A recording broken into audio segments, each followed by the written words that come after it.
your name? No, I'm Jen. My name's Jen. Right, but I just mean like this is your haircut. But that's hair on your head. I'm not saying this is your hair. Okay.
RJ on 105.3 The Fan. 1-1. Berger swings and clocks this one to deep center. Perkins going back. He's at the wall. It is history. Jake Berger with a 2-home run game.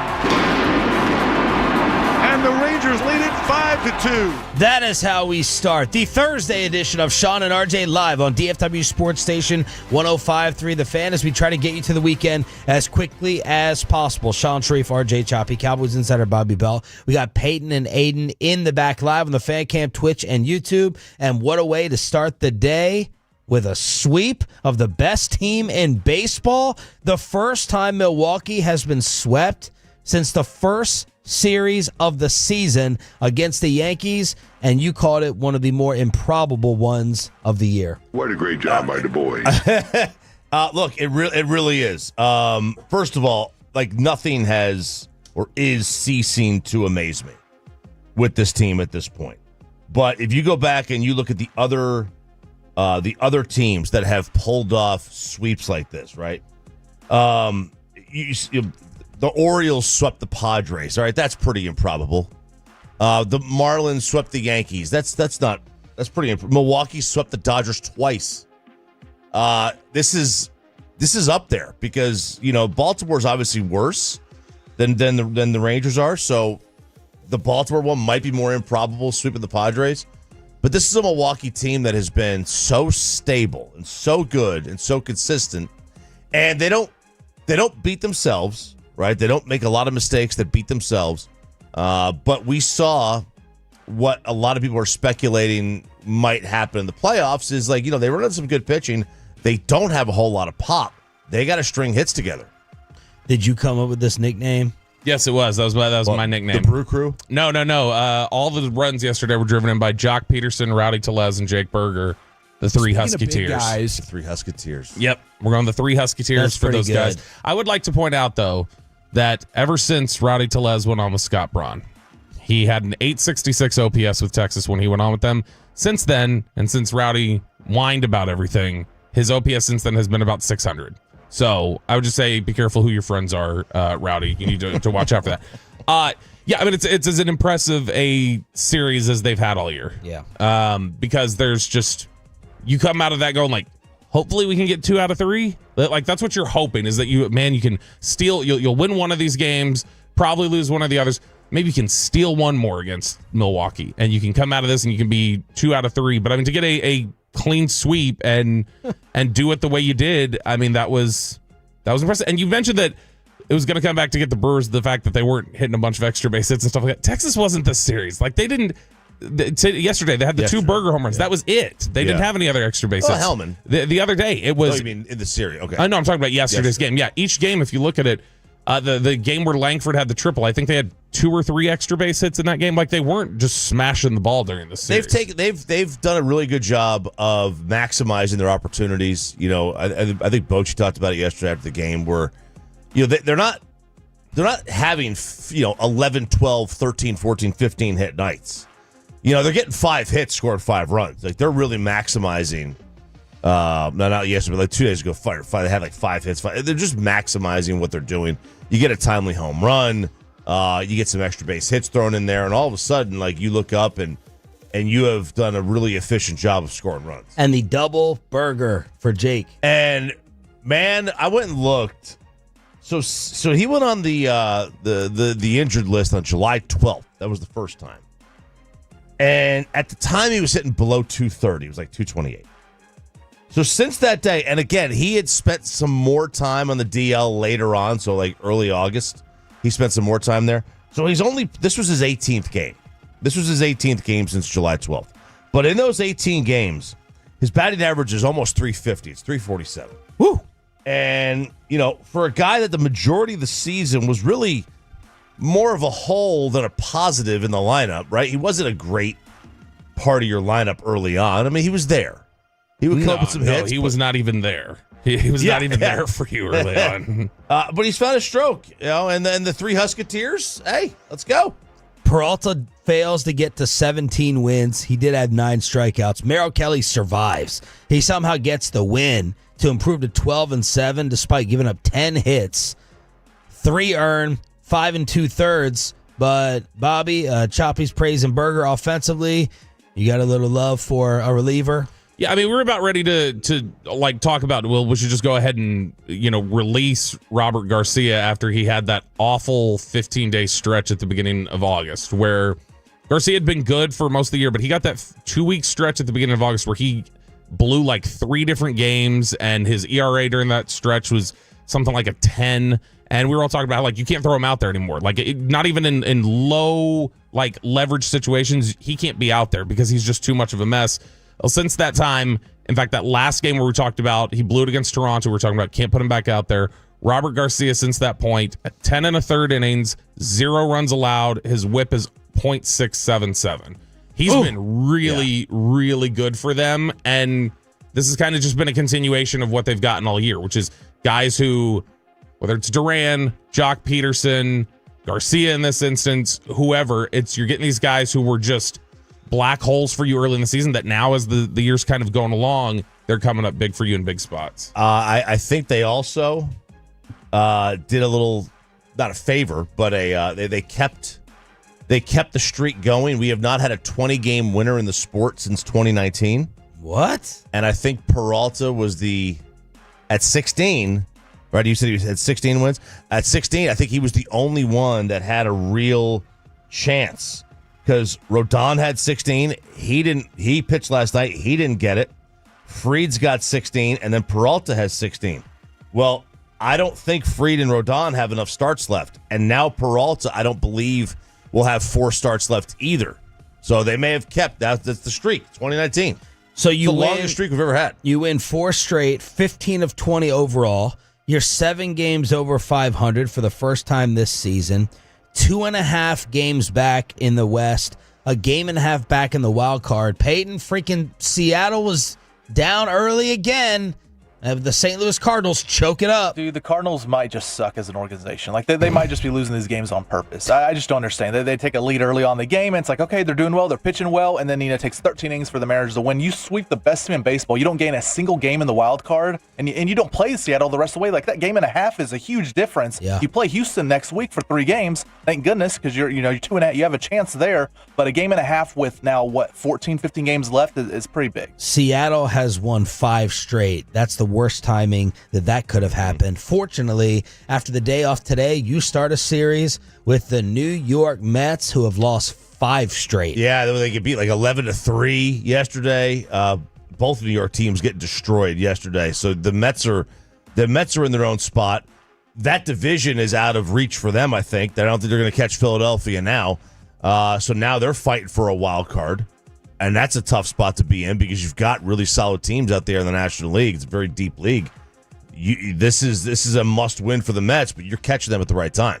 We have discouraging and then really, really, really bad Cowboys news to bring you at 6:20 inside the Star here for the 6 a.m. Club, our best audience of the entire show. Sean Sharif, RJ Choppy, and Bobby Belt. Matt Hicks, Rangers play-by-play voice, will join us at 8 o'clock this morning. Giants Insider at 7:20, Neighborhood Watch and the Commercial-Free Expressway. And at 6:40, it'll be The Payload with Peyton Phillip Russell.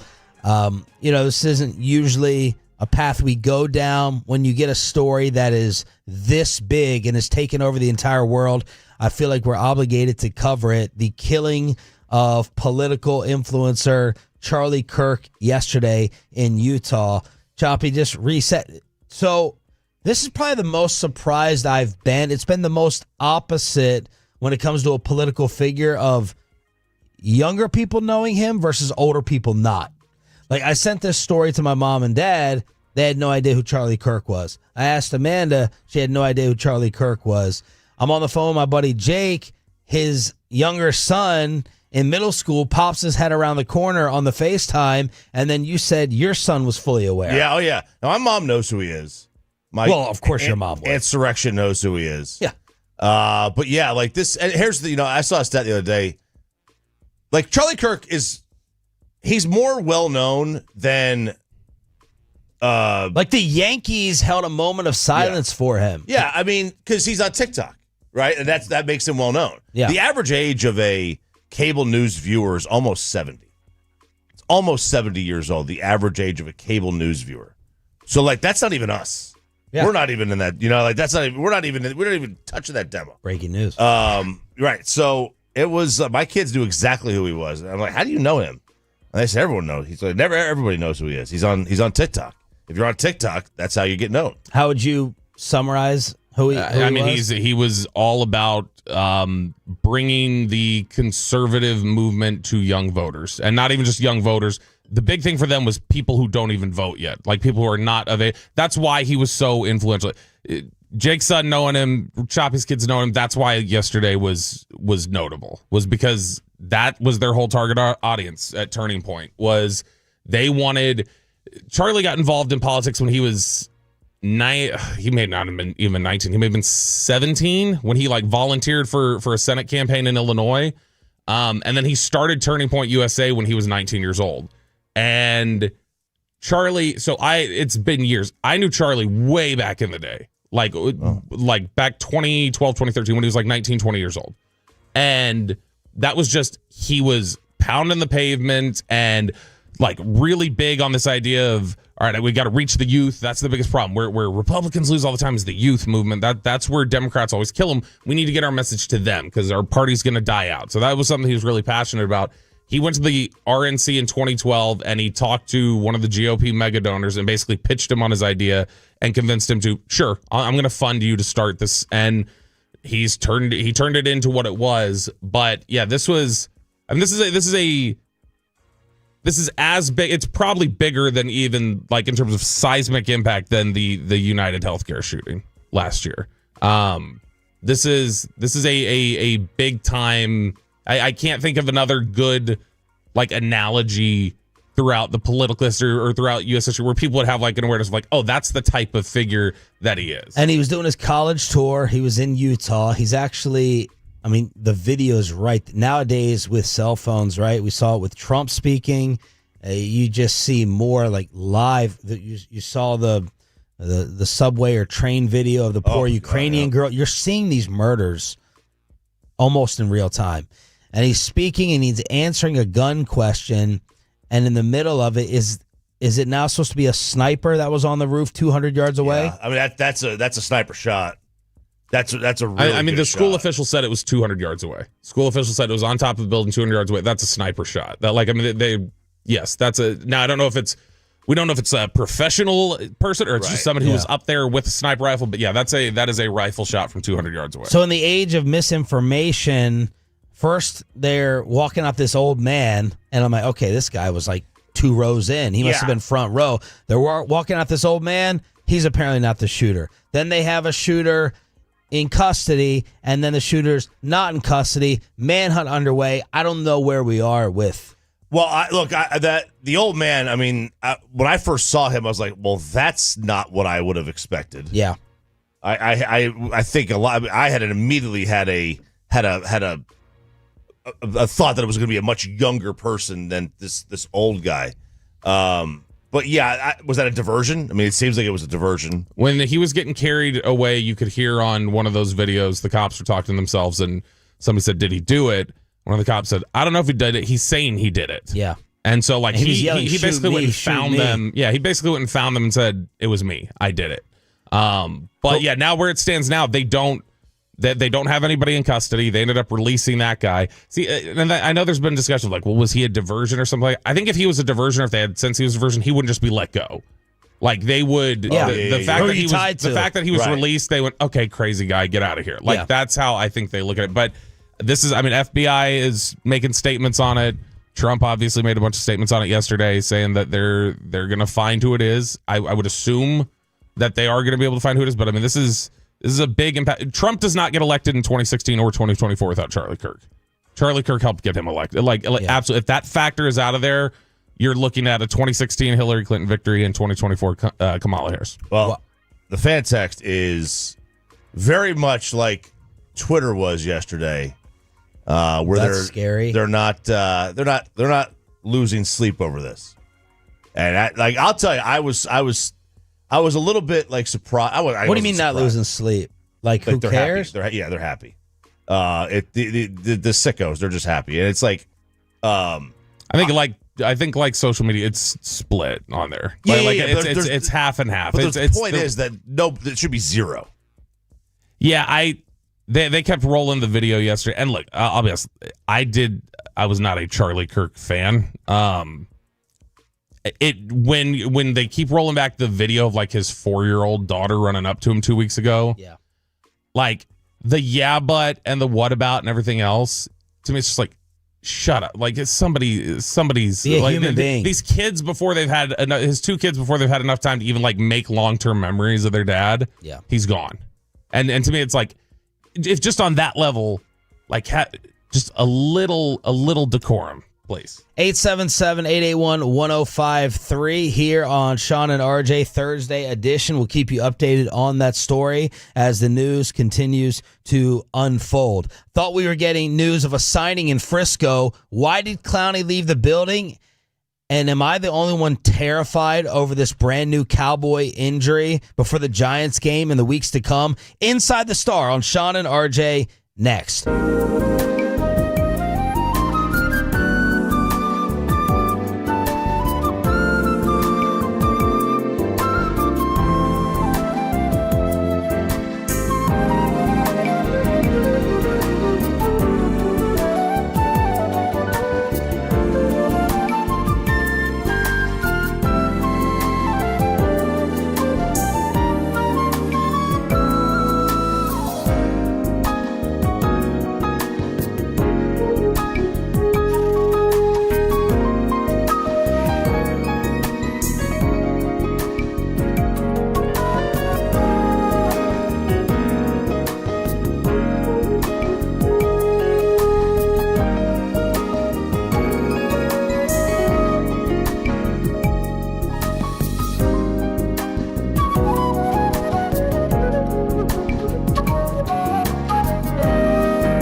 was it Pepper Lady? Pepper Lady? Wasn't it Cinnamon Sisters? Basil Baby. Saffron Squad? Nutmeg Maidens? No. Nutmeg. I just said that. Was it Spice Girls? Doesn't sound right. What's it, Saffron Squad?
The Fan segment here brought to you by Cars for Kids. Donate today at carsforkids.org, and also brought to you by the personal injury lawyers Frankel and Frankel. If you've been injured in a car or truck wreck, call Frankel first, 214-817-333-3333. With Frankel and Frankel, there's never an out-of-pocket cost. They only get paid when you win. Frankel and Frankel, the go-to car wreck attorneys in Dallas. From news and notes to the coaches and players for America's team, let us go inside the stars on 105.3 The Fan. Jadeveon Clowney has left the building. Good morning, Metroplex. We take you inside the Star on your official home of the Dallas Cowboys. You know we provide the best coverage around. That's not opinion, that is fact. If you love your football team, football in general, or sports in the Metroplex, which we started off the show with that awesome Rangers sweep. Sean Sharif, RJ Choppy, and Cowboys insider Bobby Bell. Josina Anderson broke the story yesterday that Jadeveon Clowney was visiting the Cowboys. I think that was Josh Brent next to him. It is. Yeah, Josh Brent's still in the building. I don't remember what his exact role is, but I mean he's still maintained with the team in the personnel department. Crazy story that he's still around after everything that happened. Yeah, he was somebody who obviously they kind of rallied around him at the time when that happened, when Jerry Brown died in that car accident. But Josh Brent has stayed around the team almost the entire time since he left the league. He's been around the organization. So Anderson reports, I'm told Clowney has now left the facility, left without signing a contract. The plan was for him to go to Dallas yesterday for a visit and a physical. Yeah, this is always, whenever you tell me the whole, all right, well, we're leaving. He's just gonna go get looked at, whatever else, and he's not here for anything that's, we just want to get a look. We want to do this or that. That to me says, all right, you're not doing it. You're not signing him. Because generally, the idea of, well, look, we're just focused on the Giants right now, but we may circle back on this. It's like, well, you're going to be focused on the opponent the next 15 weeks too. So you're just telling me you're never signing anybody? Oh, bye week. Or yeah, you'll look at him at the bye week, I guess. But yeah, this is Spring break. I don't know. Either they saw something they didn't love in the medical, I guess, or I don't know what the reason was to just bring him in to work out or to look at him. Well, what if the money was off? Man, you got to spend. You've got all that cap room right now. You got to spend to like You don't the have floor. to spend it. No, you. They're gotta, not at the floor? No, like they've got to spend. They've still got money they have to spend. Have to spend right now for this season before carrying it over. Yeah, and so they can do different things to probably. Yeah. Like resign. Like they can just do different things with charges, and they've got space obviously for Tyler Smith. But yeah, I mean they got money they got to spend. So to me, I just said, even if he's asking for, I don't know what it would be. Let's say he's asking for $10 million or something like it. Okay, do it. I mean, you thought you were gonna have to pay 40 this year to somebody, so just go ahead, or 42. Go ahead and pay it for 1 year. Well, I need to know when the deadline is to get to the cap floor. I'm not just giving Jadeveon 10 unless the deadline is tomorrow, because other guys are going to be available. But I was hoping that this did get done. Yeah, I mean, he's, well, for entertainment perspective, he's a name. Love names. But he's also been a solid player. Yeah. Not an elite player. Didn't live up to the pick, but super good. I might disagree about him not being elite. I thought he was elite at one point. He was pretty damn good. What did you watch yesterday? I went back, watched him last year to try and just kind of get an idea of like, all right, where is he at in his career at this point? So when we look at him in year, whatever this is, 10, 11, actually it's probably even more than that now. Jeez. He started in 2014. Yeah, so this would be year 12 for him. So he's earned $97 million. He is not He's not the freak show athlete who blew up Vincent Smith at Michigan anymore. Like the guy that came out of college was so explosive and so he was a freak, powerful and athletic, and that's not really who he is anymore. He's much more about savvy and high IQ type of player. So he is still one of the most disciplined edge defenders you can watch on tape, even now. Against the run, he is still love that guy who sets the edge, locks out, sheds, forces everything back inside. You do not see, when they are all worried about freelancing from Mike and stuff like that, Jadeveon Clowney does not freelance. Is he a better run defender than Tank? Like right now, you would think? Yeah. Wow. No, Yeah. Jadeveon Clowney is still very, very good against the run, I think. So to me, that's a guy who, if you're talking about getting better with discipline, playing within the scheme, stopping the run, he fits into all that. So that makes sense for some of the stuff they've been looking for. Yeah. As a pass rusher, it's not the raw burst anymore. It's not that just explosive pass rusher. It's craft now. So it's, cross chops, long arm, inside counter. He's playing the game a lot more. You can tell he's more into his toolbox. It's more when he wins a rep and gets a sack, it feels very much like all right, young buck. See, that's I'm teaching you. I'm showing you the game a little bit there, because he's just Mr. Miyagi handwork. And Brian brought this out yesterday. His best games you saw last year were against like Kansas City and Denver, and he was playing his biggest games against the highest leverage opponents. Yeah, so I don't know. I don't look at him as a guy who's going to wreck shop anymore, but he is somebody who, if you want to improve your run defense, he is a difference maker against the run, and he's somebody who's still effective enough as a pass rusher that he can contribute, and it's not just like you're not getting anything in terms of pass rush. Yesterday, I referenced the salary. Corey Majors heard us talking about this on KNC. This is what I'm wondering on how much this played into him leaving the building. It's all over the place.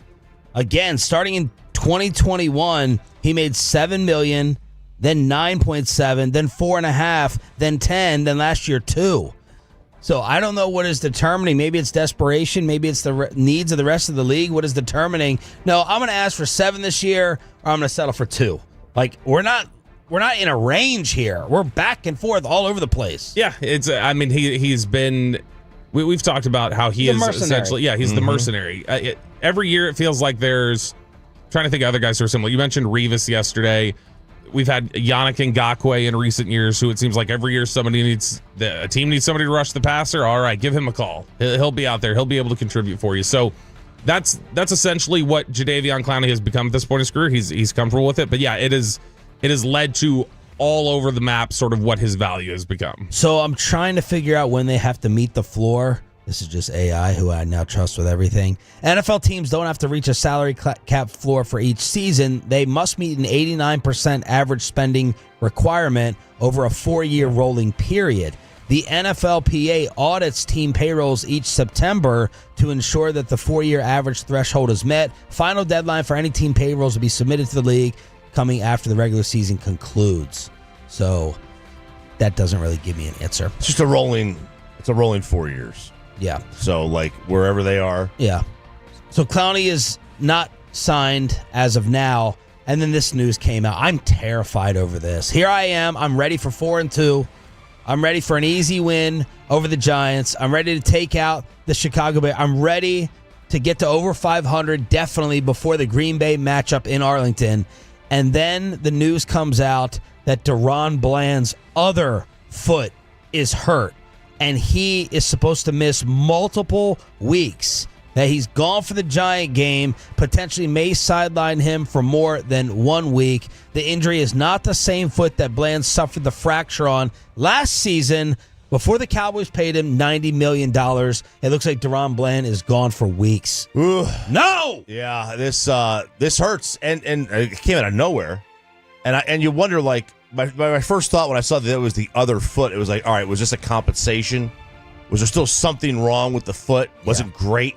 He overcompensated for it, and that's how he hurt the other foot. I mean, Brian said Brian was hearing this happen in the practice on Monday. That was a light practice. Like, that wasn't anything I would think that I wouldn't think he's doing anything in that practice where it's like he's got to overcompensate. They weren't driving really hard in those practices on Monday. This is terrifying to me. You know, I don't care who the receivers are on the other side. Like, you got New York, you got Chicago, you got Green Bay, then you got the Jets, Carolina, before the schedule starts getting tougher. Like, you have to come out of the gate early, and now you're relying on a still recovering Trayvon Diggs. You swapped out 2 corners right before. It wasn't just Micah that got swapped out before the season started. You got rid of 2 corners for 2 no-names, 2 unknowns that you brought in and replaced them with. And Nashawn Wright getting pick sixes on Monday Night Football, not even enough to stay around here. What are they going to do? I mean, yeah, they're in a pinch now. This is, I mean, they're I don't want Malik Neighbors going up against Trayvon Diggs all game. Yeah, I mean, this is going to be an instance of you're going to have obviously Diggs, who they're trying to ramp up and get him up to the point where he's good to go 100%. He played really well against Philadelphia, but you've got Diggs and Elam. That's going to be your main outside corners is what you'd be looking at. And then if you're talking about playing the nickel, they've got what they'd want to do the whole time was just move Bland inside. What you could do at this point is Reddy Stewart, who's one of the guys that they brought in here. They also brought in Triquez Bridges. Those are the types of guys that you might be looking at having to roll in here. But those are guys who've been here for 2 weeks and were guys who were released. They were free. It was other teams going, we don't need them on our 53-man roster. It is an extremely thin corner group right now. 877-881-1053. Tyler Guyton got fined $12,000 for the slap. For that head slap. He deserved to get fined for that. Lucky it wasn't a penalty. Guyton said he plans to appeal. He was in politician mode in the locker the other day. He was just like, I just want to be clear. It was not that. What I was doing was I was holding here, and I basically, like, my momenta. Yeah. He was trying really hard to say, like, it was just a total accident. He reared back on that one. Where is the slap on the disrespect scale? Below spitting, probably. Sure, but where is it? Second. Although, if you had to choose which one to happen to you, you're probably I would like the slap will hurt more. Yeah, a lot more. more. Spit is grosser, and the spit is somebody who so is degrading. Like, you have zero respect. Yeah, that's somebody who's disrespecting me. Like that's somebody who has a lot more disrespect. Somebody who slapped me, they're just here we go. Slapping's close. Like, that's Charles Oakley's move. Charles Oakley would just open hand face slap people. Malik Neighbors, a lot of attention that he and Brian Daboll, they already hate each other. Apparently they talked about the sideline incident where he would not give Daboll the high five. He looked depressed. The Tyreek Hill of the NFC in terms of being unhappy. And Malik yesterday just explained, no, that's how I wake up. And everybody was talking about just how I was had an attitude and stuff like that. It's just I got an NBF. I got a natural bitch face. That's just what it is. My face. I don't know. Like when y'all talk to me, I look the same way every time. I don't know. It's just how I am. But I guess I got a small one. It's not an RBF. It's an NBF. A natural biatch face for Malik Neighbors. As I'm going to Google Image to see how many times he's just looking disinterested and unhappy, but he said, no, that's just my natural face. And there was a guy walking yesterday, just walking, right? I'd never seen him before. An older gentleman. He had a small white mustache, like just one of those perfectly manicured mustaches that never went beyond the side of his lip. This guy looked like the most miserable human being ever. Just this scowl. Didn't say hi, nothing. Just this scowl on his face. And that is that. It's Thursday at 6:40. That means it's time for the Payload with Philip Russell. Is height the number one thing that you lie about? And are you ready for your brand new phone? It's the Payload with Philip next. After we get you over to Platinum.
Jen. My name's Jen. Right, but I just mean like this is your haircut. But that's the hair on your head. I'm not saying this is your hair. Okay, freaking out a little bit.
Chevrolet. If you're in the market to upgrade your vehicle, get a Classic Chevrolet in Grapevine today. The back-to-back #1 Chevy dealership in the world. More new Chevys than anyone else, all priced to sell. Visit ClassicChevrolet.com. This is Texas. This is Classic Chevrolet. Together, let's drive, relax, enjoy the difference. Based on new Chevrolet registrations 2023 and 2024.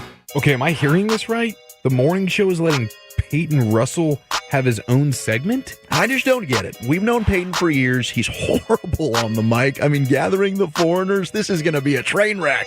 Daddy does work, and Peyton just does board hopping. That is right. Thursday, 6:40 time for another payload, baby. On a Thursday, every Thursday at this time. And guys, we start off with this. Does size matter? It's an ongoing debate. RJ, I know you have your answer. Bobby, Sean, maybe you have your answer. But we're talking about height here, guys. The difference in a few inches could mean everything in your height. And so Josh Smith of the Rangers says it absolutely does matter, and you better be telling the truth about it. Josh was on foul territory the other day with, of course, Bobby's best friend, Scott Braun. And he says you better be honest when you tell your height to other people. I mean, people on dating profiles round up like 2.5 inches. You can at least round up a half an inch to 5. I think that's the worst type of human being, actually, is someone who rounds up their height. I want you to tell me exactly what you are. Like, don't lie about your height. If you lie about your height, you have a little bit of insecurity to you that makes me not trust you as much as another person who tells me exactly how tall they are. Wait, but if you're 5, so what's the line? You have to do halvesies?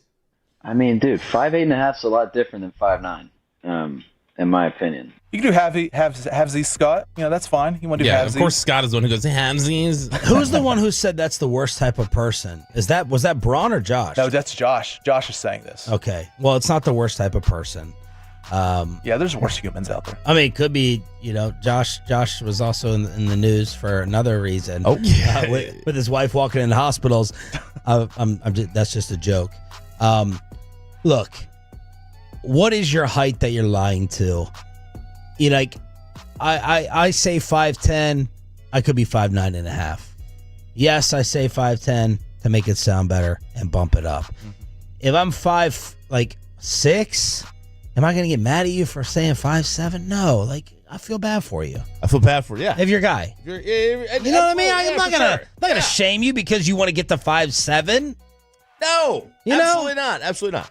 Yeah, if you're 6'6" and you're trying to be 6'7", 6'7", stop. Once you're already past 6'3", you stop it. You tell the truth after that. I'd rather be 5'7" than 6'6". That sounds like a miserable existence. You're just too damn tall. You're too tall. You can't. No way. You can't get a bed that fits.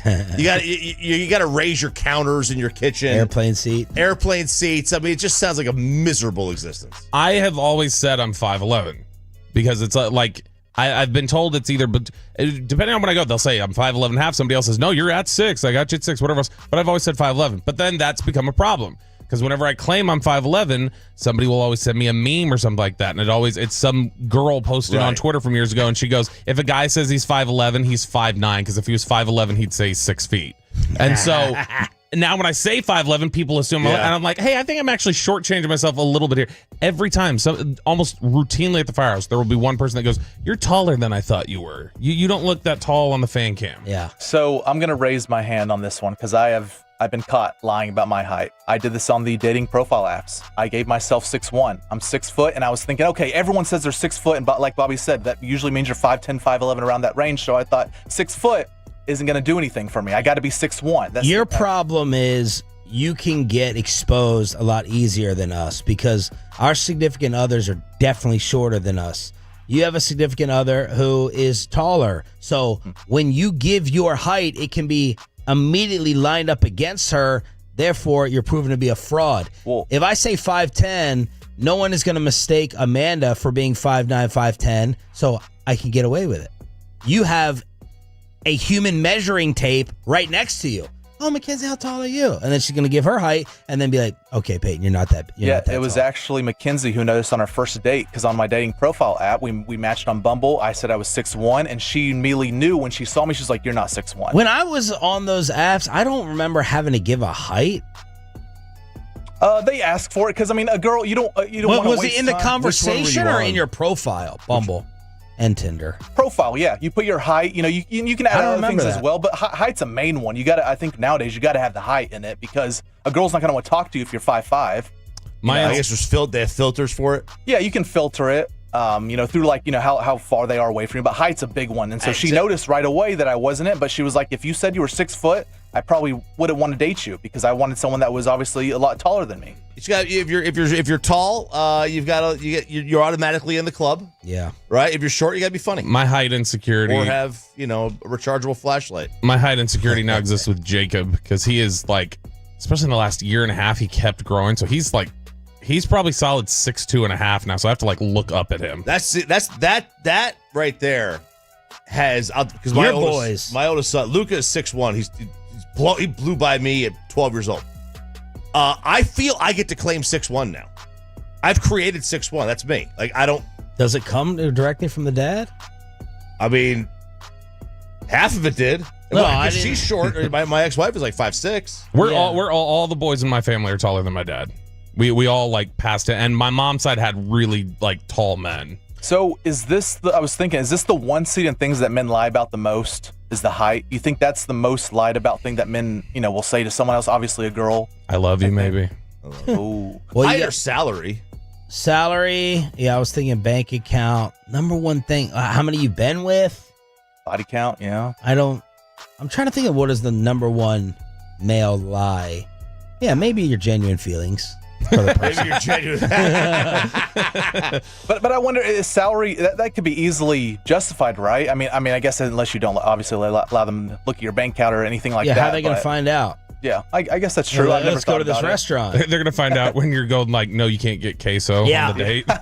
You can't do that. All right, it is the Pale every Thursday at this time. Guys, Apple has announced the release date of the new iPhone 17. Man, I can't believe we're already at 17. Yeah, feels like the other day we were at 3GS, the first iPhone, about probably 20 years ago. But it will be released on September 19th, which here's a heads up to you guys. It's the day before RJ mine birthday.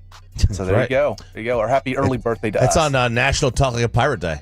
Okay, so it's the thinnest iPhone ever, as Aiden has the video up here on the fan cam. So what is this? Is this like this is the Galaxy S20 that they're releasing? Probably. Whatever the phone was 5 years ago Probably from a little Android. better than that, I think. Not usually. Usually it is the phone from like 4 or 5 years ago from Android that they put out. But we're not going to talk about the iPhone release. We're going to talk about the new AirPod Pro 3s that are going to be released as well, which apparently can translate a foreign language in real time to your ears in whatever language you want. I think this is a genius idea. So if someone's talking different language to you, if you have the AirPods in, it will translate in real time what they're saying. This is a game changer. God, this would have been great in Europe.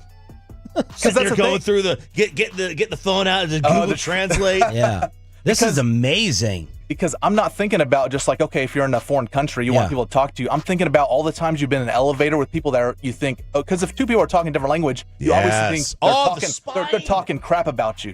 That's all you think about. That's what I think about. And you're walking the hallways, people talking, you're like, okay, well, are they talking about me or are they just talking amongst themselves? You can now have the AirPods in your ears. I think it's a huge hit. This is a game changer for my show 90 Day Fiancé, when I have to go and just watch them hold the cell phone for the translator. When you were in Italy, how much was the language barrier an issue? It really wasn't that, They knew more English than you thought? They knew more English than me. No, they could do a tease. They could do the Diamond Calves tease. They pretty much everybody spoke really, really solid English. Would you just point to everything like when you're in a menu? Did you just point to it? Yeah, like they could tell. They could spot an American from like across the room.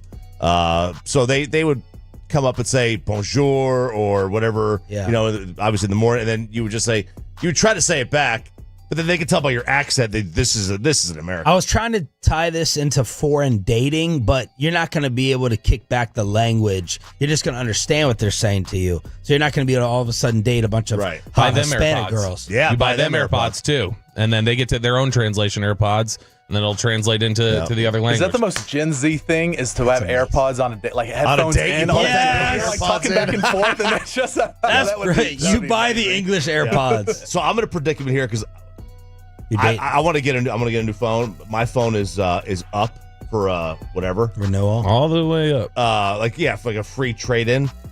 But I think it's too old where I won't be able to get the 17 at the free trade in. So do I just get the 16 now and not worry about the new phone? like the 17. See, I think because I'm at the same way. I'm about 3 years, almost 4 years since I've had another iPhone. So I think I'm going to get the 17 when it comes out. It'll be before my birthday. It'll be an excuse to give myself a birthday gift, whatever. But I think I'm up for an upgrade there. What's basically a free trade-in. So I'm probably going to go get it next Friday. When are you going to bring your phone in here so we can get it converted over? It'll take 5 minutes. I know. How long have you had this phone in the box? Oh, you probably should trade the new phone, the phone in the box. Yeah, trade probably. That's still like that's 17. Can you do that? Yeah, I mean, you never used it. Yeah, right? I've never used it. Trade it in. Probably a year, 10 months. I would just trade it in, get a 17. Yeah, if I can do that, sure. It hasn't been as much of a problem lately. Yeah. Your texts, you not getting our text, but there was a minute there where we're like, we got to figure out a third-party messaging app that we can all be on. It was awful. All right, it is the payload every Thursday at this time. I was kind of curious if your phone was a problem. But it was only you. You were the only one who was having the issue receiving the messages. Sometimes you'll be like, I just got all these random messages that poured into my phone. You've said that. Yeah, no, that has been happening to me in the last week or two for some reason. I will say this though, and I'm in group messages with just iPhone people. We've never had separate group texts pop up because of someone's text message. We all have iPhones. They've carried the same way. So I'm not saying it's just Bobby's. It could be Sean's phone too, but it's a mixture of something. I heard someone on one of the music radio shows a couple weeks ago say that she did not go on the second date with the guy because of the phone. Yeah. Mm-hmm. She's like, I can't be. Like, that was a deal breaker. She liked the guy. It was a fine first date, but because of not having the same iPhone, did not go out a second time. I'm like, seriously? Talk to him on Messenger, Facebook Messenger, or Instagram. Well, since the last iMessage update, you can attach large videos and everything. It's not a big deal anymore. It's just, but this is what they do. This is they people they get psycho over the Apple thing. And it's a better phone. 877-881-1053. Thanks for joining us as part of the 6 a.m. Club. We want you to win our ticket giveaway in the Expressway because of that. PBR tickets, $720. And then the Neighborhood Watch. This sick world continues with a beheading in Dallas. A beheading at $740 in Neighborhood Watch. But I love the question from RJ Choppy for the heavyweight fight tonight. You have to pick one. Who are you rooting for as a Cowboy fan or just NFL fan in general? You rooting for the division or the draft pick? Packers, Commanders. Which one you rooting for and around the rest of the NFL next?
P&M Leasing Studio. This is Sean and RJ on 105.3 The Fan.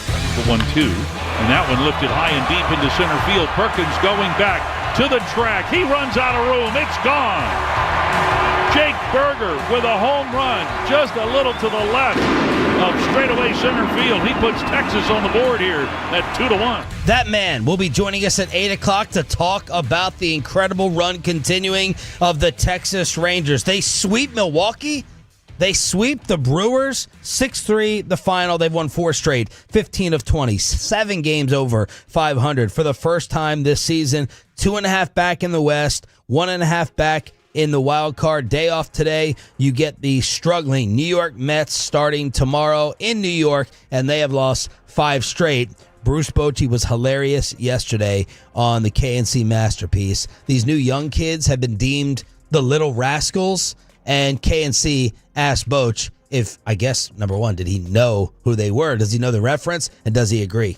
It's fun to watch them because they, you look at, the Freemans, Sullins, these guys do remind you of the Little Rascals. They're just running around this clubhouse.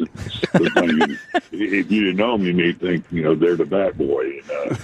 But they're just having a lot of fun. And I tell you what, they're playing with joy. That's what I love, man. When they do something well, they show it.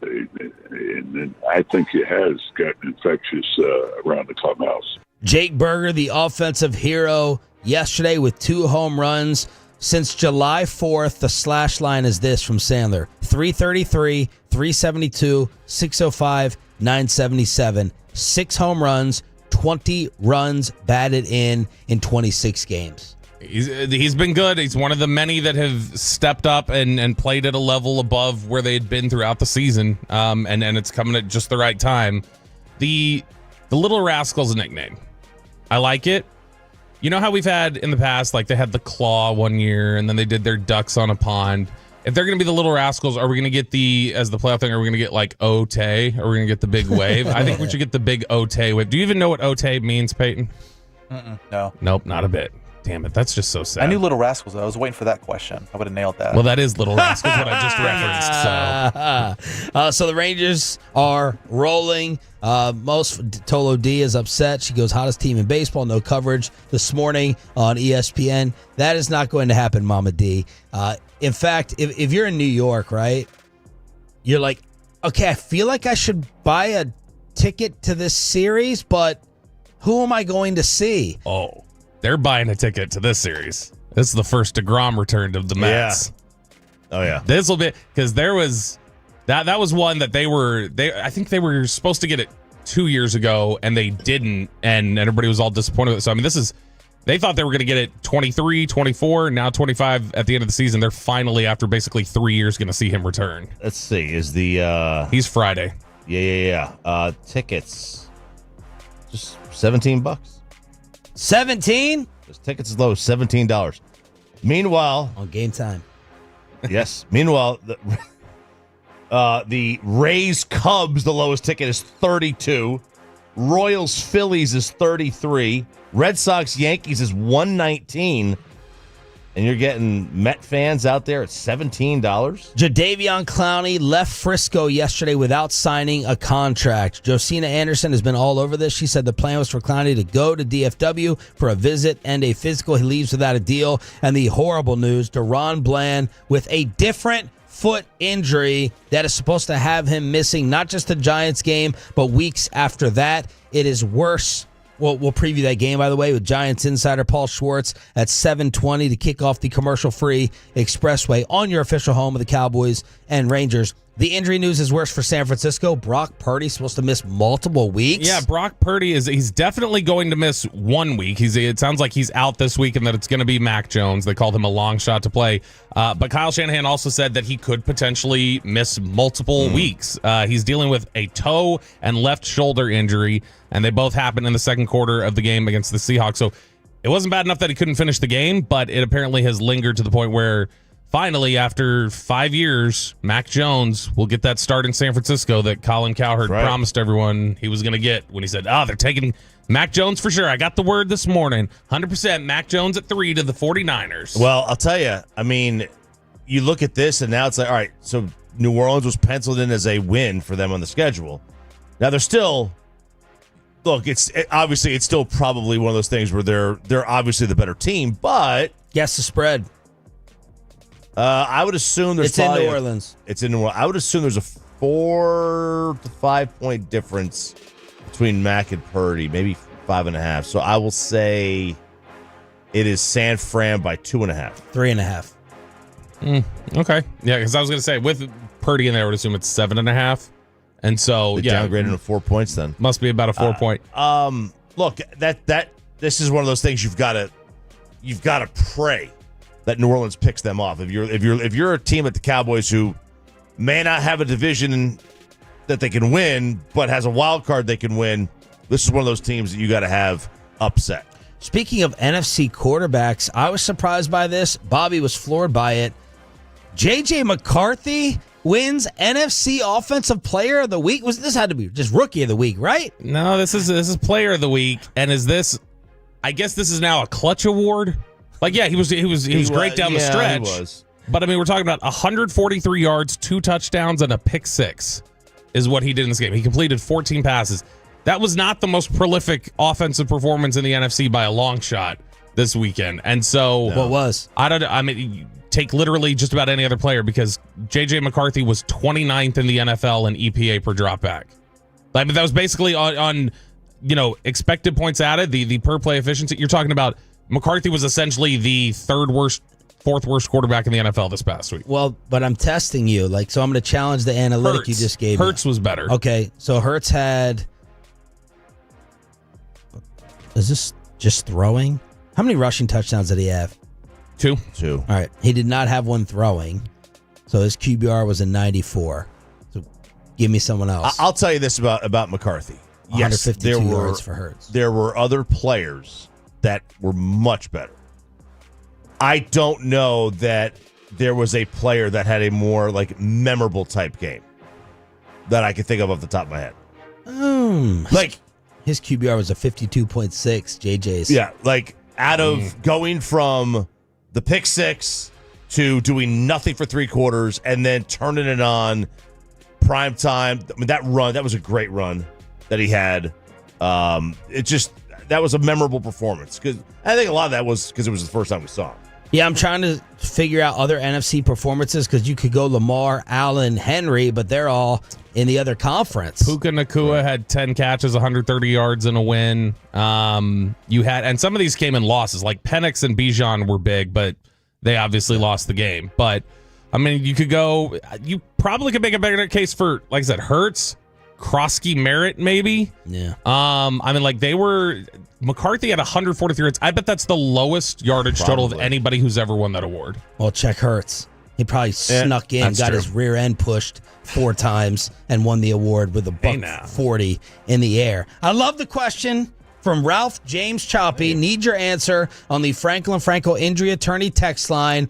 Woo! I cannot wait for this one tonight. The Packers hosting the Commanders. Yeah, so I was thinking, who are we rooting for in this game? You got to have a rooting interest. Got to pick one. Got to pick one. You can pick one at Underdog Fantasy. Promo code TOLA. But do you want Washington to lose for the division or Green Bay to lose for the draft pick? And Micah. Now, I went and looked. Green Bay plays 9. So just look at the schedule, right? Both teams have essentially... They're right next. They're 8 and 9 in strength of schedule, or 7 and 8 in strength of schedule, right? So they're right there. There's not a huge difference. Green Bay plays 9 road games. They also play 9 playoff teams. Washington plays 8 road games. They got a neutral site game overseas. They play 8 road games and 8 playoff teams. So again, not a huge discrepancy. If one played 4 playoff teams, all right, that team's got to lose this game. I think the answer is pretty easy for me right now. I'm rooting for Washington to lose. I got to focus on the division first and foremost. I don't think that the Packers are going to have a low draft pick. So what am I arguing about here? 25 versus 26 if they have an extra loss.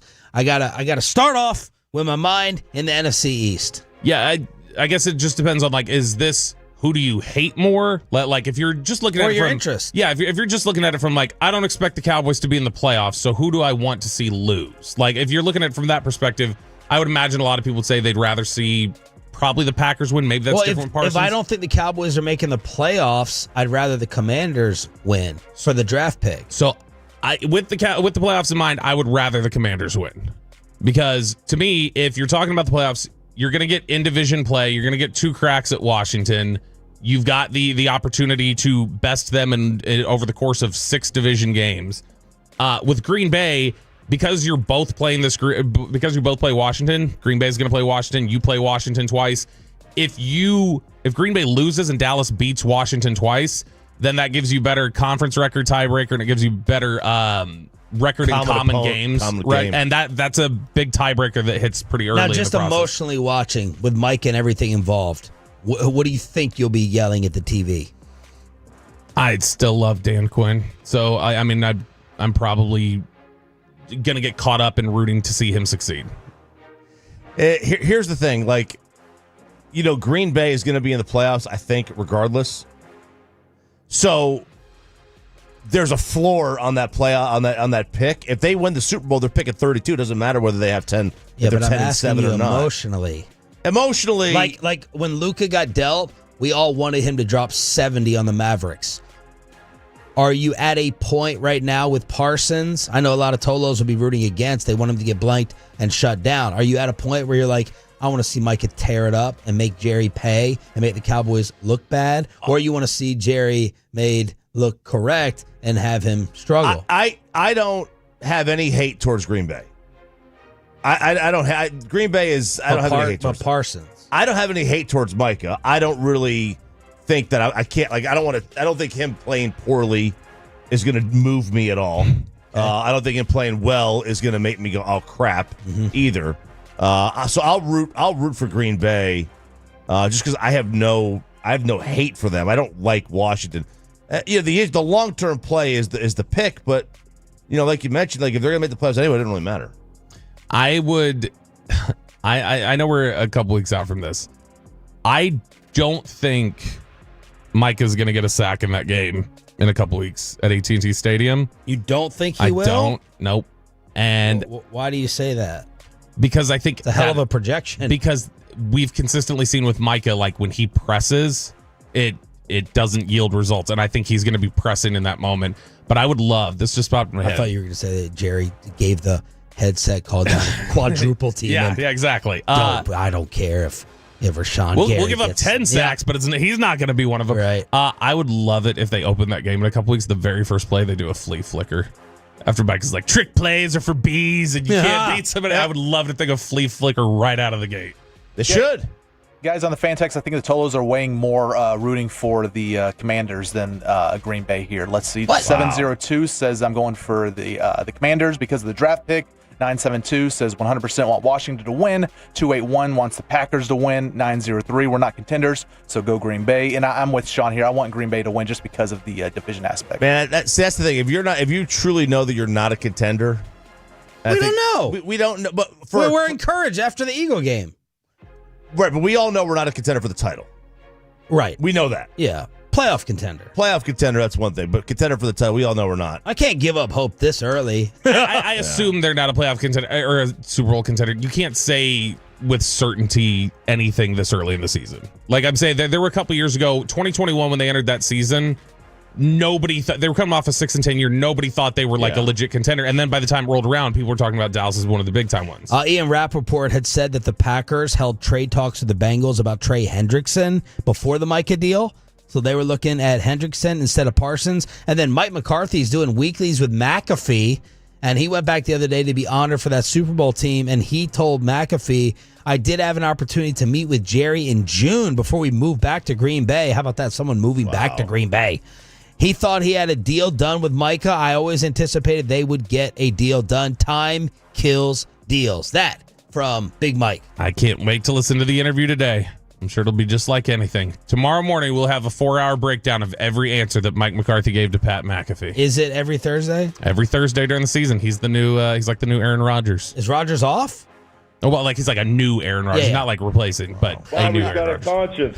877-881-1053 live on the Fan Cam, Twitch, and YouTube. Thank y'all for turning it on, leaving it on. Let's hook you up with PBR tickets. We got the Neighborhood Watch, a disturbing Neighborhood Watch at 7:40. But next, one of our favorites, New York Giants insider Paul Schwartz.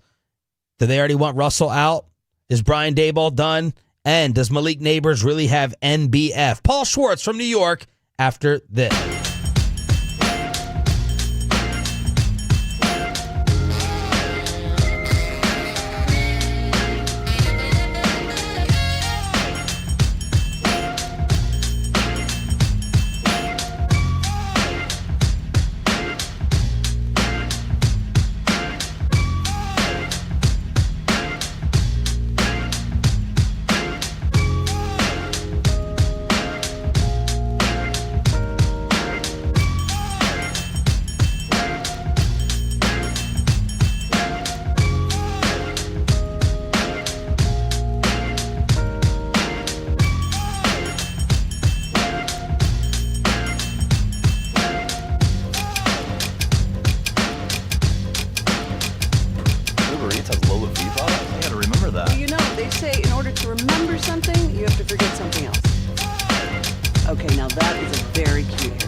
And it's brought to you by the On Time Experts, and the HOV lane of the Expressway is driven by Mercedes-Benz of Plano.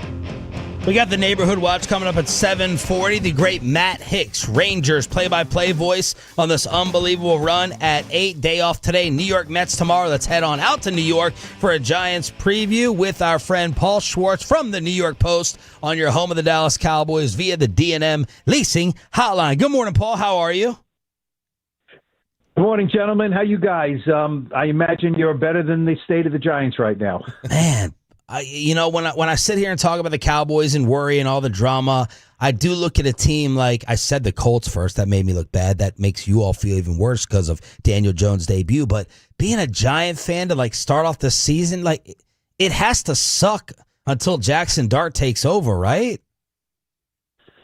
Well, it wasn't supposed to be this bad before Jackson Dart takes over. I mean, the plan was to let Russell play, let Russell Wilson play. And look, you guys know when there's a first-round pick, the lifeline's not going to be really long. And, I didn't think Russell Wilson was going to start all 17 games. But the big problem was, you guys know, every season you feel like it's a new season. And even if it's kind of the same team, I want to see what it's going to look like, right? Maybe it's going to be a little different.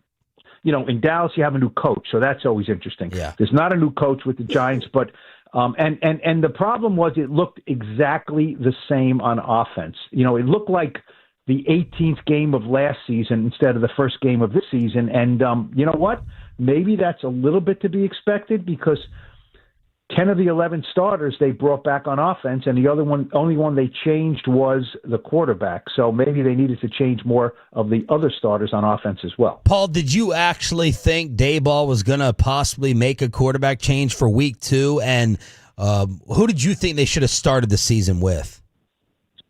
I thought Russell Wilson.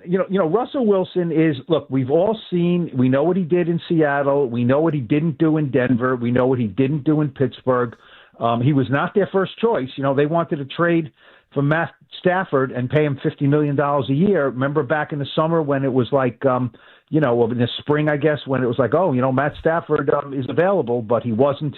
And they wanted to sign Aaron Rodgers. And Aaron Rodgers didn't decide, and they couldn't wait, so they signed Russell Wilson. And Russell Wilson brought a certain gravitas, charisma. He is still an incredibly strong leader. The question was, does he have enough in the tank? You know what I mean? And in the spring and summer, it looked like he did have, he's moving well. He physically, I didn't look at him in training camp and say the guy can't do it anymore.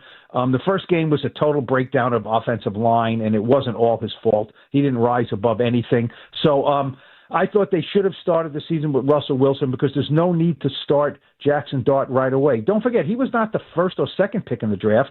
He was the 25th pick in the draft. They did not think he was going to be one of those guys like Cam Ward who was ready to play right away. What happened in the summer? He looked better than everyone thought, and he looked better than Daboll thought, and Daboll clearly loves the guy. So I don't think there's a rush here. It's not like the Giants are going to make in the Super Bowl anytime soon. I did not think I would have been stunned if Brian Daboll came out the other day and said, we were going with Jackson Dart. I mean, it's just not fair to Russell Wilson at this point. I think they've got the button, their finger on the button with Jackson Dart, but they're not going to press it just yet. Paul Schwartz, New York Post, joining us here, 105.3 The Fan. All right, so the excitement around Dart, is it real or is it just because he's somebody different? Like, what have you seen that the team has liked about him in the summer and training camp? He really couldn't have had a better spring and summer. I mean, and I'm saying that as a guy who's covered the team for a long time. So I'm not like, oh my gosh, this guy looks great. There's plenty of quarterbacks who don't look great when they come in. He does have a charisma. He's got, from doing some research, the Ole Miss program, he was like a recruiter at Ole Miss. He has this innate ability to get guys on the team to like him and to want to be around him. So I can see that already. And he was really good in training camp. Brian Daboll, for his faults as a head coach, I think he has a great plan for how he develops young quarterbacks.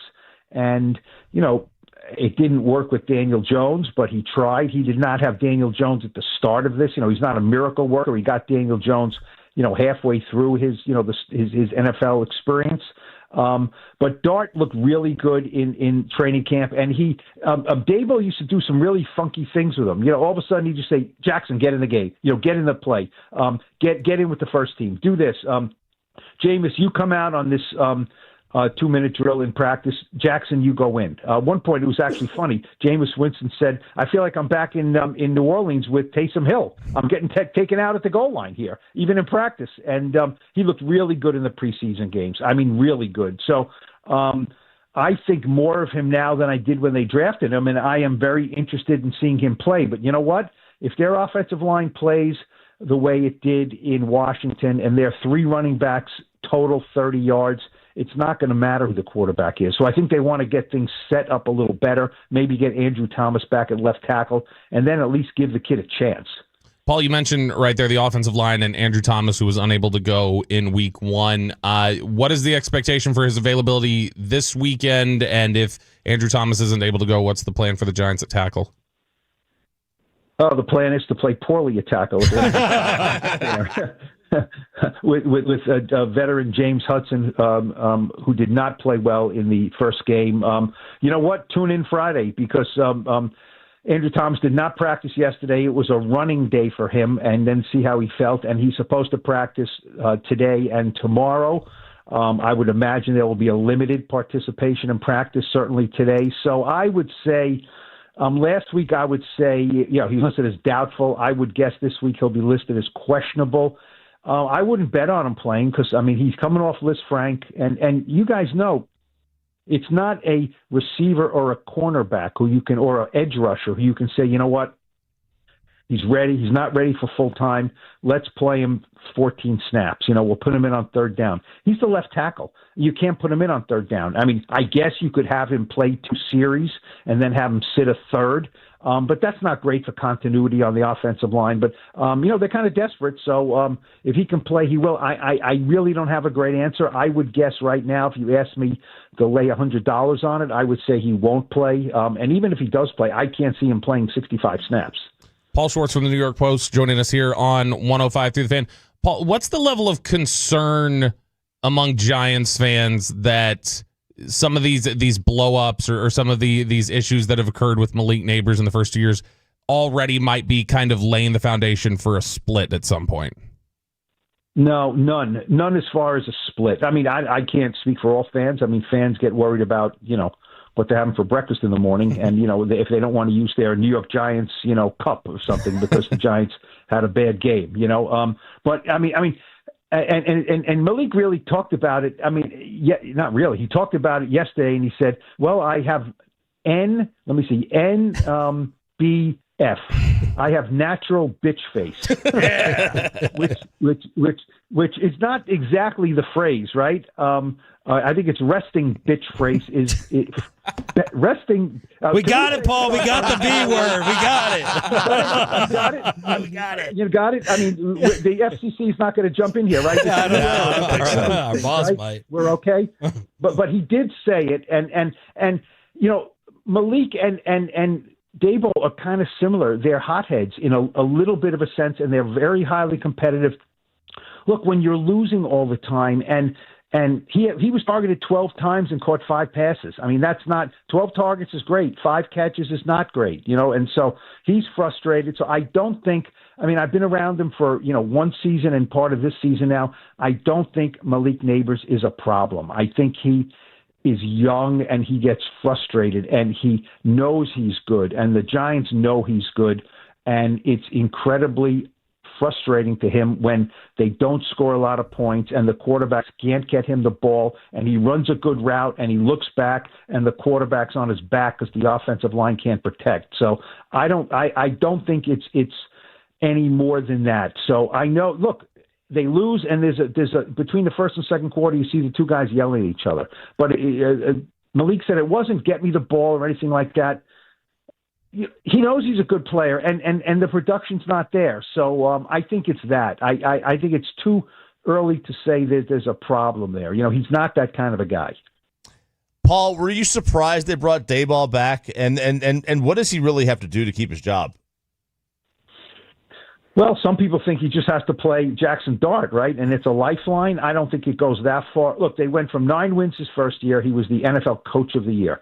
Then it went 6 wins the next year. Daniel Jones got hurt, so that was kind of a, you don't get a pass because it's not like Patrick Mahomes getting hurt, but he was their starting quarterback coming off a decent year. And then, so they go from 9 to 6 to 3.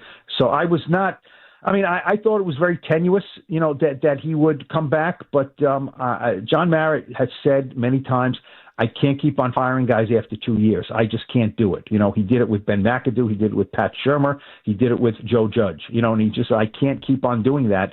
So Brian Daboll got a reprieve because of that, because the owner said, I can't be one of those franchises that just fires guys, even though the record would indicate that you certainly could fire him. He knows that Daboll and Joe Shane, the GM, came together from Buffalo, and they get along great. So there's no friction there. That's good. What does he have to do? You can't win 3 games again. I know people think, well, if they put Jackson Dart in, then he gets a get out of jail card. But you know what?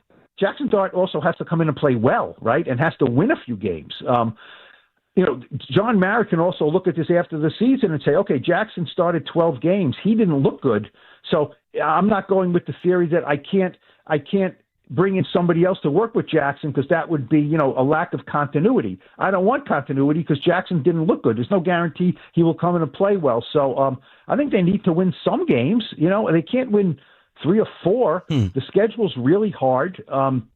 I think Jackson Dart has to come in and play well. And John Mara said at the end of last year, I have to be, ask, what do these guys have to do next year to stay? He didn't give a number or playoffs. He said, I have to be in a better mood at this time next year than I am now. I would say the best litmus test is at the end of the year, does John Mara and the majority of the fans look at it and say, oh my God, thank God the season's over? Or do they say, you know what? We weren't great, but I'm kind of looking forward to 2026 with Jackson Dart and what we have. We didn't do great, but I think we see signs here. That's the key. Look, they're not a great team. They're probably not a good team. And what they were last week was a rotten team, and that's alarming. So this week against a team they never beat, and I'm sure if we go on for another half hour here, which we won't, you'll tell me all the reasons why the Cowboys are beatable, right? But nobody is beatable to the Giants if they play like they did last week. Paul, you mentioned there that you don't feel like the Giants are a great team, and they may not even be a good team. But if the Giants were to come in here and win this game on Sunday against the Cowboys, what is it you think that? What does that look like? Like, how do you think they're doing that? Is that just feeding Malik Neighbors a ton? Is that Tyrone Tracy gets the ball and is running wild on them? How do the Giants have success to the point that they come in here and upset Dallas? Yeah, I always like that question because it's like, okay, force me to think about how they can win because I spend a lot of time figuring out how they're going to lose, because they don't look good. No, that's good. I would say number one on defense is they stopped the run. They gave up 220 rushing yards last. You guys know the Commanders have a very intricate running scheme, and they have Jaden Daniels, who just is almost impossible to corral. So I won't give them a pass because they weren't a good run defense last year. But I would say if they can make Dak throw the ball, they have good pass rushers. You know what I mean? Abdul Carter is not Micah Parsons, but I think he's the closest thing in the league that can be Micah Parsons and eventually be a Parsons type player. He's the prototype of that. And he only got, half the snaps last week and looked pretty good. Brian Burns had 2 sacks. Kayvon Thibodeau had a sack against a guy that's very difficult to sack. So if they can earn the right to rush the passer, I think they will rush the passer. I think they have guys who can do that. And I think offensively, they just have to run the ball a little bit. They're not a great running team. Cam Scatterbo, the rookie, everyone's very excited about him. He's a banger. He got hit behind the line of scrimmage almost every time. So, they have to run the ball. Russell Wilson can do play action stuff, and he had none of that last week because there was no action to play. There's no threat of a run. So, I see the Cowboys are going to be down a cornerback. It looks like, Darius Slayton had no catches last week. There's a recipe for victory for the Giants. But, every time I go in that building, other than, the first time with Eli Manning when he signed the wall, it's kind of a disaster. So, to me, Dak Prescott's a Hall of Famer because he's beaten the Giants 13 straight times, and almost every time I see him play the Giants, he looks great. Paul, Bobby's a huge fan of Cam Scatterbo. Nope, not. I'm a Texas fan. He loves him. Does he? But truthfully, like, how much of his game is, I don't want to say gimmick, but like is just lowering his head and trying to drive through a defensive player versus make a real impact? Well, that's I saw. Not going to fly in the NFL. You know what I mean? I mean, it's funny because you stand and I talk to Cam Scatterbo, and I'm a little taller than him. You know what? I'm not tall. So, he's now he's I think a little more powerful than me, and I'm not powerful, so that's okay. But look, he's a really good pass catcher. You know what I mean? And they want that he looked good in the summer doing that, so they need to incorporate that. Tyrone Tracy, the starting running back, is also a good pass catcher. He was a wide receiver before he was a running back. So I don't know yet. I don't know about Cam Scatterbo. Yeah, I mean, I think he'll be able to bounce off tackles in the NFL, but he's shiftiness to him. But yeah, I mean, lowering his head is not going to work. I can't stress enough how last week was so dysfunctional, and that's why Giants fans, just could not, they were pulling their hair out because, I mean, the Commanders won 14 games last year, right? 2 in the regular season and 2 in the playoffs. The Giants won 3. I mean, these teams are not comparable. So to have the Giants lose opening day on the road in Washington is not a disaster. Yeah. But to score 6 points and be in the red zone and look like, the goal line is a force field they can't penetrate is an issue. I mean, if they lost 27-17 and all right, they scored a couple of touchdowns, and they didn't look great. Maybe they had a turnover. But, there's something. I mean, there's literally nothing on offense to build on. Nothing. Not Russ, not the running game, not the passing game, not the protection. So that's why everyone was like, I can't believe this. It's worse than it was last year, and we were sold a bill of goods that it will be better. So, Paul, do the Giants have the worst ownership and front office in the division? Well, I'm not going to say that. I mean, let fans say that. I think they have done some good things in the draft. They do not have the worst ownership in the division. In the division ownership, no. The Giants have won 2 Super Bowls since the Cowboys have won a Super Bowl. I'm not going to go ownership by ownership here. The Commanders' ownership is new. No, I don't think John Mara is a bad owner at all. At all. I think he's lost his way a little bit and maybe hired some wrong people. And, we could go down a litany of things that maybe he has done wrong football-wise. But no, I think he is his heart's in the right place. I think his head often is in the right place. And, maybe he has to take a step back when he's, involved in the hiring process and things like that. But no, I don't think he's a terrible owner. I think they're in a very bad rut here, and it's a franchise that is in. wouldn't call it disarray. They just they need to get out of this rut. And put it this way: I don't think their roster is terrible.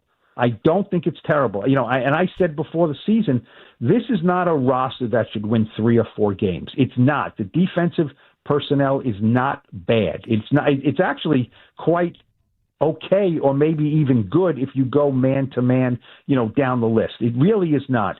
I thought they overrated their offensive line, and I'm still concerned about that, especially on the interior. They like their players better than I like their players, and we'll see who's going to come out right in that.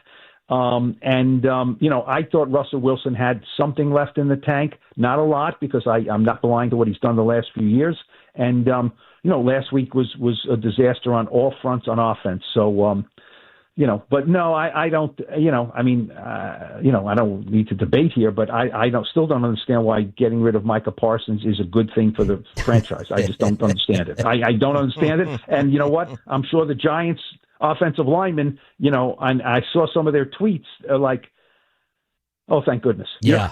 Yeah. Good. Goodbye. We don't have to play. They do have to play the Packers once, but they don't have to play Micah twice. Paul, we love having you on every year. Thank you so much. We appreciate the time. Try to enjoy the game and the season.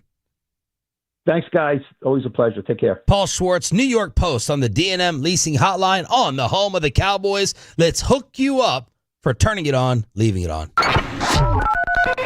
All right, Tolo shows. That's right now. Call the number 10 at 877-881-1053 wins a pair of tickets to see professional bull riding on September 26th at Dickies Arena in Fort Worth. That's call number 10 at 877-881-1053. Matt Hicks, play-by-play voice of the Red Hot Rangers, will join us at 8 o'clock today here on Sean and RJ. Let's go local. We need to take people out of their bubbles and their safe place and make them think about the world we live in. You are fake news. So what do you guys hear? What's the scuttlebutt? What the hell happened in East Dallas yesterday? This was just a jarring headline. It's the first time I've ever had Kristen text me content for a segment where she's like, you need to put this in there tomorrow. So she had sent me this story and she's like, put this in Neighborhood Watch tomorrow. And this was a big story yesterday. Kind of got overshadowed by some other stuff a little bit later in the day. But this story out of East Dallas where a suspect is in custody after a motel beheading. He is charged with capital murder. This is over in the 3400 block of Samuel Boulevard at the Downtown Suites Motel. This is near I-30 and the Tennyson Golf Course in East Dallas. Right by my first house. So, I mean, that's then you know this area. You know the way they get down with beheadings over there. Yeah. So, police said they were called to I'm on the phone with friends talking about Charlie Kirk and the Ukrainian girl, and they're like, "Oh yeah, what about Dallas and the beheading?" Yeah, beheading.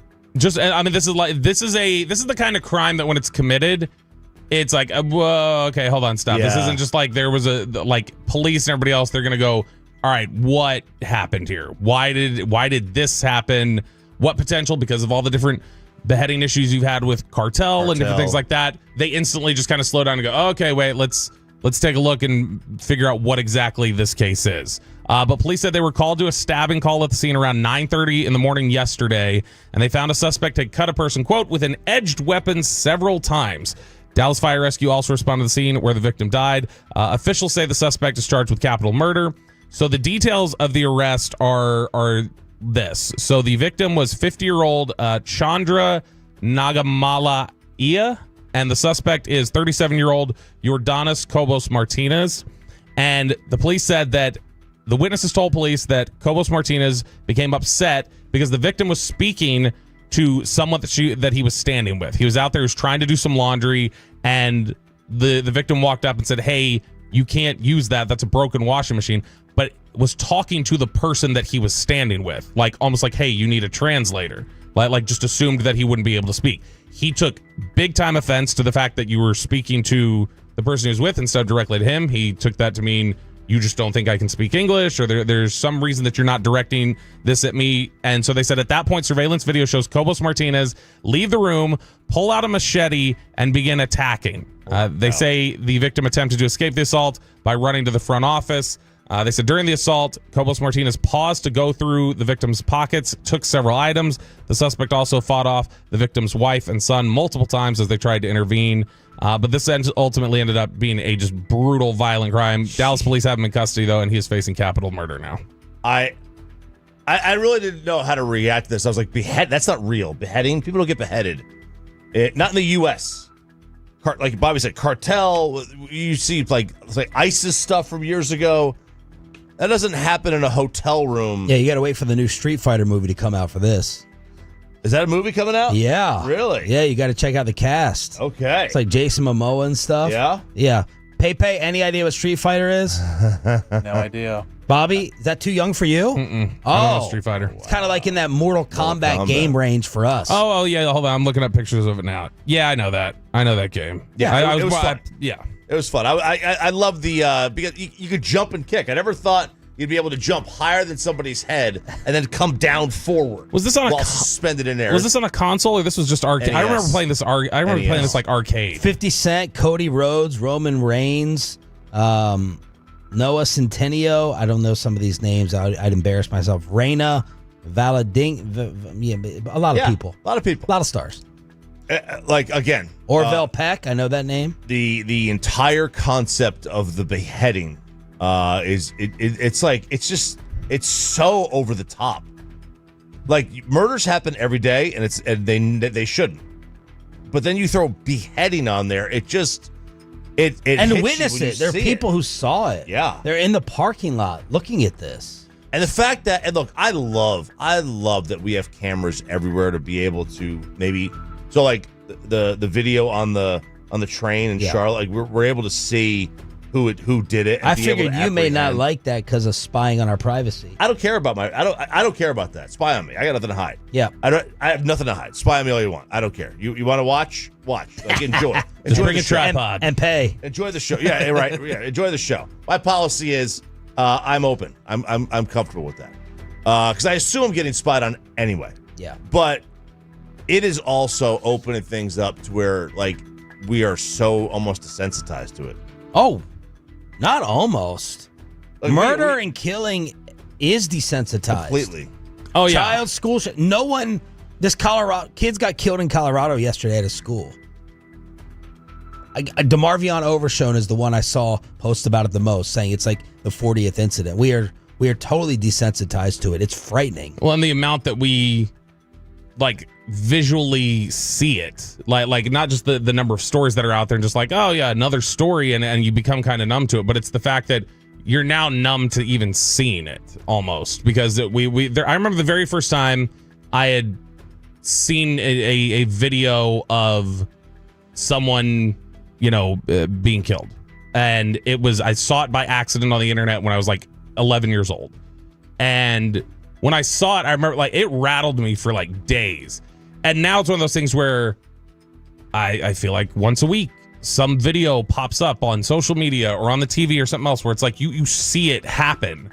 And that's the other thing that I think is just has numbed us to all of it and kind of taken the soul out of it. Like if you like I really wish I didn't see that Charlie Kirk video. If you have not seen it, if you have managed to stay away from it, I'd avoid it if you could. Consider yourself lucky. Like that is as gruesome as it gets. I'm still like shocked.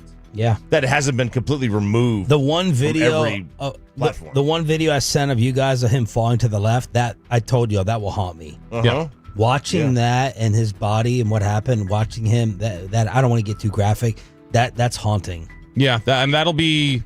It's one of those things where those images are going to kind of stick with you for this. I mean, goodness, we talk about kind of being numb to it. Who saw the president? This is 24 years, 9/11. Like, I mean, there's so many just various big time images that we've seen of tragedy and things like that. It's part of the overexposure of social media and cameras and the 24-hour news world that we're in now. All right, last few minutes here of Neighborhood Watch, and I'm going to turn it over to RJ Choppy, who has a Neighborhood Watch item. Yes, I'm not even sure I'm supposed to talk about this, but I don't care. Do it. They're spying on you anyway. All right. So a week or so ago, I got someone sent me a screenshot of a Facebook post from this moms group. Okay. Colleyville Moms. And on it are kids' palm of their hand. Okay. And you can see little red marks on the palm of their hand. Very small, kind of like where the thumb meets the fat part of your palm, right there, right? And they were saying this is unacceptable. The middle school football coach made them do bear crawls on the field, and they got blisters because the turf was too hot. Oh, it was turf. Colleyville, it had to be turf. Pretty much all football fields in DFW are turf. Oh, football fields. It's just, I honestly, Peyton, have you seen a grass field around? Not around here. Not that I can think of. So, and look, I know the coach. The coach of that team coached my son, my older son, and I know a lot of parents on that team. And this is just a complete and utter overreaction to what happened. First of all the parents on that team that I talked to said this was the kids that got the blisters while they were doing the bear calls had their hands on the turf the entire time and were dragging them across, not lifting them up to like walk, and that's in part how they got the blisters. The reason that they were asked to do this is because from what I was told, they trashed the locker room, and this was a punishment. Hey, locker room's trash. Whole team's got to go out there and do this. But to try to go get this coach fired because your little angel was doing something wrong in the locker room or whatever the punishment was is garbage. This dude is not a go out there and this isn't little Tykes. This isn't a little Tykes coach. It's a teacher. It's an awesome guy. Yeah, and just by the way you're representing it, I don't think the question would be, hey, your kid was doing something wrong or they did this. Right. I think at that point just the debate is the punishment the right thing, which I don't know, maybe that is the right way to handle it. I'm just saying, I think the question at that point would not be, did your kids do wrong? That would seem to be, there needed to be some sort of punishment. Hey, look, did it just right? fit the crime? If two or five kids tear up a locker room, should they be punished or the whole team get punished, right? It's usually, in team sports, it's the whole team. This is about... It's like Fran Brown. The whole team ran. Not a couple of people who were loafing on the field. Yeah. The entire team runs. That's how it works. I think I'm just kind of Googling around because I know we've talked about this sort of thing before. Feels like the fifth or sixth story in the last 2 years of bear crawls as a punishment in Texas leading to some sort of burn and there being controversy. I can't see a resolution on any of these. So I don't know if there was actual punishment. And the fact that it keeps happening maybe says that this hasn't been like an outlawed punishment yet. So, well, it's like, okay, if I have you run all the extra sprints and you turn your ankle, am I going to catch backlash for that? Like the turf was hot. I mean, if it's to where, you can't have a dog walk on it, that's an issue probably. But yeah, I guess I can't remember bear crawls and exactly what other negative things could come from it.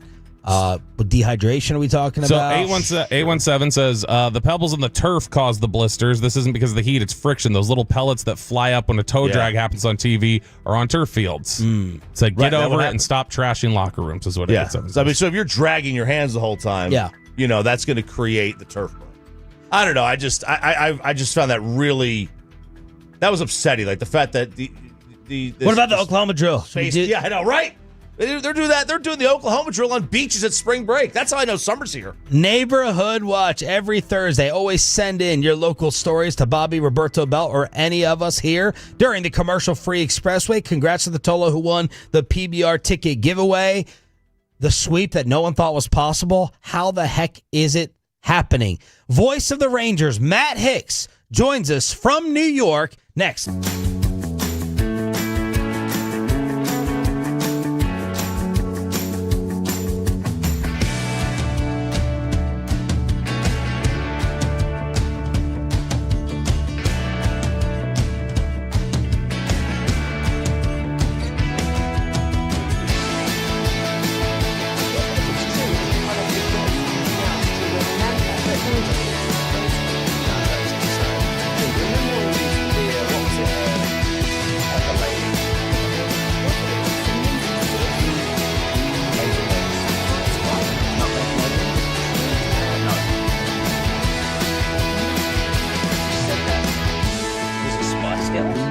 Doesn't sound right. What's it saffron squad?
brought up. I gotta remember that. Well, you know, they say in order to remember something, you have to forget something else. Okay, now that is a very cute haircut. That's like a little shag. I've never seen it before. Well, I mean, of course you have. It's for Rachel. Oh, is that your name? No, I mean, like your name. No, I'm Jen. My name's Jen. Right, but I just mean like this is your haircut. But that's hair on your head. I'm not saying this is your hair. Okay, right.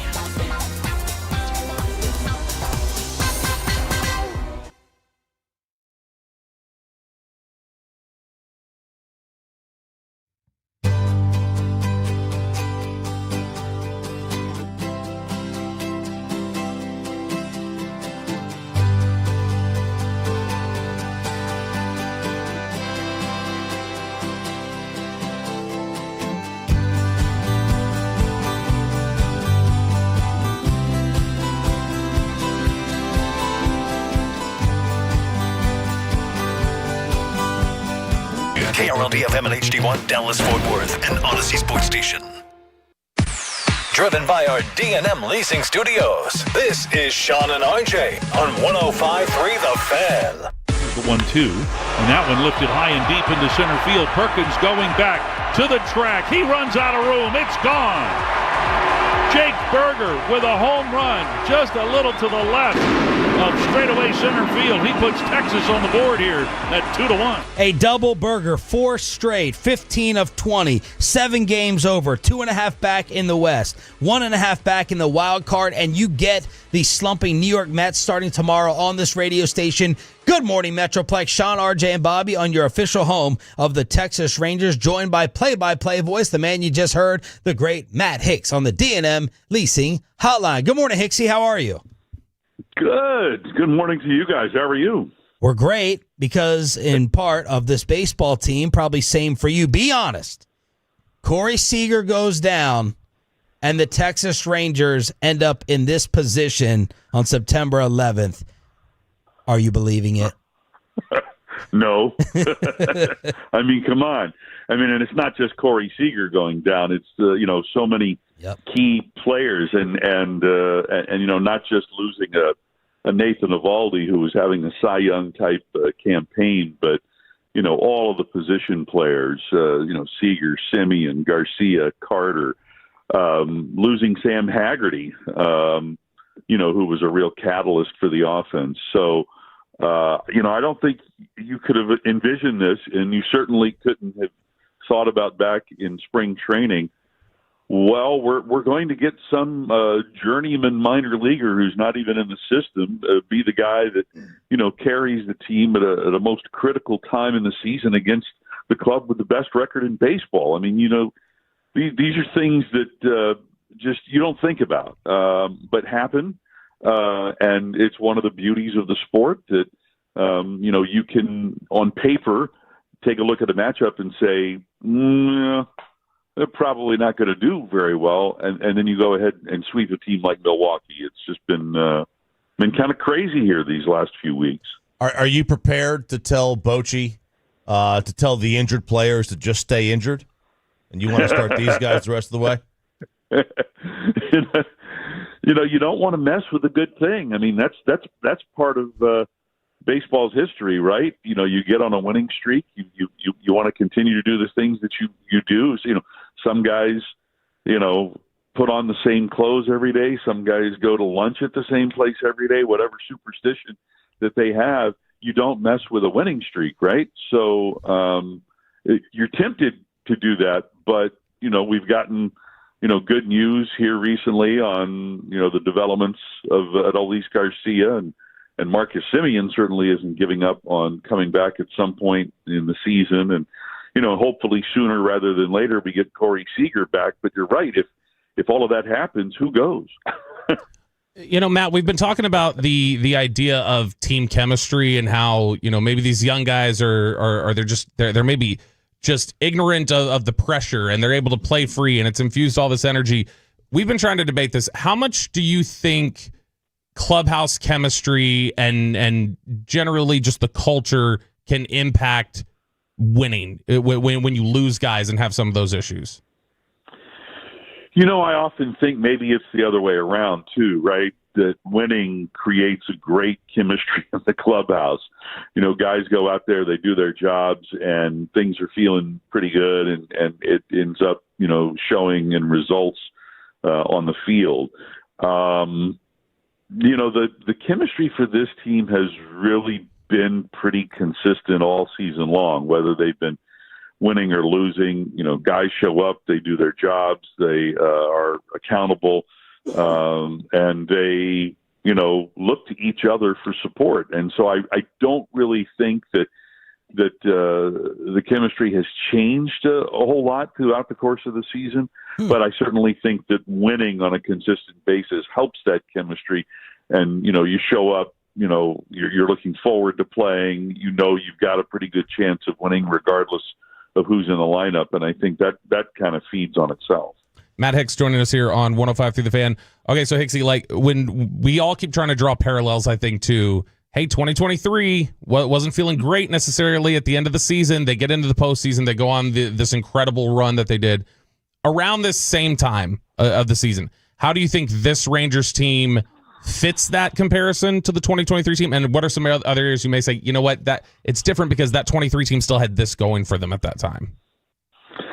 Yeah, and you still have obviously guys that were here 2 years ago and remember that. And there's not any magic formula to how it's done. It's not like you're coming out, getting on some highway and going, "Oh yeah, this is where we were. Let's do this again."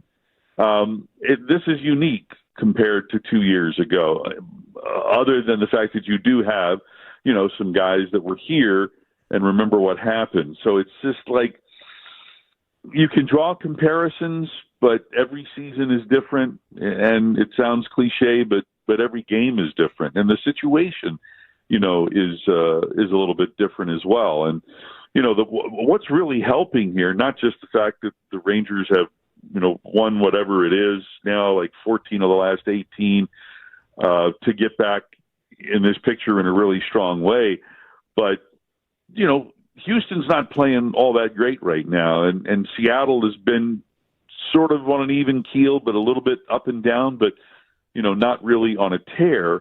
And so, we've got a situation here where you've got 5 series remaining, and, the Rangers don't play Seattle, but have an opportunity because they play the Astros coming up at the end of this road trip. And so an opportunity to gain some games on them, but then you go home and you're playing the Marlins and the Twins, the 2 teams that aren't really playing for anything right now. So, where 2 weeks ago or so it seemed like it was a tall task, but now because of the way the ball club has played, things are definitely within reach. I think if you win the 5 remaining series, there's a really good chance that you're probably in this thing, and it doesn't matter how you get there. It's just getting there, and that's what the 2023 team, showed everybody that, we limped into the postseason 2 years ago, and then something just sort of magically clicked, and we couldn't lose on the road. And so, I don't think we're ever going to see anything like that again. But, we might see something similar to how the team got into the postseason 2 years ago. Matt, in the last 5 wins, the closer has been Maton, Armstrong, Martin, Armstrong, Maton. Playoff starts tomorrow. Who's the closer? If the playoffs start tomorrow, then we're seeing what we're seeing right now. I think that Sean Armstrong gets the bulk of the chances. But just like Bruce Bochy said before the win yesterday over Milwaukee, that, depending upon where we were, in the other team's lineup, that you might see Armstrong go maybe even in the 8th inning. And that's what we saw yesterday. And then Phil Maton ended up getting the 9th. So for whatever reason, they liked that matchup of Armstrong. And in the 8th inning yesterday, we were at 5, 6, and 7 in the order.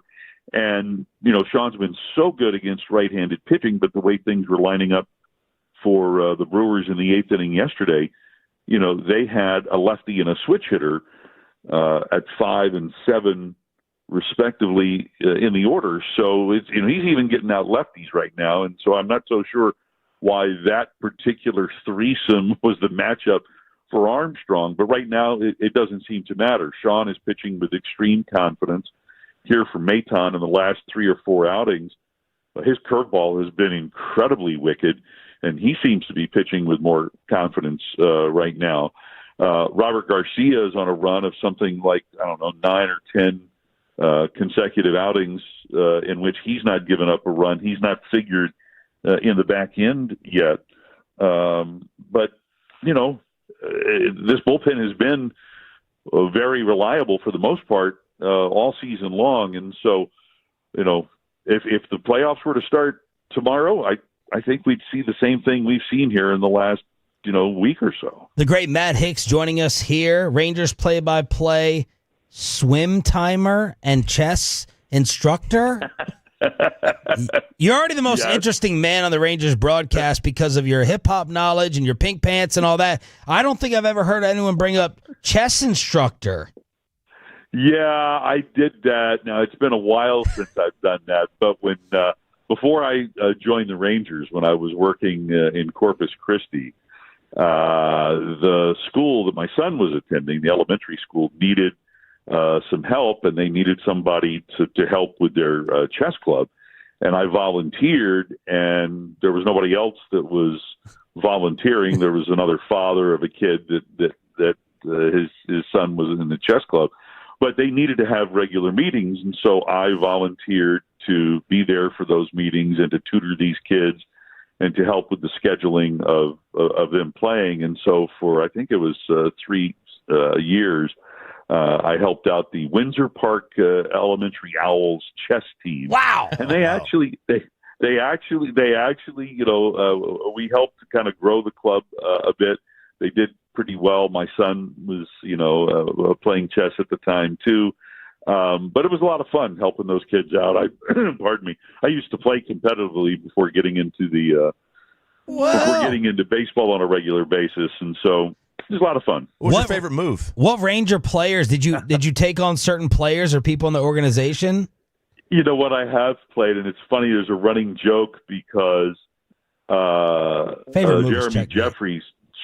Jeremy Jeffries not only played, but he had his own really expensive chessboard. Oh. And he and I got together, I forget what season it was, and we would play a game where when I had the opportunity to be in the clubhouse, we would make the moves, but we would suspend the game, and then the next day that we were able to play, we would pick it up, and we never finished the game. It's sometimes you can sit down and you can play quickly, but Jeremy was one of those guys that wanted to think about his moves, and I'm the same way. So I'm not real good with speed chess, but he's one of the guys that I played, but we never had a result. And there are a number of guys on the team that will play, and one of the guys I've talked about playing against that is on the club now is Marcus Semien, but we've not been able to sit down and go at it. Semien told me that when the year that he was with Toronto in spring training, that the Blue Jays had a chess tournament all throughout spring training. Wow. A lot of guys play. Matt, if this type of run was happening in football, I feel like it would be easier for us to talk about what the coach is doing, right? They're running the football. They're blitzing more. Same thing in basketball. The rotations have changed. They're running more in transition. You guys talk to Bochy every day. He's obviously a Hall of Famer. Explain to us the Bochy effect during this run and what you've been picking up from him and his greatness. Just a calm, steady, guiding hand. He's not one of these managers or leaders that is rah-rah, gung-ho, coming into the players portion of the clubhouse and, giving speeches and stuff like that. He just sort of, and I don't want to say he removes himself because he doesn't, but he does give the players their space. But, I think that Boch is a real interesting combination of old school and new school. I think that Boch, for many years prior to this analytics era or whatever you want to call it, was a guy who thought that way. And so, he very much embraces the information that's available to him and to the players, and sort of helps to fuse, that so that these guys can be at their best in terms of preparation for each game. But, I think that there's a big part of Boch that's all about, as the game progresses, letting the game come to you and doing what the game asks you to do. Remember when we had Ron Washington as a manager, he would say that often. What is the situation? What is the game asking you to do? And I think Bruce Bochy is definitely, a proponent of that kind of baseball. So while the analytics may tell you that over the course of a season, this is the way to approach things, each game is different in what it is that you should be doing. And so, I think right now what we're seeing is not just, a bunch of guys going up there and trying to slug on offense, but guys going up and figuring out, what do I need to do in this at bat? And when I come up, I'm not just hitting in a vacuum here. There's a certain situation, and I should be looking, for this pitch in this particular spot and trying to do this, as opposed to, okay, I need to be trying to, drive the ball here regardless. And it seems to me like, one of Bochy's strengths is figuring out and putting together a lineup that works on a nightly basis, and I think that's one of the big areas where he's impacted this ball club in a positive way. Thank you so much, Hicksy. Love having you on. Let's keep it rolling. Have a great call tomorrow night. Sounds good. Thanks. The great Matt Hicks from New York on the D&M Leasing Hotline. Have we uncovered the conspiracy in the NBA? And I'm not a conspiracy guy. I think we have one. And the latest details on the Charlie Kirk shooting next on The Fan. But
for Kids. Donate today at carsforkids.org. And also brought to you by the personal and jewelers, Frankel and Frankel. If you've been injured in a car or truck wreck, call Frankel first, 214-4817-333-3333. With Frankel and Frankel, there's never an out-of-pocket cost. They only get paid when you win. Frankel and Frankel, the go-to car and truck attorneys in Dallas.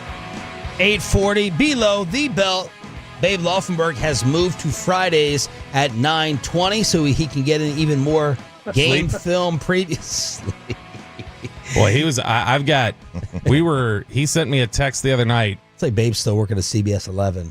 His sleep Get out there at midnight, 1 a.m. Yeah. I'm a night owl. I'm telling you, he sent me like an 11:45 p.m.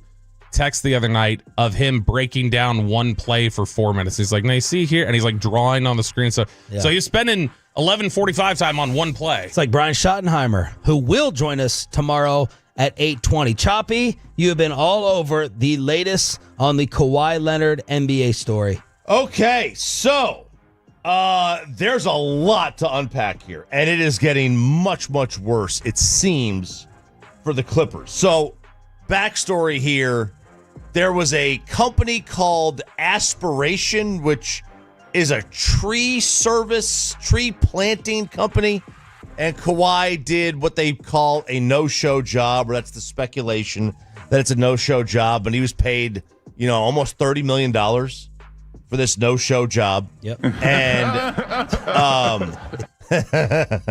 Steve Ballmer was an investor in this company, but he is saying this is a shady company. He was bamboozled, yada, yada, yada. And Cuban came out and defended him. He got into a Pablo Torre. He went on Pablo Torre, who's been breaking all these stories, podcast. And basically, Cuban was saying Steve Ballmer isn't dumb enough to allow this company to go bankrupt. So you saw all this behind the scenes information. And that's how this was all figured out. It was figured out through a bankruptcy filing. Yeah. And he's absolutely right.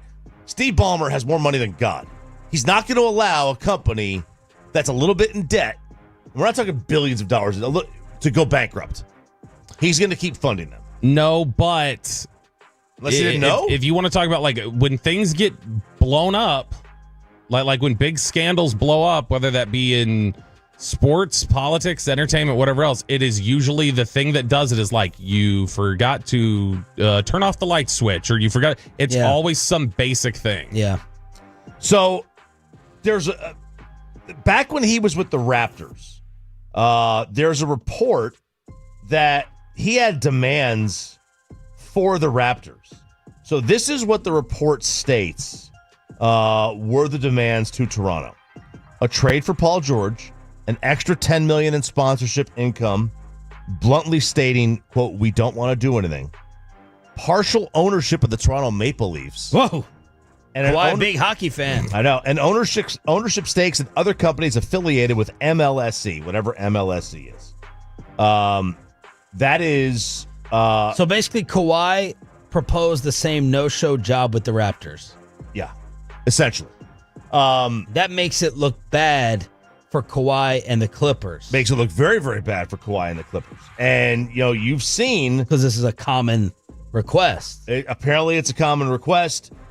Stephen A. has said, so Uncle Dennis is his guy. Yeah. He said if there is a request to be made, it's coming from Uncle Dennis. Uncle Dennis will look for every possible avenue to milk more money here. Yep. And look, I mean, I guess that's his job. Sure. Ask for ownership stake of whatever. Ask for everything. Yep. Ask for everything. The worst they could say is no. But we are looking at this as potentially a real problem for the NBA because, as Pablo said to Mark, you really want me to uncover your skeletons? Like, every team, I think, will be petrified of this because it appears that, Kawhi's camp asked the Raptors to do the same thing.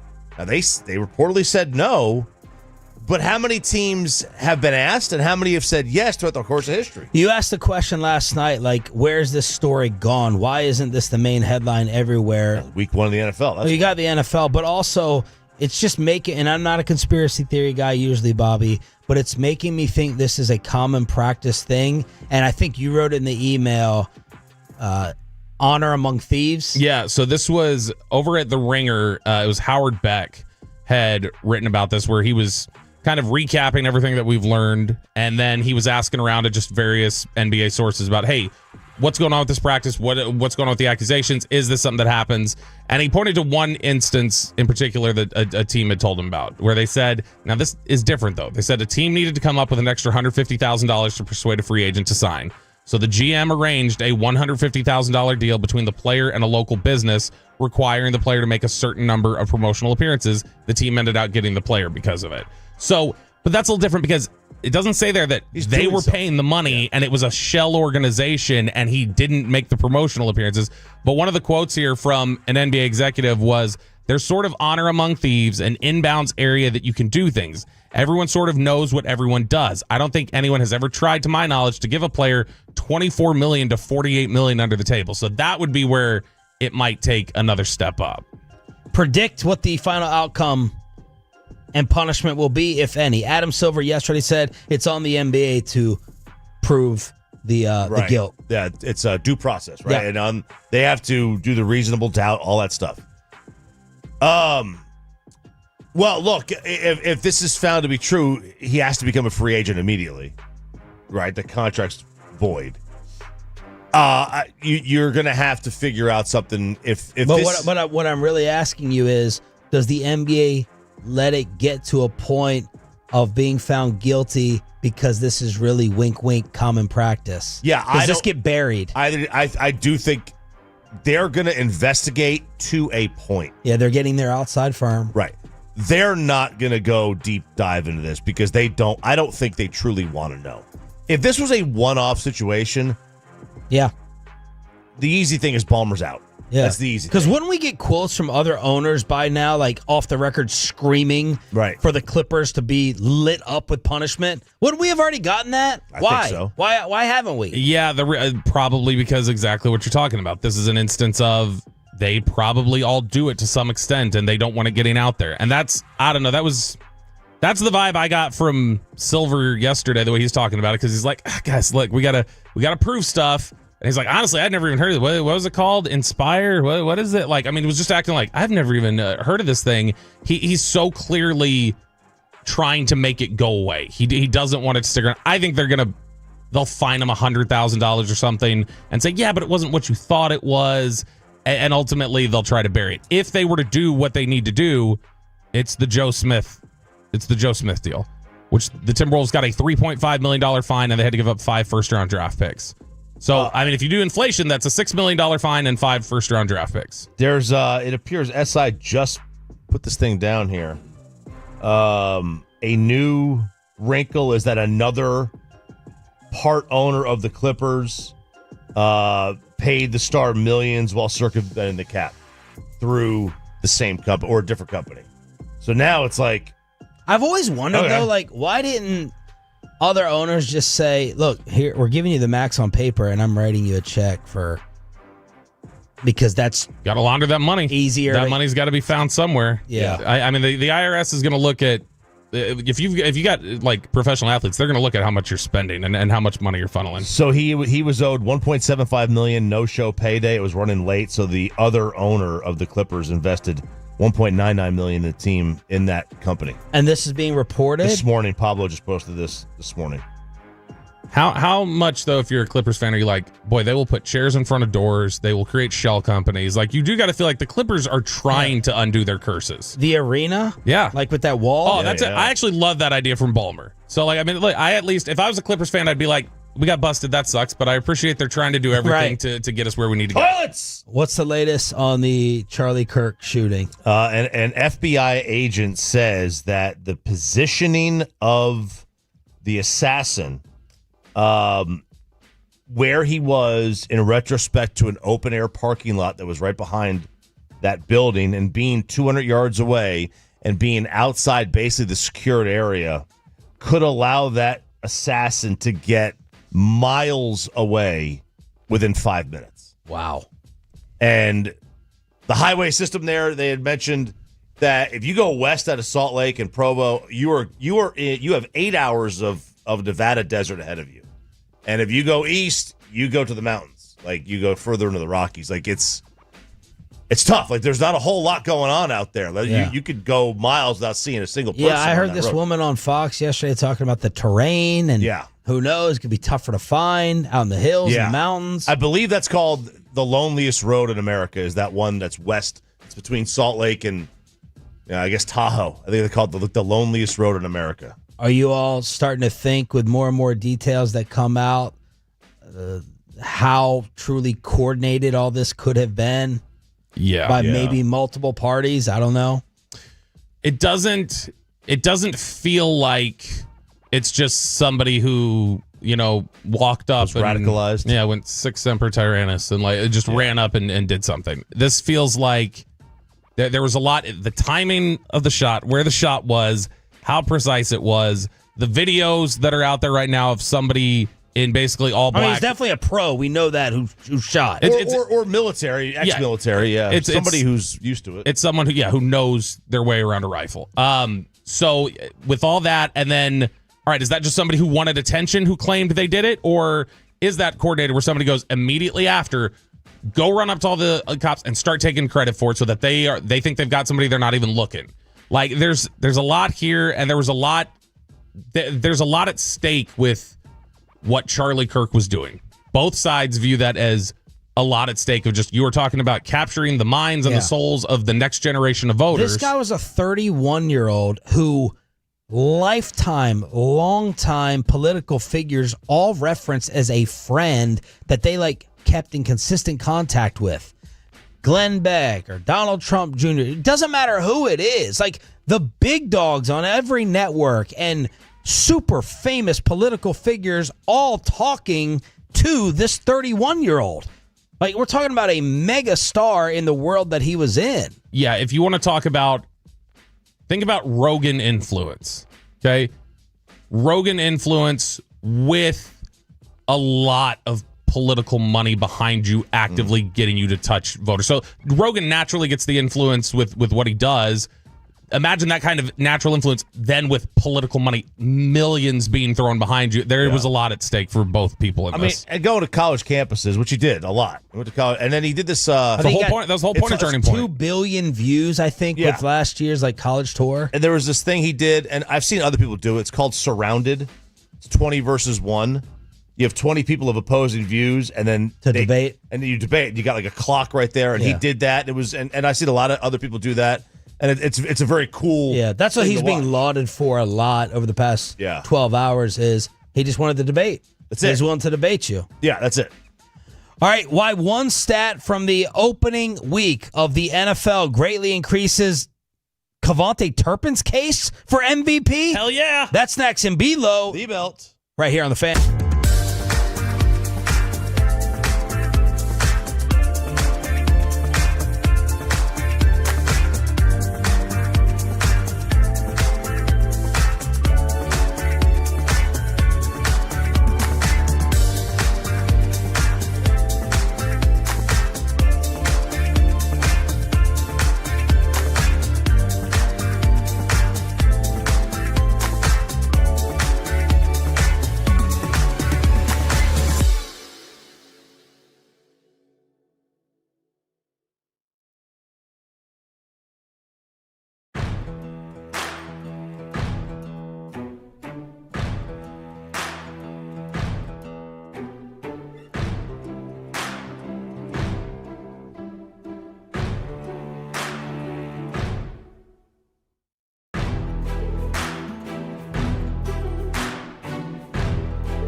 new Chevys than anyone else, all priced to sell. Visit ClassicChevrolet.com. This is Texas. This is Classic Chevrolet. Together, let's drive, relax, enjoy the difference based on new Chevrolet registrations 2023 and 2024. The great Bobby Belt. Bobby knows ball. Hey, let's talk ball. We're the ball knowers and we just talk ball. Hey, it's a Ball Knower Thursday here in Below the Belt, which is sponsored by D&M Leasing and Window Nation.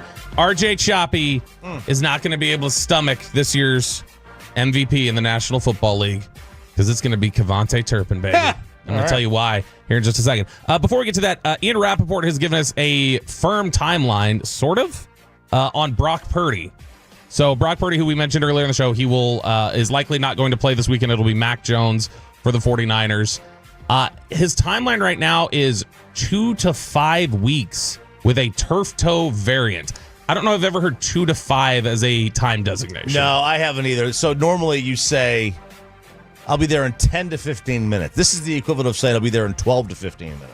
Yeah, this is like saying, like, pass me the pepper and salt. It's like nobody says that. Right. Yeah, because nobody needs more salt. Salt and pepper. That's how you say it, typically. But this is a case where 49ers now are just getting brutalized. You've got the Brock Purdy issue with the injury. George Kittle hits IR, but his new reality show should be coming shortly. They lost all their depth during the offseason. And I had mentioned this in my email yesterday. I am starting to wonder, like, are these the cracks? Are these the San Francisco cracks? Not just in general, like, oh, their time is ending. But is this cracks in their general philosophy? Because if this falls apart for Shanahan and he gets pushed out, which, by the way, total D yesterday when talking about the kicker they let go, Jake Moody. Shanahan was? Yeah, he got asked about it, and they're like, the decision that he made, and he went, yeah, it wasn't that tough of a decision. It's just like, dude, he's so flippant, and he's so Popovich-like without any of the titles. Yeah. I like him as a coach. I find him irritating as a personality, but Kyle Shanahan, if things were to fall flat here, think about the coaching tree that it's produced. Saleh flopped with the Jets. McDaniel is having a time of it in Miami right now. I don't know what the hell is going on with the Houston Texans. DeMeco Ryans hasn't had it all fall apart yet, but last year was disappointing, and they looked really bad the other day. And if Kyle Shanahan then gets pushed out, it's like, okay, well, what exactly did you guys produce? The stuff that the NFL was trying to replicate for the last 3-4 years, where we led astray, we're now trying to copy something that, this doesn't even work. They got lucky with these players hit, or these guys were good. The fact that you get Dre Greenlaw or other linebackers to come out and be studs that you picked in the 5th round, you don't expect to hit that consistently enough. But I think the cracks in the 49ers foundation are showing now. And, man, I think it was Warren Sharp who came out with some training and medical team numbers on San Francisco. They were alarming. And, of course, you got Kittle, who's out for a while as well. 49ers health by season. Number 1 most injured in 2024.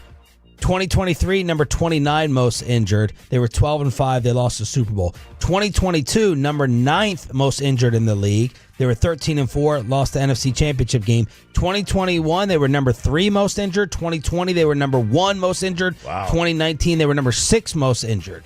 Yeah, that's not good. And they are the reason that we have the emergency third quarterback elevation rule now, because their quarterbacks couldn't stay healthy in the NFC title game. They've clearly had some issue, whether that be training staff or are they being run too hard at practice or just in general they've acquired broken players. We'll get an answer on some of this when we see, does Debo get hurt in Washington or is he fine there? Right. That number for it being that many years kind of basically in a row, that tells me that might not be on the players.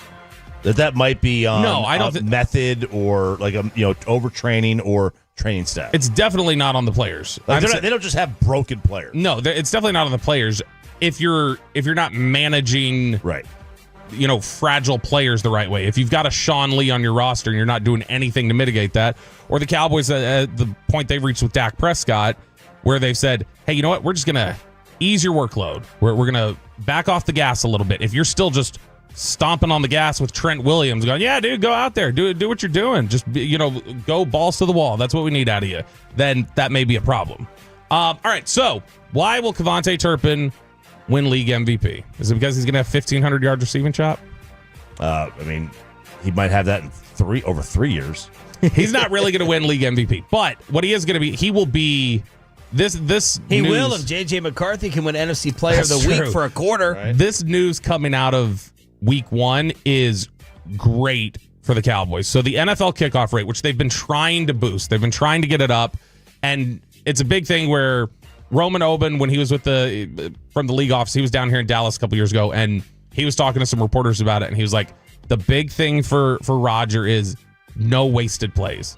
I don't want to play in our game where people feel like, all right, here's the play where we check out and we just walk up. That's why the extra point gets moved back and it's a 33-yarder now. Create some drama. Kickoff, that can't be a wasted play. We need action on every single play. So they've really tried to get, I thought they were going to eventually get rid of the kickoff and just say, all right, if we don't have action on it, we'll get rid of it. Instead, they come up with this XFL hybrid where you just reduce the collisions. And they tried all right, you kick it out of the bounds or you drop it in the little landing zone and all these different ways that you can do it. They hoped last year that would help. It didn't help as much as they wanted it to. It was up slightly, but it was not up dramatically. You want a toxic masculinity, RJ Choppy opinion? Yeah. Hit it.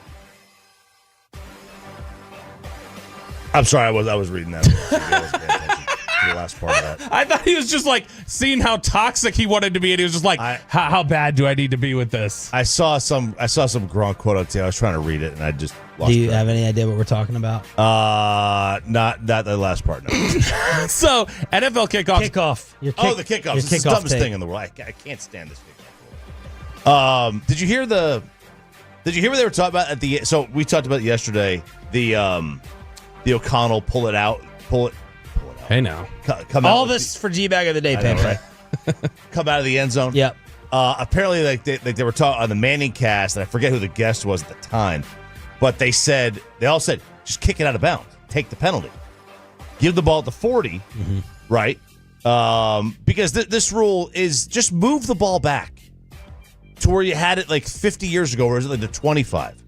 The worst thing to me, nobody, and I mean nobody, wants to see when you get to the Super Bowl this year, all amped up, those flashes going left and right, and then see that guy kind of weasel up to the ball, just No, you want to see him bomb it. Nobody wants to see a change-up for the first pitch of Game 1 of the World Series. So you, right? To you, the first opening moment needs to be that kickoff, just a boom through the end zone. Through the end zone. Show how much I have saved up my testosterone for a week. Right? To see a no return play, a no just action. Bomb it. No, I want the reaction. I want the return. That's why I said move the ball back. Okay. But you don't want the coffin corner kicker as a punter. Stupid. You want the guy to just boom the punt out of the end zone and give it at the 20. I can't stand it. It's just like that's ridiculous. All right. No, just kick the damn ball. Kick it as far as you can. Throw the fastball. I want to see that fastball hit 104. I don't want to see a change up on the first pitch of Game 1 of the World Series. Are you embarrassed? Last year returns were up slightly from previous year average. It did not make the impact that they thought it would. So they said, all right, we're going to move it to the 35-yard line is the touchback now. And in the first week of the 35-yard line touchback, teams returned 118 of 156 kickoffs, which is a 75.6% return rate. The last time the NFL had a higher return rate for a single week was 15 years ago in week 17. Yeah.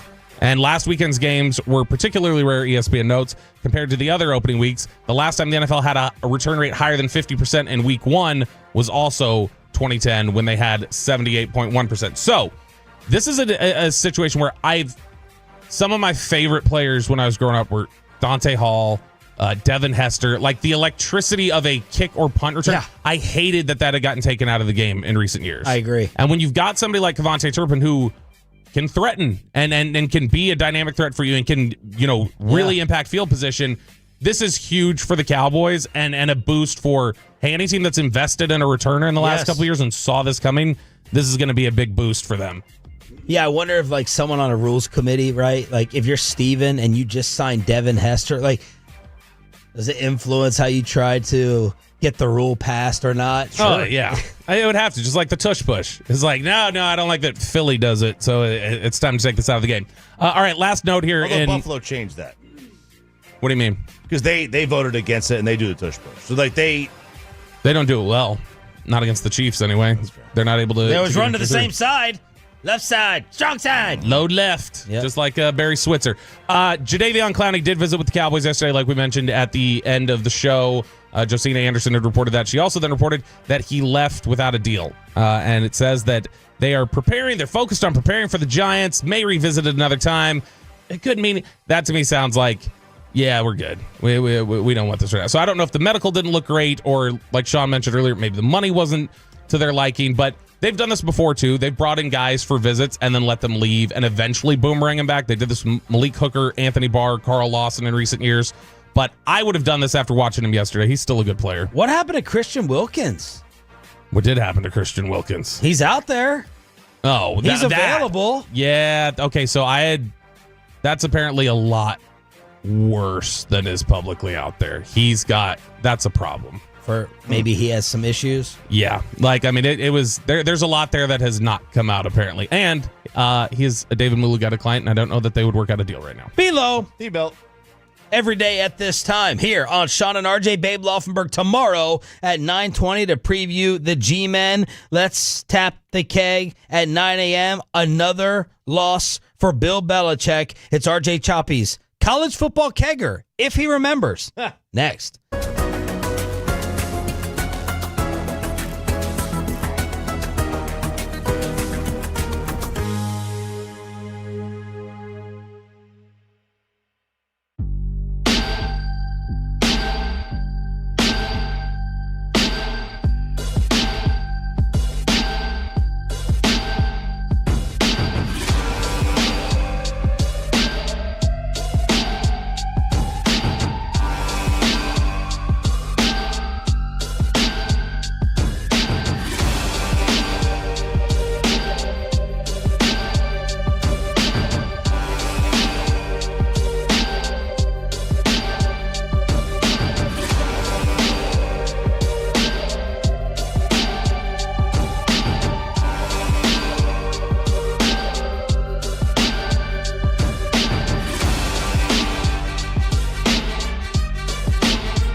because this is Sean and RJ on 105.3 The Fan. I'd like to know where Lou Holtz is right now. Oh, I win. Google me. We're not hosting an intergalactic kegger down here. Another loss for the hoodie. Bill Belichick. So, it is College Kegger here on 105.3 The Fan. Now, we had talked about and mentioned all the trademarks that he was trying to go for. Him and Jordan Hudson have filed with the U.S. Patent Office trying to get just a bunch of things trademarked, like Chapel Bill, Gold Digger, Trail of Digger. Gold Digger. They wanted the trademark Gold Digger? Gold Digger. Man, you talk about not having a soul that you would want to go ahead and put that out there. She take my money. For people to call you that, to make dimes off it. And then another one, Trail of Salty Tears, which is completely offensive. 17 slated to be used on clothing and jewelry. That was the amount of patents that they filed. Well, jewelry. Yeah, these are Bill's patents for sure. So 4. I couldn't tell if it was her, but I saw like an overhead locker room or hallway view of her supposedly holding the locker room door as they were all going in. I don't know. I could not see whether it was definitely her or not. So according to ESPN, the requests rejected by the patent office were 4 of them that the Patriots really had a hand in as well. One of them was Ignore the Noise. The Bellustrator. So the Patriots own these. Yeah, the Patriots have also filed for these.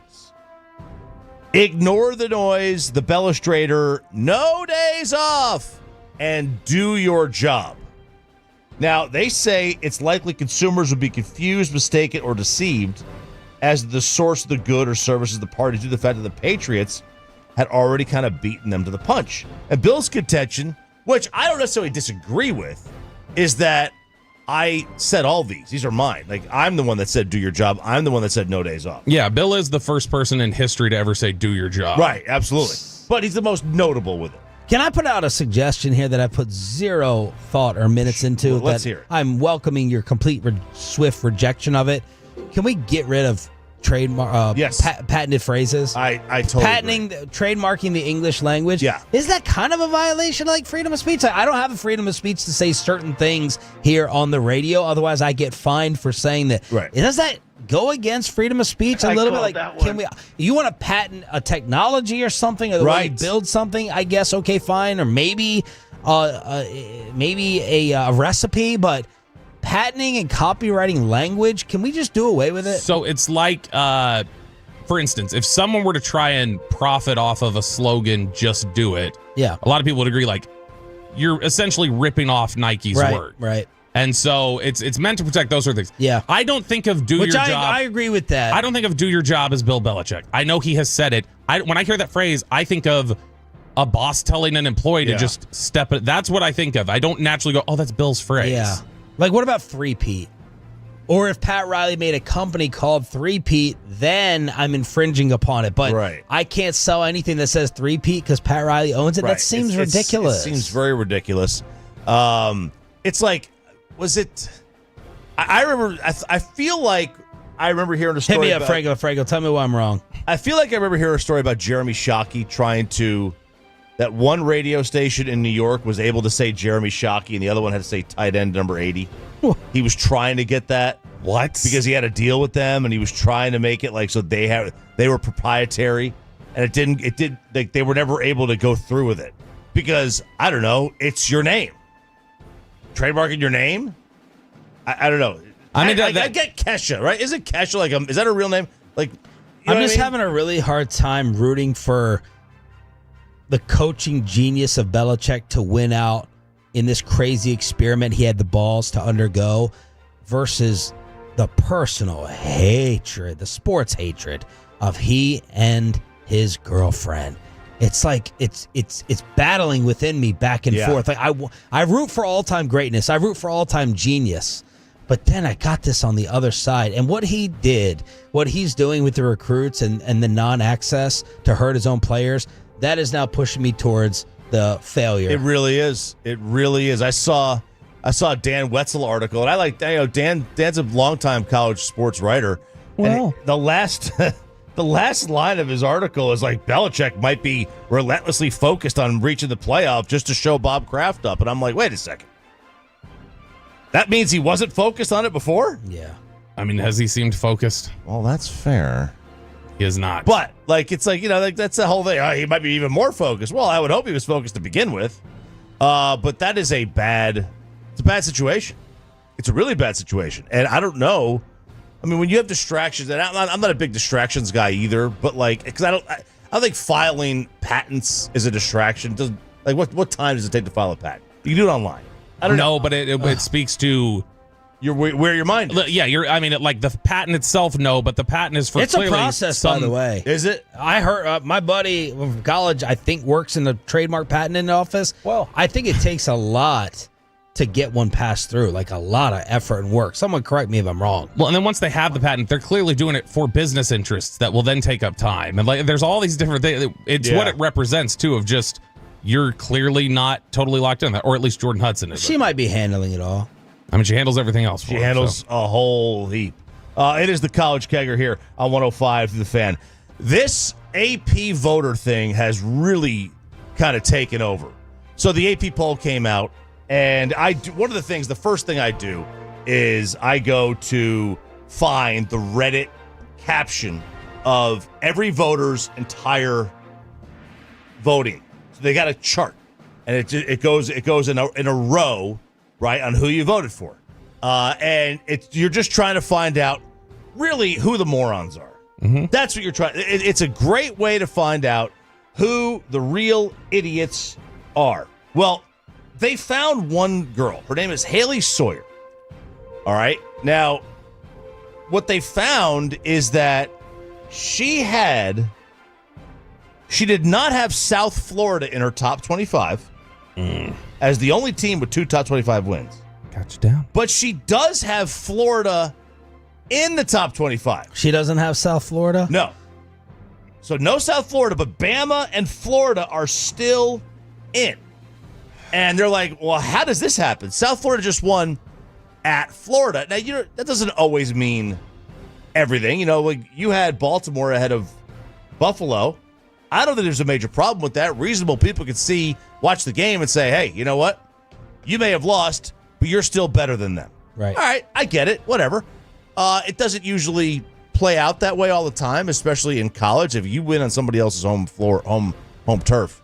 I mean, that's a pretty good way, especially when you already destroyed Boise the week before. But that's not the issue. The issue is her answer when asked about her AP ballot. But as far as what my votes are and what my process is, I wake up early in the morning after covering a game late in the night before. Don't want to go too much into my process or logic, but I will say I appreciate everybody's interaction on social media and all of your feedback. There's tons of people that vote on the AP poll, and it's not a perfect system, but at the end of the day, no matter who you pick, it does even out because there's so many people who vote. And like I said, it's really fun for discussion. It doesn't, probably matter in the end, but I'm glad that people are having a really good time. And they're killing her answer because it's such a non-answer. I don't want to go into my process. And just be honest with it. Just be honest that you didn't watch any of the games, because that's the reality. And the reality is that they should not have anybody who is on a beat as an AP poll voter. If you are if you write for the Austin Statesman and you go and cover Texas against LSU, you are waking up in the morning, you are driving to Baton Rouge, you are watching the game, and then you are driving home that night. They're not giving the people at the Lexington B an expense account to go stay at a Hampton Inn. Yeah. They're coming back that night. You watched 0 games. How are you able to vote? Oh, you can watch the highlights. Sure. Right? You look at the scores. Yeah. You're coming home and you're looking at the scores. Who should vote then? Former media members who aren't at games. I guess basically who aren't at games. Right, because I think it's just too difficult. I think it's too I should be voting. It's really difficult to keep up on every team during the week, period. It really is. She's deleted her Twitter account, by the way. Wow. So because RJ Choppy. Yeah. Harassment. It's not your night. I don't know. I knew that was coming. Yep. I knew that was coming. I thought about it too. And I was like, should I play it? Yeah. Why? We were 2 seconds into listening to that clip, and I went, all right, makes sense. Oh. I'm just saying, you can hear it. Makes sense. And so I go down and I'll look at these. I'll look at all these things. And the first thing I do is I want to see, where my school is, right, and who the haters are. And I'll see. All right, did this person come from? Oh, they're a Big Ten guy. They just hate the SEC, or they're a Bama fan. They just hate Tennessee. Or now if you have A&M super low, but you're Kirk Bowles, you're a Texas guy. Does that change things? So that was. Just something that popped up there, but they are.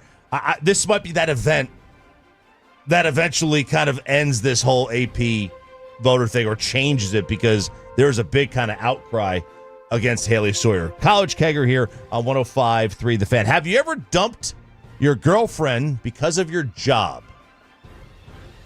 No, I've always been with people who were awesome in terms of the understanding of what my job was. Mm-hmm. It was part of my screening process. Your screening process. Okay. Well, this is Taylor. Is it Mauser? I'm kind of joking, but I'm not. Yeah. So you got to be cool with this. Yeah. Is this Taylor? It's Mauser. Is his last name? He's Iowa State's offensive coordinator, and he told Fox how he chose basically his bros. So Mauser was dating the same girl. She came to Ames with him, and after 1 year, she said to Taylor, "This isn't for me. It's either me or Iowa State." And Taylor said, "I'm going with my bro. See you later." I think she actually said it's either me or Campbell. And he goes, "Oh, that's an easy one. Campbell for sure." Hey, bros before. Oh, man. Dang, Gus. There you go, Gus. So he was hired in 2015 as a grad assistant from Matt Campbell. And he was dating this girl, and they go to Ames. And a couple of years later, she's like, "Dude, this is not for me. I hate this place. You're never home. I'd never see you." And he basically was like, "Okay, get out." He says, "Okay, get out. I'm basically a servant to the job." We heard, Jimmy in his acceptance speech at the Hall of Fame was like, I didn't know my kids." That came in the Gambler. That came across as cold. Yeah, he was just basically like, "I got to win a Super Bowl. You got to go." Yeah. And, I mean, Broadus told the story on the air before that when when he got the divorce, his ex-wife signed the papers and she said, "Go win your Super Bowl." When she handed it to him, I'd be fascinated to look at what the divorce rate is of Super Bowl winning coaches and GMs. I bet it's way high. I have no idea how coaches' wives do it. No idea. I can't even look at like Brittany Mahomes in the stands with two kids and comprehend how. Well, Bobby, we're having a good week, and you got a one-on-one right after this show too. So you just don't know how to stop. I can't look at Brittany Mahomes in the stands with her two kids and comprehend how she does that. And then just being by yourself as basically a single parent. There's no way. My wife is cool with a lot of stuff. No way my wife could be. If I was a coach, no marriage. Absolutely not. No way she'd be cool and fine with that schedule. I think it'd be easier with a player. Now, there are other things that come with the player, like the groupies that you got to deal with. Yep. But if you're let's just say you're Brittany Mahomes, you could see, look, Pat's got 7-10 years left. I got to deal with this for 7 more years, right? With a coach, it could be 40 years. Yeah. Right? It's a lifetime. Way worse hours. Way worse hours and a longer time. Like, again, it's like, all right, just put up with this for like 7 more years. Yeah. All right, and then I'm retired. Literally, I'm retired, and we never have to worry about this again. Then you go into broadcasting like Dirk. Then you go like Dirk. College football kegger here on Sean and RJ. Thanks for being a Tolo. That stands for turn it on, leave it on. Yes, Clowney's not signed, but that's not what I'm worried about. I'm terrified over this Cowboy injury that came out late last night. Tommy Yarsh tells us how screwed the Cowboys could be. DallasCowboys.com. Tommy Yarsh joins us next.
Frankel first, 214 or 817-333-3233. With Frankel, there is never an out-of-pocket cost. They only get paid when you win. Frankel, the go-to contract attorneys in Dallas. Crosstalk with the KNC masterpiece. I think no sign of the fellas. What is going on? Kevin Hagelin. You got another Ranger game today? Off day? They're playing in the afternoon? Probably. Okay. Actually, I think they're off completely, Peyton. I think Peyton was being sarcastic. I know he was. Don't pick on Peyton. He made the coffee right today. He sent us a video. He did make it right. He did. Full brew. Yes, full brew. I just don't. How many people and how big of a coffee mug are these people bringing up to this floor? When we get here at 5:45, for that thing to be dang near empty. That's right. Rietma has like a thermos, doesn't he? That he walks around with that's pretty big. I mean, he's usually here before us. Tommy, are you a coffee guy? Who brews it up there? Who brews up the best coffee in Frisco? Well, they've got a really good machine here that does it pretty well. I know, but I don't drink coffee too much. I'm more of an energy drink guy. My girlfriend's got me hooked on these Alanis. This was what it's called, and they're pretty good. So I usually try to have some of those. I'm not supposed to have as many as I do, but we make it work, and it gets me through it. Caffeine doesn't really work on me, which is interesting, but it just kind of tastes good, so I keep on having it. Doesn't work on you? Yeah, I don't know what it is. Like it's not like if I'm tired or something, right, and I drink one, I'm not like bouncing off the walls or anything like that. It's just I don't know. Maybe it does, and I just don't realize it. I mean, it is just caffeine, Tommy. I don't think it's not a drug that's supposed to make you. Well, no, yeah. Thank you for clarifying that, Bobby. I appreciate it. But I mean, even still, like naturally, people when you have caffeine, it's like okay, you're more awake, you feel more energized, and things like that. And I'm not saying that I don't, but it's just I don't see any sort of like drastic difference before or after, or if I have caffeine or if I don't have caffeine. Tommy Yarsh, DallasCowboys.com, brought to you by the WinStar World Casino and Resort here on 105.3 The Fan. This Deron Bland injury, it hit me hard. I saw it first on your timeline. Tell us what you know and how long you think he'll be out. Yeah, it's just kind of brutal, the luck that Dallas has had in the cornerback room for the last couple of years. I saw Nick Harris put out a number that 53 games that the Cowboys have played since 22. They've had all three starting corners healthy in 6 of those games. Only one last year. So just really, really tough luck. This is a foot injury again for Deron Bland. It is not on the same foot that kept him out last year. He injured it in training camp as a fractured foot in his left foot. This is the right foot, not believed to be as serious. Everything I've heard is saying, maybe a couple of weeks. So, maybe you think maybe Sunday's game and then maybe next week against the Bears. And I think they're going to kind of take it week by week. We might know more next week just to kind of see where he's at and how he's feeling. But especially with, foot injuries at the cornerback position, it's something that you kind of want to take pretty lightly and make sure that you're fully ready to go because you got to plant, you got to turn, and obviously your feet and your footwork are so important to playing the position. So, looks like a couple of weeks for Deron Bland, which certainly stinks for Dallas's defense. So do you anticipate a move outside the building and line us up against Malik Neighbors and company on Sunday with what they have? I think as it stands right now, I don't know if they look externally just yet. I think your two options right now are Reddy Stewart, the second-year player who played for Matt Eberflus in Chicago last year, only played 1 game. So he's got 2 games of NFL experience because he did play last week against Philadelphia. So there's your first option in the slot, and the other is Zion Childress, the undrafted free agent from Kentucky who had a really good camp in Oxnard, made the initial 53-man roster, then got waived and added to the practice squad. So they can bring him up to 3 times and see what he can do. And I think, regardless of even if they start Stewart, I think they probably bring him up just because, you want to have some depth at that position. I think Stewart was that for Deron Bland, so that makes me think that he'll probably get the starting nod over there. But as it stands right now, I don't think they look externally just yet. Tommy, why don't you think they were more externally focused this offseason on corner? It seemed like they had a lot of faith in some areas in the corner room that were very uncertain. Why don't you think they pursued Jordan Lewis on a return harder, or why they didn't find a veteran nickel corner during the summer? Lewis really... That one is puzzling to me, just because for what he ended up getting in Jacksonville, I think he would have been worth a similar kind of deal in Dallas. So that one really to me is puzzling. And as far as the other cornerbacks go, I think they were pretty confident that they could get majority of that starting group healthy by week 1, which they did. And Trayvon Diggs was back, and Deron Bland's ready to go, and they're rocking and rolling. But at the same time, they've talked so much about depth and building depth, and behind them, they've gone externally a couple of times with, Christian Matthew, Robert Rochelle, those kinds of guys.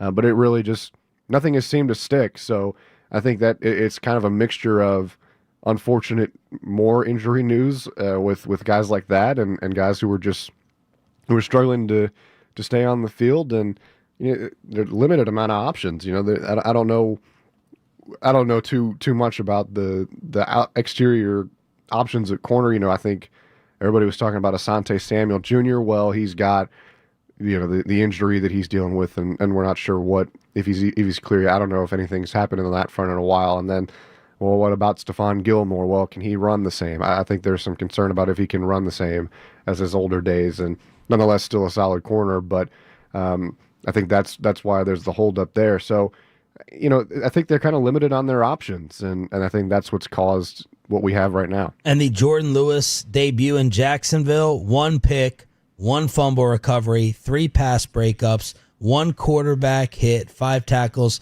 3 of them solo. Tommy Yarsh, DallasCowboys.com here on The Fan. All right, Tommy. So in addition to external options, since we're already talking about those and investigating that area, obviously Jadeveon Clowney was out at practice yesterday, high on the perch above the strength and conditioning room and kind of looking over practice. The report is he left town without a contract offer and that they'll just kind of stay in touch right now. What do you think their thought process was in bringing him in the first place? And do you think that is genuinely a thing that they could boomerang back on and say, hey, we want to get a deal done at some point? Yeah, I think it is. I think it's more of a kind of wait and see thing right now, because if they had signed him yesterday, it's going to be tough to throw him out on the field on Sunday and be like, all right, go get him, pal. And I think it might be something where, maybe they wait until next week and give him a full week of practice and things like that so that he can ramp up back into shape. He's 32 years old. I mean, he still looks like a freak of nature, but he is 32 years old, so you have to consider that. I think the relationship with Brian Schottenheimer, they spent some time together back in 2019 in Seattle. Schotty's a relationships guy, so it's no surprise that yesterday during his press conference he was talking about the one that he built with him. I think he's a versatile player. He's a better run defender, I think, than he is a pass rusher. But I think he's a serviceable pass rusher who can be productive. He tied his career high in sacks just 2 years ago in Baltimore, and coming off 5.5 last year for Carolina. I don't think that they're looking at this as, all right, here's our Micah Parsons replacement. No, I think it's a young but deep defensive end room, and a veteran presence like a guy like Clowney could be something that would help bolster those guys and would help lead those guys in the right direction. And what's funny is we talked about the Schottenheimer connection. They were actually, Steve Spurrier coached both of them in college 15 years apart, which is pretty crazy to think about for Spurrier, just because that's a long time and 2 very different players. No disrespect to Brian Schottenheimer, but I think they see him as a versatile guy who, with this commitment to stopping the run, can do that at the defensive end position for them. If he gets signed in the meantime somewhere else, is this a major missed opportunity? I don't think major missed opportunity. No, I think they like Marshawn Nealon a lot in a similar kind of role like that. I think he would be more of a depth addition and a veteran presence and somebody who can help lead some of these younger guys. Like I said, I don't think it would be a major missed opportunity. They did a good job last week of creating pressure, these young defensive ends, but what they didn't do a great job of was getting the quarterback down to the ground and setting the edge. So I think that's what they're looking at Jadeveon Clowney as, a guy who can maybe do that better right now than some of these other guys, and he can lead the way in that department. So if he can do that, great, and I'm sure that would be a very welcome aspect of this defense. But at the same time, if he decides to take his talents elsewhere, I don't think it's necessarily the end of the world per se. I think these guys still have a talented group, but like I said, they're young. Tommy Yarsh from DallasCowboys.com joining us here on 105 through the Fan. Okay, Tommy, so the Clowney visit, And is this a symptom of some of that freed up money from Micah? Some of the references Jerry made about like, hey, don't rule out us making a trade now. Don't rule out us doing this. Are we going to start seeing them engaged in some more of these things where they're just like, well, we have budget we weren't anticipating, and now let's check in on this? I really think a majority of the budget is going towards some of these extensions that they're doing. I'm not saying that this isn't a fallout of that, right? I'm not saying this isn't something they look at and say, okay, we can get a Jadeveon Clowney now. That could very well be the case, but I think really a majority of their assets they're looking to use in terms of the salary cap and the money in that position is guys like Tyler Smith, who has an extension coming up. Okay, what if George Pickens has a solid year and they want to keep him around? They're going to need money for that. And free agency next year, if they feel like they need a big splash somewhere else, now they have the money and the flexibility to do that. So, sure, Jadeveon Clowney getting signed, if he does get signed, could be part of that and could be a result of them saving some money with moving Micah Parsons. But I don't think they look at this and say, okay, this is exactly what we were looking for. I think it's something that just happens to work out. Tommy Yarsh, DallasCowboys.com. Give us your preview of the Giants and what you're looking for or expect Sunday. Well, I think, for this young offensive line in Dallas, it's going to be a really good test. Of course, if Kayvon Thibodeau, Dexter Lawrence, Abdul Carter, and Brian Burns don't spit on Dak Prescott, it's going to be a really good test for them because that's such a talented front four, and, they kind of mix those guys up so they're not necessarily all four of them on the field at the same time. So Dallas's offensive line is going to get a lot of fresh legs from some really good pass rushers. I think Burns is the best of the bunch of the three pass rushers, but Carter is just unbelievable. We talked about him a lot on the draft show, just how good this kid is. Reminds us a lot of, one Micah Parsons, not just because they wore the same number. And then Dexter Lawrence is probably the best nose tackle in football. So these guys are going to have their handful, and they're going to need to protect Dak Prescott. And then on the flip side, defensively for Dallas, I think, Russell Wilson is not what he once was, but he's still a veteran quarterback who can get the job done. Malik Neighbors is one of the better young receivers in the NFL. Trayvon Diggs said yesterday when he was talking to reporters that he feels like Neighbors is going to be one of the best in the league here soon if he's not already. So it's the Cowboys have had a lot of success against the Giants, and I think they'll win again on Sunday, but this Giants team is getting better, and they've got some really good pieces. That defensive line is really fun to watch. Tommy, appreciate it. Enjoy the energy drink, and we'll talk to you next week. Thanks, guys. Enjoy your coffee. Tommy Yarsh, DallasCowboys.com. Brought to you by the Winstar World Casino and Resort. Proud to be the casino of the Dallas Cowboys. Please game responsibly. You got to pick one. Let's see who K&C is choosing tonight. Micah or the Commanders? Division or the draft pick? We crosstalk with the fellas after this.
Hazel berries. Saffron squad. Nutmeg maidens.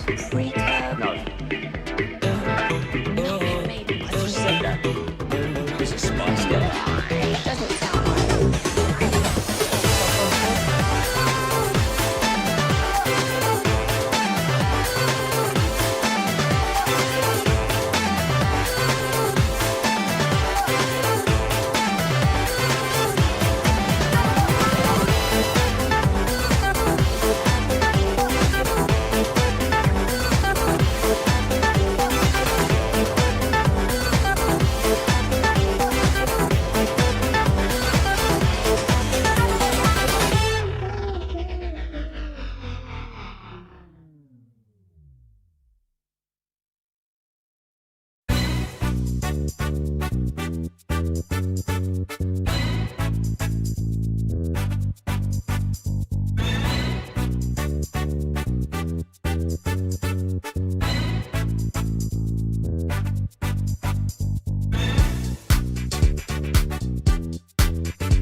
If you're in the market to upgrade your vehicle, get to Classic Chevrolet and Grapevine today. The back-to-back #1 Chevy dealership in the world. More new Chevys than anyone else, all priced to sell. Visit ClassicChevrolet.com. This is Texas. This is Classic Chevrolet. Together, let's drive, relax, enjoy the difference. Based on new Chevrolet registrations 2023 and 2024. 1-1. Berger swings and clocks this one to deep center. Perkins going back. He's at the wall. It is history. Jake Berger with a 2-home run game. And the Rangers lead it 5-2. Eric Nadel with the call. The sweep has taken place. What the crowd filing in? Obviously, it is not going to be a packed house, but sure. Did it seem more than normal for an afternoon game? Yeah, I don't necessarily know if I thought it felt like more people, but I thought they were more excited. Like we talked about it during the show yesterday before the doors even opened. There was palpable excitement from like the people who work there. Now, I'm sure there's people who work there that's just their job and maybe they don't particularly care about the Rangers one way or another, but there was a lot of excitement. And then there were a ton of people lined up at the door as soon as it opened. And they were all fired up. And the doors opened yesterday like an hour and a half before the game, and they were really fired up. So there's definitely excitement. Can this be right, though? And I know that these numbers get twisted and what's another word for it? Manipulated. Monday night, 20,800 in Arlington. Tuesday night, 24,500. And yesterday, it's listed as 24,600. Yeah, I definitely didn't think there were more people there. Yeah. That is disappointing. I wonder, because we were just kind of talking about this. I don't think this should be the case at all. But, like, who gets jazzed up for just the concept of Rangers Brewers? Like, nobody, right? And it's the same thing next weekend, Rangers Marlins. I don't necessarily think people are inherently jazzed up about that matchup. Like, you would hope you'd look at the standings for both teams and be fired up, but I just don't know how many people do that. Oh, the pitcher, Peyton, that we played. That pitcher. The Marlins pitcher. Yes. Whatever his name was. Taylor. Yes. Where he's just like, I play ball. I throw the ball hard. No, if you're buying, I said this earlier, if you're in New York, right, except for DeGrom, you're buying a Rangers ticket or you're a baseball fan, you're like, this team's on fire. They're up and coming. Yeah. They're one of the hottest teams in the sport. Who am I going to see again? Right. That's what I'm thinking if I'm thinking of buying. I'm here for Cody Freeman and Dustin Harris, baby. Right? Yeah, because and different cities have different levels of walk-up crowds. Like, I assume the Cubs would have a higher walk-up crowd. You're literally walking down the street. That makes sense. Hey, let's go to the baseball game. Yeah. Like, no one's just walking You by might the live globe. right by the ballpark. Right. But make no mistake about it, when things are happening in their games, you can feel a playoff-type level of reaction with certain things. Jonah Heim the other day caught that ball behind home plate, and I'm looking at the replay, expected to see like this diving, sprawling, crazy, split the legs, major league catch. That's what it sounded like from the crowd. That's what it sounded like. It was like 2 steps, and he fell down.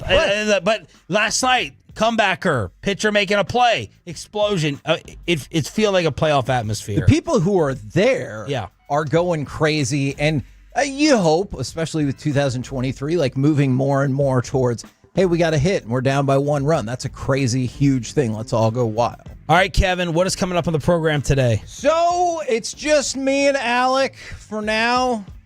Everything okay? Yeah. I think so. Corey. Not really convincing. I don't know. Are you embarrassed? Yeah, a little bit. Corey said if we do a good job in the first hour or so content-wise, then he'll come in. Okay. So we'll see if how that if you do a goes. good job, he'll come in.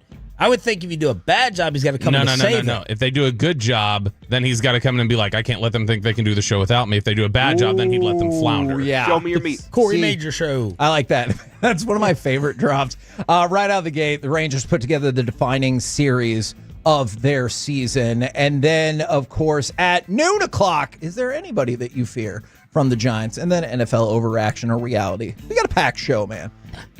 All right, you have to pick one. You have to pick one to root for tonight. Okay. Choppy, lay it out. The Commanders. Oh, so okay. You're rooting. So you listened. I get accused. No, he of did not listen. Well, he listened to the that's tease fair. either, or he just knew who was playing tonight, and he put together 2 and 2 with the question. So we'll go back in 2 and 2. Would you rather Washington lose for the division or Green Bay lose for the pick.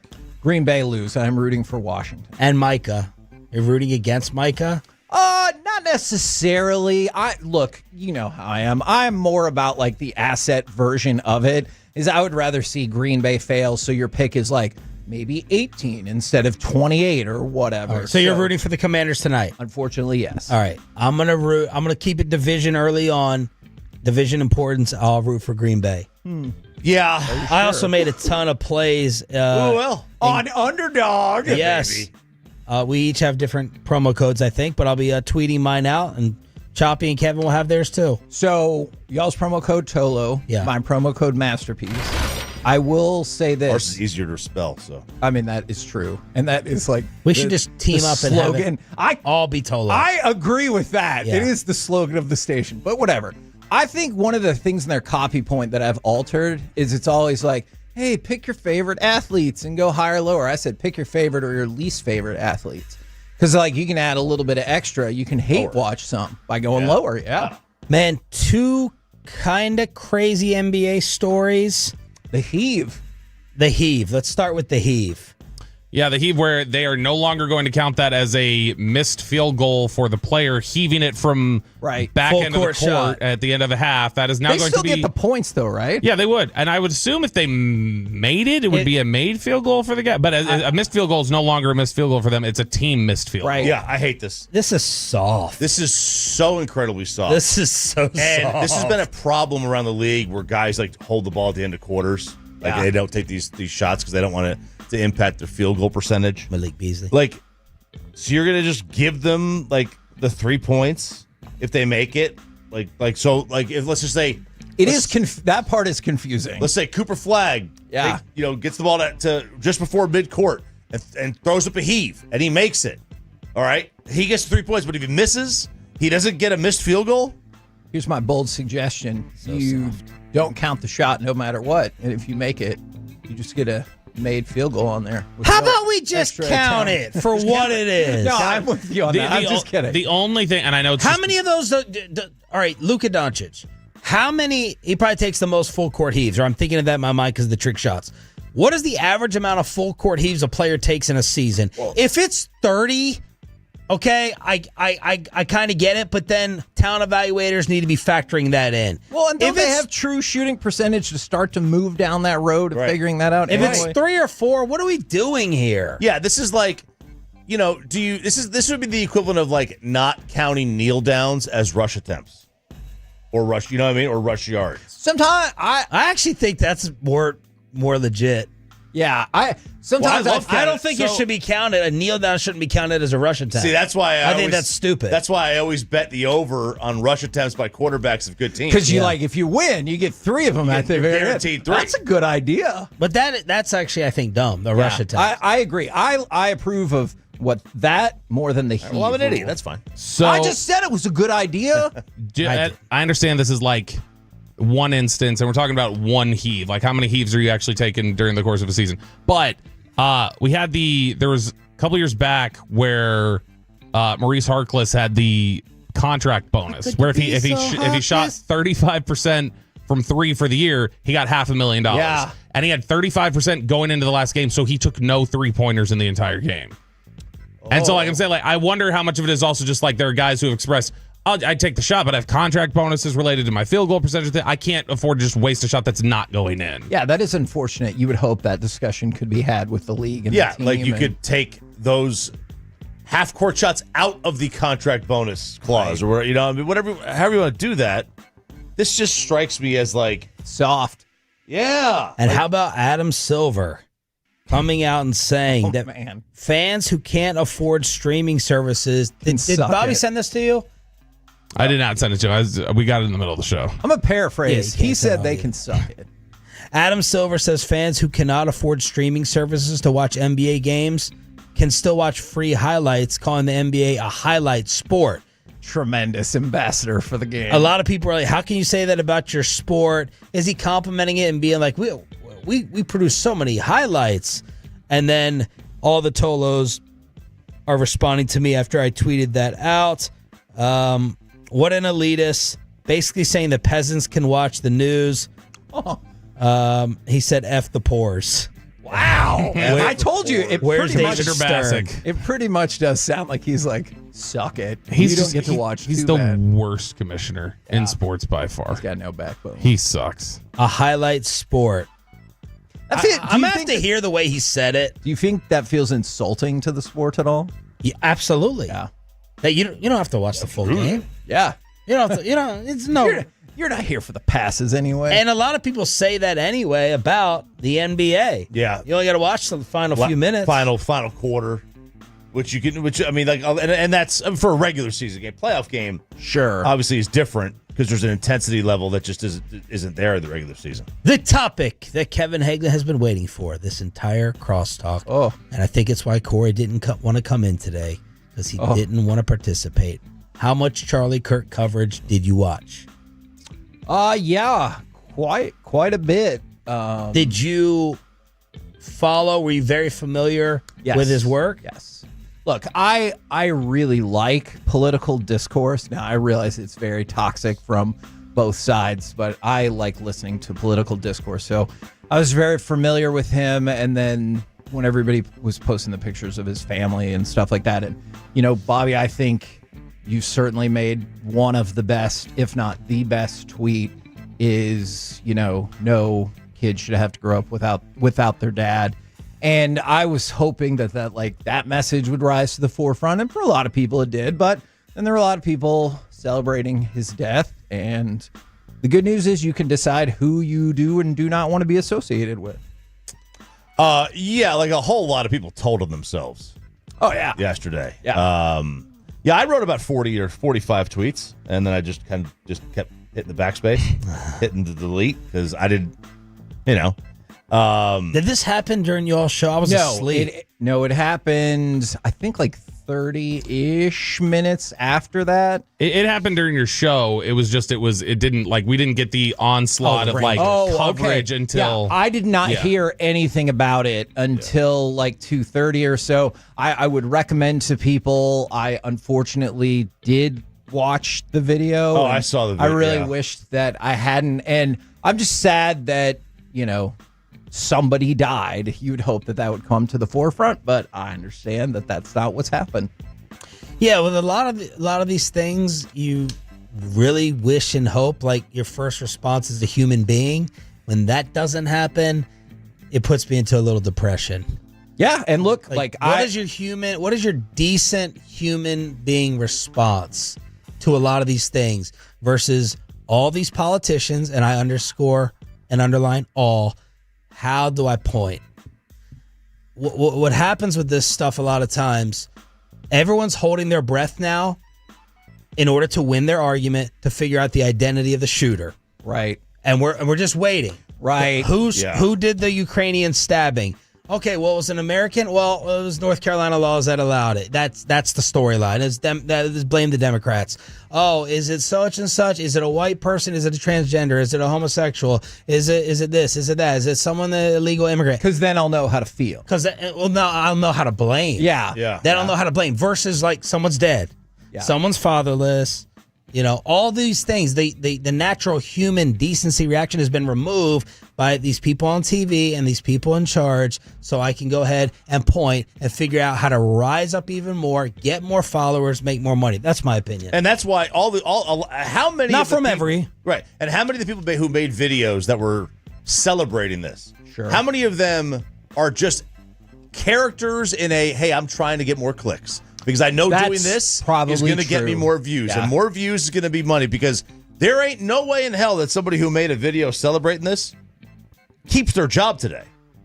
Yeah, I know. Unless their bosses agree. Yeah, actually, that is unless they're Hey, we got somebody in this building who did that very thing. So unless there are social media people living all, you know what? I'll let you guys end it with that. We're back tomorrow with Brian Schottenheimer at 8:20, Babe Laufenberg at 9:20. The K. Hey, Corey could be here. The K&C Masterpiece. Kevin and Medford Masterpiece. Next.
It's the KNC Masterpiece on 105.3 The Fan. KNC Masterpiece right here on 105.3 The Fan. You got me, Kevin Hagelin, and the famous Alec Medford. For now, we are without, Corey Majors.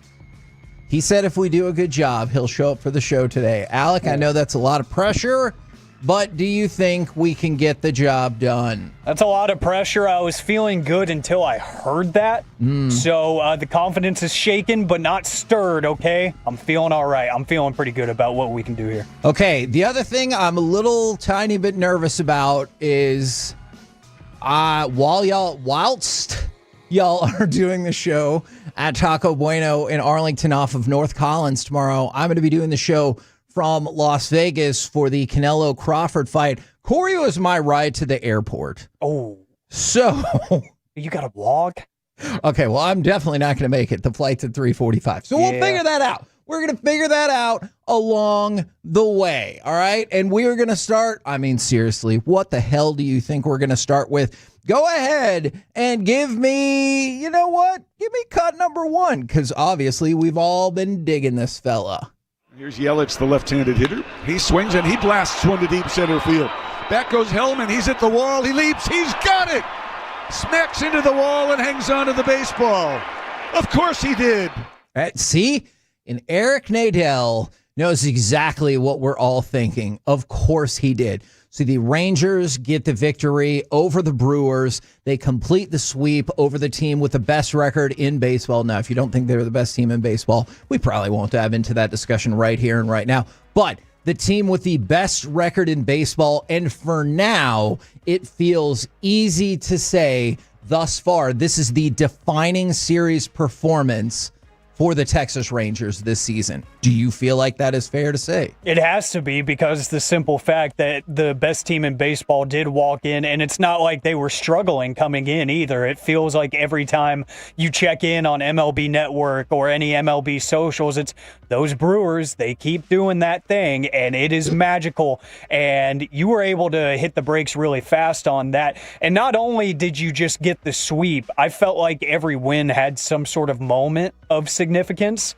including this game. Whether it was Michael Hellman's catch, whether it was Jake Berger stepping up and 2 home runs, give me that double cheeseburger all day. But I do think that each game had some sort of significance to it. You guys talked with Boach yesterday about it, the resilience and the comeback efforts as well.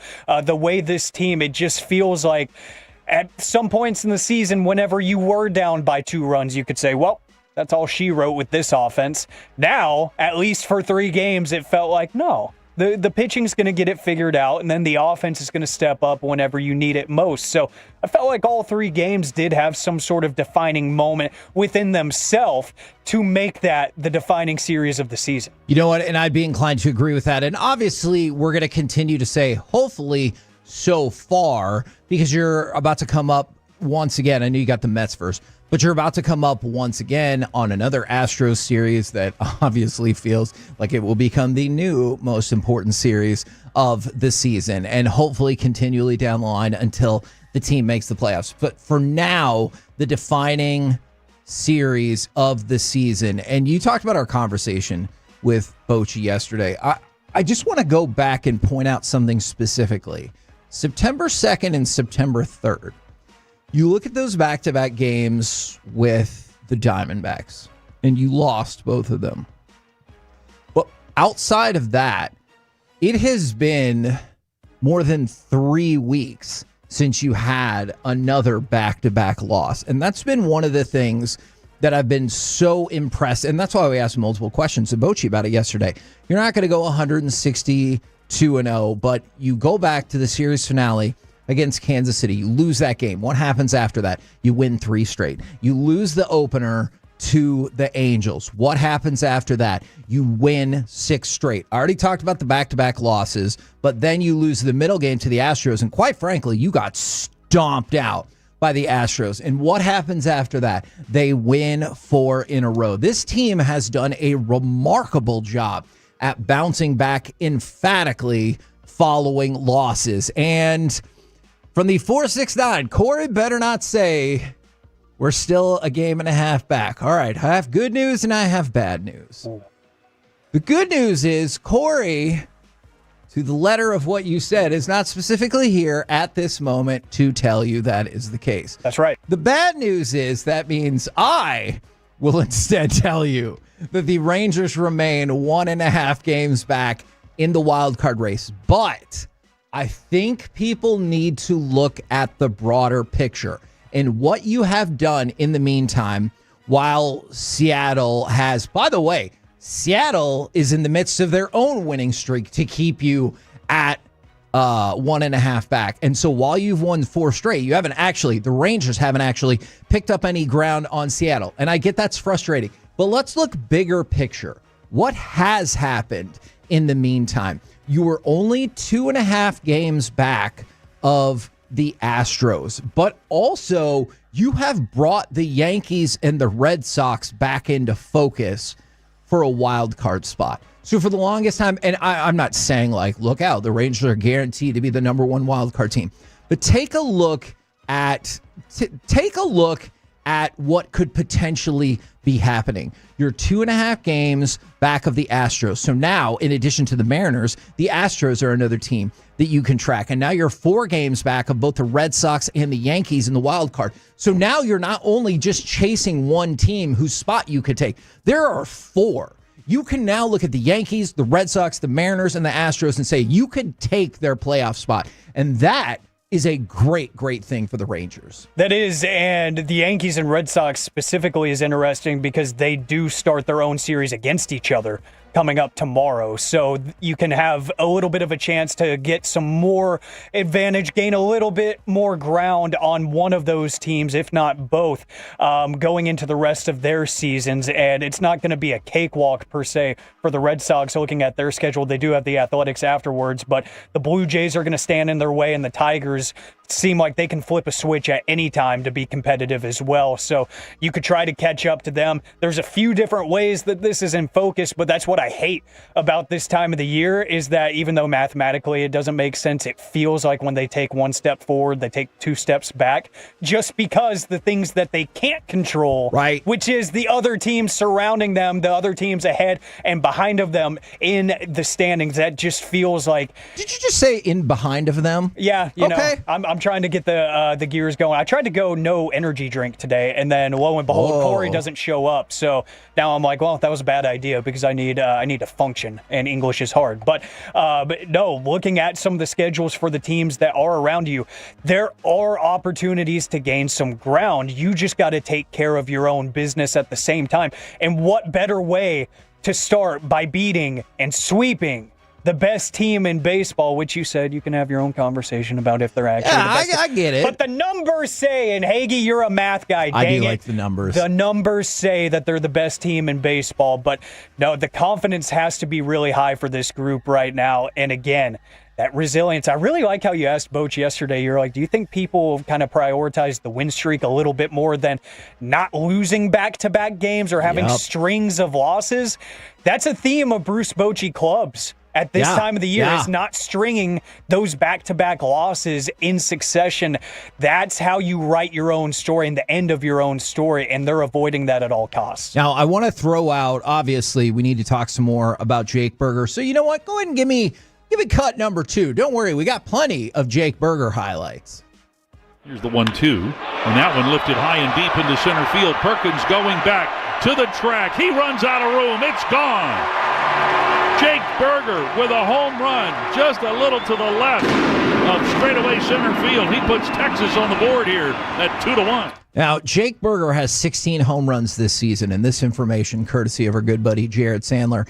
8 of them have been at least 420 feet. That is tied for the Rangers lead with Corey Seager. Nobody else on the team has more than 4 that go that distance, Adolis Garcia. Now, I know the counter argument could be as long as it goes over the wall, it counts all of the same. But there is something to those prodigious shots that you're like, oh, well, there's no doubt that is a home run. And afterwards, Jake Burger said something that I think has really been the key to all of this for probably the last 3 weeks. He said, it feels like it's somebody different every single night. And while he's in the midst of that, Sam Haggerty comes by and from across the clubhouse and he goes, "It was you today, Berg." And so, like, people are, and that is my interpretation of it. I didn't ask for the audio. I don't actually know how much that got picked up on, like, actual audio, but I think that is a great sign that not only is the win streak hyping people up in the clubhouse, they're listening to one another, they're engaging with one another, and that really is backed up by the numbers. We have lamented this offense pretty much all season, but going into, well, outside of maybe the last month or so, yesterday, Freddie Peralta, he had not given up a run in his last 5 starts. The last time he gave up a run back on August 5th. And so what happens in the game? The Rangers hang 5 runs on him. And again, this is an offense that we have lamented about quite a bit. He only gets through 5 innings. He gives up 5 runs. And then the other person that I wanted to shout out was Robert Garcia. I know. Let's all calm down.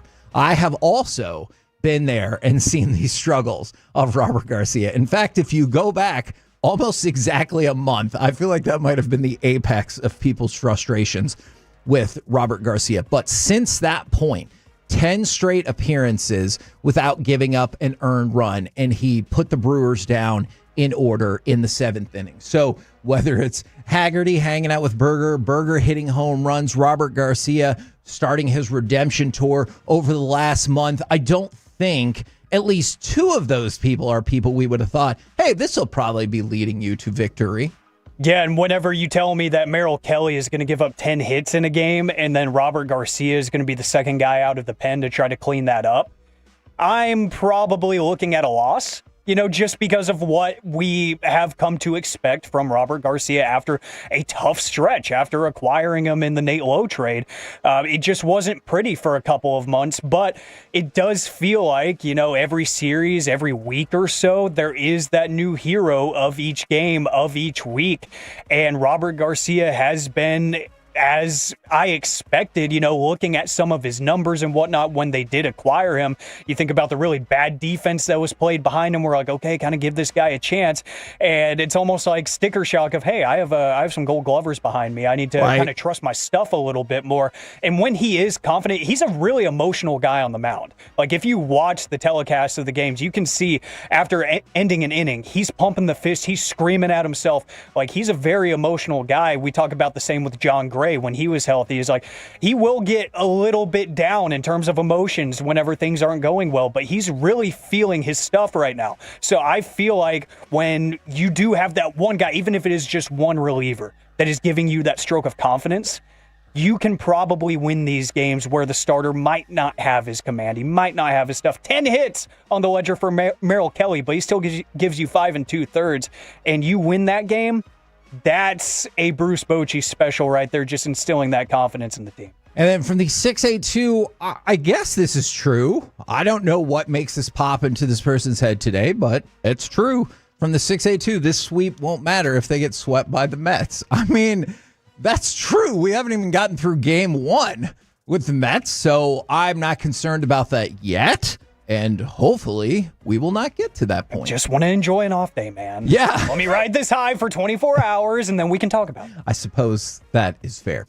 We're the KNC Masterpiece right here on 105.3 The Fan. Coming up next, the 2025 NFL season by the numbers. Plus, would you be willing to pay extra for physical tickets? We'll do next right here on The Fan.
segment of the KNC Masterpiece is brought to you by Cars for Kids. Donate today at carsforkids.org and by the personal injury lawyers Frankel & Frankel. If you've been injured in a car or truck wreck, call Frankel first, 214 or 817-333-3333. With Frankel & Frankel, there's never an out-of-pocket cost. They only get paid when you win. Frankel & Frankel, the go-to car and truck wreck attorneys in Dallas. Side the one, lifting motion right to left. Handoff, Javonte Williams. Bang at left guard, and the Cowboys score the first touchdown of the season. KNC Masterpiece back here on 105.3 The Fan. You got me, Kevin Aglin, and Alec Medford for the day. Corey said he will let us know if we do a good job, he will show up. Now, somebody in the first segment said, doesn't sound like he's showing up, which obviously that hurts my feelings. All right, you have three options. You want to talk about the NFL numbers for the season, or physical tickets in sports, or the fact that I have never ordered an Uber in my life. Oh, this is a great litany of options here. I'm going to say, let's start with NFL. Okay. But I do want to hear about your non-Uber experience. Okay, I was prepared for all of these possibilities. Who will be... Now, I'm just going to run through some numbers. If you want to stop on any of them, please do let me know. It just took 1 week for the odds to radically change about who will be the first quarterback benched. Previously leading the way, it was Joe Flacco and Spencer Rattler. Now, I don't want to make it sound like they've taken off and they are now unimpeachable. They are just tied for second. But by far, the leading candidate is, of course, Russell Wilson. And so it goes Russell Wilson in first, Joe Flacco and Spencer Rattler tied for second, and then Caleb Williams fourth, and Tua in fifth. Similar trajectory for the first coach fired. Mike McDaniel was a slight favorite over Brian Daboll, but now Mike McDaniel is a massive favorite to be the first coach fired. Any questions or issues, I'm guessing no, with the concept of Russell Wilson being the first quarterback bench and Mike McDaniel being the first coach fired? No, I don't have any issues with the leaders. The Russell Wilson one is unfortunate for him just because they did get one of the pet cat quarterbacks of the draft that everybody was kind of intrigued by. If that doesn't happen, then there's no conversation. If any, it's going to be, well, Jameis Winston would at least be a little bit more fun to watch. You know, it wouldn't be a serious thing. It would be tongue-in-cheek. But now he's got to worry about that just because he does have that kind of prized quarterback prospect sitting behind him. But for the coaches, I mean, there's really no conversation outside of Mike McDaniel. That was one of the worst showings after all of the noise going into the season that I've seen in a while, because it felt like the noise was louder about their opposition in week one. It was louder about the Colts because Daniel Jones is starting at quarterback for them. Shane Steichen, people still don't really know what he does in the NFL. Like, there's so many conversations about the Colts and how bad they could be. The Dolphins found a way to turn the tables and steal all the headlines in the worst way. Yeah, he's got to be number one until it actually happens. Now, this is one of my favorite things to do for all sports. The absurd pace that players are on. Will the regular season passing record of 5,477 yards be broken? If you think yes, 5.5 times let's try that again. 5.5 times your money. The record is held by Peyton Manning in 2013, although Josh Allen is on pace to throw for 6,700 yards this season. So, feels like a simple bet to win. Alec, is there any chance the passing record of yardage for the regular season will be broken? That record has always felt so gargantuan to me, and I don't know if the extra game really changes that for me. I still want to say no because the 5,000-yard passer feels so unique and it feels so prestigious. And just imagine if Joe Burrow had like a functioning defense that could have helped them out a little bit last year, and they could have had a couple turnovers and a few more extra possessions. Maybe that changes my mind last year Right now, even with the absurd pace that Josh Allen is on, he could be on pace for 7,500, and I'd probably still say no because Peyton Manning, whatever he's up to these days, yes. That's my favorite Manning as of this moment, but I don't think that gets touched yet. I just don't. Now, it probably will be the same for Peyton Manning's record of 55 touchdowns in a season, though to be fair, Aaron Rodgers is on pace for 68 touchdowns, so congratulations to him. Now, unlikely candidate.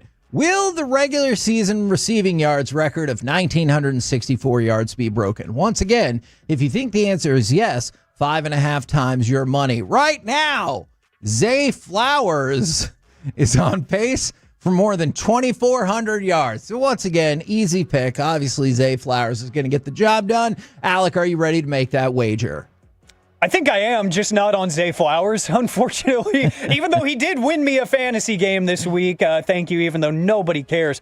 We know that around here. But I think that's a little bit more realistic because of the extra game, more so than the passing yardage record, because it is easy to throw to the same guy all the time when he is that good and when he is that wide open.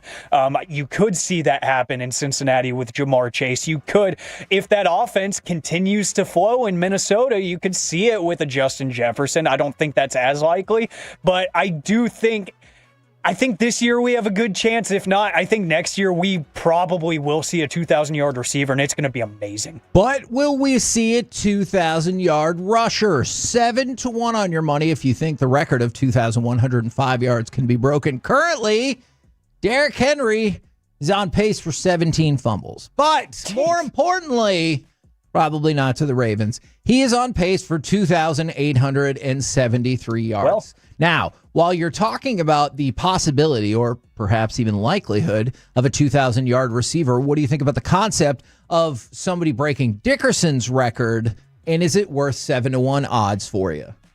I think we got so close last year, and I think that alone gives me the confidence that if one of these lead backs can play all 17 games, that's what's going to be the kicker, right? If the Ravens end up dominating the AFC after this Week 1 loss, then is he even going to play? In that Week 18 game. We don't know. We probably expect him to sit down or maybe like the first half kind of thing if he plays at all. So I hope for the sake of it that the Ravens are still playing for something late in the season so you can see that. And for that reason, just because they're 0-1 right now, I'm going to overreact and say he has to play that final game and he will break the record. I would take that bet. Oh, okay. 6-1 on your money, the last one.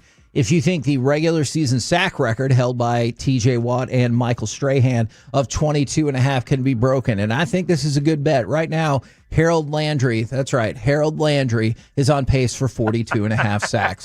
So I just want you to check that out. Now, of course, these are ridiculous because it's only been one game, but I think they are super fun. From the 469, CD would break the yardage record if he could catch. All right. I get your point. And then from the 817, so what you're saying is Caleb Williams is the third favorite because two are tied for second. That means he's third. No. That is not how that works. I like the logic. I don't hate it. Yes, I know that you do, and that infuriates me. Speaking of how things work, Alec, are you embarrassed for me that I have never ordered an Uber? You've never what? I've never ordered an Uber. Huh. With as much travel as you do. Does that not exist in Germany? We had a host family, and they drove us around, and that was super neat. Well, yeah, saving money is cool too, so I can't really knock that. And so, usually, I am that person who, and I know people make fun of this. A lot of times when I go on vacation, I do like to rent a car, but that's probably just a control factor more than anything. I like to know that I can just snag my car and not have to worry about anything else. But I'm going to Vegas, and I have never ordered an Uber, so I did this morning finally download Uber, and I feel like I'm probably, 10 years behind the rest of the world. So, yeah, do you have any, here's what I want to know. 877-881-1053. Do you have any Uber tips for me? It could be whatever. Do you have any Uber tips for me? Because I'm going to need to go from the airport to the hotel and stuff like that. Do you have any tips for me while I'm in Las Vegas? What I will say, since I know you are a very chronically planned out person, If you're able to time out things, book it in advance. Schedule the ride. Yeah. They will sometimes adjust the prices on the fly, but if you get out in front of it early enough, you can get really good deals on lower rates just because you booked it in the morning when you're going to be leaving somewhere in the evening. I did that for a concert a couple weeks ago. Okay. And the traffic going towards AT&T Stadium was absurd. Okay. But I still got that Uber for like $17 for 15 miles down the highway. So, and then... Now, the good news is, Alec, real quick, you'll love this. There's a shuttle for us to and from the fight on Saturday, because I'm going to be out there while you guys are rocking it at Taco Bueno in Arlington. I'm going to be doing a show from Las Vegas tomorrow for the Canelo Crawford fight. So they do have a shuttle to and from the fight. That's going to save some of your biggest stress out there, because the actual travel to the event itself is going to be a nightmare. If they're going to help you out with that, then you're all set. Obviously, getting back is going to be, it's going to take time. Sure. But, you know, if you get out in front of these things a little bit early, you can save a couple of bucks. It might only be like, you know, $5, $8 that you save. But hey, you know me. Yes. I want to save If you that can money. save that money, just get out in front of it as early as you possibly can. I know it's going to be tough. You're going to be kind of all over the place on the fly, kind of. But if you know, hey, I need to be here at this time, just schedule it early. Save yourself the money. All right. So some good tips. Some tips so far that I think I would have followed from the 3, 2, 1. Don't throw up in the Uber. Yeah. That makes sense. Yeah. Which you don't drink, so hopefully there's not many reasons for you to. True. From the 214. Don't do an Uber share. I mean, I'm just using my context clues to assume that means multiple people book the same Uber, and it's like a bus, kind of almost where you have stops and whatnot. Yeah, you're going to be stopping. You're going to be sharing a ride with a bunch of random people that, you know, it might just end up wasting your time. From the 214, make sure your drivers match. Oh, that's good. I don't want to get in the wrong car. Okay, Yes. That actually makes a lot of sense. Now, this one, I hope that I would have followed anyway, but from the 940, don't be a D to the driver. They work their asses off. I appreciate the reminder. I'm hopeful that I would not have been a jerk to the driver either way, but thank you very much for the assistance. Yeah, you guys have been super helpful. I'm sorry that I'm at least probably 10, maybe more years behind the curve. But also the other thing you mentioned is, since I don't drink, like, we've never had to like call an Uber or whatever to get a ride home. That's a good point. Yeah, and so hence why I've never particularly done this. So if you're embarrassed for me that I'm so far behind the technology, no problem. I totally understand that. Are you embarrassed? Yes, a little bit. I appreciate all of the helpful hints as well. Now, I had one more question from the 940. They hate Uber in Vegas. Drivers won't want to pick you up because you don't have a rating. I am concerned about that. I asked my wife about that. So I just signed up. I have no rating. It didn't affect me whenever I first made an account, because I used Lyft a lot before I used Uber a couple weeks ago. So my first time using the app was literally like 2 weeks ago. So I can't hate on you too much, but I used Lyft instead, just because they had coupons at the time or whatever to save a little bit of money. But yeah, I got a match. I got a driver within 5 minutes of requesting one. So without a rating. So I don't know. It might be different in a super busy area like Vegas, but it wasn't an issue for me. Okay, man. Super helpful, you guys. Thank you very, very much. From the 940 breaking news, Kevin is married. I hope people already knew that, but thank you very much to the Frankel and Frankel injury attorney line, and then also to the Twitch and to the YouTube for helping me out. These are super, super helpful suggestions. We're the KNC Masterpiece right here on 105.3 The Fan. Coming up next, it's time for some baseball nuggets, potential fatal flaws for the other challengers in the AL West. Got it. Next on The Fan.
segment is brought to you by Classic Chevrolet. If you're in the market to upgrade your vehicle, get to Classic Chevrolet in Grapevine. Back-to-back #1 Chevy dealership in the world. They've got more new Chevys than anyone, all priced to sell. Visit ClassicChevrolet.com. This is Texas. This is Classic Chevrolet. Together, let's drive. Based on new Chevy registrations 2023 and 2024. Pitch in the at-bat coming up here. And that ball is hit hard right side to his left terrain. He's got it. Spins. Goes to Ortiz for one. Back to first. Not in time. Peterson gets across so that Hellman can score. And we're tied at 2. KNC Masterpiece right here on 105.3 The Fan. Man, so many extra Uber tips along the way. Oh, and then from the 817, you start with a 5.0 rating as an Uber newbie. Oh, You're great. set. Look at you. And then, that I didn't know that. Somebody said that. And then another person said you have 2 minutes once the Uber arrives. After that, it charges you up to 5 minutes and until they cancel. So, look, I've learned a lot. I understand the importance of needing to boogie once I get there. Right now, how about we do some baseball nuggets?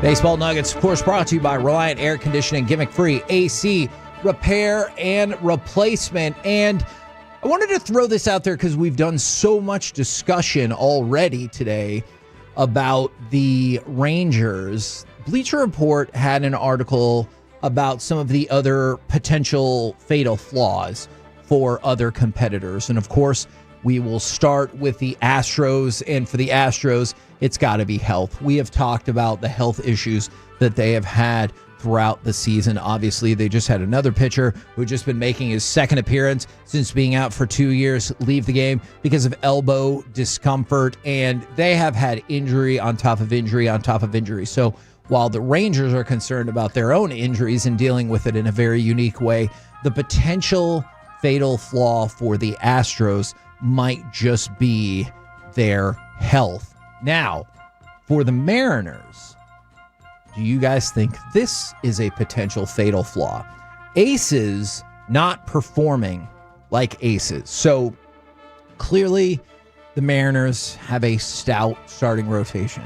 I mean, not as good as the Rangers starting pitching, but you know. That's right. Logan Gilbert, George Kirby, Luis Castillo, Brian Wu. You have plenty of top-notch starting pitchers. Logan Gilbert, since the All-Star break, 3.88. After ERA. After missing a couple of months with right shoulder inflammation, George Kirby, 4.47 ERA. Luis Castillo, 3.85 ERA. Now, none of these are inherently bad. Obviously, Logan Gilbert and Luis Castillo are sub 4. But if those are like supposed to be your stud stable of starting pitchers, those don't even hold a candle to Jacob deGrom. Quite frankly, they put you closer in the line and even a little bit behind Jack Leiter as of late, and certainly nowhere near Nathan Eovaldi when he was healthy. Yeah, and Seattle's one of those teams that you always just think year in, year out, they're going to pitch. And they're going to pitch very well. And it's for good reason, because they seem to always have a frontline rotation every single year. And guys like George Kirby, I think he's one of the best in baseball when he's on, because it feels like he has, 17 different pitches he can throw at you. I still vividly remember in the last game of the season, in the 23 season, whenever he decided, hey, I've never thrown a knuckleball in my life, but I'm going to debut it against the Texas Rangers, and they're going to swing and miss at it every single time I throw it. Right. You know, they have those talented guys. Luis Castillo he's really polarizing. Yes. Because when he is on, he is one of the better aces, and like to the definition of ace in baseball. When he is off, you are pulling him after 3 innings because he has no command whatsoever. You're starting to see the ebbs and flows of the season catching up to them at the worst time possible. You mentioned that Logan Gilbert was a little bit dinged up as well. So some of the fatigue of the season catching up to them, but you hope, if the Mariners are going to make a playoff push, they're hoping that whenever you shorten up the rotation going into the playoffs, that, hey, some of these guys can get some extra rest and whatnot. But whenever you're the Rangers making that push going into the end of the season, heading towards to October, you're like, man, it's okay if Luis Castillo wants to, lose all command for 3 innings, Right. and then they have to stretch out the bullpen a little bit, and they have to do that for the rest of the year. That's where things get dicey for them. So the Mariners are the team that really is going to control this for me, because the Astros, like you said, it feels like they can't stay healthy. I'm not too worried about them right now offensively, but the Mariners, if they start pitching again, I'm a little bit worried. Now, this is in the vein of baseball, but it's going to touch on something else that I know a lot of people have already texted in about today. The Yankees held a moment of silence before their game yesterday and honored Charlie Kirk after he was assassinated. I've seen multiple people text in about that this morning, and some people even like, how can you care about sports at a moment like this? And this is usually what my default is in a lot of these situations, because unfortunately we've had so many terrible things, from assassinations like this, or murders, or so many school shootings. Like, there's been so many terrible things that have happened. Like, going into our show, this is a sports and nonsense show, and we're going to just try to bring you as much sports info and have as much fun as possible to hopefully take your mind off of something like this, especially if it is bringing you down. So we're here to try to do our jobs the best we can, and hopefully have some fun and inform along the way, and take your mind off of so many terrible things that are happening in like the real world. All right, now on the baseball front, let's talk about pitchers. Paul Skeens, he has reached 200 strikeouts, the presumptive Cy Young Award winner in the National League. He becomes the 8th player in Pirates history to strike out at least 200 batters in a season. By the way, the Pirates have been around for 144 years. But I know, right? But I want to talk about the lack of no-hitters this season. So there was a no-hitter back on March 22nd, because it was a 7-inning no-hitter, and it was essentially a spring training no-hitter. Not essentially, it was a spring training no-hitter. So for the last 19 years, we've seen at least one no-hitter every single year. Thus far, you have not gotten the complete game no-hitter. Do you have any radical theories as to why this is? And I know people are going to say starting pitchers go shorter in the game, and I understand that, but it even happened, last year, the year before, and we've seen the shortening of the starting pitcher for a really long time. Yeah, outside of that, it's really hard to put a finger on why offense has been up. But I don't know, maybe it is part of the mental side of the game too, where, the analytics guys are always going to tell you the third time through the order. Maybe just with some of the looks, and, I think I heard Murph talking about it on the pregame show during the Brewers series, where he was like, these guys have so many angles and so many different videos that they can see. This is why, pitchers are having to change gloves throughout the season and whatnot, and change up their tendencies, because the ways that they can get tells of certain pitches, just because of the technology that is 100% legal, it's 100% allowed, that they have plenty of time, when there's 8 batters ahead of them after striking out on a changeup, they can go back, grab the iPad for the next 2 innings and say, I think I notice a little bit of a change in the leg kick there on an off-speed pitch or whatnot. So maybe it is just the amount of information that's available is allowing the hitters more time to kind of dissect and understand pitchers. But also for me, the spot start and the need for youth might be some of it too, just because the shortening of the starting pitcher, the older pitcher is not going to throw as many innings. You're having more inexperienced guys coming up, leading to less quality starts in games in general. Now, those are all really well thought out explanations, Alec. But I want you to consider this. There's a fun website called No Hitters. So, they'll call it like the no. So, no-hitters.com. And the guy who runs it Dirk Lammers, he said, that's going to be a fake name. I'd love to say it's because of the pitch clock or because they're moving in the outfield walls or anything, but I can't really think of any reason. It's so random. And so he goes, I guess if I had a huge budget, I would be able to sponsor an outfield wall display or something and maybe figure this whole thing out. So essentially, you gave lots of good reasons. I feel like I threw out a couple as well. But the guy who runs one of the no-hitter sites said, yeah, you know what I think it is? Weird randomness. Yeah, doesn't it feel like that in a lot of pro sports? A little bit. Our job is to try to explain things, but you see stuff like that and you're like, well, it happened. That's your explanation. It just happened. That's the way it is. There's no numbers, analytics, or anything. I tried to give you a good answer. I tried to give you two. Dumb luck. But the real answer is, that's just the way it goes this year. Why not? And then last thing, Anthony Rizzo also retired. Didn't get a chance to mention that yesterday. We're the KNC Masterpiece right here on 105.3 The Fan. Coming up next, let's talk with our Dallas Cowboys insider, Mickey Spagnola, right here on 105.3 The Fan.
Studios, it's the KNC Masterpiece on 105.3 The Fan. KNC Masterpiece right here on 105.3 The Fan. Probably not going to elaborate at this time and in this space, but I just want to say that Chuck Morgan is freaking awesome, and I love him for so many different reasons. Right now, courtesy of Ford and your North Texas Ford dealers, Ford is the best in Texas. It is time to talk with our Dallas Cowboys insider, Mickey Spagnola. Good morning, sir. Good morning to you. And we've decided that this is the best spot for you going forward, so we can feature you and you can get your morning pomp on and everything like that. So, is that a good way to put it? That's how I choose to put it. Or maybe my morning workout, right? Sure. Without rushing here and making sure there's no traffic problems.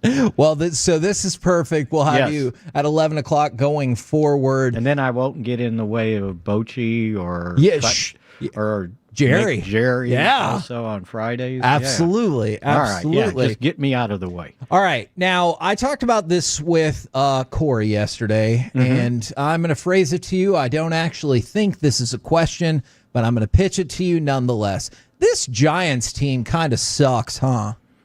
Yeah, so too many people are jumping on that, right? Oh, okay. I mean, what have the Cowboys done? And that's what I caution everybody. Okay, I get you. Because everything has changed, like, in one loss. This is still a 7-10 team from last year. It's still 0-1 this year. They lost the game they should have won.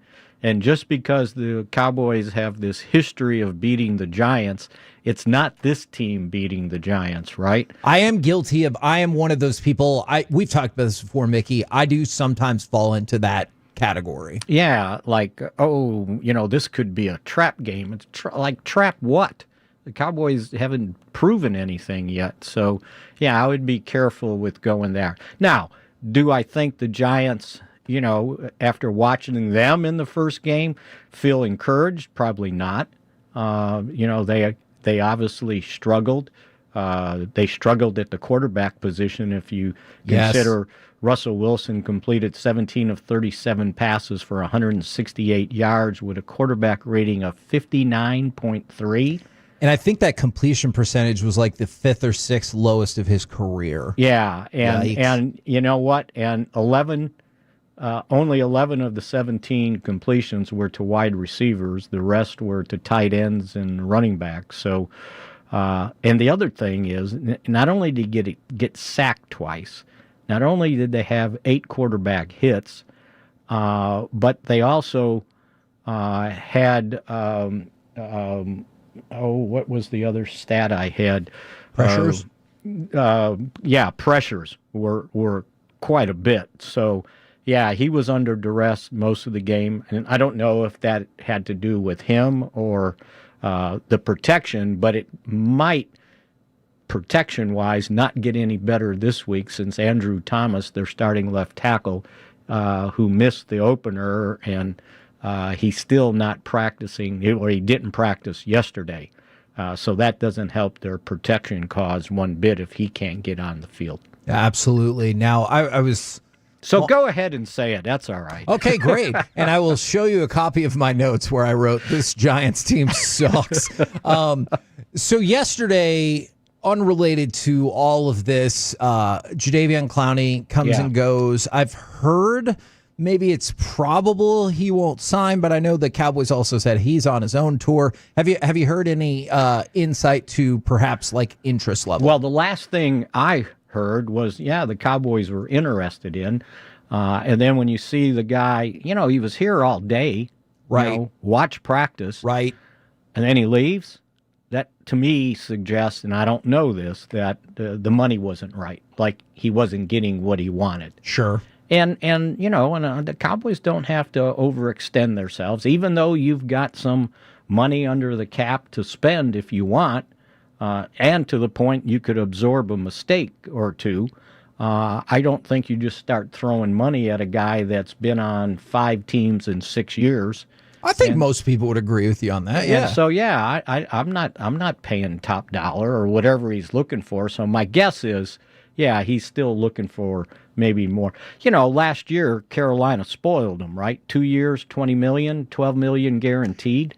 Yeah. That ain't happening. I don't even want to pay him medium dollar. So yeah, I'm it's serious. Gotta be I'm like with you on that. 2 or 3 and incentives, right? Yeah, something like that. That's what I would do, but it's not my money. Yeah, that's a good point. What I threw out is I would have loved to see something somewhat similar to the Javonte Williams contract in terms of guaranteed and overall incentives and everything like that. And I bet that's what the Cowboys had in mind. I have no doubt. I think we've both seen this, how this team does certain financial things. Right. Now, the one bit of bad news, and hopefully it's not as bad as it initially sounded, but Deron Bland didn't practice, and then as the day went along, it sounded like the Cowboys are probably counting on being without him for a couple of weeks. Yeah, I heard multiple weeks. So think about this.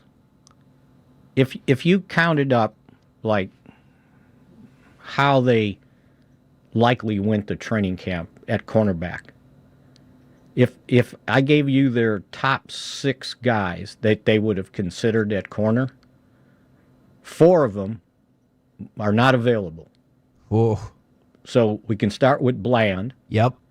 Kalen Carson ended up on IR. Yep. Josh Butler ended up on IR. Yep. And Savan Revel is still on NFI. And I would even make an argument to a certain extent about Diggs, just because you only got him a third of the game. Well, I got an asterisk by him. Okay. So it's Diggs and Kyer Elam, and I put Diggs ramping up. Okay. So, 27 snaps in the first game, and basically just playing nickel on the outside corner, right? Right. So Bland could move inside. So now, to me, he's got to go. You got to put him out there. And so that means Diggs and Elam, and now I got to have somebody in the slot. Well, last week, if something had happened, Reddy Stewart was going to be the next guy in the slot.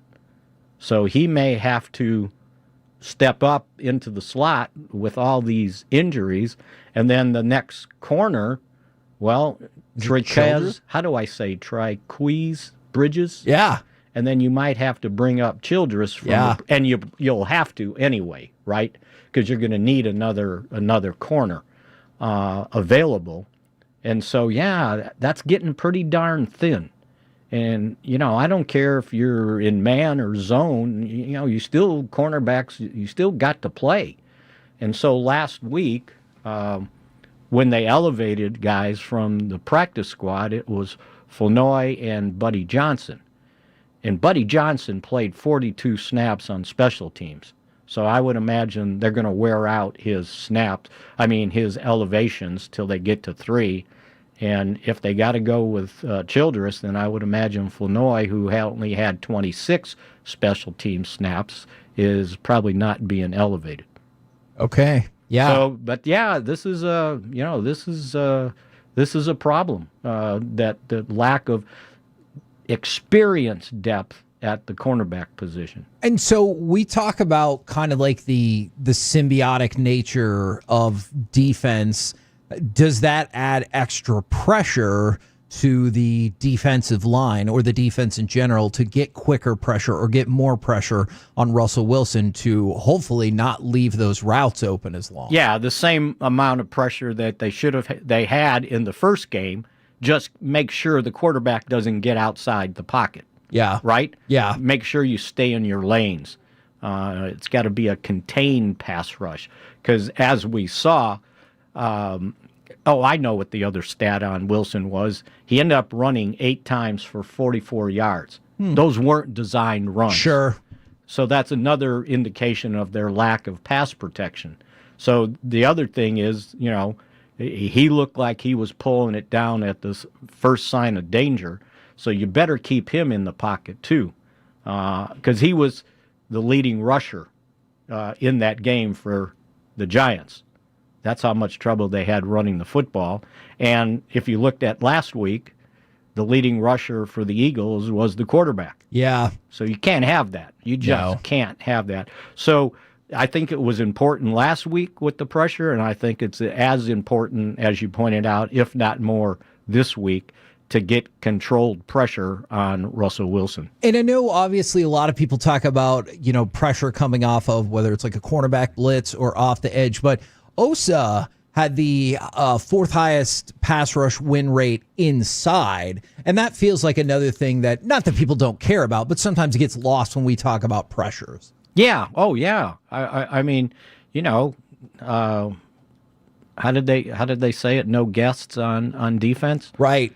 Well, yeah. Oh, I like that. Yeah. No guests in the middle either. Yeah. Let's go. And I think one of the things that you'll probably see, especially needing pressure up the middle, is at times with the number of, well, I don't know that it's an experienced number, but number of pass rushers on the outside. In training camp, I saw Sam Williams rushing inside on a nickel situation, and Nealon can move inside also. If you're in a definite passing situation, so you can put more of your pass rushers on the outside. And that's also a possibility to create pressure when it's third and obvious passing downs. Thank you very much, good sir. We will catch up at the end tomorrow after Jerry. After Jerry. That's so right. I better listen, right? Yeah, you need to be listening at all times, maybe. Right. Just every time, right? Exactly. Okay. There you go. See you. Mickey Spagnola from DallasCowboys.com. We're the KNC Masterpiece right here on 105.3 The Fan. I wanted to throw this out there and get y'all's feel for it. And Alec, obviously, I'm going to start with you. I realize you are younger, significantly younger than I am. Well, and so it might not make as much of a difference to you. But yesterday, Darren Ravel, we've had on the show before, said, if your team brought back paper tickets, how much would you be willing to pay before the game for a physical ticket? And the options were nothing, $5, $10, and $20. And so obviously we've talked a whole lot about it. I am definitely romantic about the paper ticket and everything like that, and I've saved a whole bunch of them. But I'm going to start with you, and then I want to get the people's feedback. 877-881-1053, Frankel and Frankel Injury Attorney text line. Would you be willing to pay anything for the return of the paper tickets? Yes, because I have. And it's been an option before for certain events that I've been to. The one that most notably comes to mind is Money in the Bank 2021 at Dickies Arena. Yes. Ticketmaster had it. They try to get you to do ticket protection, and then, hey, do you want to go ahead and get your parking out of the way so you can give us more money? All those little extras.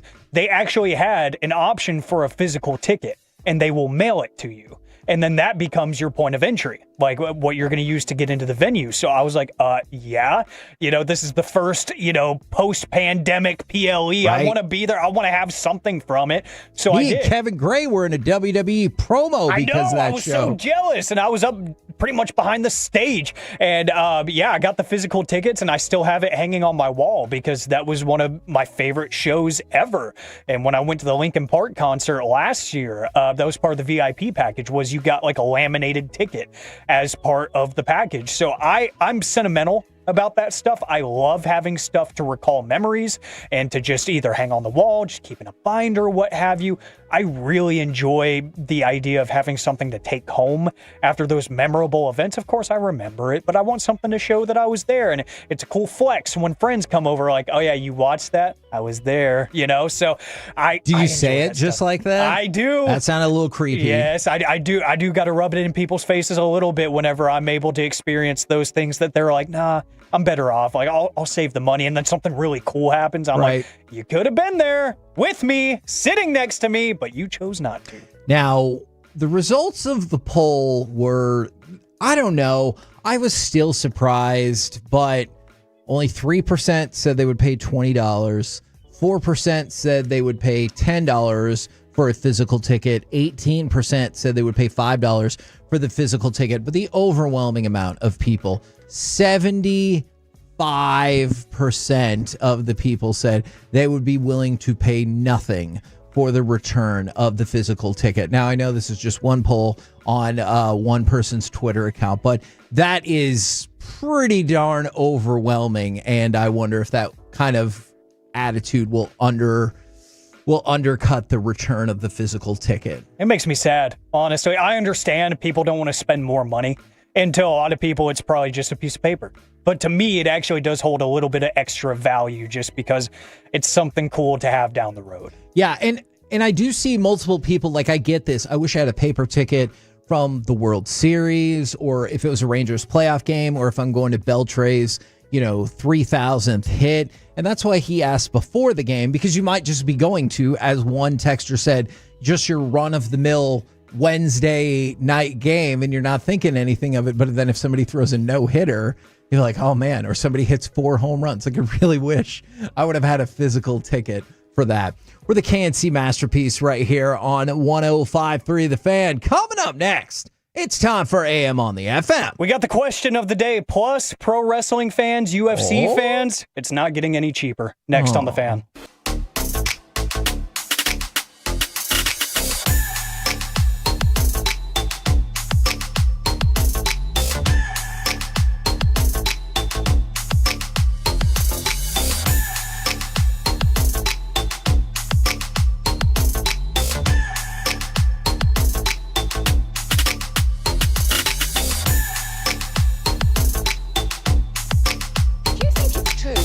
Forget something else to remember that Uber Eats has groceries. No, that's absurd.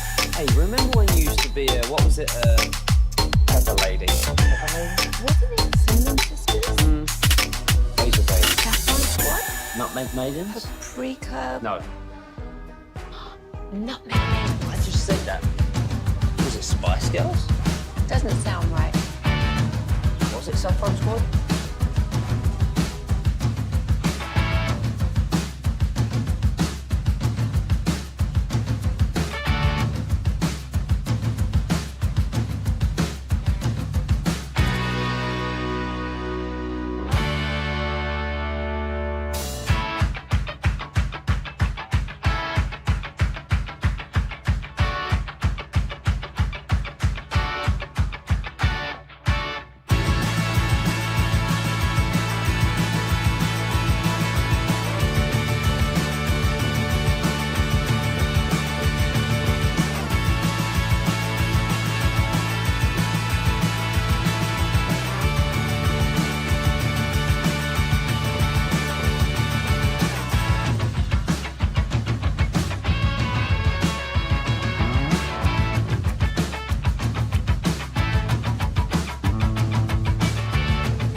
This segment of the KNC Masterpiece is brought to you by Cars for Kids. Donate today at carsforkids.org and by the personal injury lawyers Frankel and Frankel. If you've been injured in a car or truck wreck, call Frankel first, 214 or 817-333-3333. With Frankel and Frankel, there's never an out-of-pocket cost. They only get paid when you win. Frankel and Frankel, the go-to car and truck wreck attorneys in Dallas. KNC Masterpiece right here on 105.3 The Fan. Remember, tomorrow, split shifts for us. I will be doing the show live from Las Vegas as we get ready for the Canelo and Crawford fight, while Alec and Corey will be holding it down at Taco Bueno in Arlington off of North Collins. Lots of giveaways there, including the Tolo trucker hat. So that is great news. But so is this, because it's time for this. What does this button do? Please, please, do not push the button. You have no idea what it... Alec, you be quiet. Alec, that was awful. 1 for Alec, 0 for Peyton. Don't you dare touch that dial. Don't you dare do it. It is time, 4 a.m. on the FM. My name is Alec Medford, the man that they call the pride of Mansfield, Texas. 877-881-1053. That is the Frankel and Frankel Injury Attorneys text line to answer today's question of the day. Plus, combat sports fans, pro wrestling fans, it's not going to get any cheaper. I heard this quote, yeah. It's a awful quote. So I know we're going to get to it later in the show. You thought what Adam Silver said was bad, but this might be worse. We'll get to that here in just a little bit. But Hagee, Tolos, Corey, if you're out there in the beyond, the question of the day. He exists. Oh, he does? Yeah, he's alive. Thank God. I wanted to party with him tomorrow at Taco Bueno. He'll be there. That makes me happy. But I was scrolling the internet, as one does, doom scrolling last night after the Ranger game, and I came across this Reddit thread that was actually really intriguing. And the question was, what's something you tried once and you instantly decided never again? 877-881-1053, Twitch and YouTube available for you, because there's some really simple responses in the thread. Like someone said sailing, like nothing against it, but it's just not meant for everyone. And then there's some awful challenges. I know what it is. Oh my gosh, it should be the cinnamon challenge. Yeah. I know that's not it's particularly prevalent now. Sure. But I remember we did that for a Peace-a-thon, and then Corey had not lost a challenge all day. As soon as I ate the cinnamon, he goes, you know what? I'll just take the loss on this one. And I tried to say, what? And a puff of cinnamon came out of my mouth. It looked like I was a cartoon that ran away, with a little puff of smoke left behind. So that was pretty terrible, but I think it's roller coasters with a loop in them. So back in the day, the flashback, and I understand the physics of why we don't all fall out, but I still had a really hard time with it. And so when we're looping upside down, I was death gripped on that thing, thinking if you don't, you're going to fall down, and then the roller coaster is going to loop back around and run you over, and you're going to die. Well, you'd probably be dead either way. But yeah, so roller coasters, I like roller coasters, but with a loop, I'm out. Yeah, I'm trying to remember the exact ride, but it's leaving me right now. At Disney in Orlando, I went there for my 20th birthday, and I had bought some stuff at one of the gift shops in Galaxy's Edge. I got a replica lightsaber, among other things. And I went on a ride after that my sister was like, we have to go on this one. It's so much fun. Went there, and there was a loop on the coaster, and they had a tiny little net for your personal belongings. And I asked them, I was like, hey, is this lightsaber gonna stay? Because it's in a big box. I'm like, is that gonna stay? And they're like, oh yeah, don't worry, it'll be fine. The inertia and all that. They're explaining the science of it to me. I'm like, I don't trust you. Can I just leave it here? No, you actually exit in a different part, so you can't come back and get it. I'm like, okay, so I just got to trust the netting here. And they're like, yeah, it'll be fine. I kept my feet pressed against that net the entire ride. I did not enjoy the ride at all because I was so focused on that, $250 lightsaber or whatever. Yes. Not flying out on the loop where we went upside down. So I am right there with you for a totally different reason. Ever since then, I'm like, I need to save all my shopping for after we are done because I don't want to lose a great investment. Yeah.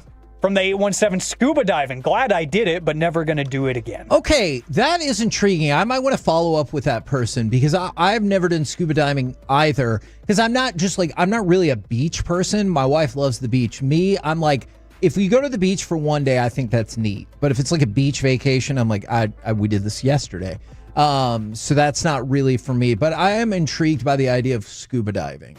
Let's see. I see coleslaw from the 817. I like just the petty food take. That's probably my favorite thing. Everybody knows whenever there's like some sort of barbecue place or a chicken place, that has it, you sub it out. That's my go-to. You get something else. Get yourself a better side. There's a better purpose for your money. Is coleslaw at the bottom of your side power rankings? Oh, probably. If it's not at the bottom, it's absolutely near the bottom. Okay, that's for sure. It's overrated as all hell. Like it's not disgusting. The people who act like it's the greatest thing on the world, on the planet. I'm like, what, have you tried food outside of that? Okay, like, I promise there's better things out there. Okay, Alec, can I throw one out there that I see in the fan text? Please. I loved it, but I get it. From the 214, my favorite team's championship parade. It's crowded. You smell pee everywhere. It's hard to find places to park. And when the event is over, it's really difficult to leave. I had the most fun ever at the Rangers parade, but also we were set up in a designated area and I had to get there super duper early for work anyways. But to put it in perspective, my older son showed up there. I told him where I was. He could not get to me because everybody thought he was trying to take their spot. Sure. And so I could see how that's not for everybody. Yeah, that was a interesting situation because I was there as well. And I got there with a lot of the fans at 5:30 in the morning because we wanted to see what was going on that early, and there was people out there selling merch and whatnot, and it was like, okay, people are actually out here. And then I ended up getting the credential and going inside. I was like, okay, I can actually breathe a little bit. But like you said, I had to flash the necklace to everybody and be like, I'm not trying to steal your spot. I'm trying to get to where I'm working on a project. I was in college at the time, so I'm like, I'm trying to get a grade. I'm trying to pass a class and graduate. Okay, chill. I understand the people who did not have this experience 100%. The other thing I will never, ever forget as long as I live is there's so many Tolos out there. And we're not crowd surfing because the physics of that would be tough. But but I was running and jump, kind of shoulder bumping. All these people in the crowd up against the barrier and everything. And it was awesome. And then the moment, Alec, this is my favorite moment. I asked if anybody had a water. People yelled to get me water as if I was on fire. I was like, no, I just wanted some water to drink. And they're like, get us some water right now. And I'm like, I'm not in any immediate danger whatsoever. I would just appreciate if anybody had an extra water. Man. But everyone was so helpful. That was the one and only time I will probably ever feel like Stone Cold Steve Austin, where I was walking around, and it's all thanks to Broadus because he pulled me over because he was drowning in his Tito's, as he said, one of Peyton's favorite drops. But we were kind of walking around just chatting with people, and Broadus is over here, get this man a beer! And so people just start chucking beers to me, and I'm like, what in the world is happening? A drunk dude asked me to sign his can of Twisted Tea. I'm like, okay. I love it. I'm like, this is amazing. This is probably the one and only time I will ever experience this feeling. It was incredible. All right. From the 817, they said Jerry Jones says the NFC Championship game. All right. Oh, yeah. That's not cool. That's fair. Are you wrong? Not going to say you're wrong. Is that... They did that 4 times. Yeah, that's unnecessary. Again, the question of the day, 877-881-1053. What is something you tried once and instantly decided never again? There's a lot of spicy food takes here. From the 940, guacamole. No clue how anyone eats that stuff. Ooh. Oh, mine is tea. Yep, I'm right there with you. Oh, Right there with you. Disgusting. You will never convert me to being a tea fan. And the only time I drink any kind of variety of tea is if it's to help regain my voice. Okay. That's the only time. Actually, you know what? Yeah, I guess I have to take that back then because I've done that as well. Like, I really like the show Ted Lasso, but low-key, one of my favorite parts about that is what a trash drink he thought tea was. That's amazing. And from the 817, this is just petty and I love it. Going to Portland. It was fun, but that was enough. That might be one of my favorite texts in your face, ever. Gavin Dawson. Yeah, Portland. It was fun, but that was enough. And sometimes you have that experience where you're like, yeah, I don't need to do that again. And that's that is the premise of this segment. From the 737 7-day cruise, one and done. I don't know if I could do a 7-day. Yeah, we went on a 7-day cruise, and that was the cruise where people legitimately thought I was in rehab, and I was like, no, I'm welcome. okay, but I appreciate it. I thought it was fun, but I also don't mind that kind of like sense of isolation. I know some people got antsy on the days where you're just at sea and there's no port to stop off and anything. Let's see, from the 682, hot chip challenge with this was the stupidest thing I have ever done, and I will never do it again. From the 682, I had the pleasure of being on the night show when Zach and Eric were still on it, and because my dad at the time went through a huge phase. It was the pandemic. Is he still your dad? Yes, he is. But he went through a phase of, like, during the pandemic, we all got new interests and new hobbies because we needed to kill time. True. He made his own beef jerky. And so he decided one time, hey, y'all keep doing these crazy food challenges. I'm going to make Carolina Reaper beef jerky. You're going to take it up to the studio and you guys are going to do it. And I've never felt pain like that in my life. That was awful. I'm sure Zach and Eric still probably have great memories about it. I remember getting text messages from Eric at like 2 a.m, like, my stomach is turning. That was awful. Your dad sounds like a great guy, but he tried to kill us. I didn't know that. Oh my God, that scared the crap out of me. I didn't know Corey has arrived. I didn't know water made it worse, or most certainly did not make it any better. I tried to drink a whole bunch of water and Colby started filming, and I should have known that was a problem. And I was supposed to drink milk. Man, and then Kevin, I'm going to read this just because, it's going to rage bait both of us. Our buddy Zero, Zach Rowe, texted and said, final answer, WWE. Oh, look, I get it's not for some people, but we don't gotta hate on it and act like it's not. It's fun to go watch, dude. In person, I'm telling you, it's intoxicating. Yeah, like you get hooked. That's what I tell everyone, and that's what people we've had on the show from the company, from AEW, and from WWE have said.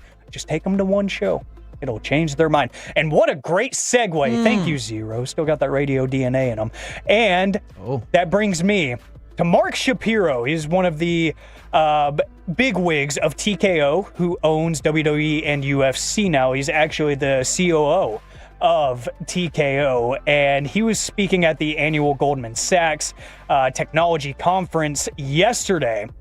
And he was asked a little bit about the ticket prices for both UFC and WWE. And he said, quote, WWE is not where the UFC is yet on ticket yield, so just overall sales. We have our work to do there. And he explained a little bit more, and I think this is honestly disgusting. He said, quote, we know we have a lot of room there because Vince McMahon, who formerly ran the company, was primarily pricing tickets for families and wasn't totally focused on maxing the opportunity there. Now that we've seen what we can do with UFC, we're replicating that in terms of ticket yield and holding back on advanced sales when it comes to on location on the WWE side, and it's working out really well, end quote. So basically he said, we're not targeting families to come in anymore. We're targeting the sickos that are going to pay whatever we tell them to pay. It's not too often as of late that you find yourself wanting to be on the wrong side of a Vince McMahon opinion. Yes. That's the best way to put it, because I was like, man. Good for them for doing that. I saw somebody tweet. They're like, there's no way TKO found a way to get a face turn for Vince McMahon in 2025 in one small area, in one very small subject, but they basically said, we don't want to bring the families in anymore. We're going after the high-paying customer. We're the KNC Masterpiece right here on 105 through the Fan. Coming up next, It's time for Gridiron Gravy. Hey, who are you rooting for? Plus, I'm back. The return of that man next on The Fan.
Has Lola V products? I gotta remember that. Well, you know, they say in order to remember something, you have to forget something else. Okay, now that is a very cute haircut. That's like a little shag. I've never seen that before.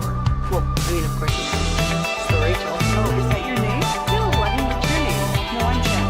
My name's Jen. Right, but I just mean that this is your haircut. But that's your hair. I'm not saying this is your hair. Okay.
You've got to forget something else to remember that Uber Eats has roasted. No, that's absurd. Hey, remember when you used to be a, what was it, Pepper Lady? Pepper Lady? Basil Babes. Sapphire Squad? Nutmeg Maiden? This segment is brought to you by Classic Chevrolet. If you're in the market to upgrade your vehicle, get to Classic Chevrolet in Grapevine. Back-to-back #1 Chevy dealership in the world. They've got more new Chevys than anyone, all priced to sell. Visit ClassicChevrolet.com. This is Texas. This is Classic Chevrolet. Together, let's drive. Based on new Chevy registrations 2023 and 2024. Gonna give it to Samuel. End around. Looking for blocks. Gets him. Samuel is in. Touchdown, Commanders. KNC Masterpiece right here on 105.3 The Fan. I'm going to go ahead and tell you this. Jerry Jones is going to be on our station tomorrow at 10:30 a.m. But I think perhaps an equally, maybe even a bigger tune-in, 1 o'clock today. One of the more shocking C blocks you're ever going to hear. And, man, if you like explanations. She's okay. We'll leave it at that, and then we'll explain the rest at 1 o'clock. 1 o'clock. 1 o'clock. I promise she's okay. All right. I hope. Right now, it's time to go around the entire NFL and dip into some gridiron gravy. Dip it and rip it. Yeah, especially it's your wife's eye. Hey! All right, sorry. We need to stay focused here. Now, we didn't get a chance to mention this yesterday, but I just wanted to run through the data real quick. The NFL rule changes when it comes to the kickoff, at least in week 1, made a huge difference. We talked about the ball coming out now to the 35. And in terms of the 156 kickoffs in week 1, I think half of those took place in the Baltimore-Buffalo game. More than 75% of them were returned. Okay. So that marks the highest single week return rate in 15 years. The last time that many kicks were returned in a single week, the last game, of the 2010 season.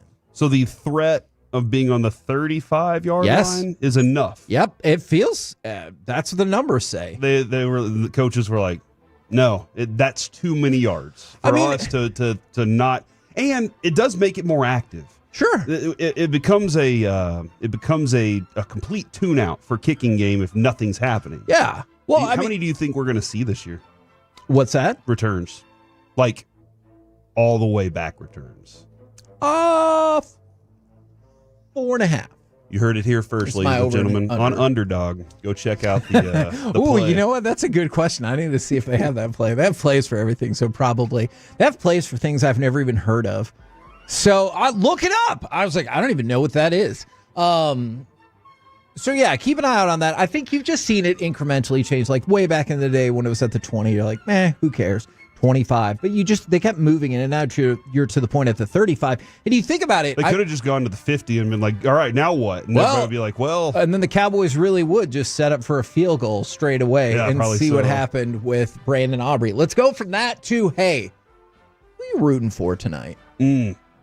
Us as humans first. Okay, well, actually, that probably Not is the Mariners or the Astros, pretty that's for sure. necessary right now. But I meant more specifically between Green Bay and Washington, the game on Prime Video. Obviously, the Cowboys have a vested interest in, whether it's division-wise, draft pick-wise, both of these teams. I'm not rooting for Washington. Oh, man, I'm really rooting for us in this. Do we get a good game? And I know you hate the idea of, I just hope everybody has fun. That's in my regular life. Yeah. But this is one of those where I'm like, I hope we get a Baltimore-Buffalo type game where it's just wild chaos the entire time and you don't know what to expect. And we've been fortunate enough to get 2 of those already to start the season, so that's awesome. But I guess ultimately for the final victory, I'm kind of pulling for Green Bay here because I know that it kind of costs with the draft pick. I get that, but you asked me the other day, did Micah put them over the top? I told you I felt like they were already a really good team. Yeah. This puts them in not just high playoff status, but Super Bowl status. And I kind of want to be right about that. But, okay. And plus, I don't want Washington to have any more legs up in the division. But the Cowboys have a long road to get to the top of the division anyway. Now, by the way, speaking of the Cowboys, Tyler Guyton has been fined $12,172 for a play in which he wasn't even penalized. He also, he clubbed a man. I know. And it was awesome. I was going to say, the play that it happened. I wish we could do a GoFundMe for his fine because, that was awesome. Well, the good news is, as a first-round draft pick, he can probably afford it. But secondly, he also plans on appealing the fines. All right, so we'll wait on the GoFundMe. We will see. Now, things have gone from bad to worse in the Brock Purdy situation. So, over the span of the last 24 hours, it's gone a little something like this. Kyle Shanahan said yesterday that Brock Purdy wouldn't practice because of his toe and shoulder injuries, and they viewed him as a long shot to play. Then that turned into John Lynch saying our report on Brock Purdy right now is week to week. There are other reports that say he'll be out between 2 to 5 weeks. So that does kind of fit the week-to-week narrative. Are you ready to catch Mac Jones fever? Oh, man, will that make my Mac Jones rookie card go Theoretically, up? yes. It's a form of turf toe is the line, right?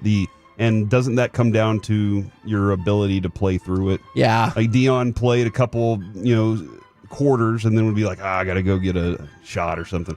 So I do think it's really about that pain. So we don't know when it'll come back. But Mac Jones has looked good when he's replaced quarterbacks before.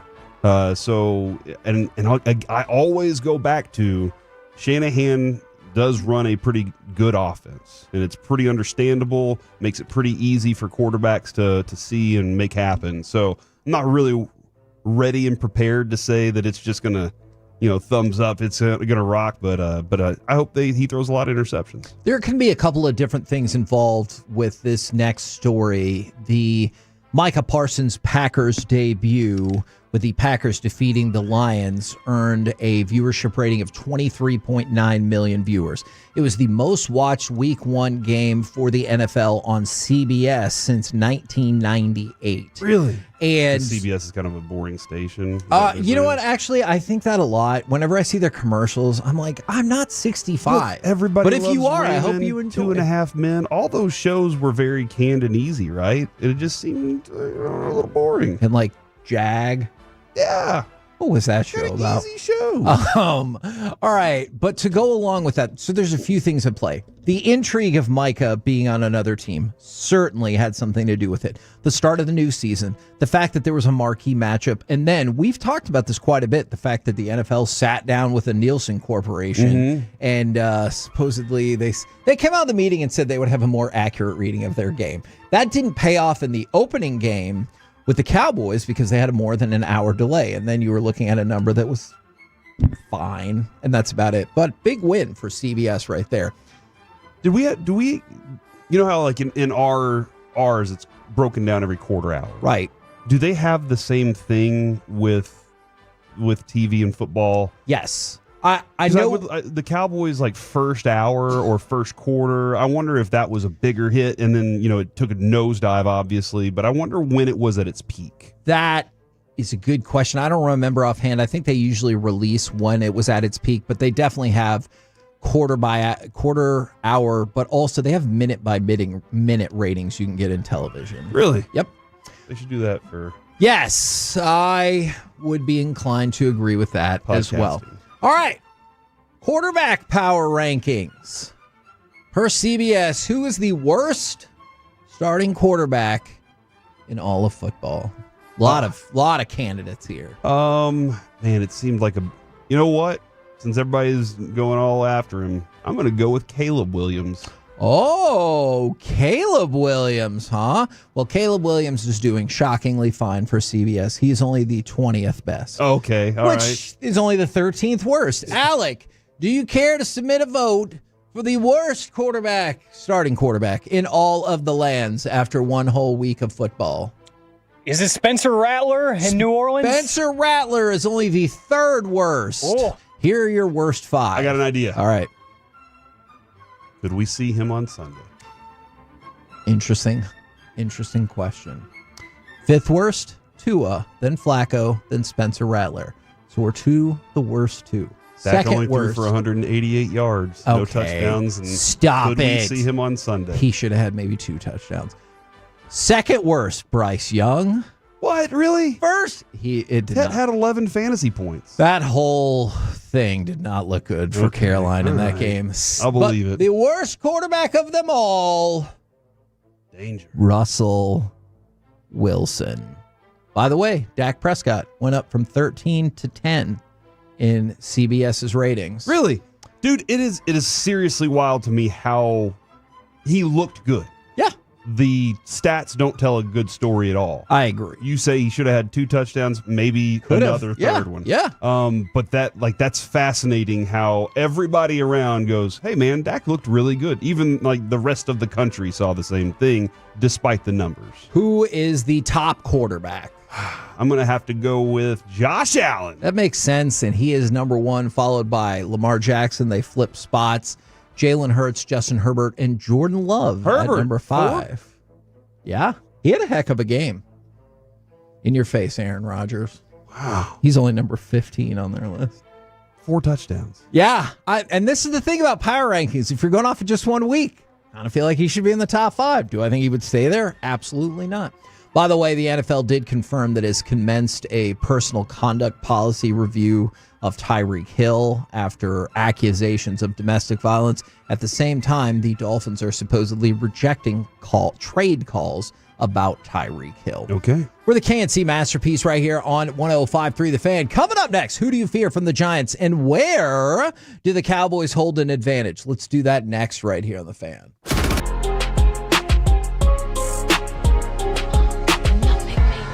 Said that. Was it Spice Girls? Doesn't sound right. Was it Saffron Squad?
our D&M Leasing Studios. It's the KNC Masterpiece on 105.3 The Fan. KNC Masterpiece right here on 105.3 The Fan. Who do you fear from the Giants, and where do the Cowboys hold an advantage? Now, Corey. Dexter Lawrence. That is fair. I don't know if you heard, but I did have an opportunity to tell Mickey that I had a statement that wasn't really a question. I did hear you tell him he needs to always listen. Yes. He was like, I'll just listen to Jerry. No, listen all the time, Mickey. But I also told him that the Giants suck. Yeah. And I think he agreed. I think I turned it into a question by saying, huh? Like, like if you're like, that guy's a jerk, that's a statement. Mm-hmm. But if you're like, that guy's a jerk, huh? So there's a difference. By the way, real quick, I'm sorry. Speaking of jerks, the Carolina Panthers did fire their communications coordinator who mocked the assassination of Charlie Kirk yesterday. He put up a picture and said, "Why are y'all so mad? Your man said it was worth it."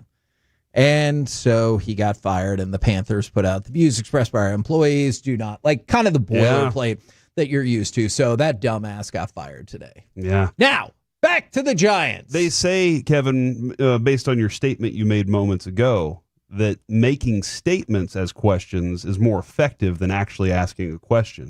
Because when you get more honest responses, just like we did with the yes, and not yes game. We didn't ask questions. We just said statements. And then because when you're asked a question, right, you typically start thinking of a way to kind of navigate it. When you're told something, you just kind of go with the premise. Right. I know what to do. Alec, can you cue up cut number 9 for me? I see what you're saying.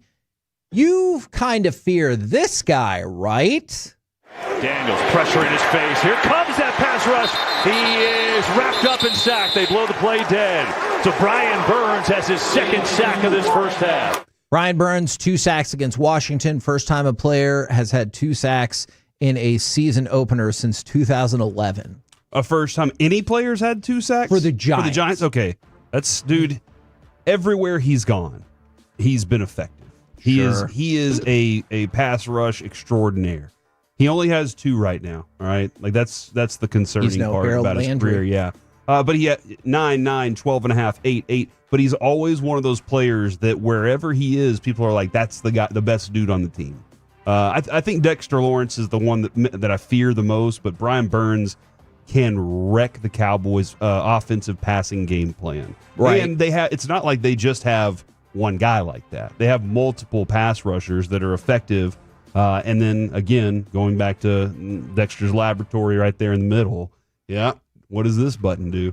He's right there in the middle, just wrecking shop on not only their pass rush too, but their run stopping ability. So, like, this is one of those teams that their front 7 is very stout and not a lot of fun to deal with on a daily basis. Yeah, no, I'm with you, and I know we have, although I thought Mickey brought up a fair point. He goes, what have the Cowboys done? And I was like, that's a good point. They played a close game, but they still lost. Good point. But you're right. With that combination of, you mentioned Lawrence, or we just played the highlight for Burns, and then you've got Leonard Williams and Kayvon Thibodeau. Like, that's obviously what they're leaning on as being the strength of this team. So the potential could be there to make, like, life difficult for Dak Prescott. And we've talked quite a bit in the aftermath of last Thursday's game about the potential, we're hoping, gelling of this offensive line. You know what? I hadn't even really thought about this.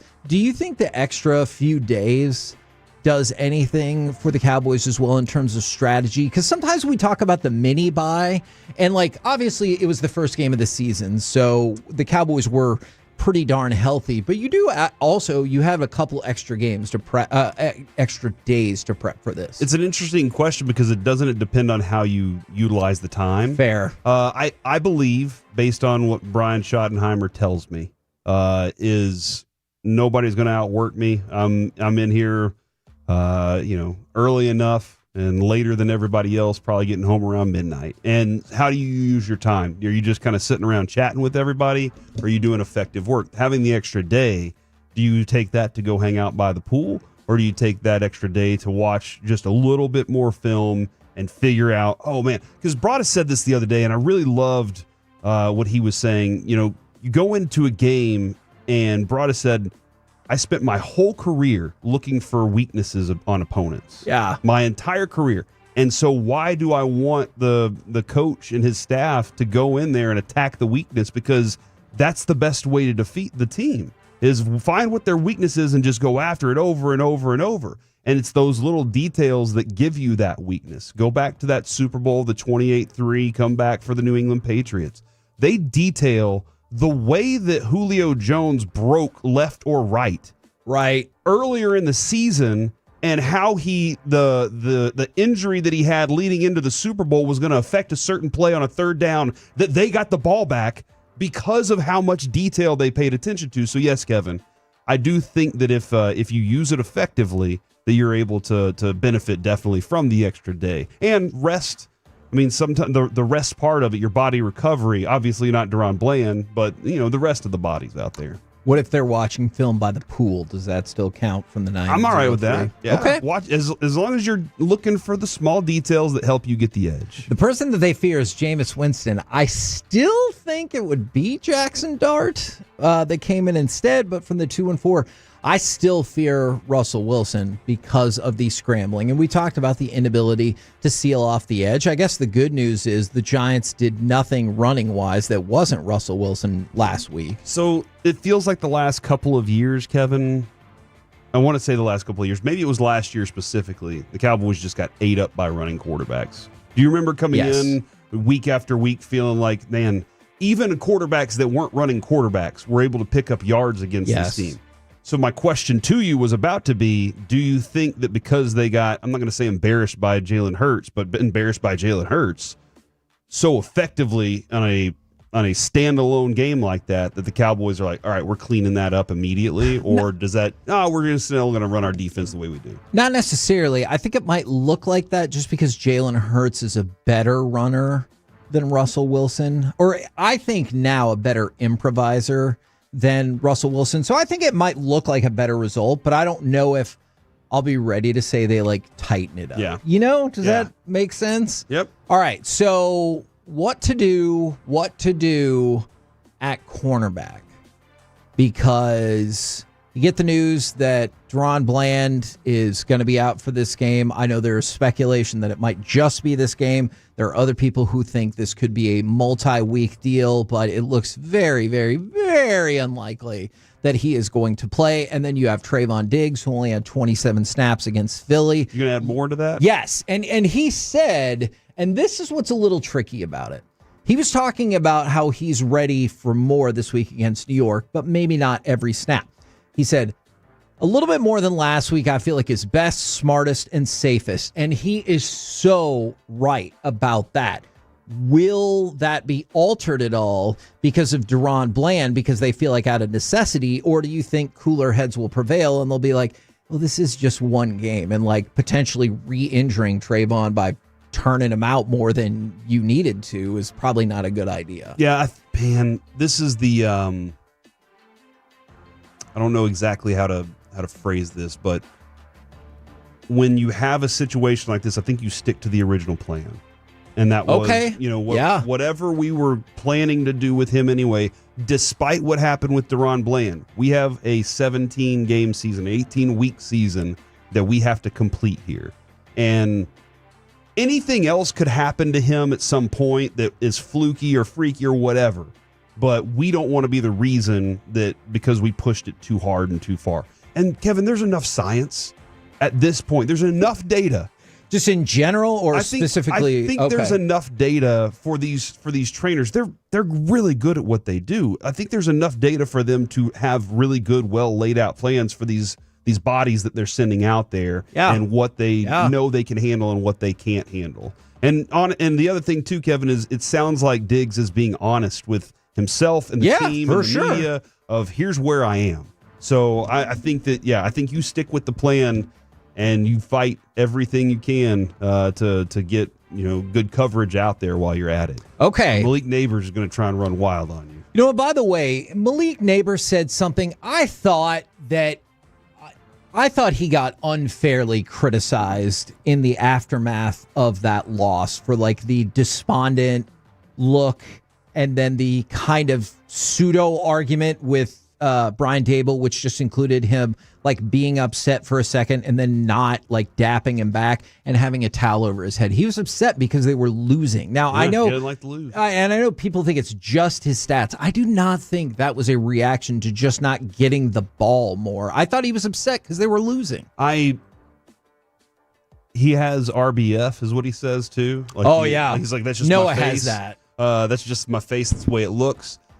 Maybe one day we can have a longer conversation about body language and how that affects other people around you when your responsibility as a leader, and how, because that is something you've heard coaches talk to players about, is I need you to be this whenever everybody else is seeing you, even though I know you're passionate about something. I think that's a good conversation for maybe we ask some people as we interview them. Okay. No, I would, as you're interviewing Canelo and Terrence Crawford tomorrow. I will do my best. I will also patrol the casino to really see if anybody is out there of importance. So I promise I will stay in the casino till late hours to try to get interviews. I have concerns. Me too. I have a lot of concerns for Kevin's gambling. Man, situation. you need to be most concerned for Saturday college football, and I'm gonna be like, oh, I made all the bets, Corey. And you're gonna be like, how much did you bet? And I'm like, $9,000. So I need to hope that at least. But it's all broken up into small bets, so it's gonna work out for me. Yeah. So hopefully Still I don't. $9,000. Yeah, absolutely. That's a fair point. All right. So a couple more people to be on the lookout for the Giants. So Drew Phillips probably in the secondary. It was not a great day in the secondary for the Giants. So I thought Drew Phillips was probably somebody who showed out better than the rest, including Javon Holland. So that's another name to look out for. If you just go ahead. They are a little suspect in that secondary, though, and that's where I'm really hopeful that this is the Pickens breakout game and the CeeDee Lamb redemption game. Okay. All in one thing, and the Turpin, let's get touchdowns for everybody. And it's interesting that you say that, and this feels hugely problematic for any football team, but obviously this is who the Cowboys are playing next. Suspect in the secondary, also suspect on the offensive line, is they have people in positions that, I don't know, maybe feel like perhaps they're not true NFL starters, or they're at least it's a bad subpar. offensive line. Yes. It's bad. And so you have an opportunity to take advantage of that, as well as the secondary. I did want to point out at least one more player to keep an eye out on is Bobby Okereke. And he had 16 tackles in the season opener. Now, I know Did that lead the league in tackles, I believe? Ooh, probably, right? That's a crap ton of tackles. And that's he's only the second Giants player since 94 to have that many tackles in a season opener. Now, I know just getting tackles is not always indicative that you played well, because some of those could be kind of re-tackles off of something you missed. Some of them could be tackles at the second level for a play you really should have had stopped at the first level, but that's pretty eye-popping for me. No, I think that you're dead on there, but it shows that dude's everywhere. And when that dude's everywhere, that's important. 16 was the leader for the week. Jordan Brooks had 14. Tyrell Dodson had 13. Both of those guys were playing for Miami, Kevin. Oh. So 27 tackles from the Miami players. So what's the problem? They're terrible. By the way, that means he's on pace for 272 tackles. So keep an eye out on that. I'm going to go find single season tackles leader. That's got to be the most by probably a pretty good how you're margin, already, right? You're throwing that number out there. Single season, 156. Yeah, okay. So that is like, I mean, that's just an insane number. We're the KNC Masterpiece right here on 105.3 The Fan. Coming up next, we move into the Expressway. We've got some NFL overreaction reality for you. Plus, My Buddy's an Idiot. Both of them next right here on The Fan.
Jen. My name's Jen. Right, but I just mean like this is your haircut, but that's hair on your head. I'm not saying this is your hair. Okay, fine.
Doesn't sound right. Was it Saffron Squad?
Best Way on 105.3 The Fan is presented by the On Time Experts.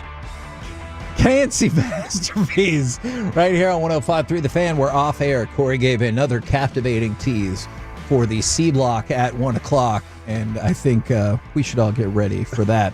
In the meantime, Alec, can you go ahead and give me cut number 7, because it's time for NFL overreaction or reality.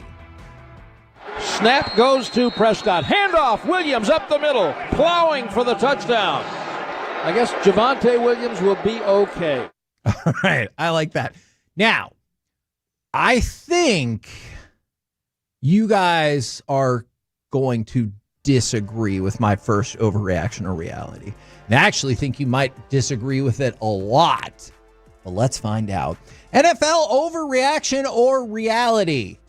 If the Cowboys lose to the Giants this weekend, their season is pretty much already over.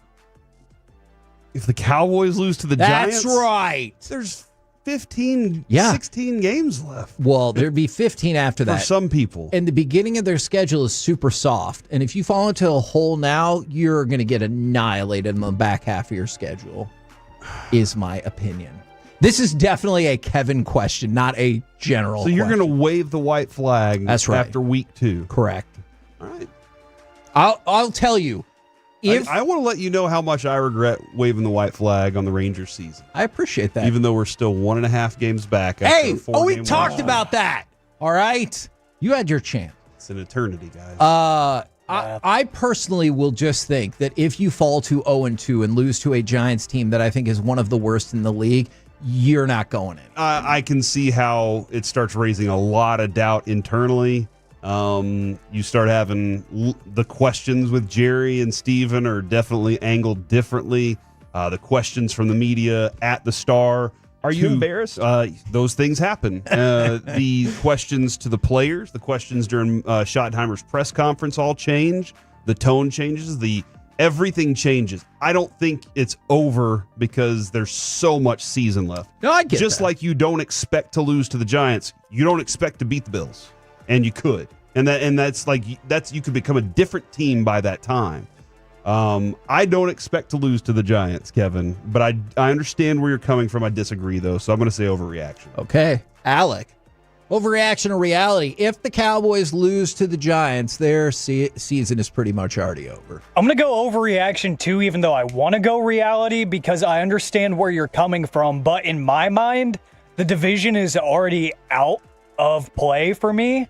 So because Washington and Philadelphia already are on a roll. They're the top 2 teams. I see it. Exactly. So, they're not tied for 16th or 17th or whatever the stupid math is right now. But yeah, it's just regular math. I don't see one game out of the division when you get to play them twice. And again, it's just the second week of this experience. It's the second week of the first year of a new regime, of a new look. You've still got players getting acclimated. I mean, I'm not acting like he's going to be NFL MVP or anything, but you haven't even seen one of the running backs that you've been most excited about, Jaden Blue. He hasn't even been active yet. Whenever you still have variables at play, Deron Bland likely not playing this week. I don't want to put too much stock into a week 2 game when so many things are still up in the air for me, just in general about this season as a whole. I do think, to add to what Alec is saying, there are tons of, and I don't want to do air quote fans, but there are tons of fans out there that are just waiting for a reason to give up on this team. Sure. There are a lot of fans that are also doing the same thing the other way and just waiting for them to give them any reason to hope. And a win would give them that hope. A loss would definitely turn them in that direction. Be like, see, this is why, and that's what you're kind of just. That's the stressful part about being where the Cowboys typically are. From the 817, hard overreaction, Kevin. From the 817, agreed, Kevin. And from the 254, Kevin, regular math can be stupid. That's right. Oh, I agree. No, I don't disagree with that. All right. NFL overreaction to reality. I'm going to take a big swing on this one. The NFL will be by far the dominating force in American sports for at least another 10 to 15 years. That's it. Do you think it's going to be for ever? As I think Goodell's actually a really good commissioner. Cam Newton told me WNBA is coming for him. So all right, I'm excited for the Wings. Well, I need that. I am excited for the Wings. I just need them to play better. I seriously think Roger Goodell has a good hand on the wheel for this thing. He understands this is a cash cow, and he's like, why would I screw it up? Let me just make moves that are in favor of us. I don't have to be too bold with anything. Yeah. I can just, this thing's a steamroller. Why do I need to try and screw it up? So whoever the next person is, as long as they're kind of in the same line there, maybe he does do the next 10 to 15 years. I don't know. But I think Kevin, I think it's longer than that, man. And I don't know. I don't see a time when this thing doesn't continue to go that direction. Maybe the money gets too much in contracts and players go, all right, that's it. We're done. Because you guys aren't working with us in negotiations, but I just don't see a way. And it is hard to predict. Like, obviously, Adam Silver, to a certain extent, undercut his sport yesterday by saying, just watch the highlights. You're fine. And MLB has a looming work stoppage in 2027. So who knows? But I was looking at this, Alec. The Cowboys-Eagles game got a nice bump when you included the digital ratings as well. So Minnesota-Chicago, 22 million. Detroit-Green Bay, 24 million. Think about this. I really want to point this out. Baltimore-Buffalo, one of the wackiest games you'll probably see all season. I know we just started, but that game was insane. 24.7 million viewers. Dallas and Philadelphia, the average, which included a 64-minute weather delay, was 28.3 million. So two of the best teams in the NFL, craziest game you'll probably see all year, or right up there, had 3.5 million fewer viewers than the Cowboys game that included a rain delay of more than an hour, or a weather delay of more than an hour. And that's the thing, Kevin. It's crazy. 76.3 million viewers for the finale of Seinfeld. Wow. There was a time when sitcoms on night competed with sports. Absolutely. That time no longer exists. We've gotten way too fragmented. And I don't know exactly. I think the only thing that people talk about on a daily basis other than football and other sports is politics. Maybe. What drives conversation in the offices? What it's football. Yeah. People can't wait for it. And so those types of numbers are going to continue to exist. And nobody's willing. I mean, even the executives aren't willing to pay the writers good enough money to come up with great sitcoms anymore. So I don't think there's ever going to be a reality that doesn't have football at the top. Week 1, third straight week to have 4 games over 20 million viewers. And then week 1 compared to last year, up 5% year over year. And by the way, 2024 was up 19% year over year. Wow. And so this season was still able to jump on that. So Mark Cuban, who said that the hog gets slaughtered and also that he would always be in charge of the Mavericks, a couple of tough predictions. When this hog gets slaughtered, we're all going to eat, I guess. I don't know. If it'll happen some time, right? I have an overaction reality, Kevin. What? Okay, go ahead. I sounded drunk when I said that. Yes. Just now. Yep. I have not even had a drink, I promise. That's where he really was. Yep. Overreaction or reality. When you see all caps, you just read it as screaming. Yes. Reality. Even if all caps Brandon does not intend it to be screaming, he types in all caps and I always read it as screaming. That's just the way that it is. It's just a natural part of my brain. Yeah. No, that's absolutely a reality. I love all of you. How did it get to all caps? Because, like, obviously I know if you do the lowercase, uppercase, you're like mocking, kind of repeating. Yeah. But sometimes I want to send something not realizing that I push the caps button twice, and then the first letter is lowercase and then everything else uppercase. I hope you can read between the lines and be like, well, you're just dumb. Mm-hmm. And I'm like, you're right. I was too lazy to go back. You don't go back and correct that? I almost always do, but I'm not going to pretend like there's never in the history of a world been a time that I was like, good enough. You get the idea. One thing I love about the iPhone is the ability to correct, edit texts that I've sent. I can't do that when I send Kevin texts. I have to go back and be like, I'm sorry, I didn't mean will. Guess what? Will.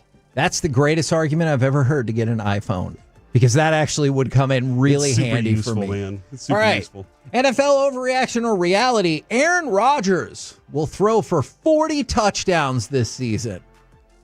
I think that's a reality. Oh. I mean, they're not going to play the Jets every week. True. But DK Metcalf didn't have a great game against Sauce.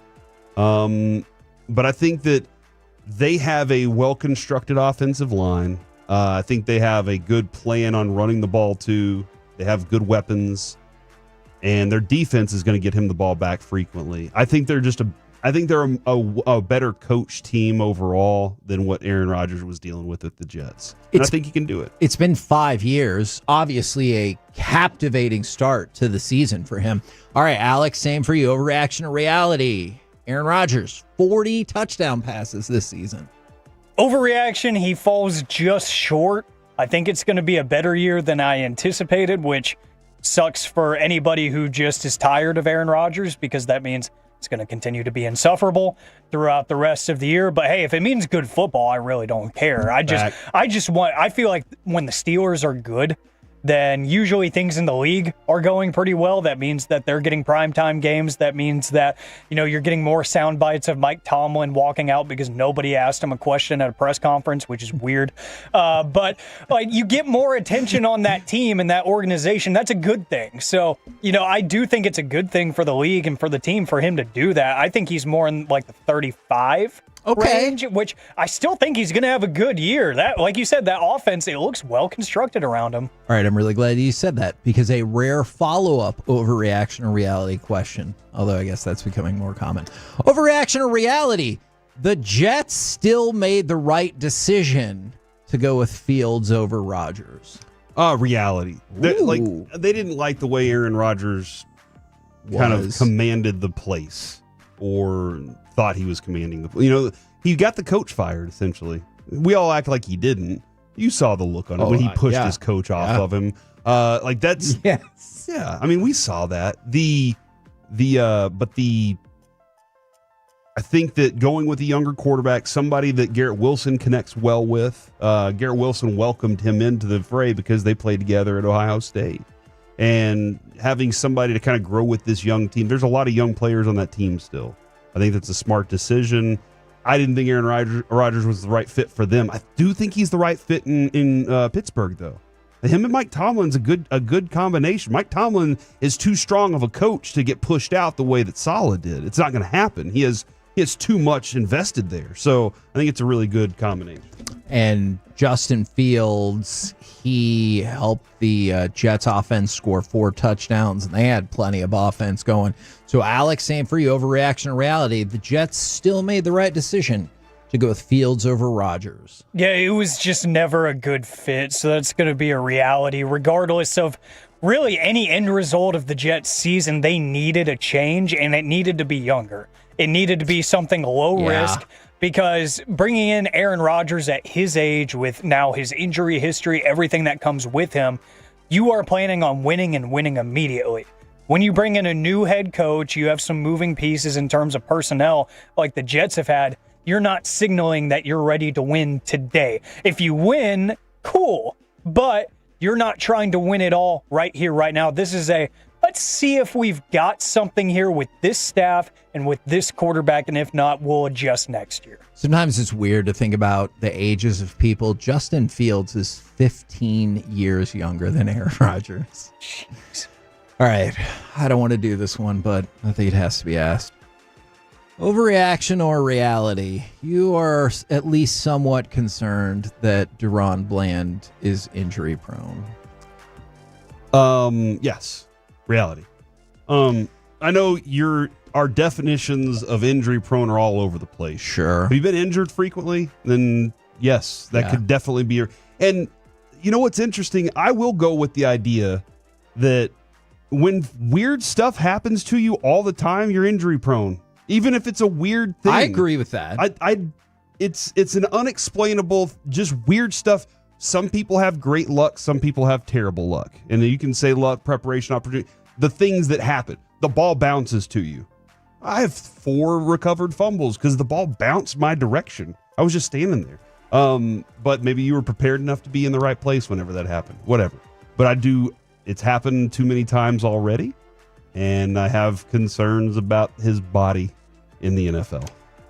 Alec, overreaction to reality. And again, I hate even asking this question, but you are concerned that Deron Bland is injury prone. Well, I want to say no because I just hate tagging people with that because, like Corey said, a lot of these situations aren't controllable. They just happen. But what's the first thing you think when you see the Todd Archer report come across your Twitter timeline? You say again? Yeah. That's the first thing you think of 90% of the time. 90% of fans thought that when they heard the report. So if I think that, then I have to say yes. Whether I want to deny it out loud, in the back of my mind, there is that notion that, man, that just happened again. We're dealing with this again in 2025. Okay, then I got to admit it. And then just one more quick one for you. The NFL overreaction to reality, the Saints should just say screw it and just let Tyler Shuck start already. Spencer Rattler, and I'm not saying that it's his fault alone. He is 0-7 as a starter in the NFL, and they scored 13 points. So that team is going to suck. Why shouldn't you just move on to the next quarterback and see if he's got anything? Yeah, so you can quickly get to Kellen Moore starting. Look, you know that is my dream. It's my dream too. I talk about every time you bring up the Saints quarterback situation. The first thought is, why is Kellen Moore not starting already? All right, Alec, overreaction. I want him to start with that stupid leather helmet that he was wearing after he won in Boise State. Okay, we'll get to that hopefully in a few weeks. But NFL overreaction to reality. The Saints, they should just be like, screw it, and just go ahead and start Tyler Shuck. If they're that high on him to the point where they made the move to get him, then yeah, you probably should. But at the same time, what if it turns into a Zach Wilson situation? You throw him out there and he's seeing ghosts, and then you kind of scar him, and it's just not right time, not the right place. I don't know what his mentals are like when it comes to his preparation and how hard he takes losses and imperfection. But if he is one of those players that's really tough on himself, it might be smart to hold off. But if you're trying to at least work towards the future, you're not winning anything this year. Just go ahead and get him the reps. He's going to be 26 in 17 days. Yeah, he's already 30, man. Come on. Oh, man. That's practically 64 in NFL years. Actually, kind of. All right, we're the KNC Masterpiece right here on 105.3 The Fan. Alec, can you go ahead and give me cut number 4? Because it's time for My Buddy's an Idiot. Smith is now at third. Peterson at first, and we just got a balk? I think Peralta just balked. He did. Wow. With Smith at third, he's awarded home plate, and the Rangers lead 3-2 on a balk. Now, there could be a couple of different reasons for this first one. Every time you see a pitcher get a balk, do you think they're an idiot? Absolutely. Or do you think all teams that try to take on the mighty Texas Rangers right now are idiots? Look, Fastball Freddy didn't have a shot yesterday, especially against Jake Berger. He didn't. He was like, I don't even know what pitch to throw to this guy because he's just going to rock the crap out of it. Yeah, man, the Rangers are in a place where their confidence level is very high. What's great about this, too, and I know we discussed the Seager and Simeon being out and they're still doing this, but it's the guys that are also contributing that you expected to be contributors before the season. You've seen Jock Peterson have a couple of moments in this stretch. You've seen Berger have Berger feels like you're really having a good stretch here. Yes, absolutely. Yeah, Higashioka struggled yesterday, but he's been just so great for you this season. So you're seeing that in addition to the little rascals, as you guys call them. I didn't invent that name. Who did invent it? It might have been the TV crew. Is it Jared and Elvis? Jared and Elvis, y'all text in, let us know if y'all did it. Yeah. But that's the pitching has just been consistent this year. I've been confident and comfortable with it. I don't know why I expect such a better outing from Merrill Kelly, but I panicked when he gave up 2 leadoff home runs yesterday. I panicked and was like, oh no, this is just the tough one. And then whenever, Boach had to come take him out of the game yesterday, I was like, oh man. But Kevin, I think I agree. if a pitcher balks, he's an idiot. You know the rules. The only thing that should cause a problem. All right, I was a center once, not a center, a center. I was a center in high school, and I poured a cup of ice water on my head. An ice cube got stuck in my shoulder pads. When I got down to snap the ball, the ice cube had melted and went down my butt crack, and I went oop. And when I did that, I false started as the center, and coach was like, "What the hell? You have control of the ball. You're the pitcher. If you have an ice cube running down your butt crack, then I get it. Other than that, you shouldn't balk." Your thoughts, Alec? What's the best kind of correct? Technically correct. Can't refute it. Thank you. Thank you. I appreciate that. Now, is the Fox NFL broadcast, are they idiots? They, one of their B-rolls or one of their establishing shots for the Jacksonville-Carolina game, they showed Jacksonville Landing, which is like a fun little area in downtown Jacksonville, which is great. Here's the issue. Jacksonville Landing hasn't been around since 2019. That's when they redesigned and got rid of it and whatnot. And so it's more than 5 years since the city bought it and tore it down. And Fox is still using that. Probably need to update our establishing shots and whatnot, Kevin, right? I do feel like, and I don't know if you agree with me on this, every year I would send the crew out to go get new ones. Yeah. But I know that there have been tons of cuts in the business. And now people are like, hey, just go back to the stuff we have from, a couple of years ago. We'll be fine. Not thinking things like that exist. And a lot of the higher ups in these companies don't think about the jobs that we do. I would assume that, but I get it. It's, whenever you're dealing with stuff like that. Okay. It's been gone for how long? Since 2019. That's a long time. It is. There's not much in Jacksonville. If you're showing something that I can even point to a major historical event in COVID, and you're like, no, it was gone before that, then you probably should. Yeah. You should have a different. You should have rebooted everything after COVID. Yeah. All right, guys, we're going to clean things up here real quick. Now, I know there's been discussion about this. Is Team USA, or I guess more specifically the merchandisers for Team USA Golf, are they idiots for putting out their Ryder Cup shirt with a kind of a silhouette of a swing that definitely looks like Rory McIlroy, who would not be on the team? And if you don't think it's Rory McIlroy, it looks closest to Adam Scott, who once again is not American.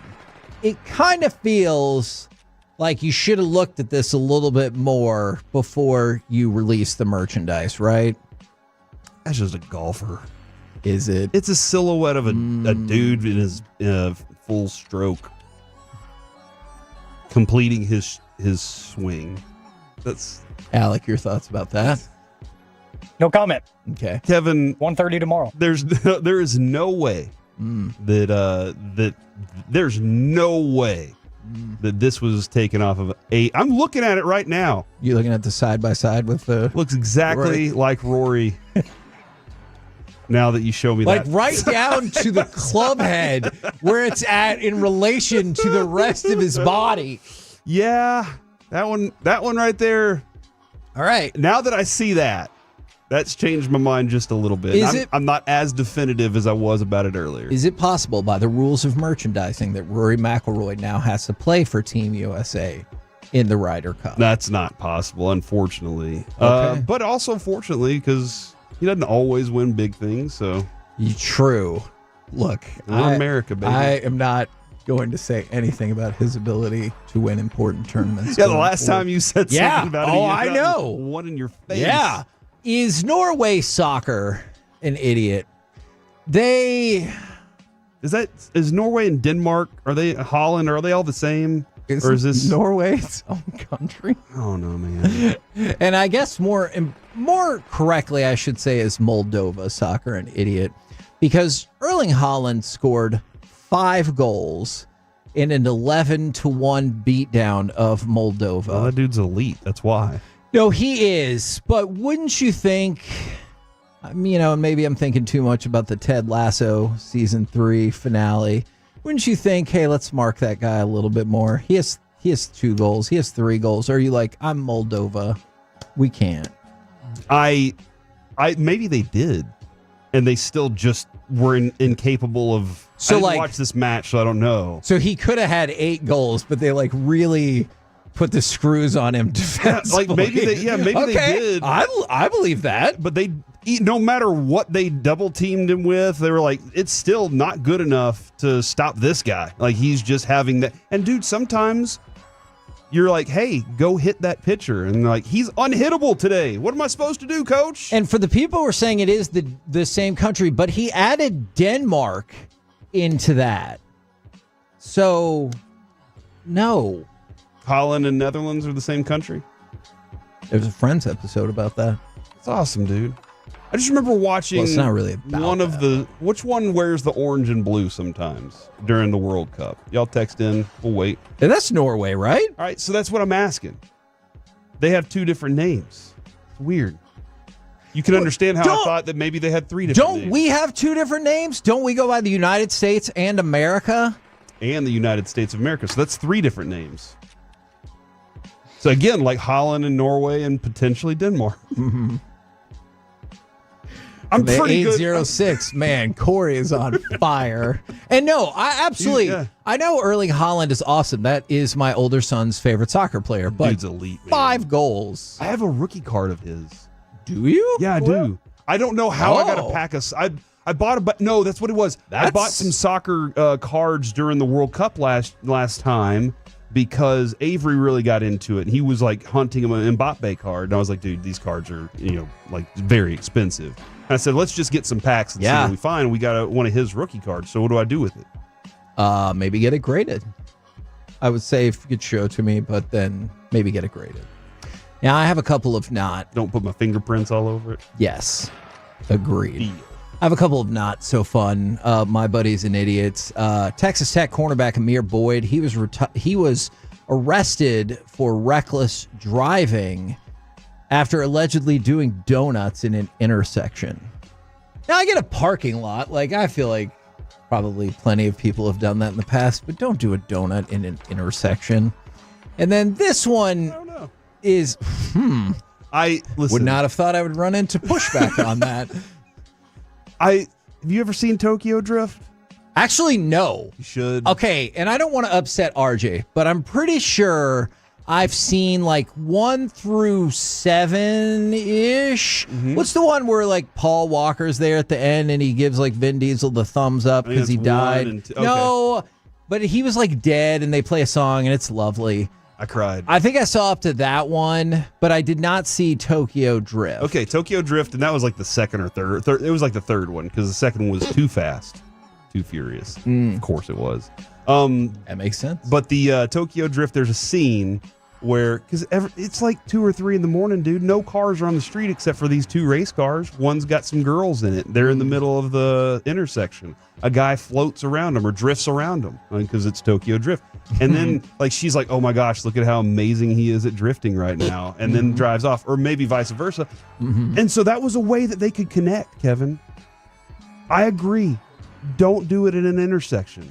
But for love? Yeah, Tokyo Drift, I'm pretty sure it was the third one. But people said it had nothing to do with the other ones. It didn't. And then again, although Vin Diesel and another character are in it. So did it have something to do with it? Didn't it kind of feel like maybe the plot is not necessarily the most complex thing about those movies? Well, okay. It's about family. Here's the plot. Right. All right. The plot is here's a car, and then this, and that's an awesome plot right there. Credits. From the 214, Tokyo Drift is literally the best one. And then from the 817, no, you should not see Tokyo Drift. It's absolutely horrible. You've seen a lot of horrible movies.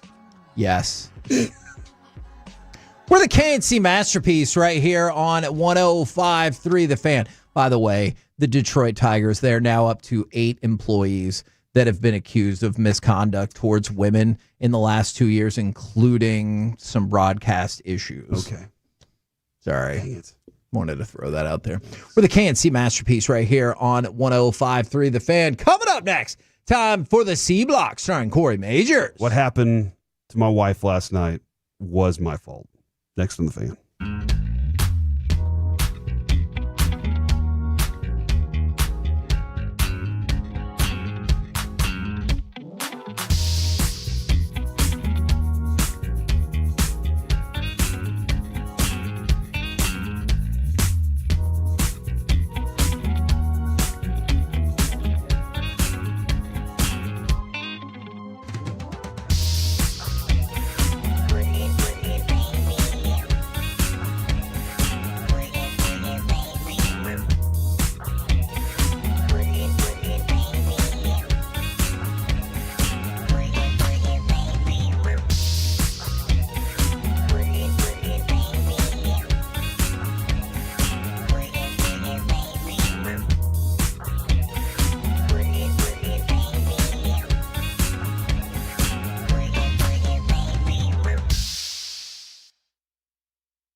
Uber Eats has Lola V products? I gotta remember that. Well, you know, they say in order to remember something, you have to forget something else.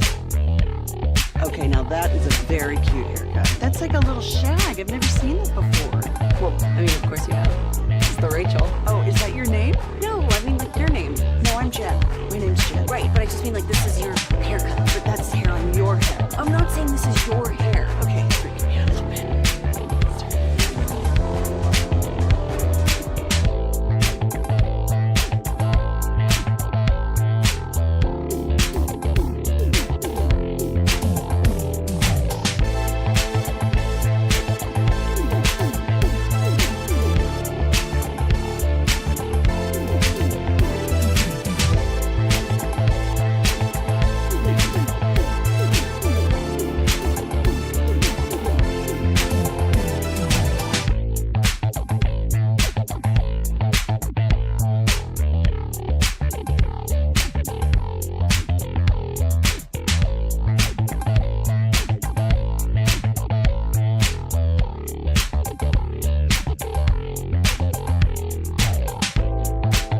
Racing Studios. It's the KNC Masterpiece on 105.3 The Fan. KNC Masterpiece right here on 105.3 The Fan. You got me, Kevin Hagelin. You got, Corey Majors and the famous Alec Medford. And right now, it's time for the C Block starring Corey Majors. All right, so I got a lot of things that we could potentially discuss here.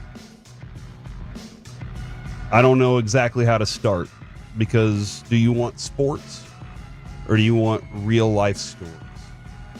I mean, I want the real life story. All right. By the way, guys, this is not a place for jokes. All right. First off, radio. All right. Not a place for jokes. Secondly, this show, definitely not a joking matter. Oh. Never has been. That's a lie. We've always joked about everything. Yeah. Thirdly, this is about my wife. She's a wonderful woman. I love her so much. Y'all know this. She's my best friend. So why did you do that?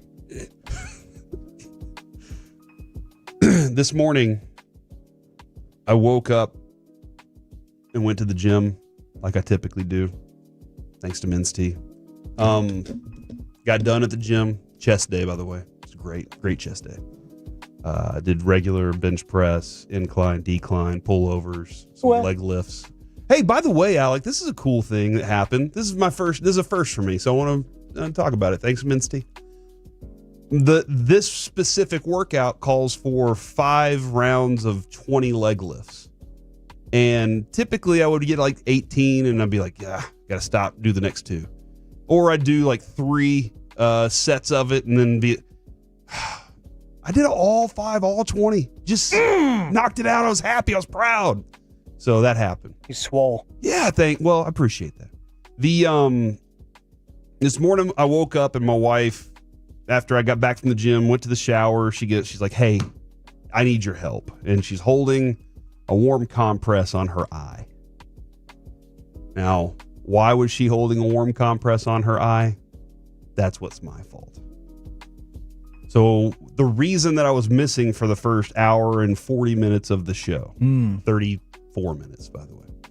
And I guess crosstalk. You blinded your wife with science? She took a thumb to the eyeball last night. Jeez. We were laying in bed chatting, as one does, or two do, if you will. Does everybody with their significant other, do you chat when you get in bed? Sure. You talk about stuff? Sure. What the kids did, some new stories about them. Having conversations about current events too. That happens. And so my pillows were a little bit off. And I reached back to adjust my pillows. She was laying really on the edge of her pillow, which was right next to my pillow. And as my hands went back, my left thumbnail, poked her in the eye.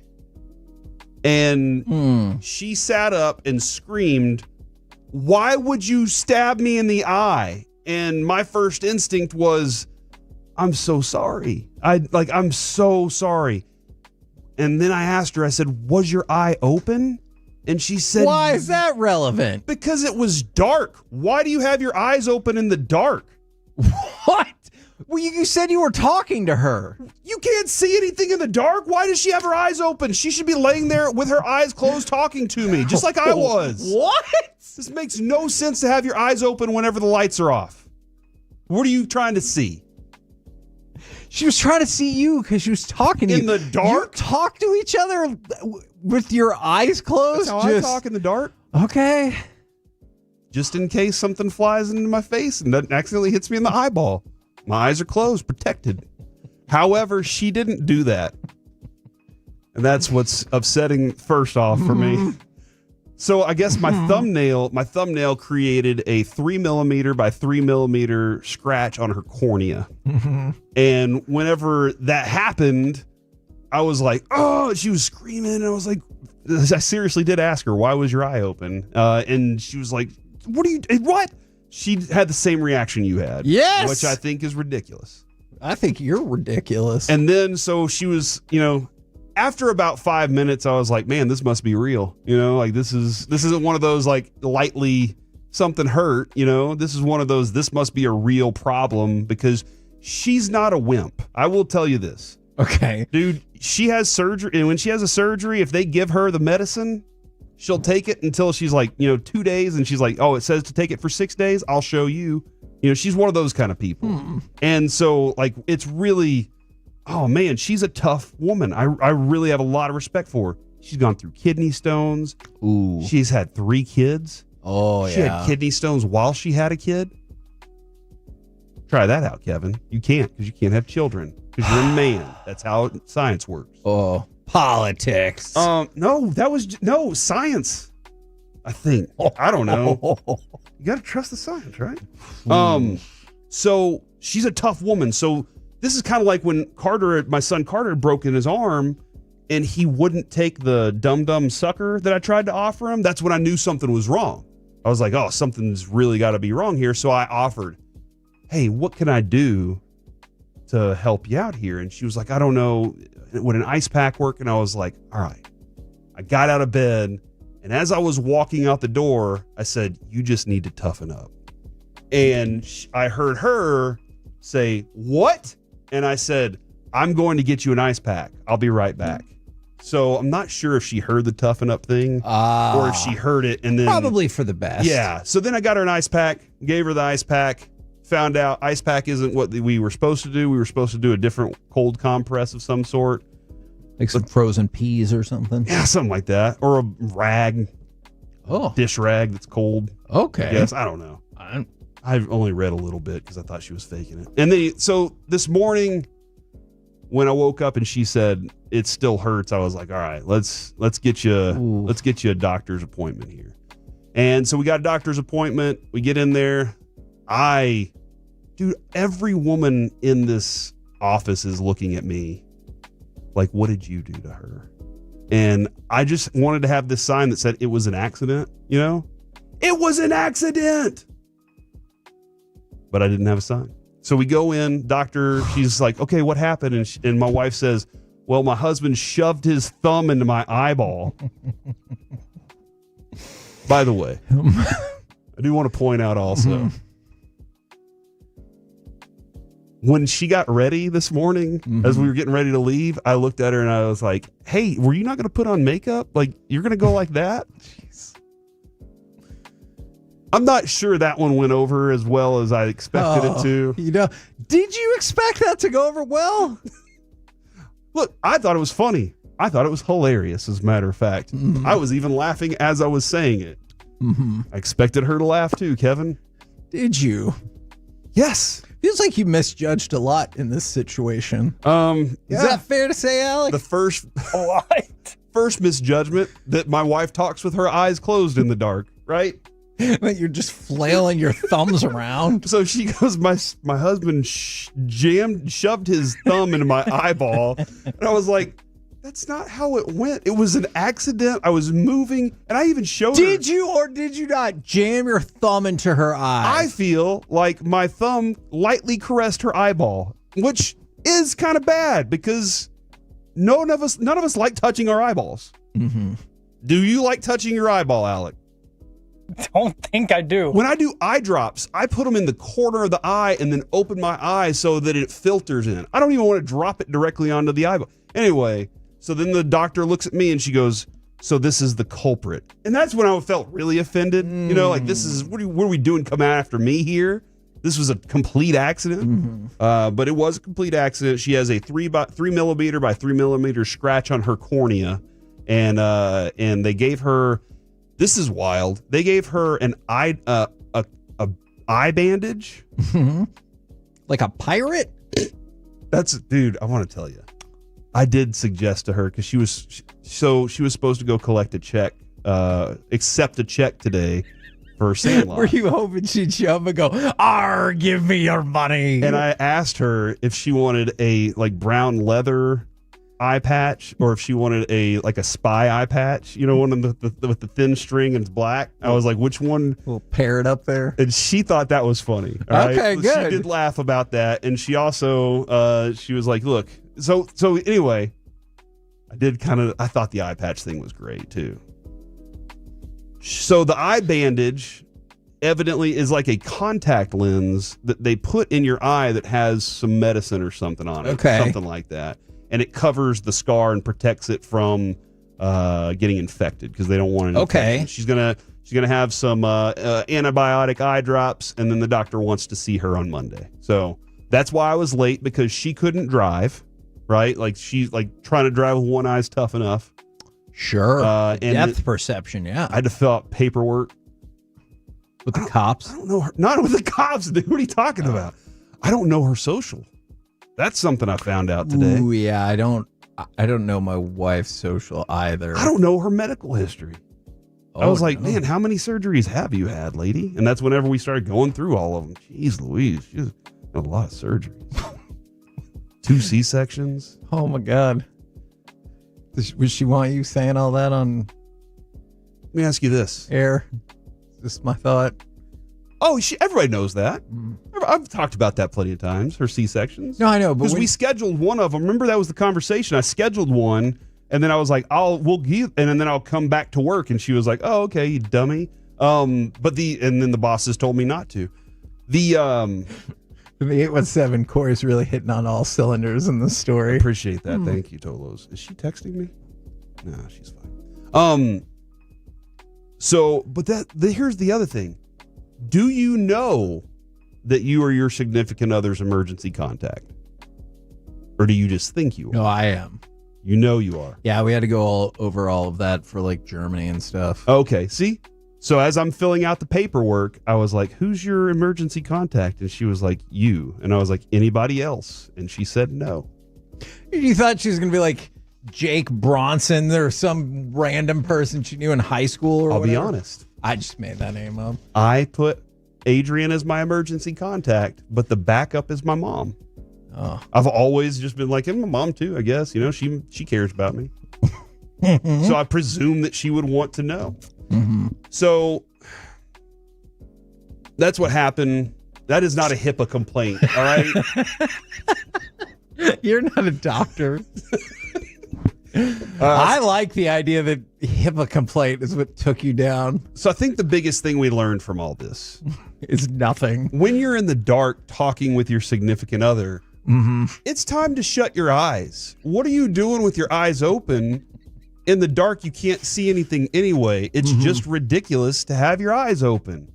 Looking around the room like you're going to see something in the dark. It's bedtime. You know how women are. Thank you, Pete. J. Washington. Dang it. That's actually considering. So yeah, that's what happened today. I got 1 minute left, Kevin. What would you like me to do with that 1 minute? I will tell you some things. Okay. Tomorrow we're going to be at Taco Bueno. All right. I'm going to be at Taco Bueno with Alec Medford, chowing down on some amazing Taco Bueno. By the way, I do believe that is Jerry Jones' personal Taco Bueno. Okay. From the stadium, because it's right next to the stadium. So that's going to be going on tomorrow. Kevin's going to be in Vegas tomorrow. Fact. Amazing. Saturday, I will be at the Derbyshire in Frisco for an FC Dallas watch party. Derbyshire is a poppin' place, dude. It's awesome. It's right there at Frisco Square. And they have bar none. Logan Farrington told us that the fish and chips were his favorite thing in DFW. That's his favorite dish. His favorite fish and chips is right there at the Derbyshire. You asked him, I remember specifically, you said, are you just saying that because you like that place? And he goes, no, I'm English, so I know. I went in there and I had the fish and chips. I'm Texan. They were amazing. All right. For me, I loved it. So you should come out. They had I had a Manhattan Project beer that was also mixed with Guinness. It was a black and tan. It was awesome. I'm sorry. I have to do this. Was it the bomb? No. Okay. But it was fantastic. If that's so, yeah. It was really good. The fish and chips are good. So come out Friday or Saturday night. I'll be there from 6 to 9 for the FC Dallas watch party at the Derbyshire in Frisco. And I'm betting you might see a Will Chambers. That's his home bar right there. Yeah, he loves that place. With a KNC masterpiece right here on 105.3 The Fan. Coming up next, we'll do some Combat Corner. Are you ready for the boxing bout of the year? Plus, we will talk with FC Dallas head coach Eric Quill and perhaps the shocking rankings from the Dallas Morning News about the greatest Cowboys of all time. All of it next, right here in the Fan.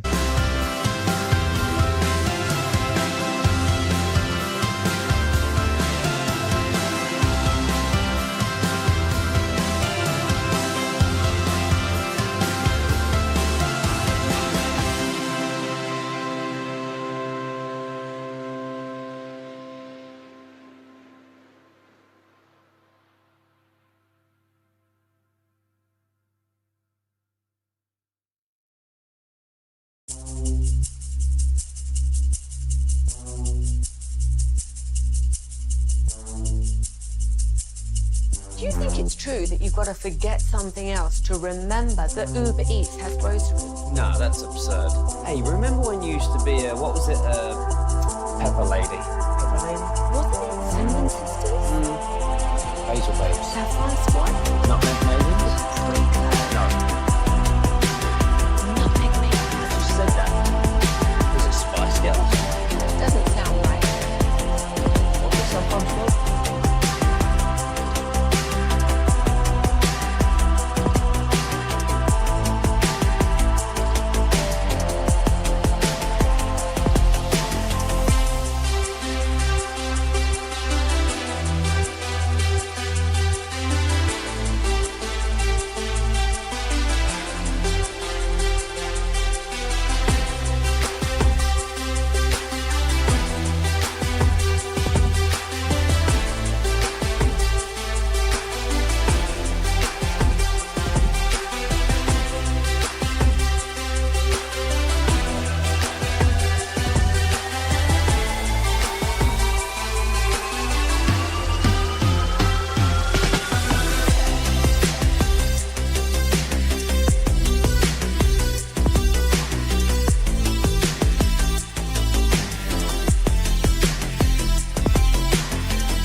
This segment of the KNC Masterpiece is brought to you by Cars for Kids. Donate today at carsforkids.org and by the personal injury lawyers Frankel and Frankel. If you've been injured in a car or truck wreck, call Frankel first, 214 or 817-333-3333. With Frankel and Frankel, there's never an out-of-pocket cost. They only get paid when you win. Frankel and Frankel, the go-to car and truck wreck attorneys in Dallas. And a counter right hook from left to right. Errol Spence on inline skates. And the referee has intervened. Mamma mia! Terrence Bud Crawford has made history. KNC Masterpiece right here on 105.3 The Fan. We're going to do a little combat corner right here, and then in a few minutes we'll talk with FC Dallas head coach Eric Quill. But I want to gauge y'all's excitement level for the Canelo-Crawford fight. That's Saturday night on Netflix. I will be leaving for Vegas after this, and I'll be doing the show in Vegas tomorrow while y'all are at the Taco Bueno in Arlington. There's like a Netflix countdown special that might help some people with the anticipation for this fight. But I have to admit, even if I wasn't going to Vegas, I'm pretty pumped about this fight. Yeah, really? I'll be honest, dude. Having been in Vegas for a fight, and you and I went together. For sure. I think that's my only experience for that specifically. Yeah, fight weekend is crazy. I've been to some fights around here that were fun and cool and everything. That was the night we met the guy that was like, that's the inventor of cocaine. That is a true story. We went in the bathroom and somebody said Pablo Escobar's name, and somebody in there goes, the inventor of cocaine. It was a weird moment. But the experience of being in Vegas for a fight because of the energy in that area was awesome. This is a significant fight. I mean, like it's one of there aren't a lot of important fights to me, I think, in boxing that kind of draw my attention. This one definitely has it. It's and they kind of talk about this in the documentary. I like it because it feels like two top-notch fighters at the height of their powers, or pretty close to the height of their powers. Now, I know the biggest drawback to this fight is the fact that Terrence Crawford is moving up 2 weight divisions. But with Terrence Crawford, you have a fighter who is undefeated, 41-0. And we played the highlight. His fight before his last fight was against Errol Spence. And I know we all watched that legally out in Oxnard for Dallas Cowboys training camp. That was a fight I was so pumped for. 2 undefeated fighters. Terrence Crawford dominated that fight. And I love Errol Spence. He's a local guy, but Terrence Crawford absolutely for sure dominated that fight. By the way, side note about Errol Spence, that is the last time he had a fight, but there are rumors that it is in the works. He's going to fight Jermell Charlo next year. So that would be like a 2.5-year absence before Errol Spence returns to the ring. And so I'll be excited about that. But Terrence Crawford dominated that fight. And then in Canelo Alvarez, you have somebody who only has 2 losses. He fought Floyd Mayweather early in his career. I think he was 23 and lost that fight. And it was at a time where I think even Floyd Mayweather was like, oh yeah, I needed to fight him right then. Because if I fought him later, that it could have gone a different way. And then the only other loss that he has is when he tried to take a step up in weight class for the super light heavyweight championship. So he has 2 losses on his record, and it feels like he has had no problem going after the top fighters. And Terrence Crawford clearly has no problem going after the top fighters, because he's like, you know what? I'm going to go up 2 weight classes to get a shot at the biggest name in boxing. Yeah, watching the Errol Spence Terrence Crawford fight, you saw Spence, unfortunately, like you saw the desire leave him to want to continue that fight. He at one point Terrence Crawford had done what he needed to do. He looked like it was shocking too, and it looked like you a level 99 fighter against a level 65 fighter, and I did not expect that at all. And that's a great way to put it. It wasn't shocking that Terrence Crawford won. It was shocking that he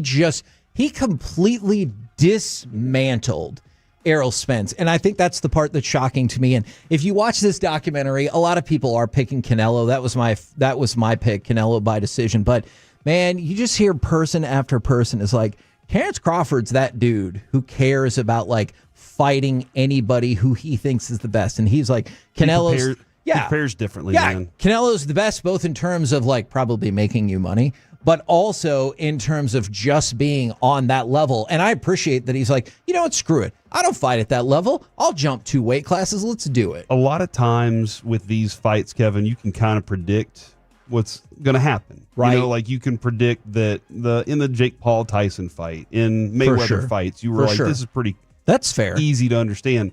I don't know exactly where the wedge is for this one. Where it is where you're just like, no, this makes the most sense because this person controls the money or the venue or whatever. I don't know which one makes sense here.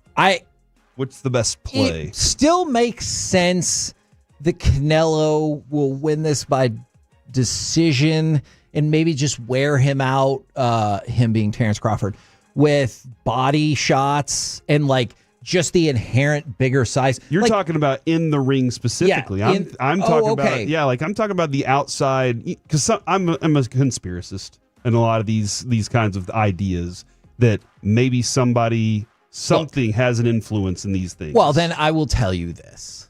And it's really interesting. Okay, I'm going to get back to that because I actually have a very specific thought about that. I love it. We'll circle back around to that. But right now, let's take it to the pitch and talk with FC Dallas head coach Eric Quill. Good afternoon, sir.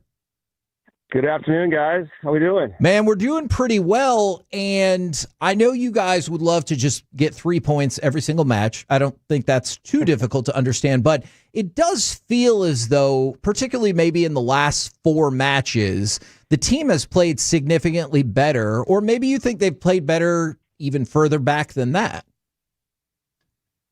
I do even further back than that. I think we turned a corner away in San Jose, I think 7-8 games ago, where I started to see a sort of a collective team that was honest and spirited and also bringing sort of a unique quality that we were missing a bit. And but the biggest thing is I just think we've become super competitive, and our training environment has reflected that. And so I think these guys are, like I said, I think the biggest thing is our chemistry has really gone to the next level, and it's showing on the field how much they want to play for each other and play for the crest and our fans. Now, you guys got the draw in that match, but right after that, you thumped St. Louis, and I know that was a match at home. How much did that help pick up the spirits as well? I know you talked about the competitive aspect and the honesty, but like just getting a good, solid win, especially at home, how much did that propel the team as well? I mean, it's massive, especially the sort of the home lows that we've had. It was just a sort of a monkey off the back sort of feeling for the guys, and because it's something the team's been craving for a long time. And I think winning gives confidence, right? Anything we do and we win, it ignites belief in us and gives us confidence going forward to know that we can play and get us front-footed and believing again. Coach, I'm hosting a watch party this weekend, right around the corner from the stadium. I'm really excited about this one.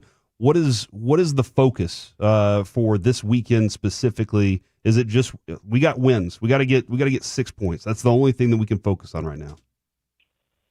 I mean, of course, winning is a must here. I mean, the time is now. We've got to be ultra aggressive in our game plan on both sides of the ball. Take maybe a little bit more risk than maybe usual, just because tying's not an option. And so we've built this into the players' minds and psyches this week is understanding that, the word aggressiveness has never had more meaning to it. And we've got we're at home and against an opponent we played a couple weeks ago, so something that's fresh in our minds, and we can't do what we did there and go to suffer behind the ball for long periods of time. And we've got to be front-footed and allow them to feel our passion, aggression, and our ambition for making it into the playoffs. So every game is a playoff game from here on out because we, backs against the wall, so to speak. And so I think these guys understand that. They're training like that. And I think the fans are going to get they're going to be proud of what they see. When you say take a few more risks, can you kind of elaborate a little more on what that involves? Is that more high pressure up front? Maybe throwing in some different looks from the corner? What do we mean by taking a few more risks overall? Sure, everything like that. I mean, again, it's in our defensive structures. Can we set traps? Not let them rotate us a bunch of times and chew clock away, chew our legs away. So getting organized pressure faster to them and knowing where our areas of trap are, and pressuring, high pressing moments, periods of time where we can catch them off-footed, set pieces where we draw up intricacies that we think we see in their structures and try to take advantage of some matchups there. Anywhere you try to find the margins anywhere you can find them, and now it's about executing. When you think you found those margins, is can you execute these things that we put in the game plan? We've had Michael Collodi on the show a couple of times this season. How much of a bind did that put you guys in when you're talking about aggressiveness and competitiveness? He gets the red card in that St. Louis rematch the other day.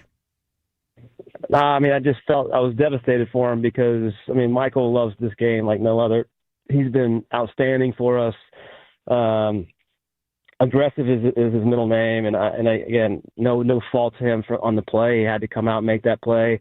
It's unfortunate it got to that situation. That's where we need to really identify why we were in that situation. But this is a kid that's stepped up huge for us, and especially in the form we're in right now, he deserves a lot of credit for the form we're in. And he'll be back. But I know that he wants to be in front of the home crowd. He's a hometown kid, and so I just know how, and I see it on his face. And he was devastated at what happened, and he's just a competitive, kid that you feel for in a moment like that. But he took one for the team, and it didn't turn out to be a goal, which it probably would have in a lot of situations. So he saved the game, and so to speak, and he's been saving the game quite a bit for us lately. Based on everything I've heard you say here, it sounds like this is going to be a very fun brand of soccer for FC Dallas fans to get out there and see, huh? It is. Again, this is a rivalry game. Austin and Dallas. There's always extra. There's extra venom in tackles, and there's just a spirit about the game that if you're a fan, and especially somebody that knows the sport and has kids to play the sport, there's just something more to these rivalry games, and add on top of that the fact that it's getting late in the season and we need to make it in, and they need, they're in a decent situation, but they still aren't comfortable, and obviously the storylines of Nico coming back, and there's just a lot of stuff that's out there that can add stuff to the game. So, but this is one that if you're a fan and you're a Dallas, you want to be here for this one. And you've talked about the rivalry. We've had enough time to dislike now Austin as much as we dislike Houston on the pitch, right? Yes. Say that again, sorry? I said, we've had enough time. We can now dislike Austin just as much as we dislike Houston on the pitch now, right? Absolutely. That's why, when they came to the league, that was destined for, to be a rivalry in Texas. The passionate state that Texas is and how prideful we are with our cities. And it's fun. It's fun to be a coach of these rivalries. I'm sure it's fun to be a player, and especially I'm a Texas kid. So I understand probably on a deeper level than most of my players that what these rivalries mean and how important winning is and getting those bragging rights. You guys got Austin Saturday night at Toyota Stadium in Frisco. Sounds like it's going to be a blast, man. Thank you very much, and appreciate you jumping on with us, Coach. Appreciate you guys covering us, man, anytime. Yes. There you go. Eric Quill right here on 105.3 The Fan. Now, I know this is going to be, and look, I've said this a million times, by the way, best value in Metroplex sports, I truly believe, is going out to FC Dallas, especially if you take the kiddos out there and everything. It is a lot of fun.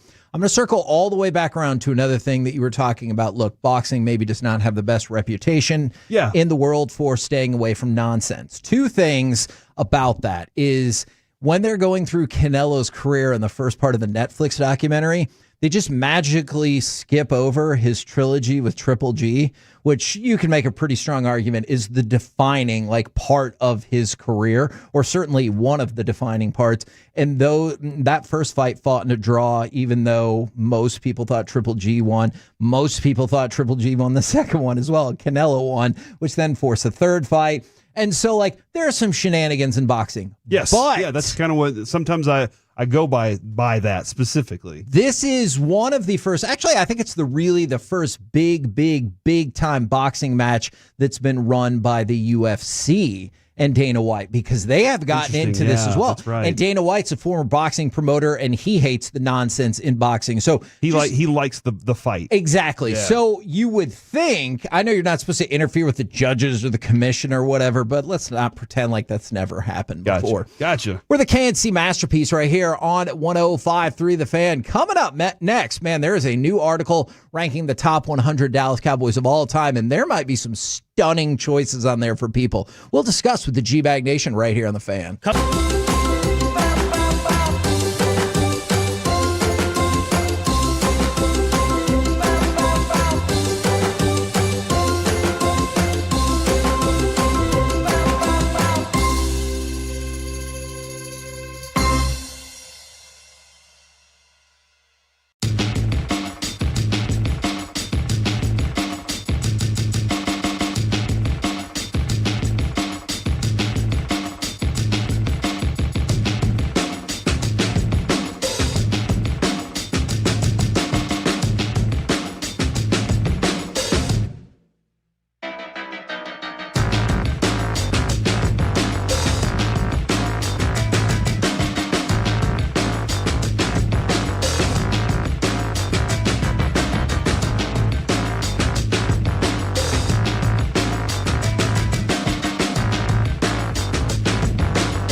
Okay, now that is a very cute haircut. That's like a little shag. Have you ever seen it?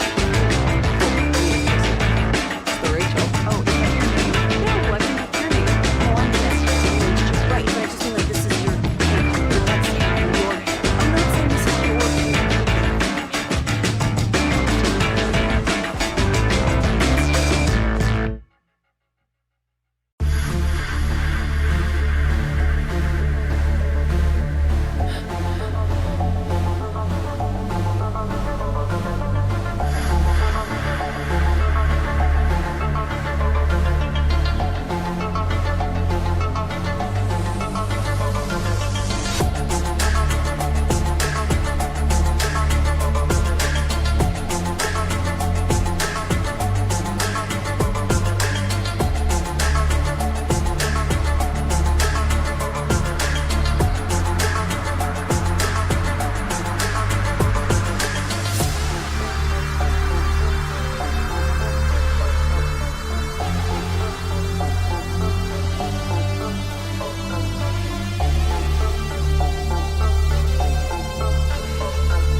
Classic Chevrolet. If you're in the market to upgrade your vehicle, get to Classic Chevrolet in Grapevine. Back-to-back #1 Chevy dealership in the world. They've got more new Chevys than anyone, all priced to sell. Visit ClassicChevrolet.com. This is Texas. This is Classic Chevrolet. Together, let's drive. Based on new Chevy registrations 2023 and 2024. 1-1. Berger swings and clocks this one to deep center. Perkins going back. He's at the wall. It is history. Jake Berger with a 2-home run game. And the Rangers lead it 5-2. KNC Masterpiece back here on 105 through the Fan. The Rangers have the day off, but they complete the sweep of the Milwaukee Brewers right now, courtesy of D&M Leasing. It is time for our chit chat with the fellas from the G-Bag Nation. Gentlemen, how is you today? Amazing, Hagee. How are you? I'm doing great. Thank you very much for asking. Now, I know that you guys are going to dive into this on your show, so I don't want to go over it too much. But the Dallas Morning News, by the way, Zach, what time can people hear that segment? It'll be about 2:25. Okay, looking forward to it. So the Dallas Cowboys are going to have their 1,000th regular season game on Sunday. And so the Dallas Morning News put out their top 100 players of all time. Now, I know that will be part of the top 10. I just wanted to shout out, I thought it was a bold selection at pick number 2. They have Larry Allen at number 2. And I love that pick. I think sometimes, unfortunately, in the hierarchy of Cowboys greatness, he gets lost behind the triplets, and I think at the very minimum, he, among that group, should be second behind Emmitt Smith, and I have no problem with him going ahead of Emmitt Smith. That's my bold take on the list. Larry Allen, number 3 is okay with you, or number two is okay with you? Number 2. Yes. I mean, it's hard for me to, to go as far as they did with Troy Aikman at 9. I think Troy's in consideration for... That was spicy. Yeah, I thought one of the things that jumped out to me, though, was that you just didn't have any players that have played this century until you got so far down, and it was just sprinkled with guys that, if you're born after about 1980, you're probably having to hit the Googles to find out about them. Yeah, and you think about, I think it's 16 of the first 30 NFC championship game or NFL/NFC championship games the Cowboys were in. So it makes a lot of sense. Yeah, it's crazy. There was a better chance than not that the Cowboys were in that game. And then you move to the last, 30 years and not so much. But if you're just talking pure dominance at a position, it's hard to argue. I mean, if you think of who's the best offensive lineman in NFL history, I think a lot of people are just going to shoot out the name Larry Allen. Yep. Who's the best guard? It's going to be Larry Allen. Yeah. So, I mean, you're going to get into a debate when it comes to Emmitt. I know I've had it plenty of times, and I know I'm very biased because Emmitt's my favorite player ever. But then people are going to say, well, Barry Sanders, Jim Brown, other players might be listed as well. Troy Aikman, some people think that he was just a product of a great supporting cast around him. He wasn't even that great of a quarterback. Which I think is crazy. Right. I mean, Roger Staubach, he's probably not on the list of maybe the top 10 quarterbacks ever. So if you're just going by dominant at their position, he absolutely deserves to be in the top 3, I would say. Yeah, and I guess with Emmitt, too, that kind of falls into the fact that, there are so many good. I know you brought up those two and Barry Sanders, Jim Brown, but that position specifically, you can name names all day.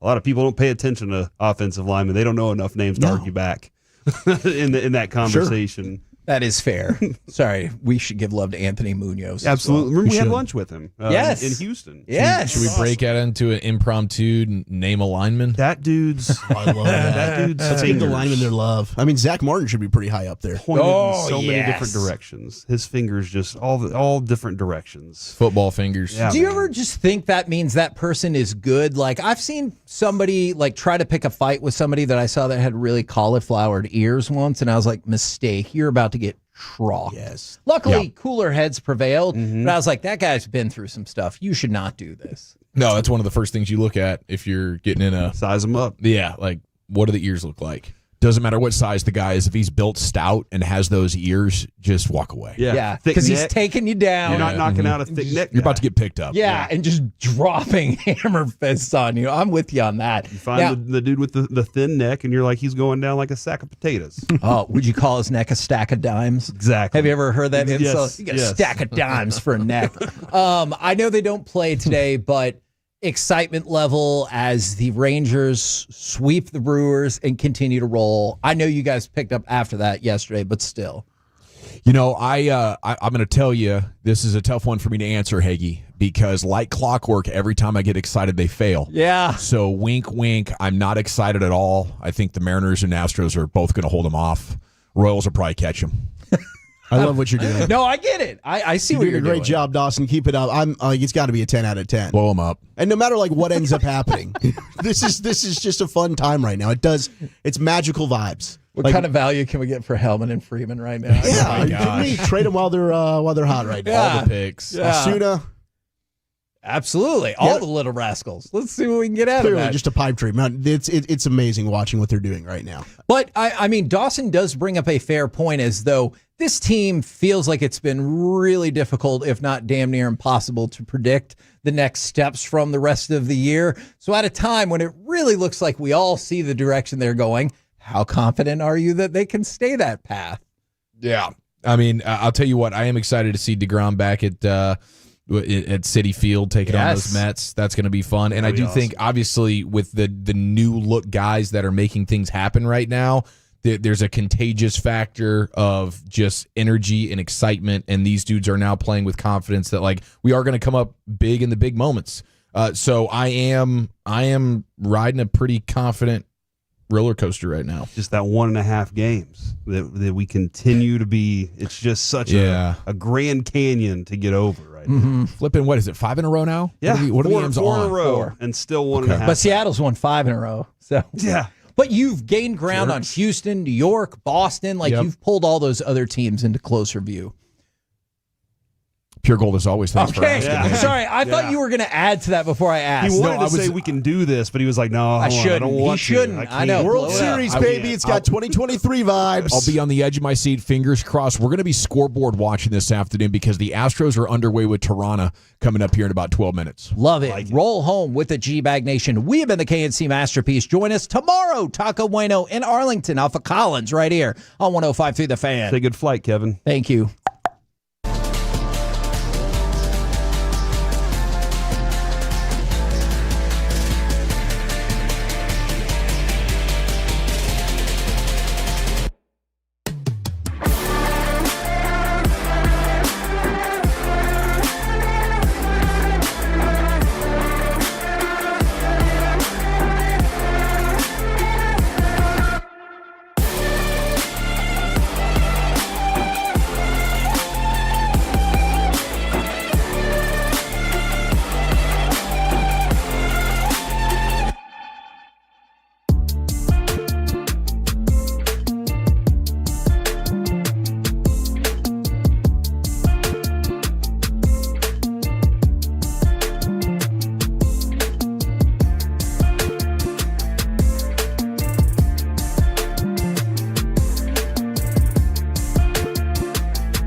Okay, now that is very cute. That's like a little shag. I've never seen it before.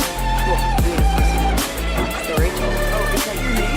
No, what is your name? No, I'm this is your haircut, but that's hair on your head. I'm not saying this is your hair. Okay, freaking me out a little bit.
What was it?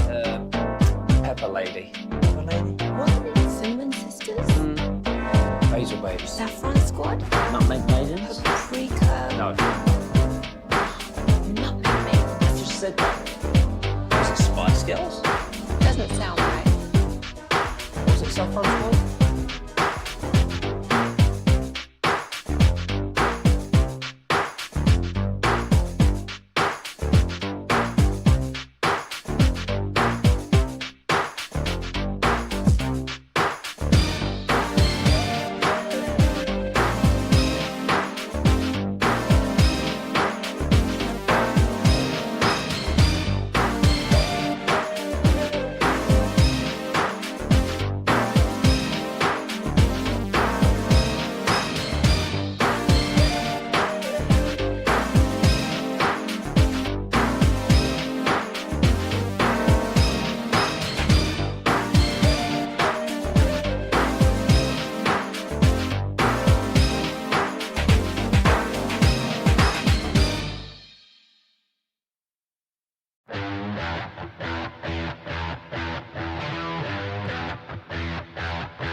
Driven by our D&M Leasing Studios, you're rolling with the G-Bag Nation on 105.3 The Fan. Welcome to the nation. Here we go. It's Hour 1, G-Bag Nation on 105.3 The Fan. Welcome in here. We got a full 5 hours of sports here. We'll be scoreboard watching. A lot of stuff coming in from Cowboys practice. General at your service.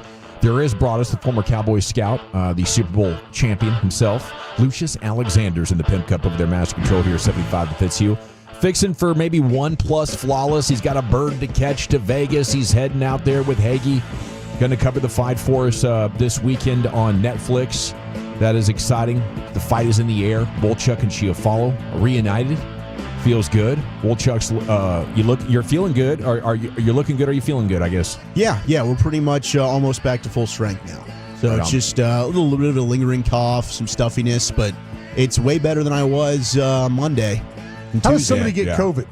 Like, it's still going around. I think my wife gave it to me. Really? She was sick last week, and I think she probably passed. I mean, who knows? Our kids are in preschool. It's crazy when you said you tested positive. I thought, man, that's so 2020. Yeah, they gave me the flu and the COVID test, and the test is much easier than it used to be. I was nervous. I was like, are you going to have to go all the way up into the brain? Yeah. It's not as bad. It was just kind of like a swabbing of the nose, and then the doctor came right back in. We're talking 10 minutes later and said, like, so how you feeling? I was like, not good. She said, yeah, well, you got COVID. I'm like, oh, my God. Would you say the worst part of it these days is the body chills and Absolutely. the body aches? It was I was like waking up in sweats. Then all of a sudden now you got the chills. That was the worst part of it. Running to the restroom when you know you're going to be having that chill feeling is just, it's the worst. Awful. You feel like you got to stay in there buried, then you're sweating, you're going back and forth. There was no reprieve from it, really. It's good to see you back, buddy. I was looking forward to your thoughts yesterday on Jadeveon Clowney. Saw some of that on social. So we'll pick up that conversation as well. You got Carter Freeman coordinating your video. You can watch us at 105thethefan.com, Twitch, and YouTube. It's Javier against Gosman here, starting in about 5 minutes up there in Toronto. Blue Jays a minus 165 favorite. With the Astros a couple of games ahead of the Rangers. That's a big one there. Rangers have the day off. They'll be in New York over the weekend. That means a 5:30 pregame for us tomorrow, just to sort of set your schedule here, Rangers fans. I know you're on the edge of your seats just like the rest of us, wondering if a September surge is on the cards. Used to be a September swoon. When I first got here, excited about the Rangers in 2010, and our program director at the time, the late, great Tom Bigby, was like, man, they're not going to do anything. Just wait for the September swoon. And that year it was the first in a while that they did not fall back in that final month of the season, and set a new trend. Hopefully this Rangers team can continue that on. But that pregame tomorrow at 5:30, and then in Houston early next week. Brian, you were saying the pregame Monday is at 6? I think it's 6:30. I think is what we got. I was just looking at the schedule, and I think the further I got down, I think it's like the 6:30, 6:25, 6:30. So I think it's normal for us. Okay, so 6:30 pregame on Monday with the first pitch at 7 o'clock as the Rangers begin the day 2.5 back, 1.5 back again of the Mariners. But Houston's going to be finishing up in Toronto. The news yesterday, Luis Garcia came back after 28 months following Tommy John for Houston, and he got hurt again. So that's unfortunate for them. Don't want to laugh at injuries, but he's probably shut down after just a couple of starts. He's going on the 15-day IL there for Houston. So they are treading water hard, and they're panicking. They are in panic mode down there, thinking there's no way we just about led this thing from the start of the season to now, outside of those first couple of hot weeks for the Rangers, and they might be able to kick it away. So an opportunity to laugh at the misfortune of your rival. There's nothing better than watching your rival choke down the stretch of a baseball season because you get updates on it on a regular basis. But you have Thursday Night Football tonight, guys. It's a good one. How fired up are you for Commanders visiting Packers? Can Washington get this done? Who do we want to win? See, that's what I'm saying, because Sean and RJ, I was listening to them driving over to the studio today, and they were having a discussion of, like, who do you want to win this game? Do you want the Commanders or do you want the Packers? Probably the Packers. I guess you always, this early in the season, you're always just rooting for your division rival to lose. Easy. Yeah, if the Commanders win, your playoff chances, I think, are going to take a hit because Green Bay is a really good team. If they can go up there and win, I think it makes a strong statement that Washington is somehow for real. Play them twice. Yeah. You played Washington twice. Yeah. But if Washington wins, now Green Bay's win against Detroit, a little shine comes off that, and you can imagine maybe they won't be a 12, 13, freaking 14-win team that I'm anticipating at this point. Yeah, I mean, goodness gracious, dude. I'm kind of looking at the draft pick myself. Yeah. I'm looking. That's a good point. Especially, Packers take the L. Especially if you don't feel like that you're. Now, I think after the Philadelphia game and what we saw just in week 1, if you want to knee-jerk this thing, maybe the Commanders aren't that great. Maybe the Eagles aren't that great either. Maybe this thing's a little bit more wide open than I wanted to believe. But if you're thinking it's wide open, then you probably you'd say go ahead and let Green Bay win. That's fine. But but I'm also thinking about the draft pick. But Draft pick's probably more important than playoff chances in the big picture. In the big picture, it is. Yeah. But I also think you're playing Washington twice, so you could kind of take care of that situation. I mean, if you weren't playing them, then you would probably, and it was a division thing. I mean, you would probably say, give me the divisional. Let the guy in my division lose. But I don't know. I'm kind of looking at the draft pick myself because I didn't think this was a playoff team to start the year, but might be wrong about that. You sold me. That was a good sell, Brian. Well, I like that. You factor in the draft pick. You get Washington twice. You can make up ground on them. I still like, because I've always thought easiest path to the playoffs is obviously you win your division. Right. So the more L's your divisional opponents can take, I'm here for. But I don't know how many L's the Packers are going to take this year. And Washington, I do think, is a good team and is going to be a playoff team. Mm-hmm. So this could be one to hopefully drop them a couple slots in the draft, and then maybe the Cowboys can take it. They beat them once last year. They almost did it the second time. Where are the Cowboys in your NFC power rankings? Like, give me your top 5 NFC teams right now. I would go Green Bay, Philadelphia, Minnesota. And now I'm stuck. I don't know how many really good teams there are. I think this conference is there for the taking. But Green Bay's 1, Philadelphia's 2. I think Tampa and the Rams I've got up there. Tampa and the Rams are in there. Tampa for sure. Rams. Yeah. So that's 3 and 4 for you. Then maybe Minnesota 5. The Cowboys are a candidate for 6th, aren't they? Absolutely. I really don't know how good Philadelphia is. You know? Yeah, I mean, I might slot Philly behind the Rams personally. I kind of feel like that. Why, if all of a sudden the Commanders find a way to win tonight in Green Bay, I would kind of think I would put them ahead of Philadelphia right now. Yeah, I would. That secondary looked bad, and their pass rush. What, the Eagles? Yeah, and look, Zadarius Smith, maybe that can help them a little bit. Yeah, but they did not have a consistent pass rush, and that secondary looked like that's not going to get fixed. I mean, I don't think Washington is good on either side of the line of scrimmage. It would be really hard for me to put the Commanders over the Eagles because of that. I don't think their secondary is good. I wonder if the Commanders, and I know the Eagles quarterback won a Super Bowl. Yeah, it's the quarterback. Jane Daniels better than Hurts. I wonder if Daniels is right now. I would say better than Hurts, and maybe he'll play better than Hurts. I know Hurts won a Super Bowl and all that, and last year he was really, really good in the Super Bowl. But I wonder if you just say right now, who is better between Hurts and I'm sure Daniels is a better passer. I just don't know if the Hurts short yardage situation would give him a surge there in your rankings if you're breaking it all down. Yeah, but if you look at the numbers from last year, the best 4th and short team was the Commanders. I mean, Jaden Daniels. That's right. Like we were always talking about the tush 18 push, or something like that. They were unbelievable with the way that he was able to just take the ball from under center and just beat everybody to the corner and go get 1 or 2 yards in a 4th or 3rd and short situation. So, yeah, I think Jaden Daniels is, just right now. It's possible he's the best quarterback in the conference. Yeah. And at the end of the year, like I want to see it. Like I want to see more of a sample size, but I do believe in him. And it sucks because he's playing for your division rival, and I want Washington to just be awful. But they did find their guy here. And it is, it would be a hard argument to say that he's not right now already the best quarterback in the conference, even with a very limited sample size. Stafford? I love Stafford. Baker Mayfield? Yeah, Stafford and Baker, they'd be in the conversation. Hurts would be in the conversation. Goff at times, but like how different is Goff going to look this year without that offensive coordinator pulling the strings? No mention of Dak here, huh? That was an awful good week 1. He looked like 2023 Dak, didn't he? He did. All right, Jadeveon Clowney did not get a deal done. He did do a physical. Josina Anderson said the Cowboys plan to continue to monitor the situation. I think the reason a deal wasn't done had to be either money or what that physical showed.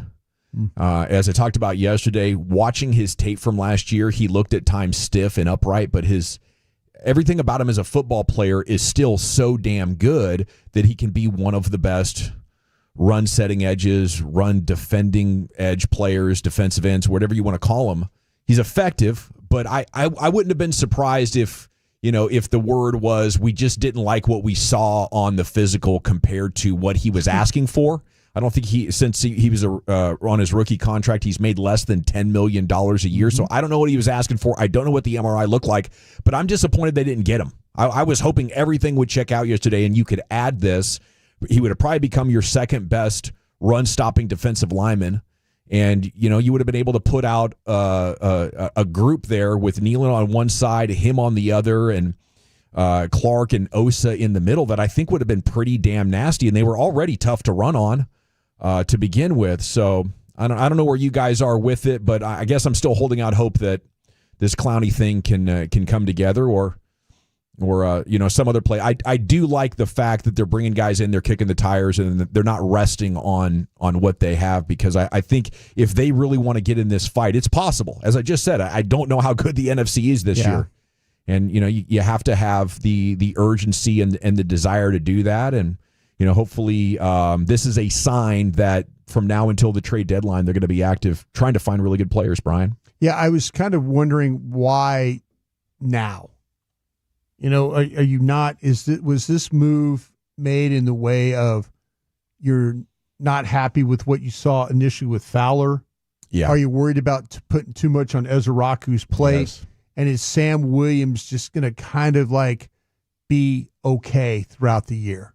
Yeah, I think it's the same as Clark. Like, you've spent so long just not prioritizing run defense along your defensive line, and you need personnel moves to make up for it. So I would say, yeah, Fowler, easy. Sam Williams. There's not a great answer there against really good run teams. And the signing of Peyton Turner hasn't really been a good one. Yeah, you can we looked at him and Turner and Nealand as the two guys. Like, okay, those are kind of your run setters. I think Nealand's got a shot. I agree. The other ones, but Turner and the other three, I'm with you. Like, I don't know if they really want to stop the run. Fowler was a problem for you the other night. I think Ezaraku will end up being a good all around player. He showed the ability to do that at Boston College. It's funny though that how we've seen like him play in basically 3 games and it hasn't been a factor. Does that sound? Am I being overly dramatic there? No, I mean I don't want to overreact to the 2 preseason games because even talking with like Nick Harris over at Sean's, like he was working on stuff, but it was a little. It sounds very like minor the pitching and like right training and spring training. Exactly. Don't worry about the 4 bad home outing, runs. but he was working on his command here. He's working on his 4-seam and his changeup. But I mean it was annoying watching him against Mailata do exactly what kind of favors Jordan Mailata's game, and then when the 4th quarter comes around, there you see him attack the outside shoulder. Yeah. Where was that? Now he is a guy, and when we got to talk with him in the 10 at training camp, like he breaks down offensive linemen over the course of a game, and he prides himself in that, and that was evident on his tape. But yeah, it's just tough for a rookie. Maybe they're looking at this like I'd rather ease him into it. And Jadeveon Clowney's a guy that's proven. He's a proven commodity. I also don't think. Like, I know Clowney's been out there, and fans were wondering, well, why in the world would the Cowboys now kick the tires on that? Him and DeMarcus Lawrence have been rivals since high school. They did not get along. They were both challenging to be the best player at South Carolina, and Tank always thought Clowney got favored over him, and he ends up being the number 1 overall recruit. Then he gets the number 1 overall draft pick, and he didn't really live up to that hype. And I think Tank's always kind of had a chip on his shoulder over that rivalry back and forth with Clowney. Well, now that Tank's not here, maybe that opens up the doors a little bit. You're not going to ruffle feathers in the locker room if you want to bring Clowney in. But I thought the addition would have been a good one. Yeah, I would have. And there's still time to do it. I think a number of teams will be interested in him. Isn't there a rule like after a certain point in the season, it's not injury guaranteed contracts? It's after week 1. Okay, so we're in that period of time. Window, I think there's a number of players out there, including a couple of corners. I don't know. I guess Reddy Stewart is getting ready. He's going to probably be your nickel is what's going to happen. So it's probably be Elam, Stewart, and then Diggs. You previewed the Giants offense for us late yesterday at 6:20 there in the Krusty's Corner after the Rangers game. Do you feel like the DeRon Bland injury opens up a path to victory for the Giants?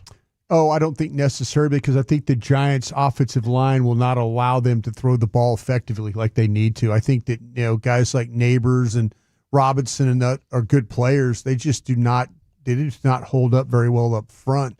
It's not just one guy. It's like 4 guys that struggle up there. So, yeah, I think Dallas needs to find a way to keep the pressure on by attacking that line. Yeah, I think maybe earmark this game as a potential breakout for Ezaraku, this offensive line. Quite a bit different than facing Mailata in week 1 and some welcome to the NFL moments. They are in the bottom of the first in Toronto scoreless as Gosman got through the Astros in Is order, this game I believe, on in the top. TV? Yes, it is on MLB Network. Okay, we want to clip that on. Yeah, I think we're watching Tampa and the White Sox go at it right now. Huh. I don't know why that would be the case. I would hope that we can. Might be a regional thing, you say, Wolchuk? Yeah, because that Chicago-Tampa game is just in the 4th inning. Maybe we can hunt around and find something, or maybe they'll switch over when this game goes final. But I got it up on the Gamecast, and I'll pass it along as we get developments. Isn't it that the Space Network or Space TV? What do they call that thing the Astros are on? It's some kind of crazy name. Oh, yeah. You can turn on your mic mic's off. and help that out. It was their version of the Fox Sports Southwest thing. Looks like George Springer leads off the bottom of the first with a single. He's standing on first with Lukes in the batter's box and Guerrero Jr. on deck. We'll keep you updated throughout the day. Coming back with the G-Bag of the Day champ and Wolchuk's top 10, buddy. Where are you taking it? All right, let's go through this morning news. Their top 10 Dallas Cowboys of all time. How'd they do? Do you agree that is next in the nation? Tolo means turn it on and leave it on. Thank you for making 105.3 The Fan.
Sponsor Flagtober and be on this year's flag. We love you, G-Bag Nation. Stop by our Mesquite showroom October 4th and grab your flag.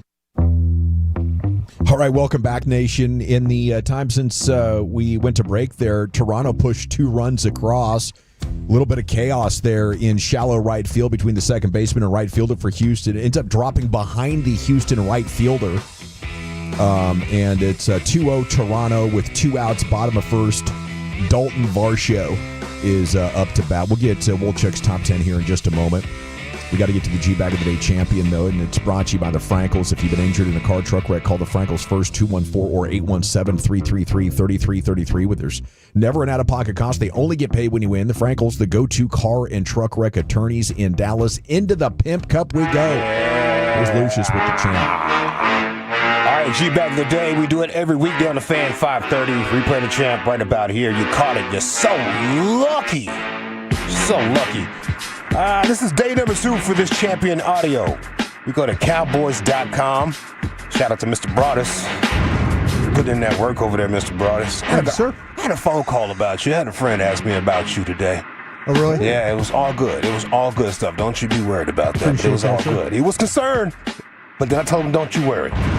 Don't you worry. All right, the Cowboys break with Brian Broadus, Voch Lombardi, and Mrs. Amber Garcia.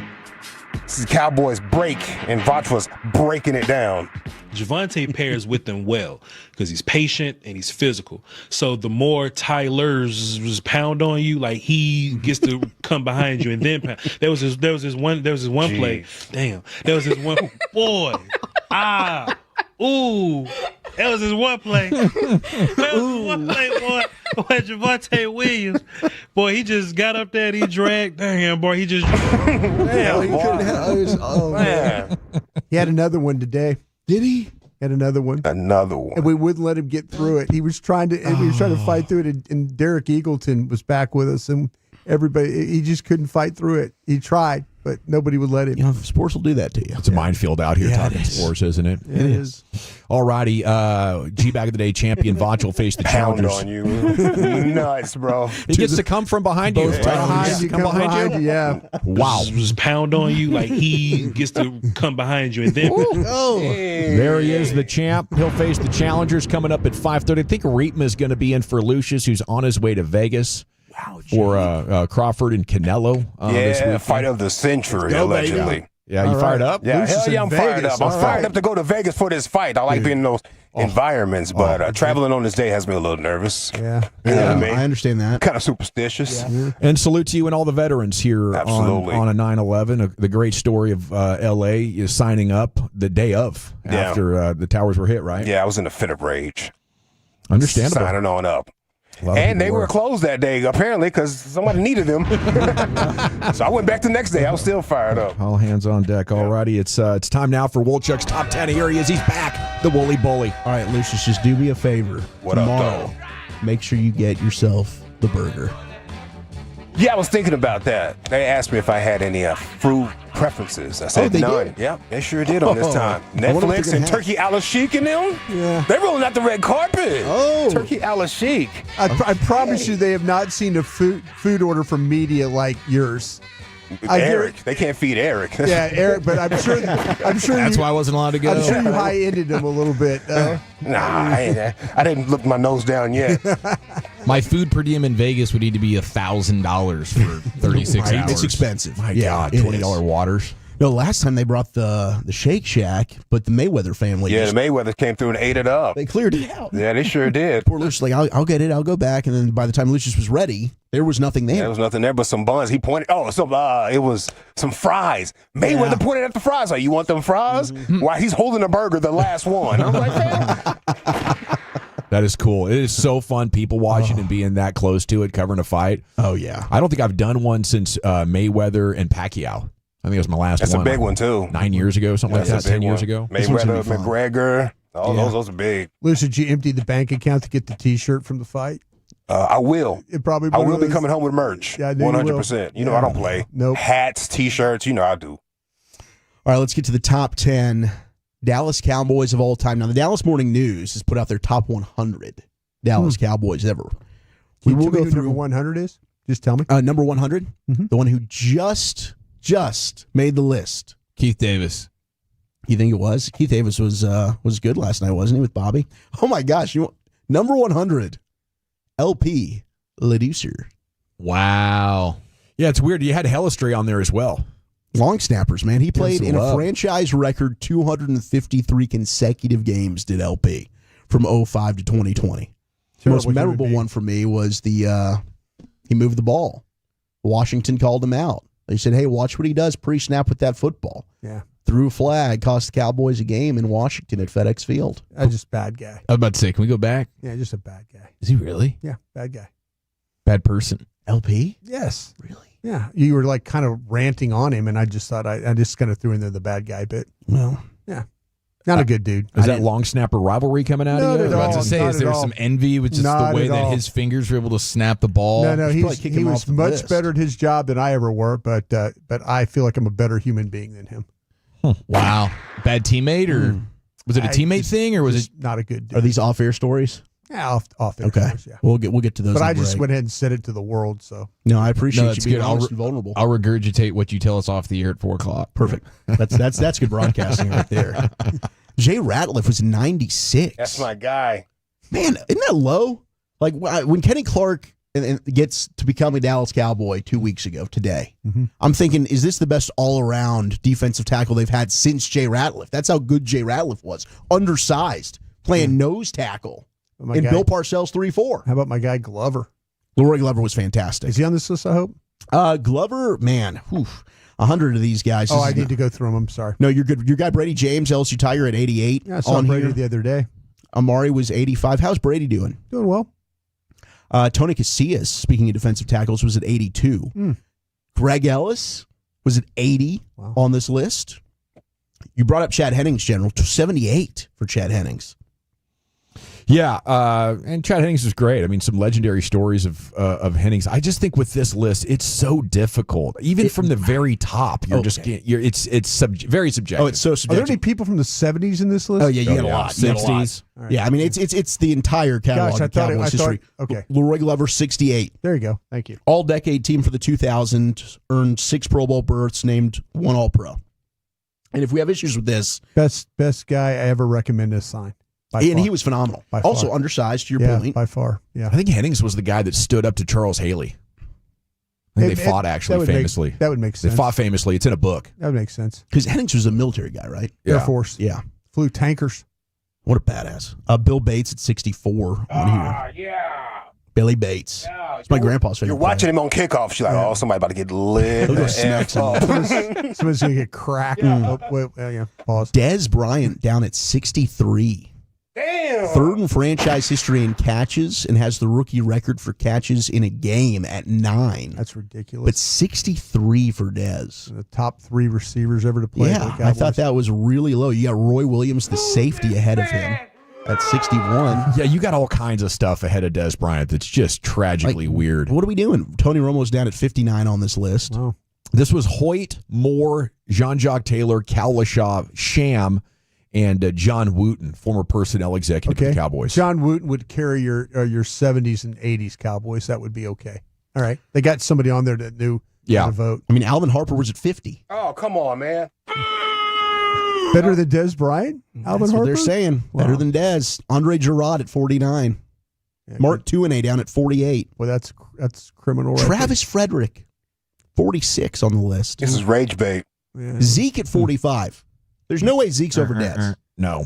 Not at all. 3 good years. Bring Sham on and grill him about this. I will in the pregame. Yeah, that's a great topic. Hey, tear him up. Hey, Sham, I just want to piss you off. I don't know if you watch these guys or not.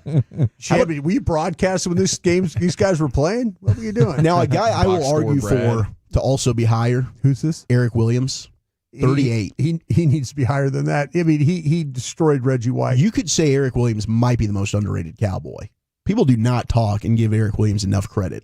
Like for the demise of that dynasty, Eric Williams Cowboy. having that car accident was a huge reason why. And it's kind of it's talked about, of course, in the documentary on Netflix. Yeah. Thomas Hollywood Henderson was at 35. Brian, tell you what, man, he was an incredible football player. I mean, a guy that size, his ability to run. They used to run reverses with him on the kickoff return, and he was hard to catch, hard to bring down guy. 214 said Jay Ratliff's son is playing for DeSoto Middle School right now. Look out for him because he's probably an terrifying. absolute animal. I believe it. He's probably terrifying. You had T.O. is at 30, CeeDee Lamb at 33. T.O. better than Des Bryant. Not all time, yes. So is Bob Hayes apparently. That's crazy. As a Cowboy, no. Yeah, not in a Cowboy uniform. That 2014 Des year was better. Over Alvin Harper, man. What are we talking about I'm with you, here, man. bro? I agree. Clutch. My man was clutch deep. Tyron Smith at 28 on the list. Wow. How many other tackles you got? Everson Walls was at 26. Harvey Martin at 25. That's criminally low. Witten down at 24. Gosh. Darren Woodson at 22, Brian Broaddus. He should be a number They one. gonna put Zeke at like number 8. Yeah. Unreal. Zeke. Prime time was right ahead of Woody at 21. Wow. Other honorable mentions. They did that for a reason.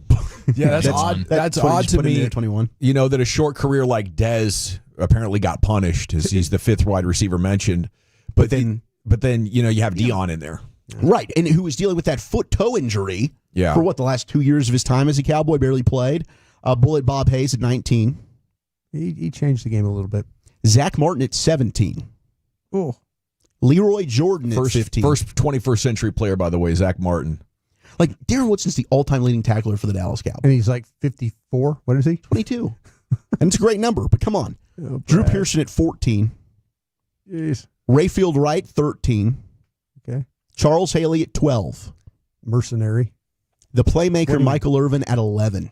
Just on the outside of your top 10. What? They're not going to give him the top 10 all-time Cowboys nod? The playmaker set an NFL record with 11 100-yard receiving games in 95. The Pro Football Hall of Famer is a 5-time Pro Bowl pick, but didn't make the top 10 Dallas Cowboys of all time.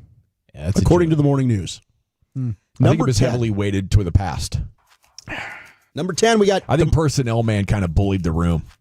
There probably Don't was forget one, about my guys. Yeah. These are champions. Wooten? Yeah. He should have bullied the room, Dawson. For 20 years, they were one of the best. Well, you let teams him in the bully league. you, and then when he leaves, then you change your list. Yeah, now, okay, guys, what do we really think? Number 10. Thank God Wooten's out of here. We changed our Yeah, list. when he goes and changes his diaper, you can all fix up What your he's list. gonna Switch the depends How out. about some respect for a man that was a personnel Yeah, respect your guy? elders. Come on. What are you doing over there? Just having fun. I thought it was a good joke. DeMarcus Ware at number 10. Change your diaper. Troy Aikman at 9. Ware at 10. Aikman at 9. Okay. Tony Dorsett at number 8. Sheesh. That's kind of Is low. he that good? You're saying he's better? I think he's better. Tony Dorsett was pretty damn good. Yeah. Randy White, the Manster, at number 7. Kind of felt like he's a top fiver. Mel Renfro at 6. Back in the day, man. 5 All-Pros, 10 Yeah, Pro Bowls, he could- 52 career interceptions, 2 Super Bowl wins. He can cover him and Herb Adderley. Chuck Howley at 5. I got to get some Chuck Howley tape. He's 60s and early 70s, right? Yeah, he was a Super Bowl MVP on the Super Bowl right. of a losing team. Unreal. Super Bowl 5. Crazy. Toronto scored again. They're up 3-0. Only player ever to do that, Chuck Howley. Go Jays. Emmitt Smith at 4. Ooh. Should be 1. Bob Lilly at 3. Mr. Cowboy. Bob Lilly was good. I don't know. We got some others behind him that I might throw up in there. Larry Allen at 2, as we talked in Crosstalk with KNC. Yeah. But number 1, greatest Cowboy of all time, according to the Dallas Morning News. 2-time Super Bowl champ. NFL Man of the Year.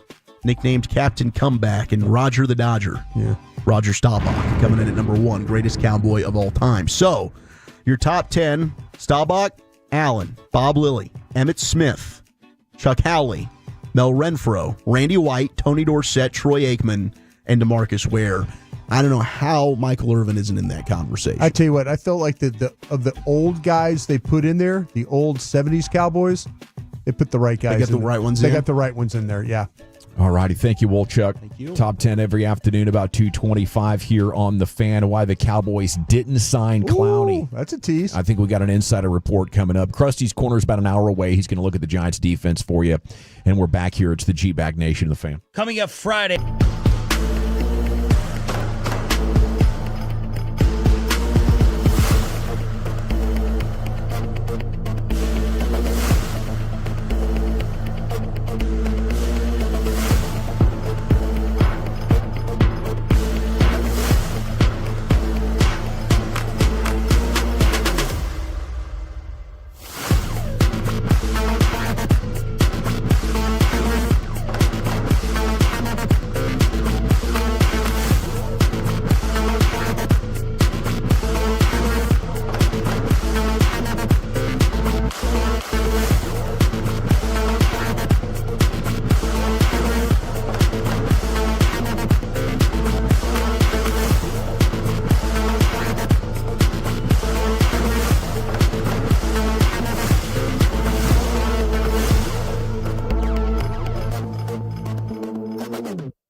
Uber Eats has Lola V products? I gotta remember that. Well, you know, they say in order to remember something, you have to forget something else. Okay, now that is a very cute haircut. That's like a little shag. I've never seen it before. Well, I mean, of course you have. For Rachel. Oh, is that your name? No, I mean, what's your name? No, I'm Jen. My name's Jen. Right, but I just feel like this is your haircut, but that's hair on your head. I'm not saying this is your hair.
Okay.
If you're in the market to upgrade your vehicle, get to Classic Chevrolet in Grapevine. Back-to-back, #1 Chevy dealership in the world.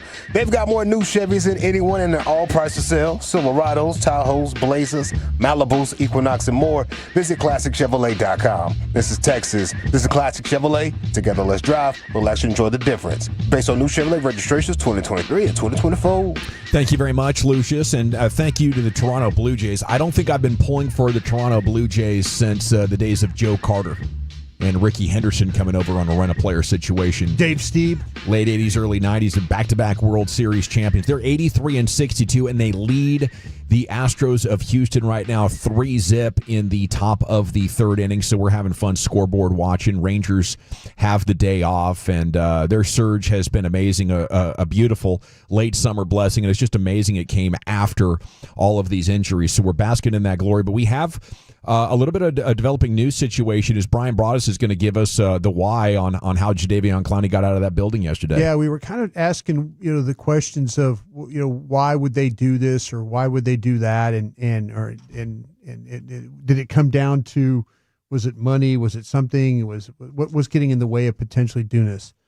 Cowboys wanted to sign Clowney. They absolutely did. Clowney's the one that made this decision. Interesting. He said he would like to wait.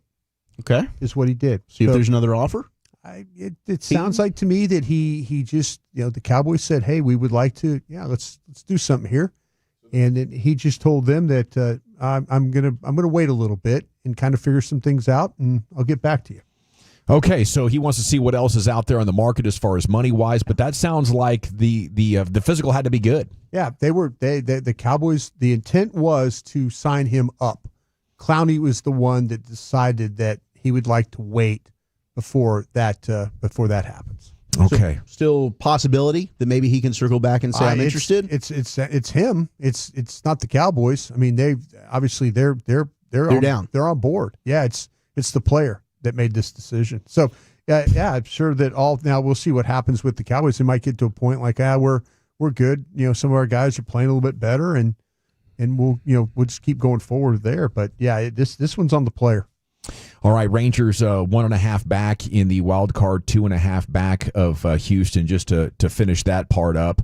Why would he have to come in? I guess for the physical. Yeah. I would want to know if the physical is clean, how much are you guys going to offer me? I don't want to necessarily be flying all around the country. Maybe I'm just not the biggest fan of flying. Some people don't have anxiety at all about it. Yeah, I agree with you on that. But I mean, anytime I'm getting ready for a flight, it's a countdown starting about 48 hours out, and then the anxiety really peaks on takeoff, and then I start thinking like last summer I flew to Vegas and almost had that wing strike. The pilot had to take back off. I think ever since that moment, anxiety might have tripled. How are you with it, Lucius? Are you good? Are you I was good on fine until flying? you just said that right there. See? I just told Yeah. Carter, I said, see My right bad, there. My bad. I should Because have Brother said waited. earlier, it's a flight to Vegas. You should be good. Nothing goes wrong. I'm like, don't test fate, man. Well, it's that. Yeah, I mean, you got those mountains and that hot air. I was trying to be positive. So you lied to me, basically. Lucius, I hate flying over. I hate flying to Vegas, especially this time of year. It's hot. Those mountains that you get the shakes on that plane. Yeah, it's all of a sudden you fly through the corner there. You got to catch the corner of Arizona, and you fly over the Grand Canyon and the heat coming out of the canyon, and the heat rises and it throws the plane all over the place. Yeah. Flying over Arizona sucks, and it's worse trying to land in Vegas when you're flying in all the wind through the mountains and stuff like that. Thanks, that airport's bad too because it's hotter than heck, and once again, heat rises. That is a hell of an opinion to have when you just told me an hour ago it'll be fine. I was trying to. You were gaslighting me, sir. Lucius, I just wanted you to be assured that you were going to have a great trip. I got some Dramamine. I'm going to take 2 shots of tequila and be out like a light. That's exactly. I don't do the tequila, but I do the Dramamine for sure. I got Eric on it. We were riding around in limos in Vegas with Dramamine. Those things tore me up, dude. Yeah, he's sick. Eric is taking like a little recreational drug. We were Lucius, we were in Vegas. We're riding in the car going backwards. We were seated backwards and getting sicker than a dog. I mean, the motion sickness was a problem. Oh, no. The reaction coming in off the text says that morning news list is a problem there on the outside of the top 10. Michael Irvin at 11, D-Ware at 10. I mean, is there any doubt that if you're starting a football team, you're taking Irvin over D-Ware? I don't think there's any doubt, and I have all the love and respect in the world for DeMarcus Ware. Man, they were taking one pick apart. I think one was taken at 10 and the other was taken at 11. If you look overall. Yeah, I think some people are taking offense just to a champion of that status, of that leadership, of that iconic status being outside the top 10. I'd probably agree with that. Now, I have all the respect for D. Ware's game. Is he the best pass rusher we've ever had? Well, I could go back to Harvey Martin myself. Yeah, that's just me. Harvey Martin better than D. Ware? Harvey Martin was really good. Now Dawson, I got to check out that tape too. He played in an era where he had a 265, 270 pound offensive tackle, but his ability he was really disruptive. I mean, like he would take blockers and just throw them aside, and he had the ability to chase down guys. If you go back, you want to watch one game, go watch him play.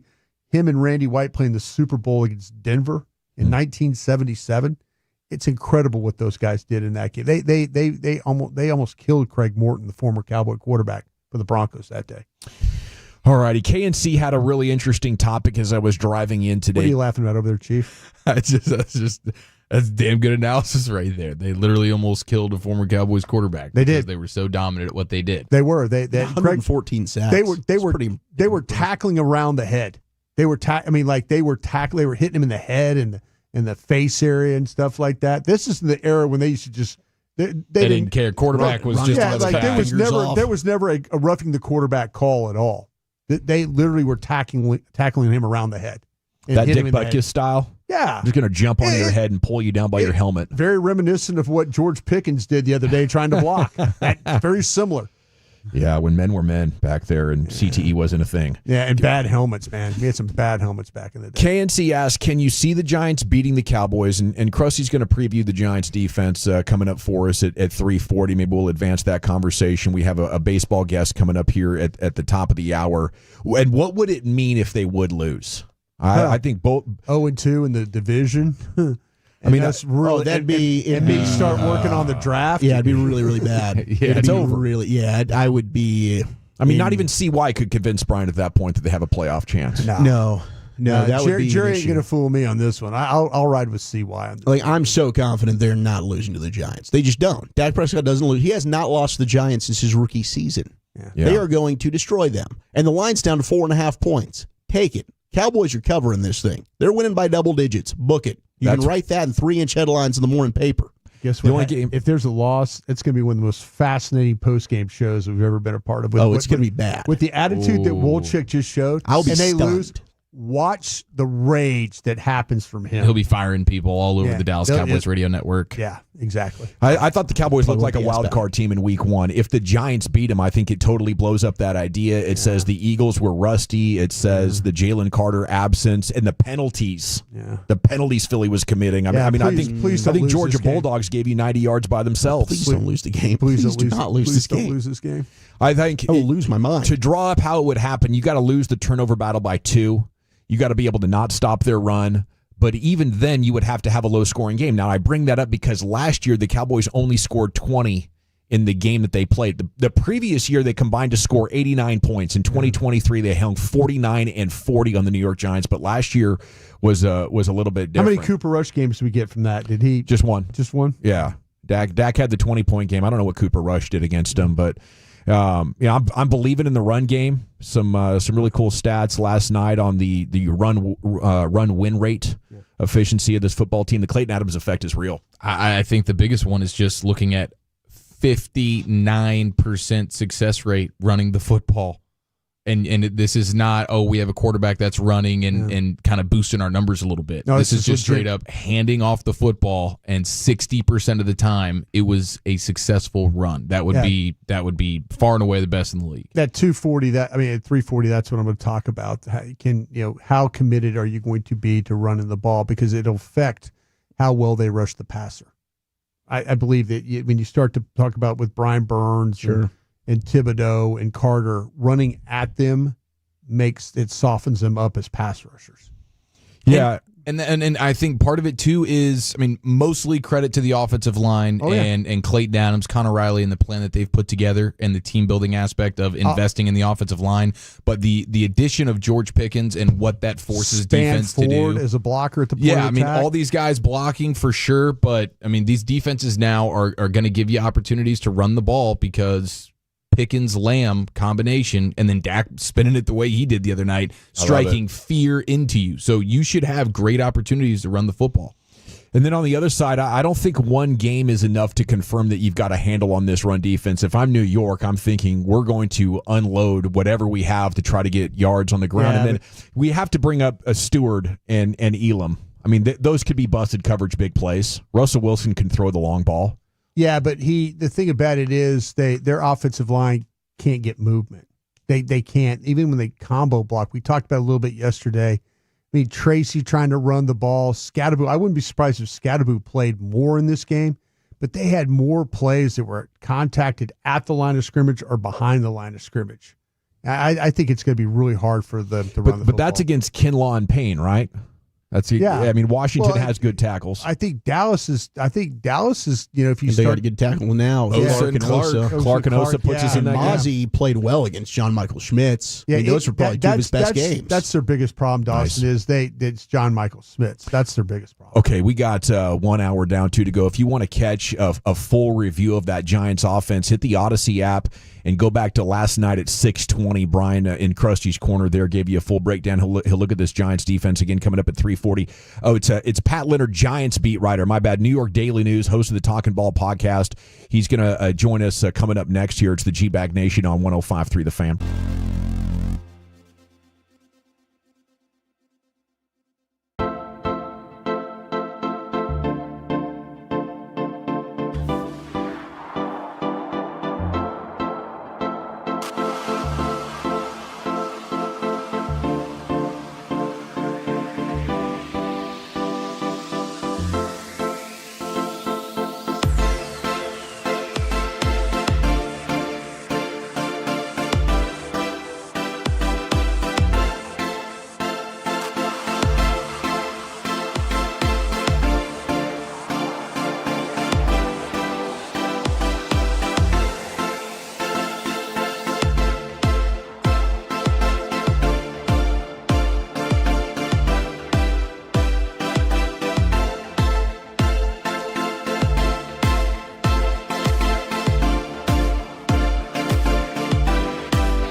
than by our D&M Leasing Studios. You're rolling with the G-Bag Nation on 105.3 The Fan.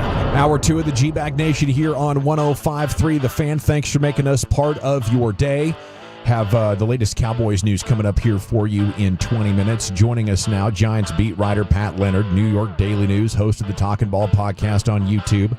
And a good afternoon, Pat. Thanks for joining us here on the home of the Cowboys. How are you? You got it. Thanks for having me on.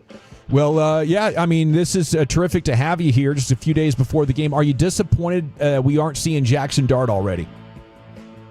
Yes, I am. I think the Giants' offense would look better with Dart in. I'm not saying he would fix everything, but I think if you look at, let's say, the Minnesota Vikings with J.J. McCarthy and the way that can inject some life into a team, into a franchise, I think Dart has the ability and the moxie to do that. And I think the Giants are playing with fire with maybe losing their season before he enters if they continue to wait with Russell Wilson in a starter. Do you think we could see him at halftime of as early as this game? Yes, I do. I know Brian Daboll has full confidence in Dart. He wouldn't have him as the number 2 dressed on game day ahead of Jameis Winston if he didn't. And I honestly believe that his mobility, his toughness, and for a young quarterback, it's rare to see this, but he does keep his eyes down the field even when the pocket starts collapsing. Like, he can get out and run, but he's not just going to bail and abandon the play. Like, he does have an arm, and he's going to stand in there and take a hit to make a play. So, I think that there's a chance that we do see him in this game if Wilson has a similar first half that they did against the Commanders. We were just going through and discussing that Giants offensive line, and man, they have spent some resources trying to finally figure that out. I mean, how's this 2025 version looking? It's a lot of the same, which is a bad thing for the Giants. Andrew Thomas, their franchise left tackle, doesn't look like he's going to play again in this game. That's not definite. It just seems like it's trending in that direction. Now, he sat out the first game. He sat out yesterday's practice, padded practice. He was on the field today working and doing some team reps, so there is a chance. But it doesn't appear he will make his season debut. We wait and see on that. But even if he does replace James Hudson in the lineup at left tackle, the interior has really struggled. Jermaine Illuminor, their right tackle, has been imperfect as well. Really, they're just running back the offensive line for the most part from one of the league's worst offenses last year. And I think the biggest concern would be the Cowboys D-line, held their own against one of the better offensive lines in the league last week. The Giants' offensive line, though, they couldn't even handle a Commanders' defensive line that doesn't have a star on it. They don't have a player that commands a double team. So that's concerning going into this game for the Giants. What's the status of Malik Neighbors right now? Is he frustrated? What's the deal? He definitely got a talking to after that game because he came out yesterday and was all smiles, was joking about his behavior, and he did acknowledge he has to show his frustration in a better way, to be more constructive, to be more one-on-one rather than yelling on the sideline, things like that. But he's fiery. The problem is Daboll has given him carte blanche as a 22-year-old. Rather than it being very structured, Neighbors can kind of just do whatever he wants, and they put all that trust in him. That's good if things are going well, but when things are going poorly, and then you need to apply more structure and be more strict as a coach with that player, it's kind of hard to put it back in the box, So he declined to answer a question about the Giants' futility over the years against the Cowboys. So even though he put on a smiling face, by the end of it, kind of that sour taste of how bad the Giants have been, you could see that kind of come back across his face. Hey, Pat, taking a look at the Giants' tape against the Commanders, it appeared they were trying to do things to get Carter, Thibodeau, and Burns on the field all at the same time. Is this something that we're going to maybe see more of, or is this something that they're just kind of still trying to find some combinations within their defensive line? Yeah, good question. Yeah, so they were on the field 9 times together in the first game. The drawback of it for the Giants is that you become a much lighter defense if all 3 of those guys are on the D line and on the front. So it's easier to run the ball against that front. So you're trying to do that maybe in third down packages. Then again, that does become a little bit predictable. The thing to look for in this game to me is they just lost one of their two starting inside linebackers, Micah McFadden, to a long-term that hurts. right foot injury. Yeah. And they lost one of their backups, Demetrius Flanagan-Foles, to a calf injury. He got hurt in practice yesterday. He may miss this game too. I think we may see a lot more Abdul Carter as an off-ball linebacker in this game. You know, maybe he played 5 of his 38 defensive snaps there last game and 33 on the line.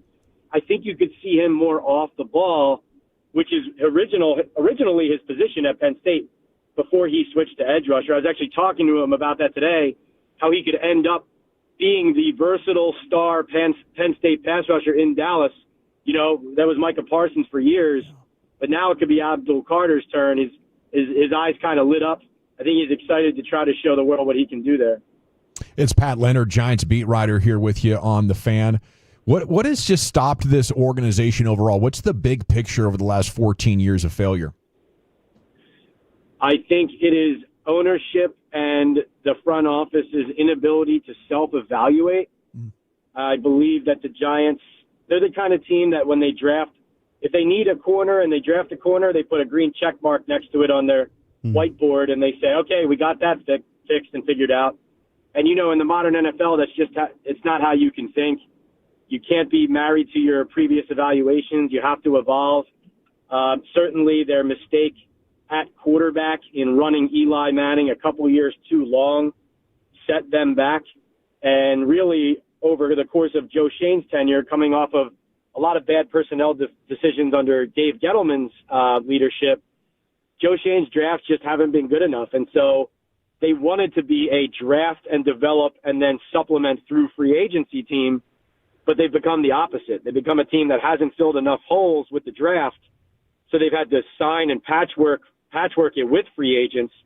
And now they're in a position in year 4 of this regime where they're hoping for better results from their homegrown talent, but you can't just magically snap your fingers. John Mara and ownership, they're trying to now give more patience to this regime after firing 3 consecutive head coaches in Ben McAdoo, Pat Shurmur, and Joe Judge, either during or after their second season. So that's part of the reason, one of the main reasons Brian Daboll is still here in year 4. But you shouldn't also stick with something if it's not working. So if you like the process off the field, but on the field you're not winning games, you guys know sooner or later in the NFL, it's time for a change. With the Giants putting up 6 points on opening day and watching Daniel Jones just go off for Indy, what was the reaction amongst New York fans with that debacle on week 1? Yeah, that's a really good question. A lot of disgust, a lot of frustration, because this is now a trend of whether it's Xavier McKinney to the Packers, Julian Love to the Seahawks, Saquon Barkley to the Eagles leading the way, Daniel Jones, even Evan Engram having new life at tight end down in Jacksonville, consistently through all these years of futility that you referenced. Now, especially recently, the Giants are not only misevaluating their own roster, but then when they let these guys go, they're going and flourishing at these other stops. And obviously the Saquon situation was embarrassing and couldn't have gone worse, but they actually gave Daniel Jones a 4-year, $160 million contract and then reneged on it after 2 years. If he's going to star and have a second coming like Sam Darnold did in Minnesota and Indianapolis, Giants fans know what that means. It instills even less trust in the decision makers that are running the show now. Hey, Pat, when it looked like to me in the secondary with the stuff with the corners with Paulson Adebo, and he was traveling with McLaurin. How do you feel like that they're going to play the secondary this week? And are they going to pick either Lamb or Pickens to travel, or is it just no? We're gonna just try and play this thing pretty straight up. Yeah, I don't know for sure. I would guess that CD would get Adebo, and they would try to consistently keep safety help over top of both, honestly, but sure, definitely maybe with the double over Pickens, and then sometimes it's Adebo one-on-one with Lamb. But, that's dangerous. I mean, it's not showing up on the stat sheet, but Adebo did get beaten by Terry McLaurin in one-on-one coverage with no safety help for what should have been like a 60-yard touchdown, and Jaden Daniels missed it by like 3 yards over top of McLaurin's head. Right. So I would say there's nothing perfect the Giants can do to stop this passing attack. They just desperately need their D-line and their pressure to get to Dak. Sure. Because there were a lot of holes in their zone down the field for the Commanders in that first game. Their coverage was not good enough, and it could have been a lot worse, but the Commanders dropped, I believe, 5 passes, and I believe all of them were like 10, 12, 20, 25 yards down the field, like in windows, open, wide open, some of them catch and run. So I think the Cowboys are going to score points in this game. I think it's just about whether the Giants can score points to match them. The one other thing on defense I would say, Dexter Lawrence took a lot longer than the Giants advertised during the offseason to get into full practice shape or full practice reps from a dislocated elbow that he actually sustained in Dallas late last season. He is not back to his full former self. He's not in the same playing shape he is when he's top level, and he was very quiet in the first game against Washington. Now, they doubled him almost 70% of the time when he was on the field, but he breaks through double teams. He's a game wrecker, and if he doesn't turn into his typical self in this game, then this game's not going to be close. Pat Leonard with us here on 105.3 The Fan, Giants beat writer. One player that I'm a little bit nervous about offensively for the Giants, we know how good Malik Neighbors is. With the Cowboys corner situation, what can you tell us about Wan'Dale Robinson? Yeah, so he was a huge part of their game plan, both in kick return, which is new this year, and as he's the catch and run guy. Now, Neighbors can do that too, and is the most dangerous no matter where you're getting him the ball. But there was a lot of focus in week 1 against Washington about getting the ball to Wan'Dale Robinson at the boundaries and having him make guys miss at the line of scrimmage. Now, he had minimal success with that. He had 1 or 2 plays that worked out largely. I would say he's a quick player, but not extremely fast. So, like, he's a Jaden Reed light, if you want to use, like, the Packers wide receiver. So they like him. They think he's a playmaker, but he is undersized. He was out of practice yesterday with an ankle. He was back today, though, so he will be playing in the game. But I think the player to look for to be more involved would be Darius Slayton down the field.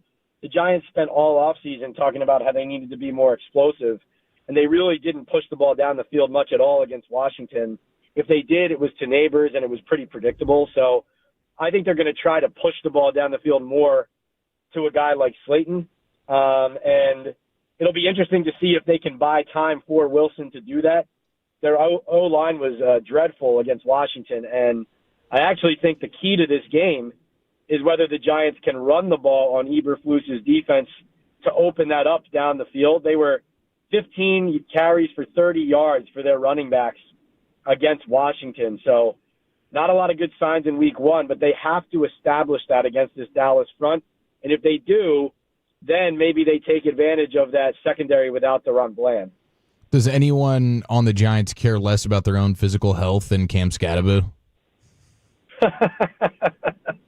Yeah, exactly. It's like, you draft a player like that because he has that in him, but then you are both excited if he injects life into the team with a battering ram run or hit, but then you also want him to be on the field for the next play too, right? It's like when they drafted Jackson Dart even, Joe Shane mentioned that he didn't love seeing him lower his head into a linebacker at the Senior Bowl.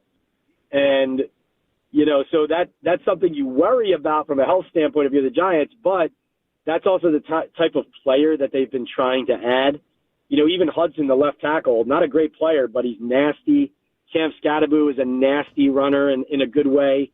Jackson Dart even is like that, like a physical guy. He tried to take guys on down the field in the preseason and take a hit rather than just slide down. So, yeah, Scatterbo, they want to get him more involved. They used him in the red zone in the game last week, and it didn't work out. But like you said, he did show enough physicality that you can see what Daboll's trying to establish with him. Pat, it seems like the Giants were in like a win-now mindset throughout the spring and going into the draft. I'd be curious to why they thought that way, and then what realistic success would look like for them with the 16 games left on the schedule. Well, they're in year 4 of their regime, so Year one, they exceeded expectations, made the playoffs, won a playoff game. Year two, because of exceeding expectations, they stopped going on the long-term rebuild track, and they said, we're back, let's go. We think we can do it. And they tried to load up for 2023, and they fell on their face at 6-11. And then last year was a total disaster at 3-14. So now it's kind of like, yeah, you'd love to say we're a young rebuilding team. Let's look to the future, but they have to keep at least 1 foot, if not more, in the win now pool, because this has been 4 seasons now of drafting and supposedly developing and building your own culture and team. I do agree with you on one thing. How can you, let's say they want to go through 4 or 5 games of Wilson before Dart comes in. Even if you thought you could win now this year, you got to put the kid in, even if it means living with more pain. At least you have the optimism, if he looks good, of the future. But if you put all your eggs in the basket of our team this year is good and they continue to play the way they did Sunday, then everybody gets fired. But that's what I think is I just think they're at a point now. John Mara, the owner, said his patience is running thin. He does seem to have more patience with the general manager, Joe Shane, than he does with Brian Daboll. So I would say both seats are hot, but the coaches is hotter. How do they fare the rest of the season? They got the Chiefs on Sunday Night Football in their home opener in Week 3, the Chargers and Justin Herbert, who looked fabulous in Week 1 and Week 4. And then after going to the Saints in Week 5, they've got 2 meetings with the Eagles and the Broncos. So really, if they don't just suddenly turn into a different team, this is going to be a really ugly season, and they're going to be in the coaching and maybe GM carousel at the end of the year. Hey, Pat, real quick on this, though. You're probably looking at a situation where is the head coach interested in developing a quarterback for somebody else? That's a great point. And so last year when they lost their first 2 games, I caught some heat on social media for asking Daboll about his job security at 0-2. Right. And the reason I asked that question then, though, was because I had information that if they slid to 0-3, 0-4, 0-5, he could legit just get fired right then and there. And he won 2 of those first 5 games against Cleveland and Seattle. And even though they finished 3-4 team, it stemmed the tide. It bought him enough time to get to this season. This year, the question of Dart, it makes the water murky about when Daboll actually loses his job if it continues to go this way. Because to your point, it's like, how does the young quarterback factor into this? Does Daboll buy more time by waiting to put the kid in and then get to 2026 regardless of the record because Dart looks good late in a lost season? Right. Or does he need Dart to come in early enough before you're 0-6 or 0-5 or whatever to buy you the time down the stretch of this season and into 26? I don't even know if Daboll knows the answer to that. What I do know is that he has accelerated, because Dart has accepted and handled it well, the process of getting him close to the field. You guys remember Eli Manning, Daniel Jones, 2019. Jones goes in week 1 in garbage time in Dallas and takes over for Eli a couple weeks later. I think it's going to look very similar here with Wilson and Dart. You can watch Pat Leonard on YouTube, the Talkin' Ball podcast. Read him in the New York Daily News. Really good stuff, man. Thank you so much for it. Thank you, guys. Thanks for having me on. There he goes, Pat Leonard, talking Giants with us here in the G-Bag Nation. Kickoff Sunday at noon. We're in bottom 5 in Toronto. The Blue Jays lead the Astros 4-0. So Rangers halfway to making up a half game here on their day off. Houston currently 2.5 up in the West, 1.5 back in the wild card. The Rangers are of the Mariners. Okay, we got the C-Note coming up next here, the Cowboys news of the evening. We'll reset why the Cowboys did not sign Jadeveon Clowney and give you the rest of the day in Cowboys news coming up next year. It's the G-Bag Nation, the Fan.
Uber Eats has lower fee products? I gotta remember that. You know, they say in order to remember something, you have to forget something else. Okay, now that is a very cute haircut. That's like a little shag. I've never seen it before. Well, I mean, of course you have. So, Rachel. Oh, is that your name? No, I mean like your name. No, I'm Jen. My name's Jen. Right, but I just mean like this is your haircut, but that's hair on your head. I'm not saying this is your hair. Okay.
All right, welcome back. It's the G-Bag Nation here on the Fan Segments, brought to you by the Frankels.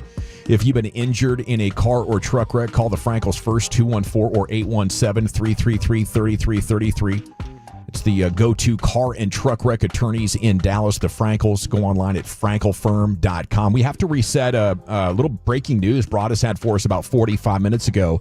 The Cowboys had Jadeveon Clowney in yesterday. They did a physical, and what happened after the physical, Brian? Yeah, they were interested in signing him, but the player decided that he wanted to wait.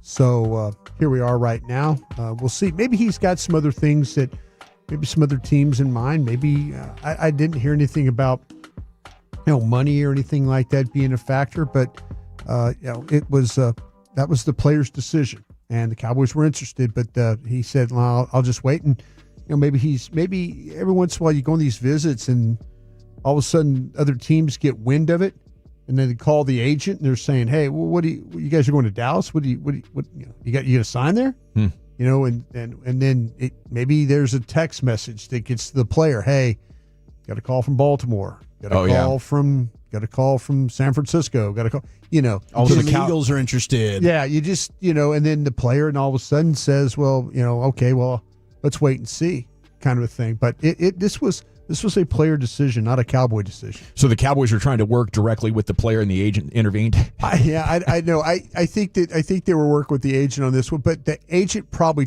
I'm just saying, if sometimes players get information from their agents while they're on visits, and to say, hey, let's not sign here yet. Let's. I'm just putting that out there. I'm not saying it actually happened in this case, but talk to a couple different people in the Cowboys organization. They wanted to get this one done.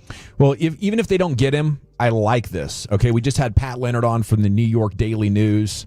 He's a good interview, by the way. That was great, and you can see why he's had such success. Young guy. Yeah. But we asked him what happened with the Giants over the last 14 years, and he went to they're messing up evaluating their own guys, and when they don't have hits, they still put a green check mark next to the name. Mm-hmm. And the text lit up with people saying, man, he just described what's been wrong with the Cowboys.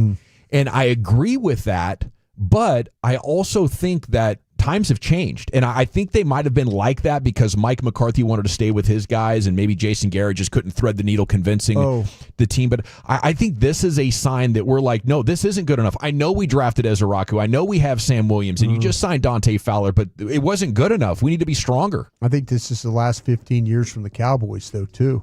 What's that? The same thing, what you're talking about. I think I think you're absolutely right. I think the end of the Jason Garrett administration, the biggest problem you have is when you can't evaluate your own team. Yeah. How are you going to evaluate other teams when you can't evaluate your own?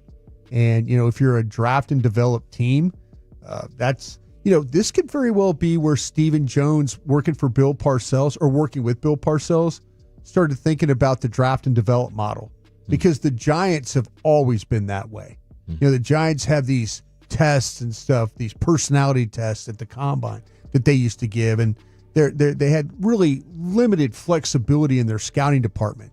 That's why they bring in a guy like Dave Gettleman, because he was a long time and they wanted to get back to that way of scouting that they've always had. This draft and development stuff, now you really kind of think about it, maybe this is where Stephen Jones got it from Bill Parcells way back in the day, but kind of like, hey, maybe this is the best route to go for us. And we don't have glorious free agents and stuff like that. It's just amazing how bad New York has become. Bad. I mean, they had it dialed when it was Jerry Reese and Tom Coughlin. Tom Coughlin, yeah, absolutely. And since Jerry Reese is gone, I mean, they have not been able to replace that GM and get it right. But I'm with you on the Clowney stuff. I mean, that makes me feel good as a Cowboy fan. The one question that I have is corner, and I wonder, we'll see. Hopefully this Bland thing isn't, Brian, you had an outstanding report yesterday about it, and hopefully it's not something that lingers throughout the season. Yeah. But how can you not be nervous right now about your cornerback room? I mean, Reddy Stewart, maybe he comes out and plays awesome, but you've got a ton of unknown, and that's a position that they just seem like we're not worried. And Kyrie Lim's a starter now. So I do think there's the possibility that broken coverage happens and you find yourself in a dogfight against the Giants if you can't get your offense going. We'll get to Jake Ferguson's thoughts on everything coming up in a couple of hours. The Jake Ferguson Show, most Thursdays here in the G-Bag Nation, and unless it's a game day, but he's scheduled to join us coming up at 5:20 today. NFL's fined Tyler Guyton $12,172 for that. What was that? A head slap? A haymaker to the helmet? Come on, he's just working on his punching. They called it Tyron Smith. Right? I guess all about the punch. Tyron told him you got to be able to punch through anything. He just failed to mention don't hit him in the head. Make sure it's below the neck when you're punching through his body like a kung fu hero. But it did not draw a penalty flag. Some theorize that Guyton's open hand as he swung his left arm likely made the move a failed shove block as opposed to a deliberate punch. But the NFL did not see it that way. He was trying to shove him up the field is what he was trying to do. There's only one guy that could do it that well. And he no longer plays in the league. Tyron Smith. Oh, yeah. Yeah, that guy would stop you in your tracks. I'm surprised he wasn't breaking ribs and, collapsing solar plexus. He knew exactly where to get that defender run into where he was, and then it just kind of says, okay, I'm just going to shove you completely up the field now. All righty, G-Bag Nation. C-Note every afternoon at 3:20. This one just a little bit short because we had Pat Leonard on. If you want to go back and get maybe one of the best Giant preview interviews you can get, that was at the top of the hour. We're coming on back with Krusty's Corner here with Brian Broaddus. Buddy, what are we doing today? Yeah, we're going to talk about this New York Giant defense. We'll do that next. All right, let's chat Prize Picks again, shall we? I just put out my 4-pick power play. I got Eckler, less than 3 catches. Deebo Samuel, more than 3.5 receptions. Josh Jacobs, more than half a rushing and receiving touchdown. And then Tucker Kraft, the tight end, more than 2.5 receptions. So we got a big Thursday night football matchup tonight. Packers and Commanders. Of course, you can always mix and match if there's some baseball action you want to get in. Of course, the Rangers are off tonight. But tomorrow, you bet I'm going to be taking the more on the Jacob deGrom strikeouts as he makes his return to Citi Field against his former team for the first time in the New York Mets. Prize Picks, it's the best way to play daily fantasy. I absolutely love it. I got my friends. They're sending me lineups every single day. We're in this together. You can do that as well. All you do is just share that lineup, and then you can play along with your friends. It's super simple. More or less is what you're going to do. You're going to pick more or less on 2 to 6 player stat projections, and if you get your picks right, you could cash in. And they're offering a max discount square, more than half a reception for Travis Kelce. You know he's going to get at least 1 catch. You're basically going ahead and cashing in on that one for free. Download the app today. Use code TOLO to get $50 in lineups after you play your first $5 lineup. That's code TOLO to get $50 in lineups after you play your first $5 lineup on Prize Picks. Prize Picks, it's good to be right. Must be present in certain states. Visit prizepicks.com for details. Coming up Friday morning on Sean and RJ, Micah versus the Commanders. We got your Thursday night recap and Brian Schottenheimer live at 8:20, along with Babe Laufenberg previewing the Giants at 9:20. It's a football Friday on The Fan. The Rangers season is coming to a thrilling close, and the push for the postseason is on. So make your plans to be at the ballpark for the last home weekend series when Wyatt Langford and the Rangers take on the Miami Marlins for 3 big games, September 19th through the 21st. Just a few games remain, and every one matters. Show up and get loud. Tickets at Rangers.com. All for Texas. Most people don't think about their garage door until it quits working. It's time to call the doctor, Garage Door Doctor. We've been Houston's go-to for over 35 years, and now the doctor is in the Big D. No subcontractors, just pros who show up and fix it right. If your garage door is loud, slow, or letting bugs in, don't ignore the symptoms. Call Garage Door Doctor. We've been all over Texas, and now we're right here in the Big D. Call Garage Door Doctor or schedule online at garagedoordoctor.biz and ask about our $29.99 tune-up special. Hey guys, it's Taylor and it's football season. You know what that means. It's time to get rowdy. There's no better sports bar to watch all your favorite college and NFL teams than Rowdy Cowboy. We have 69 big screen TVs, a Texas-sized menu, ice-cold beer, and crafty cocktails. Best of all, you get to enjoy the games with all of our #1 draft picks, the Rowdy Cowgirls. Located in Grapevine and coming soon to Colony. Taylor, it's the Colony. Oh, and coming soon to the Colony. This is Nick Post with K-Post Roofing, Waterproofing, and Solar. Wild Texas weather puts your roof to the ultimate test. Even if your roof seems fine, hidden leaks could be causing extensive water damage, dangerous mold, and even structural issues. Don't wait for the problems to get worse. Schedule your free roof inspection today and enjoy peace of mind. With over 20 years of expertise, K-Post delivers reliable roofing, waterproofing, and solar solutions. Take advantage of our complimentary roof inspection today by visiting kpostcompany.com. K-Post is your commercial and residential roofing, waterproofing, and solar experts, securing your world since 2004. Hey guys, it's your favorite Bucks babe Rachel, and it is time to go wild at DFW's #1 BYOB gentlemen's establishment, Bucks Wild.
a mental health advocate. I'm so proud of the work we've done with NAMI North Texas, and you can always reach out to me directly. I'm also proud that 105.3 The Fan once again presents I'm Listening this Sunday morning from 6 to 7 a.m., spreading awareness about mental health and the message that talk saves lives. Remember, you are not alone, Tolos, and it's okay not to be okay. For more information, visit imlistening.org. If you're in the market to upgrade your vehicle, get to Classic Chevrolet in Grapevine. Back-to-back #1 Chevy dealership in the world. They've got more new Chevys than anyone, all priced to sell. Silverados, Tahoes, Blazers, Malibus, Equinox, and more. Visit ClassicChevrolet.com. This is Texas. This is Classic Chevrolet. Together, let's drive, relax, and enjoy the difference based on new Chevrolet registrations 2023 and 2024. All right, welcome back. It's the G-Bag Nation here on 105.3 The Fan. Hope you're having a good day. Rangers are off today. We're scoreboard watching. We're now top 7. The Astros still getting blanked up there in Toronto. It's 4-zip Blue Jays. If this score holds, the Rangers will be 2 games back of the division going into tomorrow night's game with Jacob deGrom on the hill at Citi Field there in New York. Okay, it's time for Krusty's Corner, brought to you by Reliant Air Conditioning, gimmick-free AC repair and replacement. Here's the king of the Krusties, Brian. Thank you very much, Joe. Appreciate that.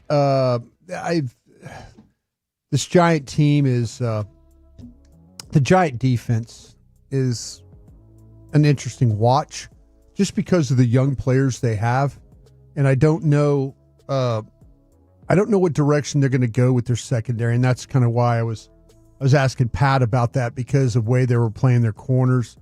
I asked somebody in the Giants about this real quick, because Deontay Banks, the first-round pick from Maryland, yep, he was drafted in the first round of the 2023 draft. I was wondering, watching tape, where he was, and he was listed. He was listed as a starter, and then I didn't see him. And Cordell Flott was playing in his place, and I was going, man, I wonder where Banks is. I was wondering he's hurt. And I asked my guy from the Giants. He said, no, man, they had a competition. And Flott beat him out? Gosh, CD, I think, toasted Flott last year when he had to come in. That's kind of where I was thinking. That's why I asked the question about the corners and how they were playing and stuff. And Adebo, Paulson Adebo, we've seen him before with the Saints. And he's now the corner in with the Giants, and he traveled with Terry McLaurin in that game pretty extensively, and then they tried to play the other side with Flott, and Drew Phillips is their nickel guy. Is that the Stanford kid? Oh, which one? Adebo Paulson Phillips, Kentucky. Yeah, okay. There was 2 tiny corners that we had 2 years ago. Yeah. And Drew Phillips was the Kentucky kid. Yeah, 3rd round pick out of Kentucky is where he was. So he's your nickel. So I'm trying to figure this thing out and how they're going to potentially play, because they kind of were rotating some guys in and out of the lineups. But if I'm the Cowboys, Dawson, I'm going after Flott in this one. And I honestly, I don't know why. I mean, they're telling me he beat the guy out, but man, that seems like, to me, that's a green light special right there. I love it, with the way that he was playing. And now, do you think Adebo's good? Do you avoid Adebo? I think he's very competitive in the way that he plays. He's very the way he goes about. He's going to drive on more balls. He's going to be around the ball. He's going to defend the ball better. Excuse me. I think he lacks the deep speed. Yeah, the deep speed's a problem. He doesn't run well. Cough there for a second. Pickens, I think, could get him down the field. Yeah, that's the thing. And Pat was right. McLaurin got him one time too, carrying him down the sidelines, and it should have been a touchdown. And then Daniels overthrew the pass, but his around the line of scrimmage, his ability to stay with, as far as initially, and then there comes to be a little bit of separation. But I think there's more separation with Flott in the way that he plays, especially when routes go to the inside. That's my big thing. If you followed me for a while, if a corner could carry a receiver inside and make plays and not have separation, but with this guy, there's separation there. So that secondary could be under siege a little bit there. Now, I kind of feel like you should try and run the ball at this team. And I'm not saying run the ball, specifically run inside, but I think Dallas is equipped to handle Dexter Lawrence. Pat was right about that. He was doubled the majority of this game. And what makes him hard to block, it's not the size. It's how close he plays to the ball. And when he gets right up on the line of scrimmage and he gets a really wide base, and he doesn't give you any ability to fire into him to get movement. I mean, when you watch blockers, and I've just, over the years, I'm like, what makes this guy so tough? Yeah, he's strong, but he plays so tight to the line of scrimmage, you can't come off the ball and get into him and get any momentum to push him. And that's why he gets so many double teams, is because he's able just to kind of anchor down there, and he stalemates blockers, and then they try and push on him, and he's really not going anywhere. And that's because he doesn't play off the ball. He's just right there. I mean, he literally is breathing the same air as the center when you watch him play. So this will be a tough one. Does he have help inside with other big guys? Nunez, Roaches, or Robertson, Harris? Yeah, the thing with Nunez, Roaches, more of a kind of a 3 technique guy, kind of a burnout. Yeah, kind of not like the big. They've had big guys up there before. Yeah, who's the guy the Cowboys had? I can't remember. Hankins. Hankins, but they had Jonathan Hankins, and then somebody else. Gosh, they had another. I know, and I'm drawing a blank on that. I hate. There's another H I want to say. I'll find that. I'm going to figure this out. But see, that's the thing about it is that this Lawrence, he's just so hard to move because I just don't think he gives you much of a space at all. He doesn't give you any ability to fire into him and push. So you were saying you don't run them up the middle? I would say I would. The double teams might be okay on him to run off those. But he's not going to get – what you don't want him to do is to penetrate and then to cause – because Dallas seems to now be interested in pulling guys and trying to trap and lead and counters and stuff. Got a big run off that, didn't they? Some midline stuff, yeah. What was really interesting was – and this was – I didn't know this. When you're watching the tape, you kind of see it, but I didn't know this, that when you're in a situation – Dallas – in this game, and it was just a metric that I looked at. I'm like, okay, Dallas did what? Dallas had success in the shotgun running the football. And what they did was they had 9 designed runs out of shotgun formations that resulted in 84 yards and a score in week 1 against Philadelphia. That was 9.3 yards a carry on designed shotgun runs. Okay, here's the kicker for you. The matchup. The Giants' defense surrendered 111 yards and a touchdown across 15 design runs out of the shotgun against the Commanders. So that was the most such yards allowed by any team's defense in week 1 off design runs. So Cowboys had some success against the Eagles. We're kind of like going, oh, well, maybe they shouldn't try and run the ball, and all of a sudden they're in the shotgun and running the football. So sounds like a game where you try to run it 30, 40 times. I think this is a game where you absolutely try and run it. And where I would run it is I would try and go after these on these edges is what I would do. I'm not interested in all of a sudden just keep dropping back. No. And that's how you could lose. Yeah, and dropping back and throwing the ball and then letting Burns and Carter and Thibodeau rush the passer. How do you think they're going to do against Steele and Guyton? Just tally up 10 pressures? It's going to be I think to me it's the one you need to worry about, I think, more than any other is probably going to be Steele in this one because of Thibodeau to that side. Thibodeau has done a lot better as a pass rusher than he has in his career. There's been times where he's kind of like been labeled as man, what's wrong with this guy? High draft pick, just hadn't done anything. But he's kind of figured out some things as a pass rusher here. And where's Burns coming from? Because I think he had 2 sacks against Washington. Burns is they flip sides. So what happens is you could get them playing left and right, and then what they were doing with Carter, they were bringing Carter in on 3rd down. Well, now with some of the problems that they're having with their linebacking core, this Darius Marisal, He was linebacker. Yeah, Dude, he was a struggle bus. He was really struggling in that game. Losing Micah McFadden for them is huge in the run game and the pass game.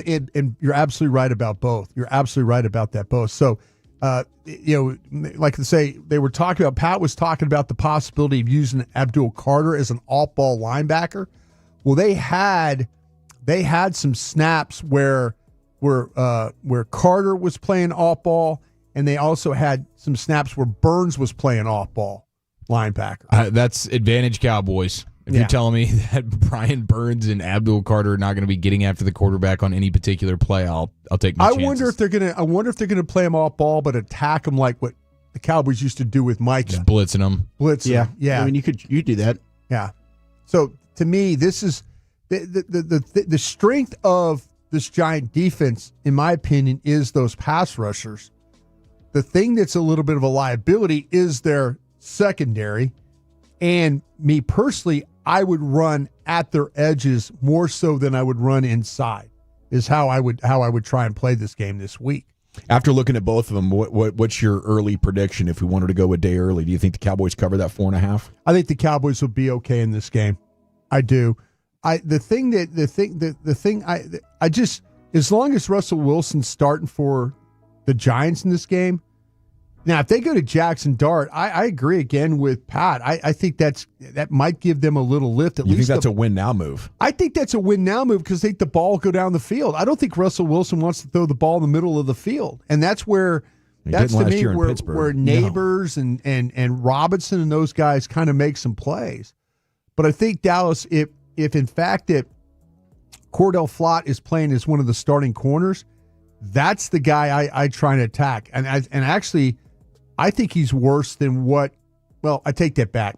I don't think he was as worse as what you had last week with Adoree Jackson. He's not good, but it's very similar. It's very, very similar to how things need to be played. G-Men, one of the worst 5 teams in the league. I think so. Oh yeah, I think so. I think the Cowboys are going to crush them. Do you really? Yeah, I mean, I think that they have matchups that I think are beneficial to the Cowboys' offense across the board. Like, I don't think they're going to be able to cover Lamb and Pickens.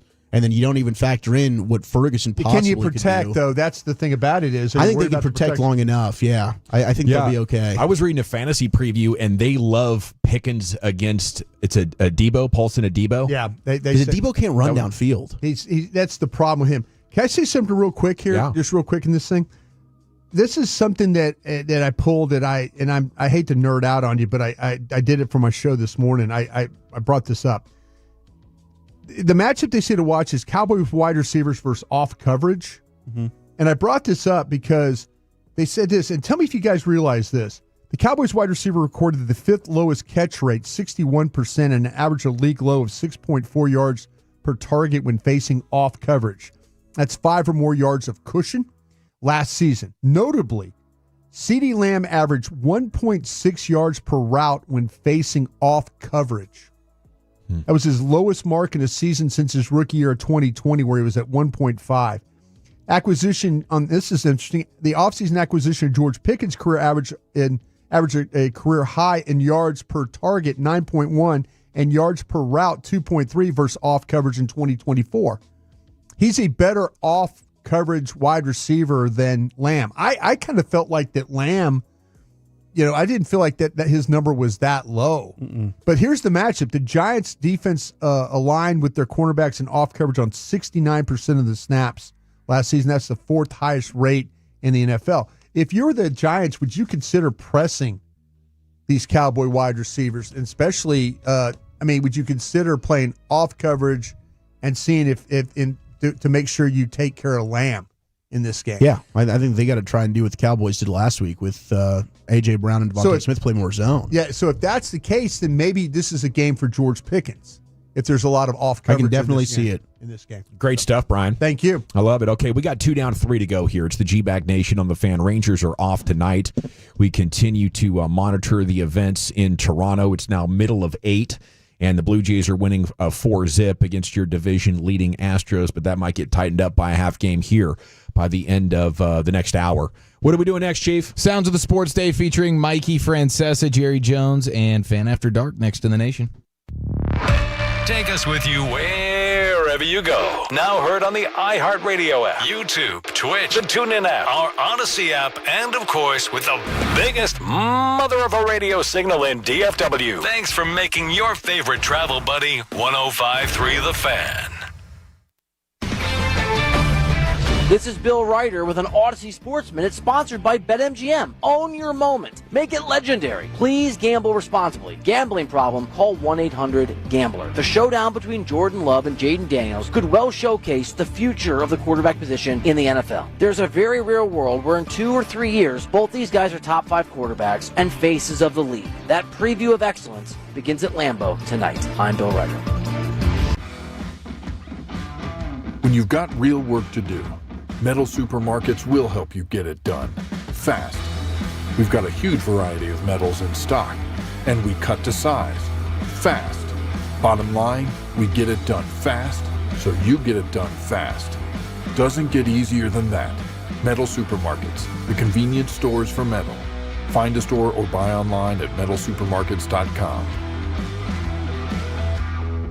If Old Spice Deep Sea Super Hydration Body Wash were music, what would it sound like? Start with the deep sounds of Old Spice's ocean waves and kelp. Layer on the smooth, renewing moisture. You wouldn't hear any parabens or phthalates because Old Spice Deep Sea hasn't got any. But you would hear that vitamin B3 for healthier looking skin. So while your regular body wash sounds like this, Old Spice sounds like this. Sounds like it smells amazing. The IRS finally caught up with Louie. I hadn't paid my taxes in 8 years. I owed the IRS a lot of money. Louie was in deep trouble. We're going to take your house, put a lien on your bank account, garnish your pay. They don't care. They're going to take your paycheck. Louie found out about Optima Tax Relief, the leading tax resolution firm. A-plus rated by the Better Business Bureau, they've resolved over $1 billion for their clients. Optima Tax, they help me. They calm me down. They make me feel comfortable, and I trust them. Louie has a lot to be thankful for. I don't owe the IRS anymore, and I'm able to live a comfortable life, a lot better life. It was because of Optima Tax. For tax help you can trust.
lower fee products? I gotta remember that. Well, you know, they say in order to remember something, you have to forget something else.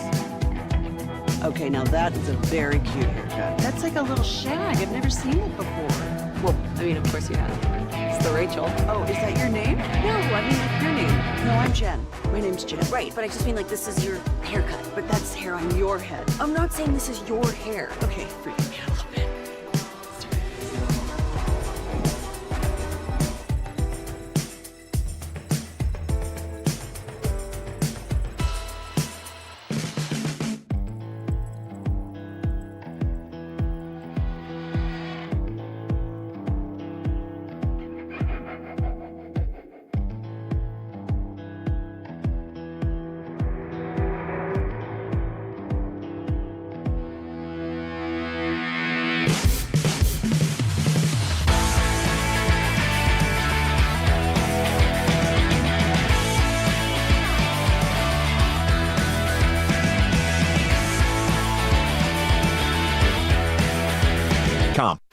This is the exclusive home of Dallas Cowboys football. KRLD-FM and HD1, Dallas, Fort Worth. Let's go, Cowboys. An Odyssey sports station.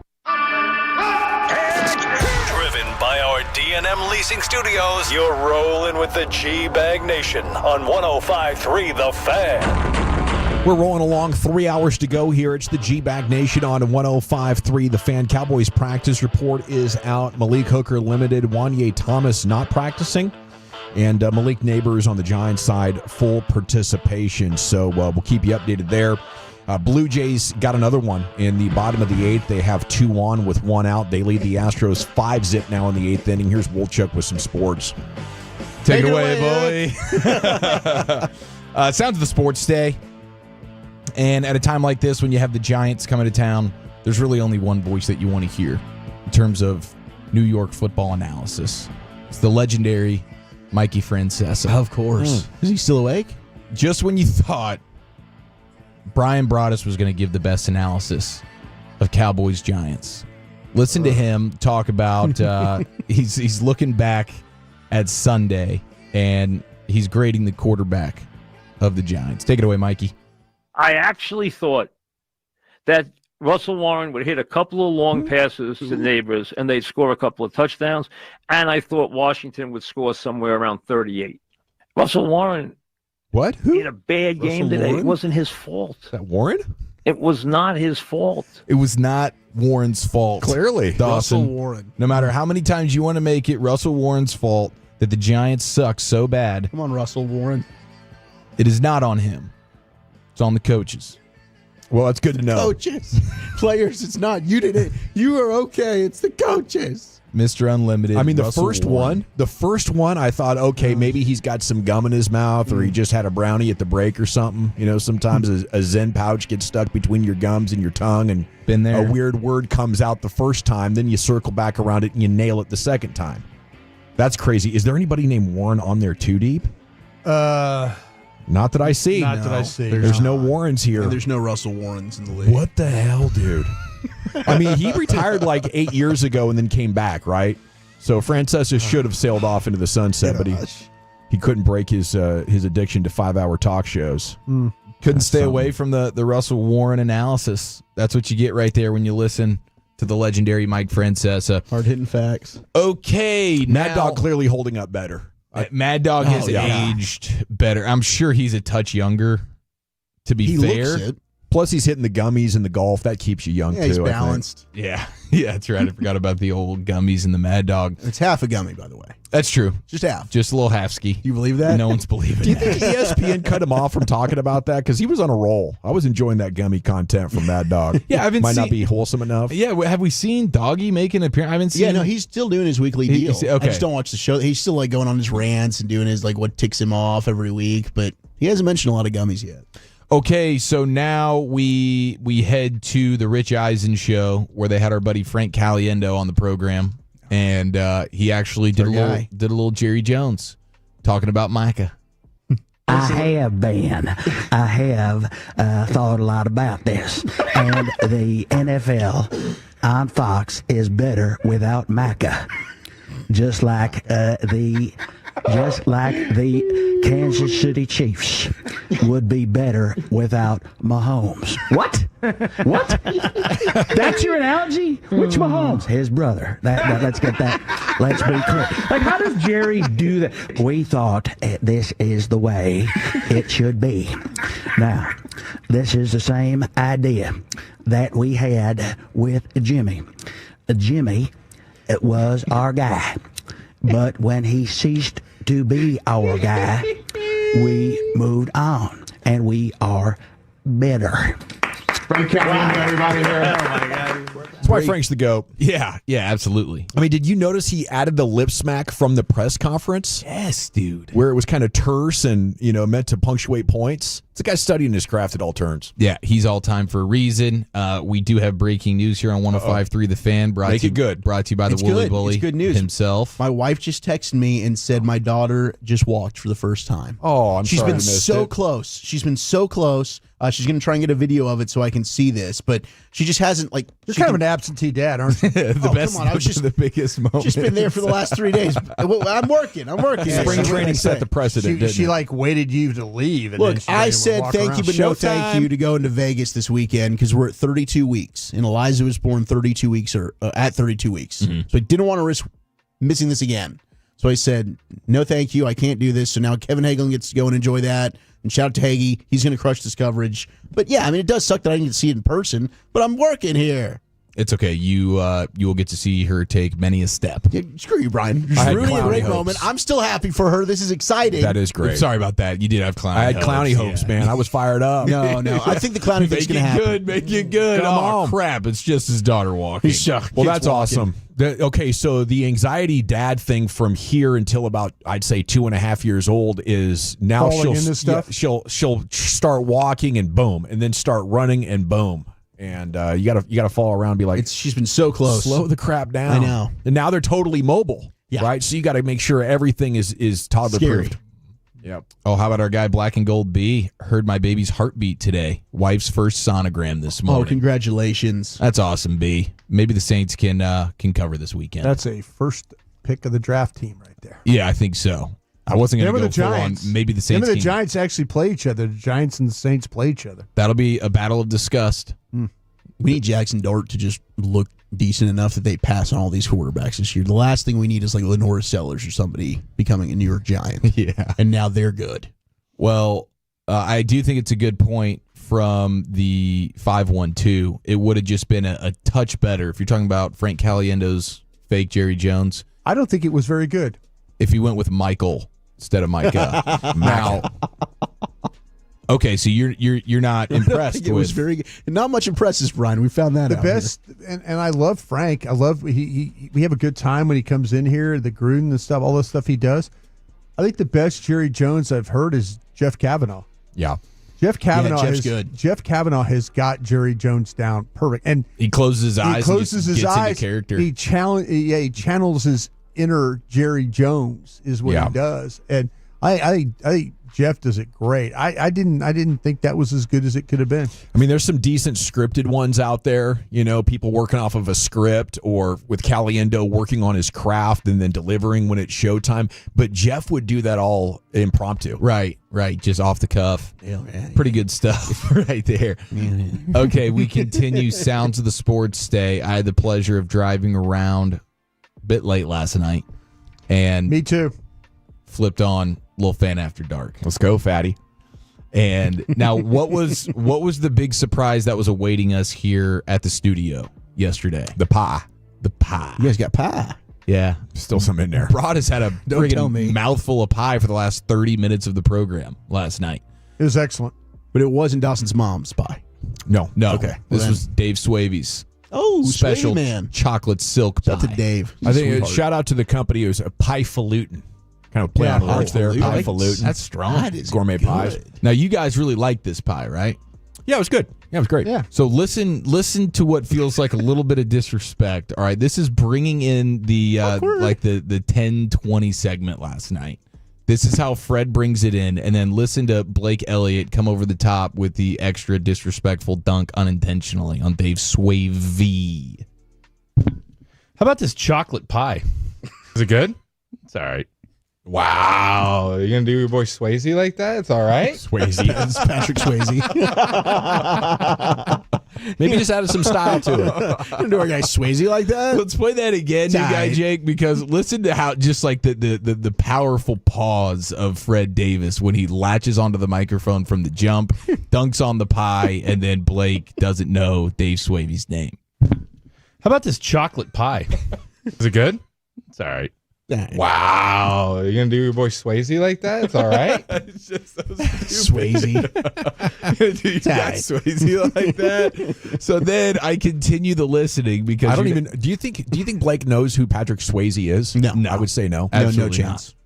Honestly, him and Peyton Russell, they should play the game and see which one's worse. Like, how young is Peyton Russell? So to me, I think what Fred was noticing is I would have dialed down the silk chocolate pudding down about 2 inches. It was kind of like pudding on top of a pie crust. Okay. You know, and I'm a crust guy. Yeah. Right. So I need more of a ratio with the crust. So, of course, when you hear something like that, you're not changing the channel. So you keep driving around the Metroplex, and all of a sudden they start getting into a gym conversation and why one goes to the gym. And you'll think Fred's the star of the show until the very end of this clip. For the most part, everyone there is working towards the same goal, to be in better shape, to be in good physical health. So you want to keep going. You look good naked. Wow. Okay? Look, I mean, what are we doing it for? Let's be real. What are you going to the gym for? To look good naked. Let's all go around. Let's go around the desk. What do you go to the gym for? Fred, you say look good naked. To look good naked, period. I would say I want to be able to be a 40-year-old DILF. A 40-year-old DILF? Yeah. Nobody wants to have sex with fat DILFs. Okay. Wow. Yeah, the dad bod's in. Wow. Hello. Hello. The PG version of what Fred is trying to say is nobody wants to be unattractive to attract a mate in their older age. Look at that. Look how long it took you to explain that when I just explained it in less than 3 seconds. Okay, Trevor? Oh, I don't go to the gym. Yes, Trevor! Trevor with the freaking all-time exclamation right there.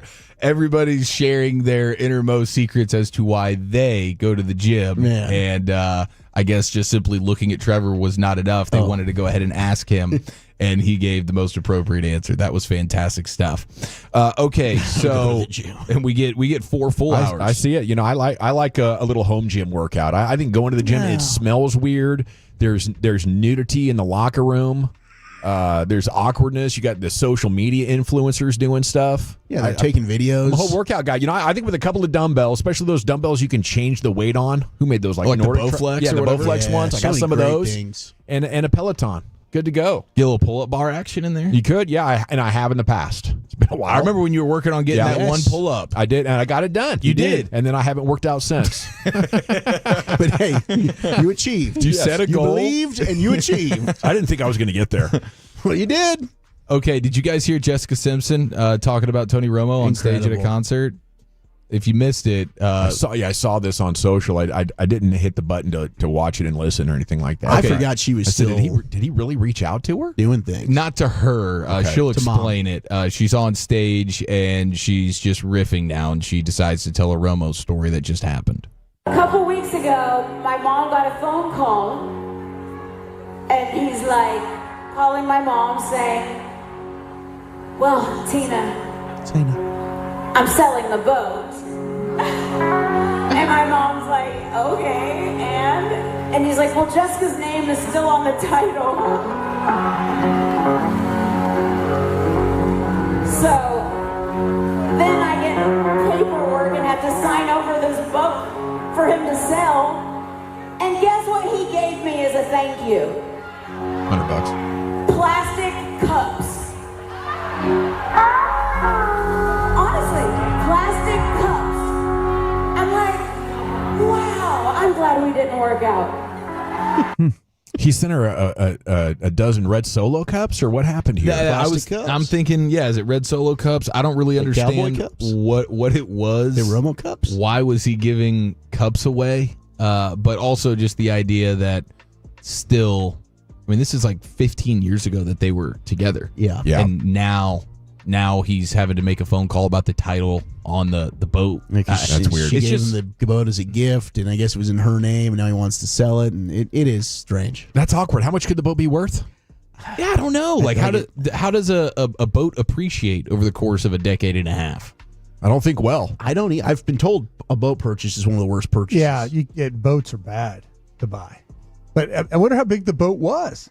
Is this like a couple $100,000 boat? Or was it like Carolina Skiff we're talking here? It was $100,000, approximately hundo. 100,000. Custom-made speedboat. Ooh. So probably pretty killer. So it was made for speed, not for comfort. I thought she was going to say the name was still on the boat, like on the back of it, like the Simpson Express or something. Jessica. Jesse's.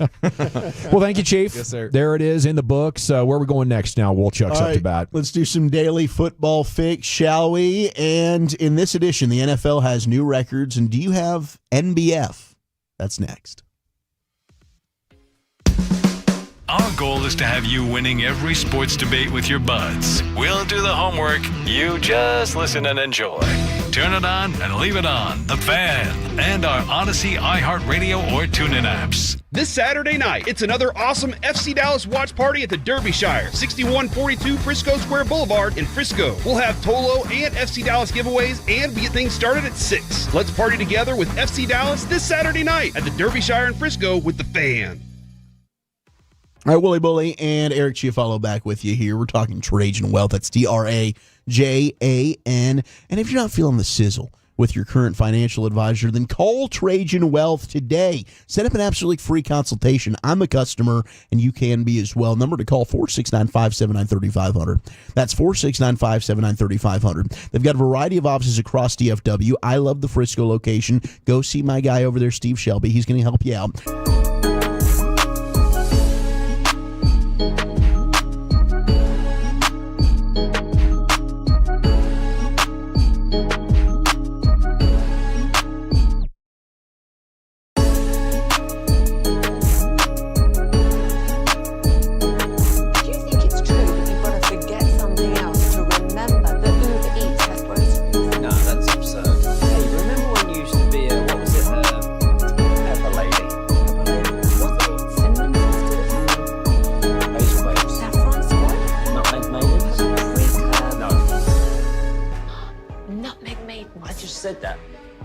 Was it Spice Girls?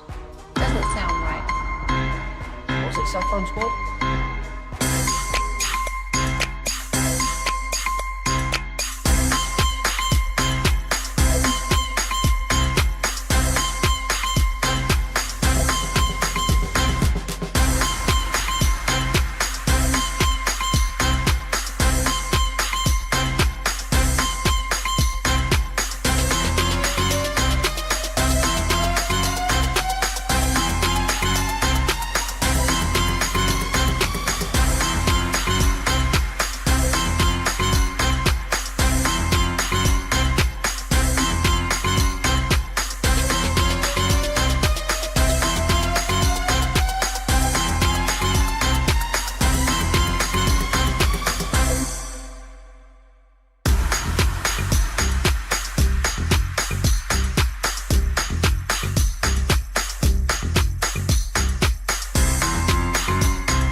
2 of Houston. They have the night off. It's football coming up here in just a second with Woolchuck. Segments brought to you by the Frankels. If you've been injured in a car truck wreck, call the Frankels first, 214 or 817-333-3333. There's no out-of-pocket cost. Only get paid when you win. The Frankels are the go-to car and truck wreck attorneys in Dallas. It's also brought to you by Cars for Kids. Donate today, carsforkids.org. Here's Bully. All right, let's get that daily football fix. Some Cowboys notes. Calvin Watkins reporting that Deron Bland is out of a protective boot now with that left foot sprain. Team officials believe he's week to week, as Brian's been telling us. Also, CeeDee Lamb was asked about Drew Phillips. Apparently, Drew Phillips is who hurt his shoulder last year. He said, quote, he tackled me and hurt me, so I've got something for him. So who's that? CeeDee Lamb. Oh, that's right. So if you get that matchup, CeeDee Lamb versus Drew Phillips, 88 might have a little extra sauce for him next time they see each other in the open field. But CeeDee said that he's had a lot of reflecting. It's been hard for him to sleep since the Philadelphia game, and he's certainly upset about those drops. And I think you're going to see Pickens and Lamb have monster games on Sunday. Maybe, heck, you could see 200-yard multi-touchdown performances. Just fantasy bonanza out there. A 40-burger for the Cowboys, and there's nothing the Giants can do, man. I'm taking the Cowboys to cover this thing easy. This is going to be easy breezy on a noon kickoff at AT&T. We're going to be going home 3 o'clock, listen to the post-game show with me and Brian. We'll be doing this till 6, and it's just going to be a celebration party. And if it's not, heads are going to roll.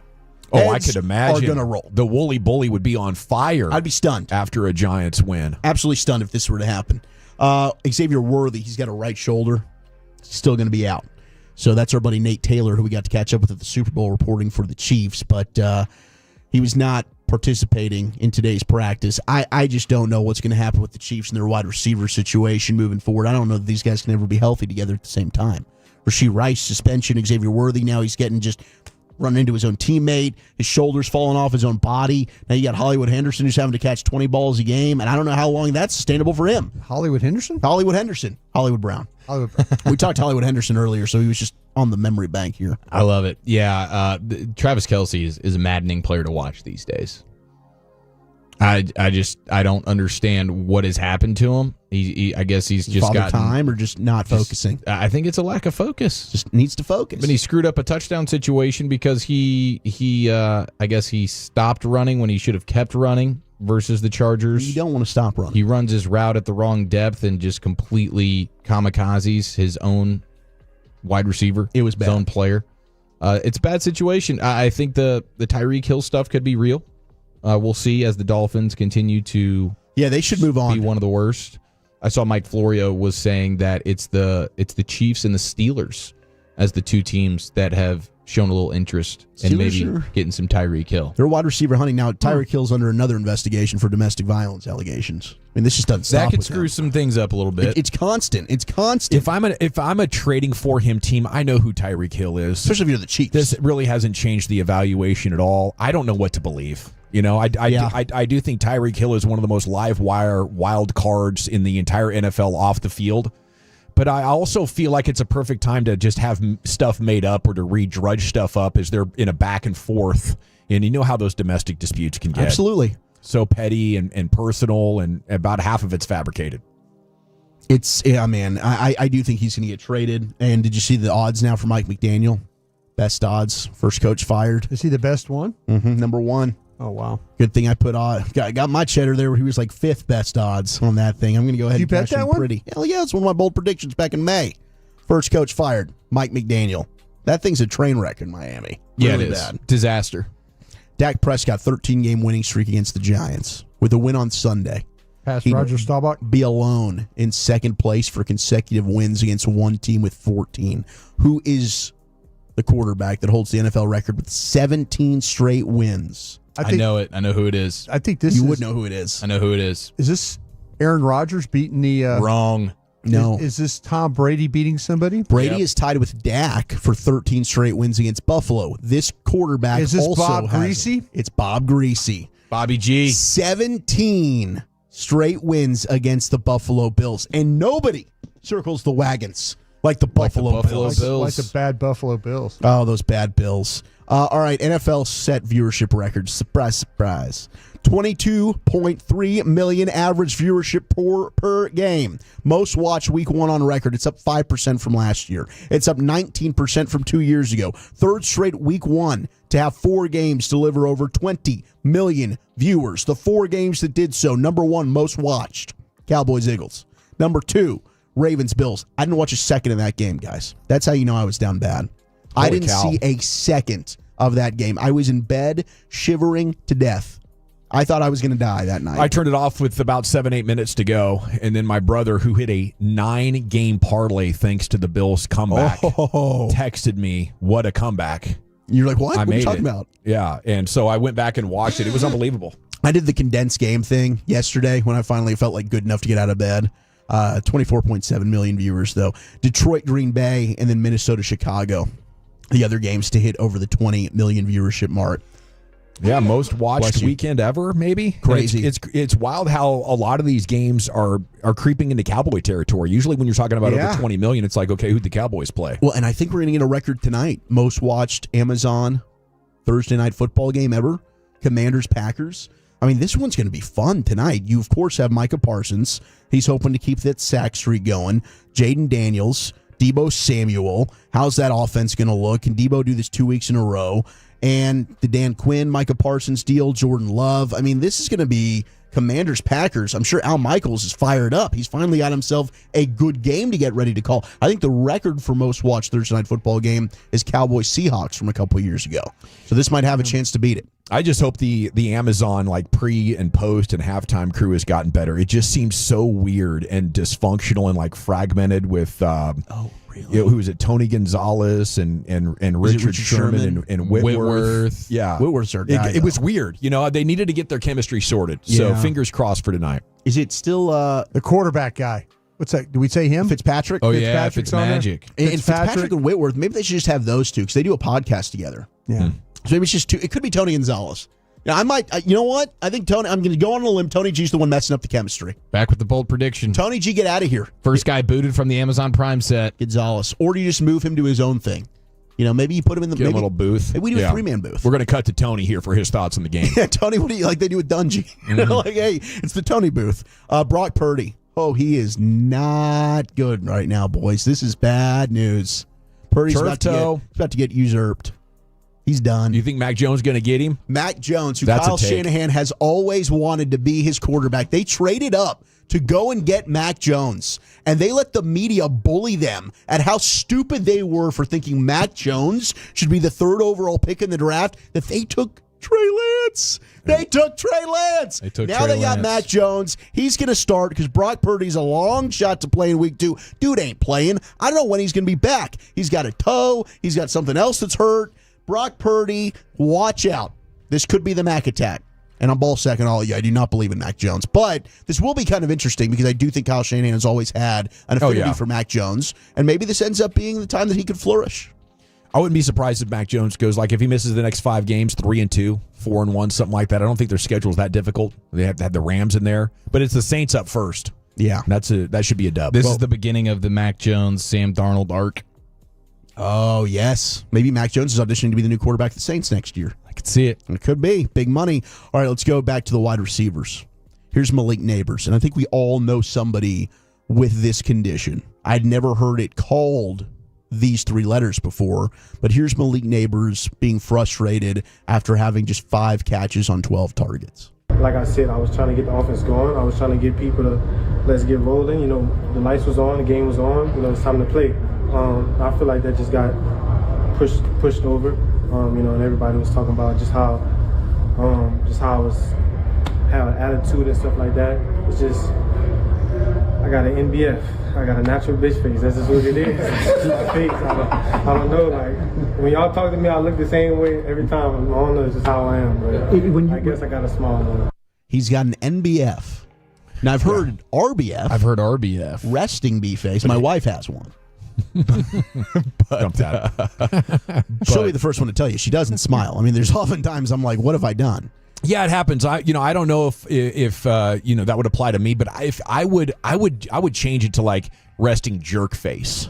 You know, an RJF situation as a man, I want to stay far away from that B word as possible. There's there's not any good connotation that comes along with that. No, you say that word in prison, I've been told it's on. I mean, the girls use it back and forth almost like it's a term of endearment. Mm-hmm.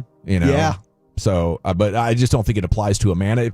If that's the case, I think he's got to own his part a little bit more. There's a way that you go about on the sideline, but Des Bryant was victimized by the same stuff during his career, where he was saying, I'm just trying to fire people up and give them love and give them confidence. And he's, it looks like he's reading Tony the Riot Act, but then you get the sounds of the sideline and he's saying, Tony, we're the best in the league at this. So it can be complicated trying to read body language from the sideline. But I thought Hagee had a good point today that coaches talk to their best players and their leaders about body language, because as a best player, like it or not, doesn't matter how old you are, people are looking to you for signs of hope. And we've seen it from CD. Not panic. CD last year, we had conversations about that as well with frustration. Yeah, and CD has done a total 180 on that narrative around his, intangibles. Yeah. It's been very impressive this 100%. The question that you love to ask, and one that Brad Sham loves to answer, Eric. Must win. Must win game. Is this a must win game? Well, going into week 2. Is it their 9th loss? There is one coach who is saying this is a must win game, and it is Man Campbell in Detroit. He is calling this game week 2 against the Bears and their old buddy Ben Johnson a must win. He said, we have to win. We're going to win this game. We have to. Put it in 2-inch letters. He's right. If they fall 0-2, it's Dunsky. Oh, no. Yeah, that's... I'm talking he's getting fired. No, I'm just kidding. he's a man of his word. I mean, he is. We saw it last year. Was it last year or the year before when they were playing the Cowboys? It was like, no, we're going for it. I don't care how many penalties we get, how far away from the end zone we get. And over again. We are going for it. Yeah, I would put all the money in the world on Detroit. If Man Campbell's saying that, you don't want to let him down.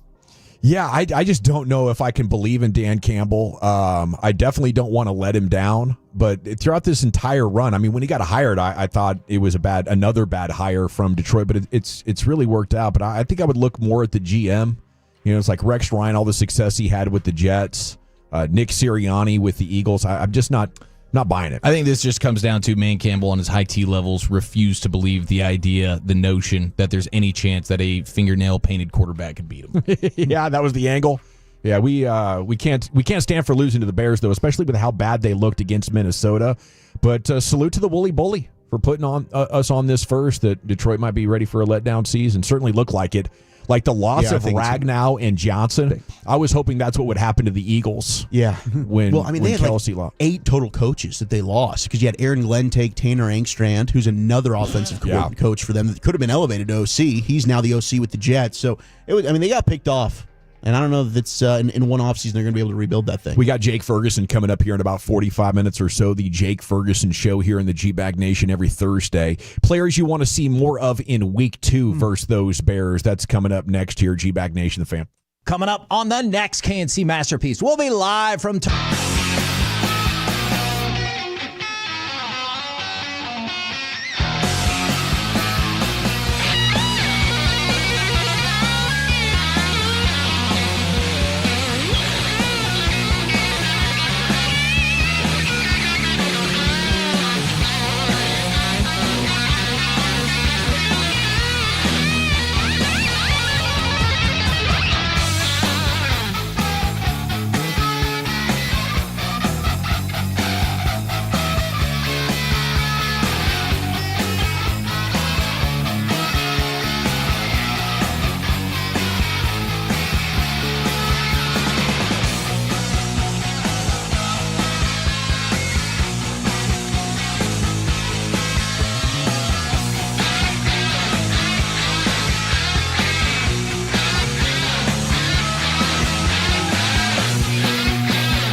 think it's true that you've got to forget something else to remember that Uber Eats has groceries? No, that's absurd. Hey, remember when you used to be a, what was it, Pepper Lady? Pepper Lady? Was it Cinnamon Sisters?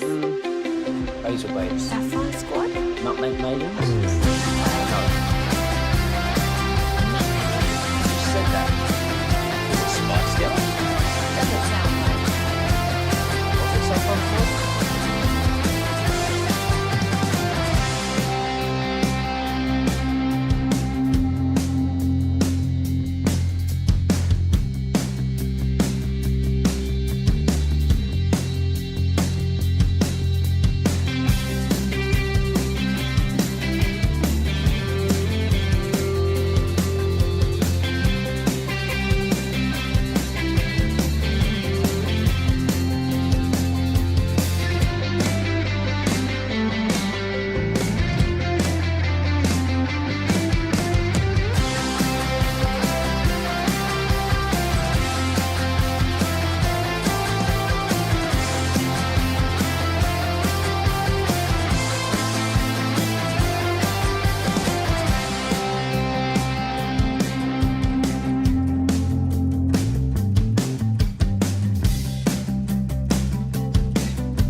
So tune in tomorrow for coverage from Las Vegas. 682 wants to call it resting D face, you know, the Vic Fangio face on Malik Neighbors. And the 904 says, it says, Dawson, you have third degree RBF. And I understand it. There's nothing I can do about it. You know? Man. I think it might have to do with just being in my own head. I'm just not paying attention enough. I think sometimes I'm giving it off. I mean, but you're so much more likable than me, you know? So I think you make up for it some pretty good ways. Mariners are going to open up against the Angels tonight, 1.5 up on the Rangers now for the wild card. Houston now just 2 up after they got shut out by Toronto today. So that's 2 hit. Nice. Yeah. That's a fun way. It was George Springer. It was George Springer getting the first run across the board, the former Astro, getting after the Blue Jays today, and it was fun to take that all in here as we've broadcasted throughout the day. How about players you want to see more of in Week 2? And I'll just give you what Blogging the Boys had here in this article, but I want to hear your thoughts at 877-881-1053. See what else you have. They go with Turpin number 1. And I'm excited about his playmaking ability. I just don't think he is a wide receiver 3. And I think this team really, really needs to consider how much better they could be if they had a third wide receiver that was, productive, capable. For me, it's a slot type of player like a Cole Beasley. Obviously, that got to be a godsend right now. Just get him the ball 5-6 yards and watch him work, make guys miss. But somebody more reliable, I think, is what I'm getting at, that a Kevontae Turpin, a high percentage look. I don't know if they have that in their offense right now. Yeah, I feel that. I feel that for sure. You gotta really scheme some things up for Turpin, but I do think you can scheme some easy things for him just because of the speed But yeah, down the field, it's not really going to be much. But I do think he's a guy that brings an element of explosiveness. And until Jaden Blue gets back, you just don't really have a guy like that, other than just like chunking it deep to Pickens or whatever. And Lamb can give you some of that. But in terms of just game-breaking speed, using him in a multitude of different roles, trying to get him the football 5, 6, 7 times a game, I think it is important for the offense. Yeah, it's got to be schemed, though. I like that. This is about the time that Jalen Tolbert will show up and have a really good game for you against a bad team. Yeah, and then we'll see him in October. And then we'll go a couple of games. He'll miss the Bears game, not miss, but he won't be as productive against the Bears or the Packers, and then he'll be back at it against the Jets. Yeah, that's kind of his Panthers. MO. I mean, it's a little bit of a guy that will all of a sudden play great for, maybe 1 or 2 games, and then you don't hear from him for 3 games. It's a shame. It's a shame. The guy has that kind of ability. He's just not very consistent at doing it. I kind of feel like that they can do some things with Turpin, and I mean this in a way of down the field. He's not. We all know he's not the biggest guy and stuff like that, but I think there's stuff that you could put him inside and have him work in the middle a little bit. He kind of gets lost inside. Some of his plays that he was able to make last year, some of the catches that were quick slant against Houston. Yeah, he's had some time where Dak has. Well, it was really Cooper Rush last year was able to kind of find him. You don't want to throw like deep balls down the field, down the sidelines, or anything like that. Like some over routes when Pickens and Lamb have cleared everything out. I would tell you this, man. I would start him on the far right and line up trips to the left and run everybody inside going left to right and have him coming right to left. Just on a drag. And I guarantee you he will be wide open on the other side of the field to throw the football to. He's got a feel for that because of like the punt return stuff, the kick return stuff. He's got that vision. I just don't feel like that they do enough with him like that, where they set him up to get the ball in his hands on the move. Yeah, they had that one play last week where they hit him on that left side. Remember, and he picks up a first down. Remember Cooks? Remember how Cooks would line up like slot right, and he would end up in the left corner of the end zone or left corner of the field. He'd work that baseline. Yeah, well, that was it's a just good a straight, touchdown like play. an arrow route, just a straight run through the defense. Let everybody kind of clear routes, and then have him go just straight arrow across, not across the field, but right to the corner. And then he gets lost. That's one of the things, and I think you hit him on the other side of that. I like that. That's scheme. I would follow up and ask you. I'm just sitting there doing radio. You know what I'm saying? If you, it's kind of like what Micah said about Detroit. If you got to run trick plays, you don't really have that great of a chance. So I would say go find somebody that can destroy one-on-one coverage. Yeah, I thought Chief made a great point earlier in the show. Like, was your run game efficiency a result of the attention Pickens and Lamb are getting? I think absolutely. Imagine a middle-of-the-field technician that could go to work and destroy linebacker, safety, slot corners. Well, a trick play would be him throwing the ball, but to me, but misdirection type stuff. That's what I'm saying. When you a trick play, reverse, halfback pass, those kind of, screen off a pass, those kinds of things. I'm just saying, teams all over the league, every day we watch games, and there's teams that are finding a way. How did Kansas City get Hill open all the time? He's an explosive player, but they ran combinations where they made a smaller player run through trash to get to the other side. That's just smart football. I would love it. If the Cowboys really want to go for it, look at the NFC. I think Green Bay is number 1. Philly taking a step back. Detroit taking a step back. Tampa's been a playoff team last 2 years. Rams are good, but not great. I wish Tolbert was better. I don't disagree. I want more Ryan Flanoy. I don't disagree. You want more Flanoy? I think all of them would be ultimately better players than what Jalen Tolbert is. Wow. I don't understand why, like, social media, we want to fight about players that aren't very good. Like Cowboys content creators, we end up like getting into bits about how good is Mozzie. How good is Jalen? Like, we're fighting over bottom of the roster players here, guys. Yeah. It's okay to admit that the Cowboys failed on a draft pick and they have not lived up to expectation. They're not that good. I understand what the stat line was for Jalen Tolbert. I've watched the All-22 every week like Brian has. Jalen Tolbert does not block. He's super inconsistent. He's not a great route runner. Like, you've got to tell me, what does Jalen Tolbert do that is better than Ryan Flanoy? And I don't think you have an answer for me. I think Ryan Flanoy can be a better player than Jalen Tolbert. To me, he's now becoming an issue to other younger wide receivers that you can develop that I do believe will become better players. I wanted to bring up another Jalen because, the point I was kind of getting to is this conference is gettable. Would Miami let Jalen Waddle go? 3 years, $85 million last year. Take one of those first-round picks. I don't know if George Pickens is a long-term dude, but with those 3 guys, you would be completely unguardable. They've already eaten quite a bit of his cap hit, so his salary is manageable for this year. I don't know if it takes a 1. It's a high salary. How many years does he have left? Does he have? I think he's got 2 this year and 2 more. Year. Okay, this year and 2 more. Okay, I'll have to double check. What did he get, like $27 million a year? Yeah, maybe just a little bit over that. I mean, and that's a solid number for a wide receiver too. Yeah, that's probably less than Pickens is going to get. Yeah, so you're probably right. You'd have him through the 2028 season. Are we gonna be in a situation where all of a sudden he has success and we're gonna be? You have to he's gonna hold out and want us to pay him $35 million a year. I don't know. I mean, he's a solid player for sure, and as a wide receiver 3, I mean, he would be the best wide receiver 3 in football for sure. Maybe history. It's just one of those guys that gets nicked up so freaking often. I mean, he came down wrong on his shoulder the other day. I'm sure he's fine, but he goes out of the game versus the Colts.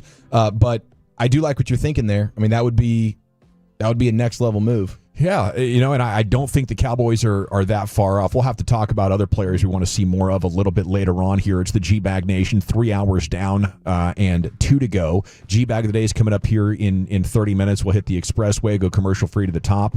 And Eric, in addition to the finest coming up, right? An NFL team just set a new all-time record and a big concern for the Packers versus the Commandos tonight. That's next year in the nation. But Tolos, I love supporting local family-owned businesses, especially ones that prioritize quality over quantity, and that's exactly what Greystone Roofing and Construction does. Keep in mind the roofing business here in the DFW.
mensteaclinic.com. That's mensteaclinic.com. This is your skipper, Bruce Bochy. Rangers coverage like nobody else, right here on The Fan. KRLD-FM and HD1, Dallas, Fort Worth, an Odyssey sports station. Driven by our D&M Leasing Studios, you're rolling with the G-Bag Nation on 105.3 The Fan. Welcome to the Nation. Hour 4 of the Nation. We're going all the way till 7 o'clock tonight, Fan After Dark afterwards. Thanks for making us part of your day. We'll get G-Bag of the Day coming up here in 5:30, hit the expressway. Lucius is on his way to Vegas, so he'll be at the big fight here, Crawford and Canelo over the weekend. So send him some love on social. Let him know he is missed. We have the expressway, and Jake Ferguson's coming up in about 15, 20 minutes. The Jake Ferguson Show here on your home of the Cowboys. Here's the Chief with the finest. Your football quote of the day goes to Vikings quarterback and reigning NFC Offensive Player of the Week, J.J. McCarthy, on his game day mindset. Quote, "It is better to be a warrior in a garden than a gardener in a war." That's a hell of a quote. I don't know what the hell it means. I don't either. That sounds like a Nick Sirianni bit. It's getting me fired up right now. Yeah, Jalen Hurts is somewhere going, crap, I should have thought of that. He's usually the guy saying weird crap at the mic. Is he still doing this meditation before games? Like he sits in front of the goalpost and he's, I guess, for like an hour or so and does a lot of that stuff? An hour. Hurts? He did that. You're talking about McCarthy. McCarthy. You talking about McCarthy over there? Yeah. Hey, JJ. Yeah, okay. Hey, JJ. I was just wondering because did he really win NFC? You and the Vikings he did are that. fantastic. He did that at Michigan. Like he would sit in front of the goalpost and meditate for a long time. Wow. Hey, meditators don't stop meditating. Am I right, Dawson? Can I get an amen? Well, if we do, we regret it. Do you ground while you meditate? Usually. No, not always. Separate? No. Most often in my truck. It's like a two birds, one stone kind of deal, right? I should. And you meditate in the yard. Might make it more powerful. And you put your perineum up to the sun. Yeah, there you go. That's how you handle biz. The butts right are there. big Poked out third The eye. butts? The bucks. In the butts. Thought the perineum thing had you fired up over Nobody's seen there. more butts than you, Uncle Tony. Okay, so we also have, I believe, an all-time record set in National Football League history. A Week 2 players-only meeting was called in Miami. Yes! We've set a record! Gosh. We're going to get a Fire Mike McDaniel banner flown across Dolphin Stadium on Sunday before kickoff. How fast is he back on the 49ers coaching staff? Oh, yeah, it'll be the next day. seconds later. He will be a quality control coach or something. Yeah, he'll be back there, and the 49ers will be hard to defeat again. Just if they've got anybody healthy that can play. Terribly awful situation. How often do you think player meetings go well? Like you're getting people together that are young and are mad at the losing, and it probably turns toxic real quick. And when it's after the first week, we're going, wow, we're already here. This is like a last-ditch effort, like late in the season. This needs to be somewhere in the neighborhood of Thanksgiving time when we're going players only. I'll tell you what the players-only meeting usually happens. What happens in those things is somebody stands up and says something that has no business standing up and saying something. And then that pisses everybody else off. It's Jalen Tolbert. It's somebody will stand up. Jalen Tolbert. Somebody will stand up and say, sit the F down, bro. What are you talking about? That kind of thing. And yeah. It's always somebody that stands up that shouldn't be standing up. How about the Ravens dunking on Cleveland? Because that's who they're playing this week in Baltimore. Well, and Cleveland's giving them bulletin board material. They are, which we will get to, but Baltimore and the Ravens are celebrating. Baltimore used to be Cleveland. Exactly. Oh, true. And they're celebrating their 30th season right in front of the Cleveland Browns' faces. Oh, that's actually like they could have chosen any game, really. I guess it makes sense that it's their first home game of the year, and it just so happens to be Cleveland. No, but they did this on home opener against them. That is genius. The team that you stole it from, you're now going to be dancing on them. Stole it. Oh. The owner was broke. He just picked up and moved them. Yeah, well, from a Cleveland Browns standpoint, I would imagine. Yeah, they're hurt. So that is a little bit of insult to injury there before the Browns probably go get whacked. No, it's fine. Yeah. Okay, I meant everywhere. I'm a man. I'm 40. Yeah. So we also have Derrick Henry being called out to some extent. You have the Browns safety Grant Delpit saying that when it comes to tackling Derrick Henry, quote, not hard. Now, to be fair to Grant Delpit, there is a video from, I believe, last season when Delpit laid the wood on Derrick Henry on a pretty nice shot. Yeah, that's right. You're LSU guy. We're not afraid. So he has sort of walked the walk a little bit, at least on one occasion. Fair enough. Putting it on Derrick Henry pretty good. But this is a Derrick Henry who's going to be, if he's not a grunting running back, which I assume he is, he will be this Sunday because he's fueled up with his own disdain for himself, fumbling away the game versus he blamed Buffalo. himself. Yeah, he did. Of course. And then they asked him about the Delpit quotes, and he says, I saw that. We'll see you on Sunday. This is going to be hammer the overs on rushing yards and perhaps touchdowns. We're going to take the more stiff arms picks for Derrick Henry. More than 5 stiff arms. Aren't the Browns pretty good on defense, though? They were at one point. I don't think they are anymore. Well, they only surrendered 7 yards to Broadus' favorite quarterback in the league, Joe Burrow. All right, they're still pretty good on defense, Brian. And Myles Garrett's still an animal. They still have Myles Garrett, Brian. They do and still. Denzel Ward. They would have won that game if they wouldn't have missed some field goals, right? Oh, yes. It's one of the most all-time Cleveland games Since that you've he's ever got seen. a chance, first time in the Zach Taylor era and Joe Burrow era, start 2-0. Wow. Look out. If you let them out hot, they're making the playoffs. They might go all the way to the dance. They'll lose the last 5 games now. Oh, we'll get reverse. We'll get a flippy flu. Yeah. Okay, so we have Thursday Night Football tonight. We do. Of course we do. It's Way to Thursday. go, Eric.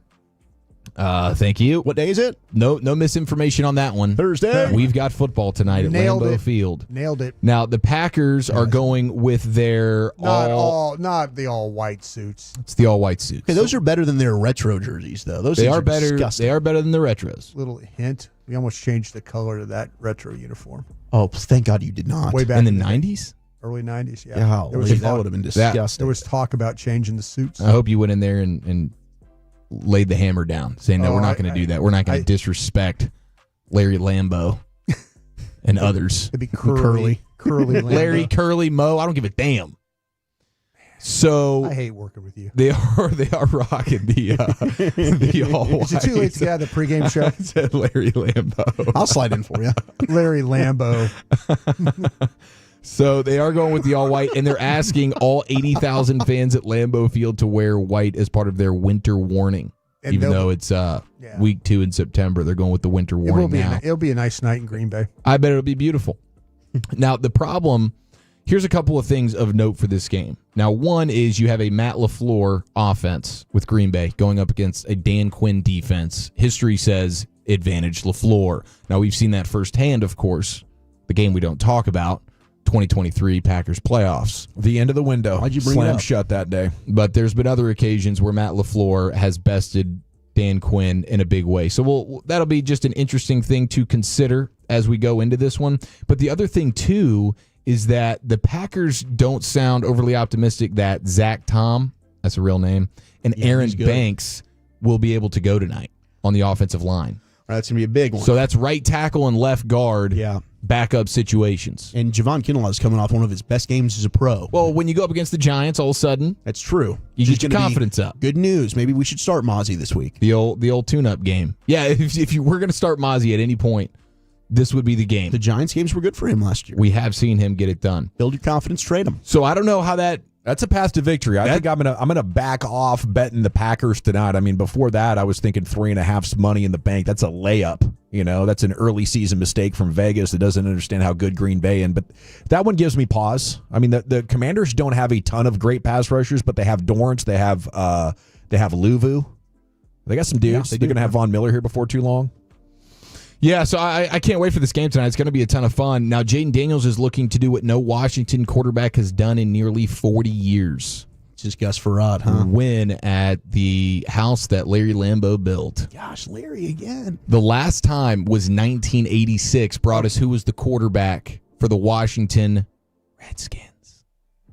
1986, would that have been a Joe Theismann game? All right, hang on. 1986, would that have been... You had the first letter of the first name right. Doug?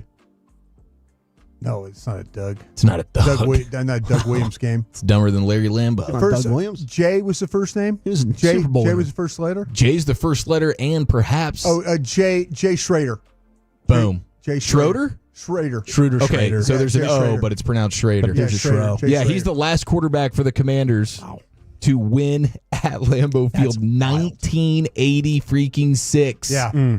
Jaden Daniels is going to get it done Used to be tonight. with the Raiders, yeah, back in the day. The number one most bet ticket for this game is Jaden Daniels over 20.5 pass completions. The second most bet ticket is going to be Bill Krosky-Merritt over 37.5 rushing yards. Apparently going to get an increased workload tonight. Bill Krosky, he's a player. And that still throws me off. Bill Krosky can run. The Bill. The Jacory to Bill pivot. Yeah, it is pretty surprising. Where did this come from? Surprise, surprise. All right, speaking of surprises, ladies and gentlemen, it's time for a week 2 installment of Guess That Spread. Here we go. Woo! It is week 2 of the NFL season. Shut up. We have the Dolphins at home where they're doing players-only meetings at an all-time record pace. How bad is it? Taking on the Patriots. Wolchuk, guess that spread. I'm going to go Patriots should be favored by 3. Dawson. 4.5. For the Patriots? Yeah. Pats? Mm-hmm. Brought us?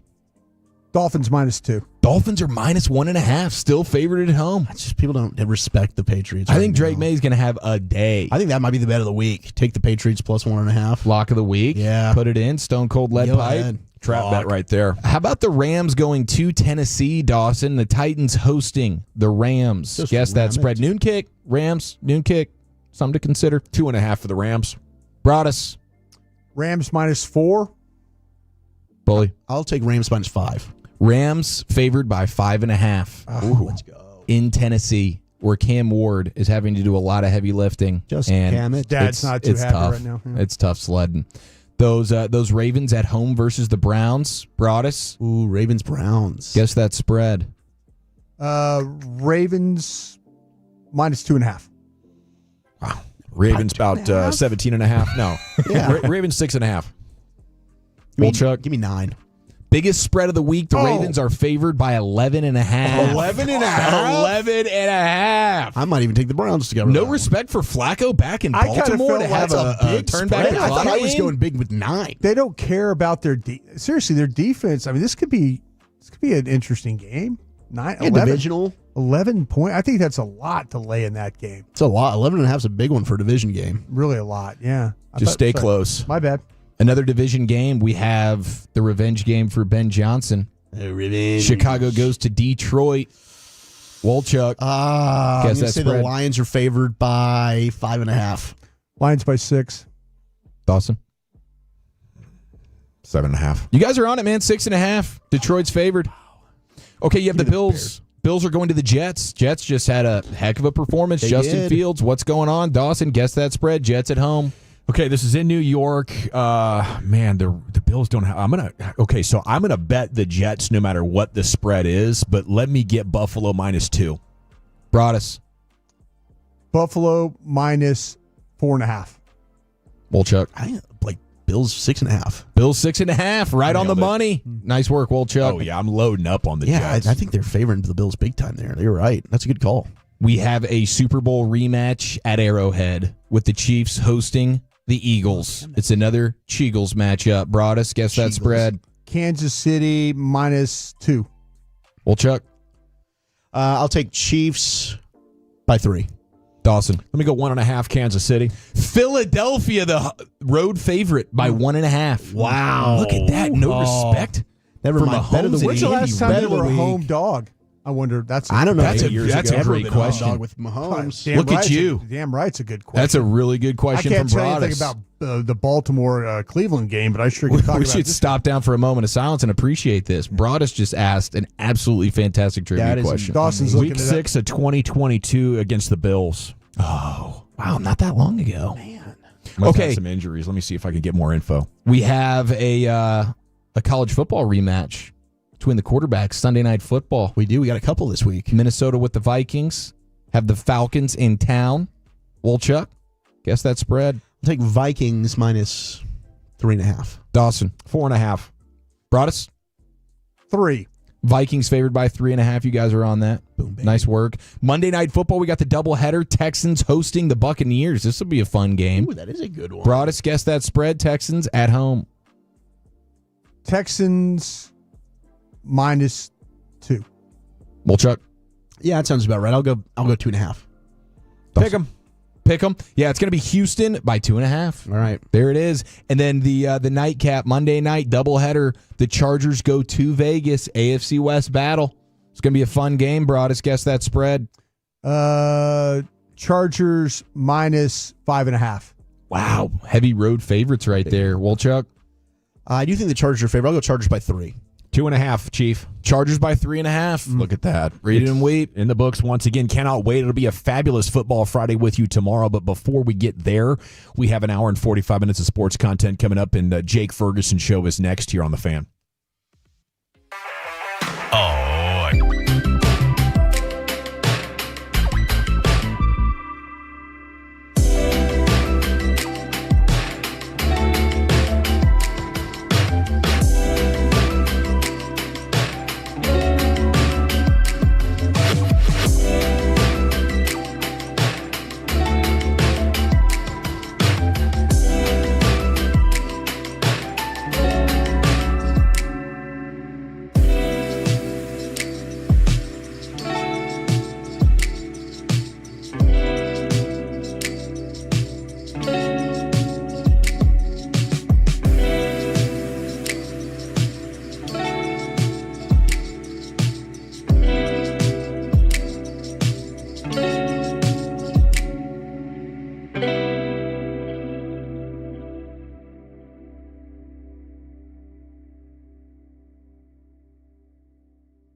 All right, welcome back. We're just a few moments now from the Jake Ferguson Show here on your home of the Cowboys, 105.3 The Fan.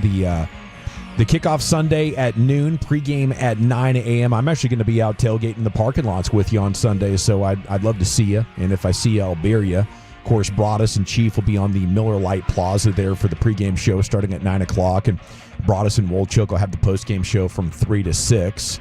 It is the Expressway brought to you by the On-Time Experts. G-Bag of the Day coming up here in a bit, and then we'll continue to talk sports and break down this game for you. Hottest thing smoking, the Rangers won again yesterday, and the Astros lost this afternoon, so it's 2 games in the division. Jake Ferguson Show brought to you by Miller Lite, proud partner of the Dallas Cowboys, and a good afternoon, sir. How the heck are you? I'm doing good. How are you guys doing? Doing good, man. Fired up about this Giants game. How was practice? How the meetings going and everything? Practice was good. It's been hot. The Texas heat has been doing its thing, and just feeling good, cleaning some stuff up, and getting ready to go. How long did it take you to get used to the heat?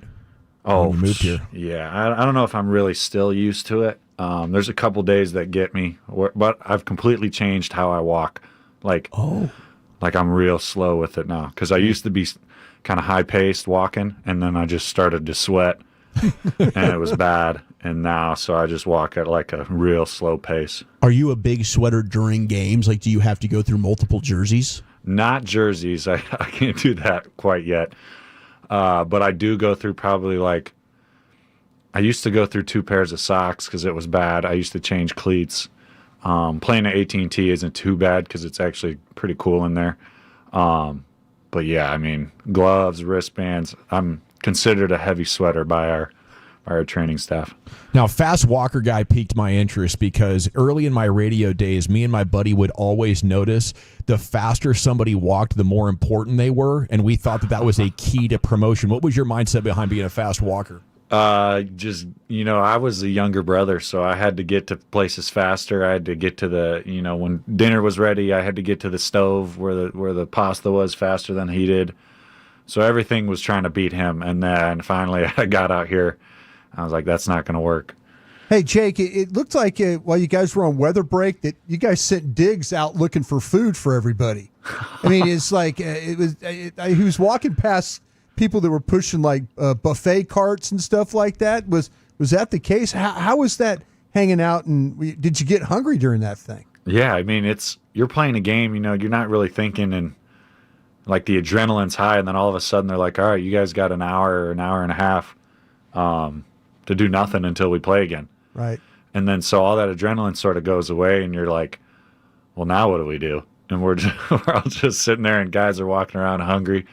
Coaches are walking around hungry, but that's one of those ones where those delays. We had one last year in Pittsburgh, and it was, I mean, I'm not a personal fan of those. I don't like that. I'd rather play with the lightning.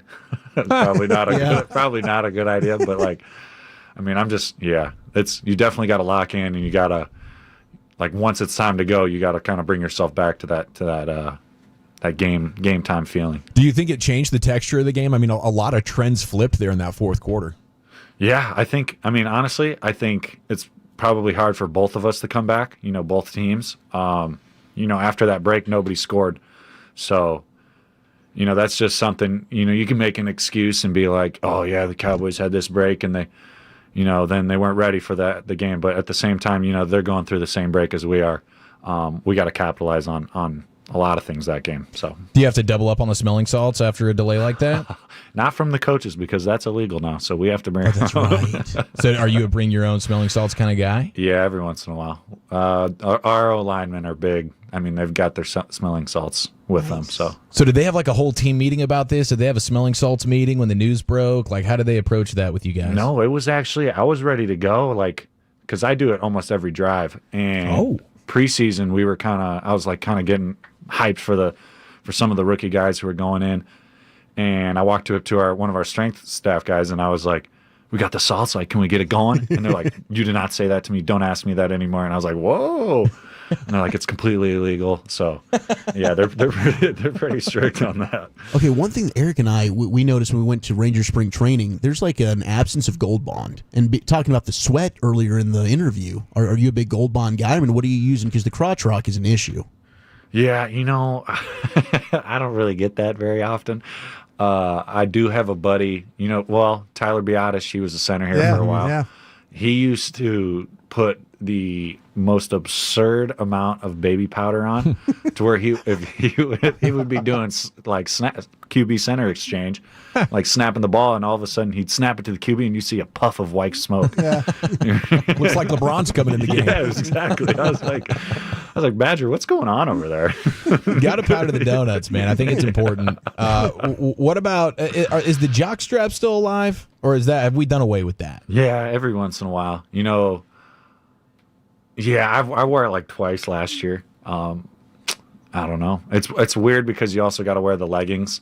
Yeah. And so you just got a lot going on. I'm not a fan of wearing like 3 different layers under your I just feel constricted. I feel like there's a lot on me, so I try to wear as little as possible. You do a little shirtless pregame action when it's like super cold just to send a message? No, I did my time in the cold. I did 22 years in Wisconsin. I don't have to act hard. Hold on, did you just tell her? That's funny right there. But did you just tell us you go commando out there? Is that what's going on? I don't know what you heard. I don't know. Speaking of the cold in Wisconsin, I saw a list of the top 10 college bars ranked by The Athletic. When you think of University of Wisconsin college bar, what's the first one that comes to mind? Because I have one here, but I want to see your thoughts. I already know which one it is because it's just automatic. My top bar at Wisconsin was Wando's. It was Wando's. Yes, it was a football bar, and there's football jerseys everywhere. My name is on a license plate. He does license plates on the back of the stools, and so my name's on one of those. A couple of my buddies have them, but the one you're talking about is College Club, isn't it? Okay, it's funny you say that because it's actually Wando's. Wando's got the nod, bro. Let's go Wando's. Yes, they paid respects to the Great Dane. Wow. But they were really, really loving the Wando's bar because I guess it was a guy, Jay Wando. He was a punter. Yeah. And then I used to work there. You know that? I was a bouncer. What? Okay, so that's what I read. I didn't read that you were one of them, but they listed a handful like J.J. Watt, Zach Bond. He leads the league in drafted bouncers. The coaches back in my day, used to encourage working at Wando's because it was the trenches, man. I remember I was bouncing one night and there was a fight on the first floor and I'm in a kick set, getting these people out of there. And I was talking to some of my other teammates who were working that night. I was like, I just had the craziest pass pro down at the front door. Put me in at tackle, coach. I got it. Now. That's hilarious, dude. So how long did you do the bouncing? How many semesters? Yeah, I worked there for 2 summers. Wow. Yeah. And then the other 3 summers that I was in there, I knew the codes. So, I was in there quite a bit as well. Did you have to check IDs and stuff? Yeah, but I didn't. Yeah. Okay. On record, yes, I did. See, that's what I'm saying. Did you ever just look at somebody and start laughing? You're good. Oh yeah, you can. Yeah, I can still tell to this day if it's a fake ID or not. Now the Wisconsin driver's license is different, right? I mean, it's got the date of birth is weird on it, and if because I was up in Green Bay for 5 years and had a Wisconsin license, I thought I never could. People ask me, what's your date of birth? And I'd try and show them the driver's license, and it was, you never really could find it. It's in a different spot. It's in a different spot. Yeah, you always got to look different. But the key was first of all, the corners are always the key. Right. But the corners of the license, that's the giveaway? Yeah, the giveaway is the corner of the license plate. The corner, and then everyone says the bend test, but I don't believe in that. I'm always looking at the corners. Yeah. I'm reading about the fish bowl that they served up, which just seems like a total adios mother bleeper from Fry Street. Will Chuck. Cool beans. And then Wando's had a little free bacon night? Mm-hmm. Tuesday night, free bacon night. Okay, so what are we getting with this bacon? Just bacon. I knew the chef back then, so it was 1 a.m., getting ready to go, leave, go home for the night, and he'd have something cooked up for me. Wow. The thing was with I love Wando's, but I'm gonna throw a little shade. The thing was by the time you want the bacon at 2 a.m., it's not good. You know what I mean? You go fresh. But you go in right when right when it's coming fresh off, around 7, 8. Are we talking about that good thick smoked bacon, like the Applewood stuff? Crisp, yeah. He's got. I mean, it's all different stuff. It's bacon, and then you want the little crispy bacon. He's got it. Wow. All right, let's do a little impromptu versus with Jake Ferguson here. Sausage or bacon? Turkey sausage. I mean, if Is that that's your preferred? that's your wheelhouse, bro, you got to stay lean, I guess, right? Yeah, I'm thinking about a pork, greasy, nasty sausage patty that may have a side of syrup no, with it. patty. I'm a sausage link guy. Link. For I prefer the sure. link as well. I am a link guy, 100%. Yeah. Yeah, sausage link for sure. All right. Breakfast standpoint, is breakfast the most important meal of the day for Jake Ferguson? No. Second dinner is the most important. Second dinner. What's the second dinner? What are we usually going for? What time When is I'm this? good, second dinner usually comes around 9 o'clock. Okay. Oh, You know, if I'm like, oh yeah, I'm dialed in, I'm eating good. You know, it's always some sort of protein. I'm a huge chicken at night guy, but then like if I'm really fighting and I'm like, you know, I feel light, then the Whataburger patty melt starts talking into my ear. yeah, there you go. There you go. How many patties we talking here? Yeah, you ever double up on the patties, like I make it a double triple? patty. Yeah, you know who taught me that? Zach Martin. Nice. Unbelievable. It's a good legend. Zach Martin was one of our player show guests 2 years ago. Now, Zach apparently is not into Thanksgiving food. When we get to the Thanksgiving time this year and we ask you, what are you having for your spread? Are you into Thanksgiving? Please say yes. I am very big into Thanksgiving. Huge. Who do you think is the biggest eater on the squad? On the team? Yeah. Ooh. Man, we got some big backs for sure. Yeah, no, serious. We got some guys. Like Hoffman looks like he could put it away. Brock Hoffman, yeah, he's borderline gross when it comes to grub. TJ Bass is wicked. Cooper Beebe I've seen put down some food. We had a little dinner before the season started, and he was, I mean, lobster, all of it. He was. I wouldn't be surprised if Kenny Clark can put in some work. Yeah. The legs on that guy. I haven't seen it, but I mean, I haven't seen him grub. Yeah. But no, he's a dude for sure. As long as we're talking food, I wanted to follow up with you on the Oreo storyline from the offseason. Are you still off the Oreos? Sadly, yes. How much are you missing them? That's bad. My girl got me double stuffed pack. She was like, "Oh, like, welcome back from camp," and there's pack of double stuffed Oreos there, and I'm like, "You gotta hide these, like, hide them." And so, yeah. I mean, the double stuff is the standard, right? Like the regular Oreos, I don't even see those usually. I don't eat those. I can't. Yeah, Absolutely. That's criminal. And then the double stuff, you have to get double stuff because, as a former big back like myself, you learn that you take the fork and put it in the double stuff and then dip it in the milk so your fingers don't get milky. Yeah, that's an all-time pro tip. It is a pro tip. Yeah. Ooh.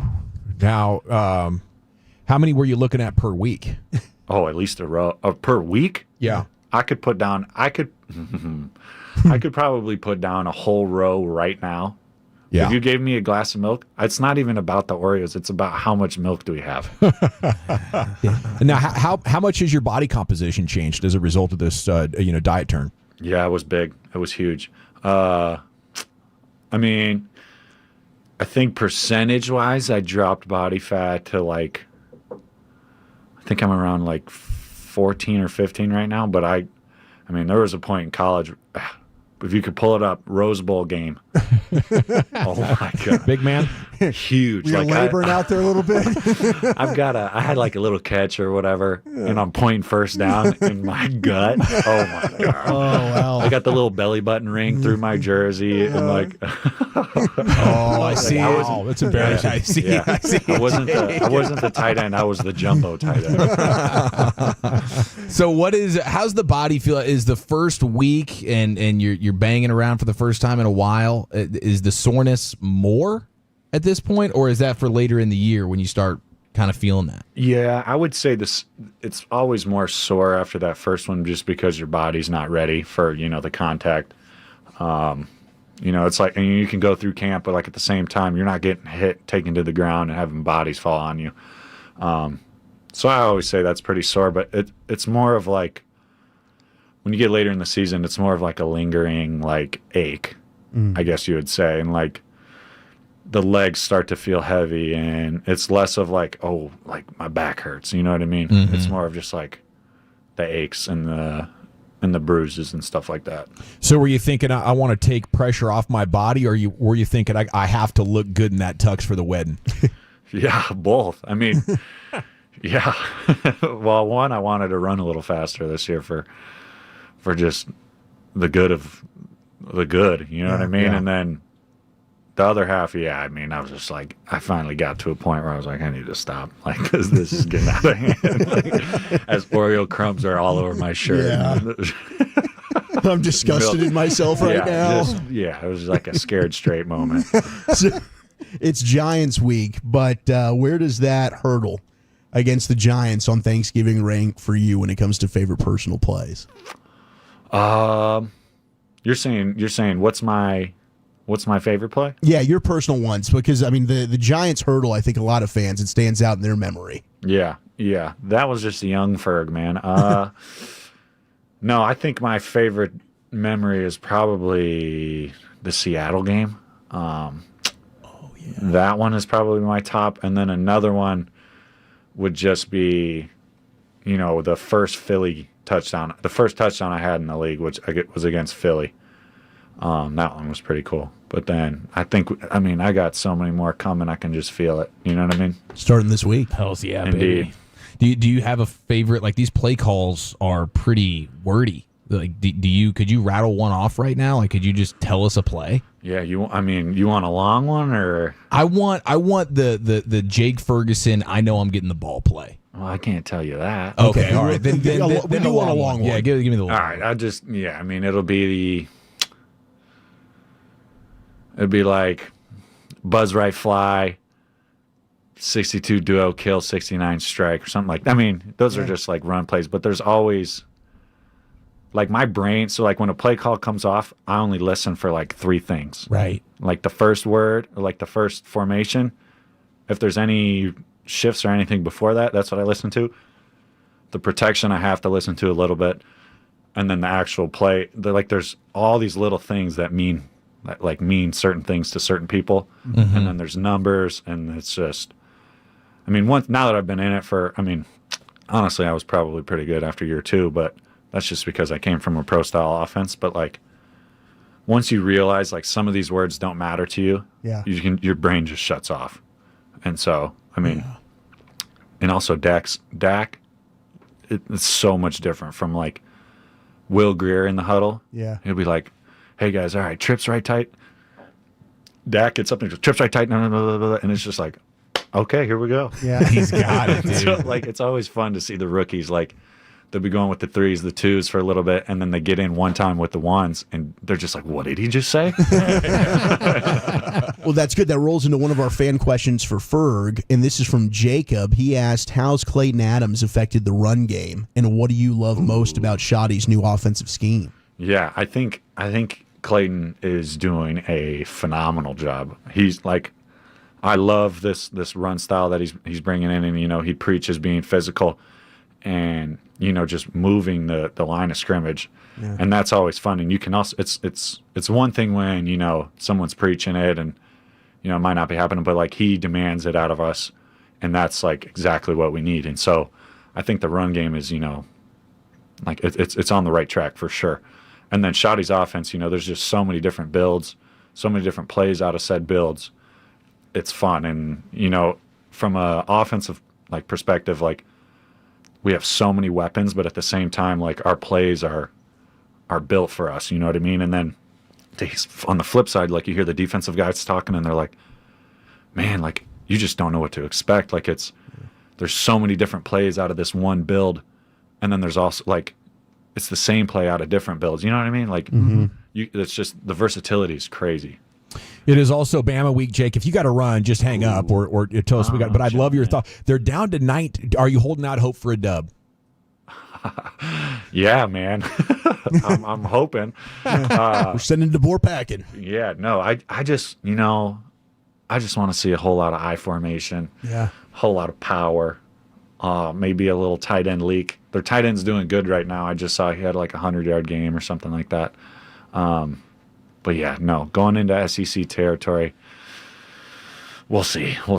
You got to go saddle up with Booker. I mean, you got to get Booker. You got to make Booker wear that. On Wisconsin. Got to make him sing or something, right? Yeah. Get that victory, right? Take the points though. Yeah. Take the points. What is it? It's like 21. I think I got him straight up. Let's go. Hey, you're the man, Jake. 2 up, 2 down, dude. You're doing a hell of a job with us. We really appreciate you coming on and give him hell. We'll be pulling for you. Yes, sir. Appreciate you guys. There he goes. The Jake Ferguson Show brought to you by Miller Lite, proud sponsor of the Dallas Cowboys. Let's go into the Pimp Cup. Jacob Ray in for Lucius has your G-Bag of the day. Alrighty, gentlemen, G-Bag of the Day time. Kind of we're pinch hitting it here a little bit, so none of these audio clips are mine, but we're going to rock and roll with what Lucius had. You're like one of our little rascals, bro. You're about to hit exactly a dong. What it It's is. a big That's moment. exactly what The it little is. rascal, Jacob Ray. I'm not going to lie, I'd ask Carter who the champ was. Is it Botch? Yeah, Voch Lombardi. All right. We got Voch Lombardi. This one's titled, Voch was explaining things to us during the break. Javonte pairs with them well because he's patient and he's physical. So the more Tyler's pound on you, like he gets to come behind you and then pound. There was this one play. Damn. There was this one boy. Ooh. That was his one play. Boy. Where Javonte Williams, boy, he just got up there and he dragged. Damn, boy, he dragged everybody. That's all you. It's all you. He had one today too. Had another one. No way. Yeah. Back to back. Back to back. Back to back. Was it the Tylers at it again? Oh, it was more pounding. Yeah. Really? Yeah. When you start more talking pounding. about that line scrimmage, Yep. it can get greasy. Giants defense. You know how that goes. Greasy. Look at you, old Chuck. It's disgusting. But it's great content. I love when he steps in it because he handles that the best. He does. Like the way he just kind of leans back and hams it up. Yeah, he does. Hilarious. He's got, Boy. Today he tried to fight through it, and like Derek and Ambar and I we just kept talking, and he's kept trying to talk, and we wouldn't let him. We wouldn't let him get through it. Is what we did. Yeah. I mean, credit to him for keeping it going. I mean, he just stopped in the middle. He knew. Immediately when he said it, he knew. Yeah. Gotta throw your fastball. Gotta go. Oh, yeah. All right, up next we got, this one's titled, Cole out here living foul. He has a girlfriend, but still very active on Tinder. Her friend caught him in the eye. Why did Lauren just text me this? What's that? Your Tinder. That's old. That's not old. It says you were active 2 days ago. Can I see your phone? Uh-oh. Let me see your phone. No, we trust each other. No. No, let me see your phone. No, let me see it right now. No. No, give me your phone. Stop. Give me your phone. You're literally on Tinder. You gotta go. Go. Literally leave right now. You gotta go. No. But we trust each other, baby. Yeah, baby. We trust each other. That is so good. That's just a must leave, I guess. Yeah, I don't even think he tried to fight it. It didn't sound like it was an LTR or anything like that, not a long-term relationship. Oh, it's just sloppy. Yeah, that's horrible. Yeah. Like when it's just go back you're single. gonna get found out like, now with this that is app that not- Lucius is telling us about. Like they're basically just outing you. You got to be careful out here. Yeah, you can't do it anymore. Spilling tea everywhere. that's confident though, having it right there on while she's standing there, right? Yeah, it's next level. Gosh. Next level. I didn't even try to hide it. Just disrespectful. Not at all. Almost everything about social media seems better, but it's actually worse. You want to date like that? There's too I many got caught pitfalls. doing that with my girlfriend. We were like 6 months in, and I was like, dude, I've never been on Tinder, man. Let's check it out. And like some chick from my high school DM'd her on Instagram like 5 minutes after I was logged in. Wow. I was like, all right, here we go. Did you say, but Is we it trust over? each other, baby? I did not say that. It was actually in the middle of COVID. I hadn't seen her like 2 months. So yeah, it wasn't a fun situation, but I got myself out of it. Thank God. Nice work. Well done. Had a Yeah. big J. All right, this is the only You one have to that get I yourself grabbed. out of it. Oh, I think I just deleted the app and deactivated my account, and I was like, I just never been on it. I wanted to see what it was about. All my friends talk about it. She's like, all right. She didn't talk to me for like 2 days, but you know how that goes. She got over it. Yeah, she got over it. We'll give Nice him a work. shot. Yeah, we know Handled how it to much wiggle our better way than out of that Cole. one. Yeah, no kidding. All right, up next, this is the only one I grabbed. I saw it on World Star. Some elderly lady shot a flare to the manly section of her neighbor. Idiot! What is wrong with you? I've lived in Manhattan, I've lived in San Francisco, I've lived in Boston, and nothing ever happened to me. I moved to Suffolk County in a senior community, And my neighbor shoots me in the face with a flare. She was not afraid of me, though. She kept coming out, mocking me, telling me I'm a demon. I'm a demon. So it was the face and the nuts. Oh, jeez. Yeah. I didn't hear the sound, but I did see the clip, and yeah, it's like two grandparents, like old folks. Yeah, it's tough look. Tough look. She's firing off. That's amazing. How much oomph does a flare gun bring? I mean, obviously. He had a pretty big gash on his forehead, so enough for sure. Sounds like That had to charges should hurt. be in order. Yeah. I think that's a home run for you right there. If you have beef with your neighbor and she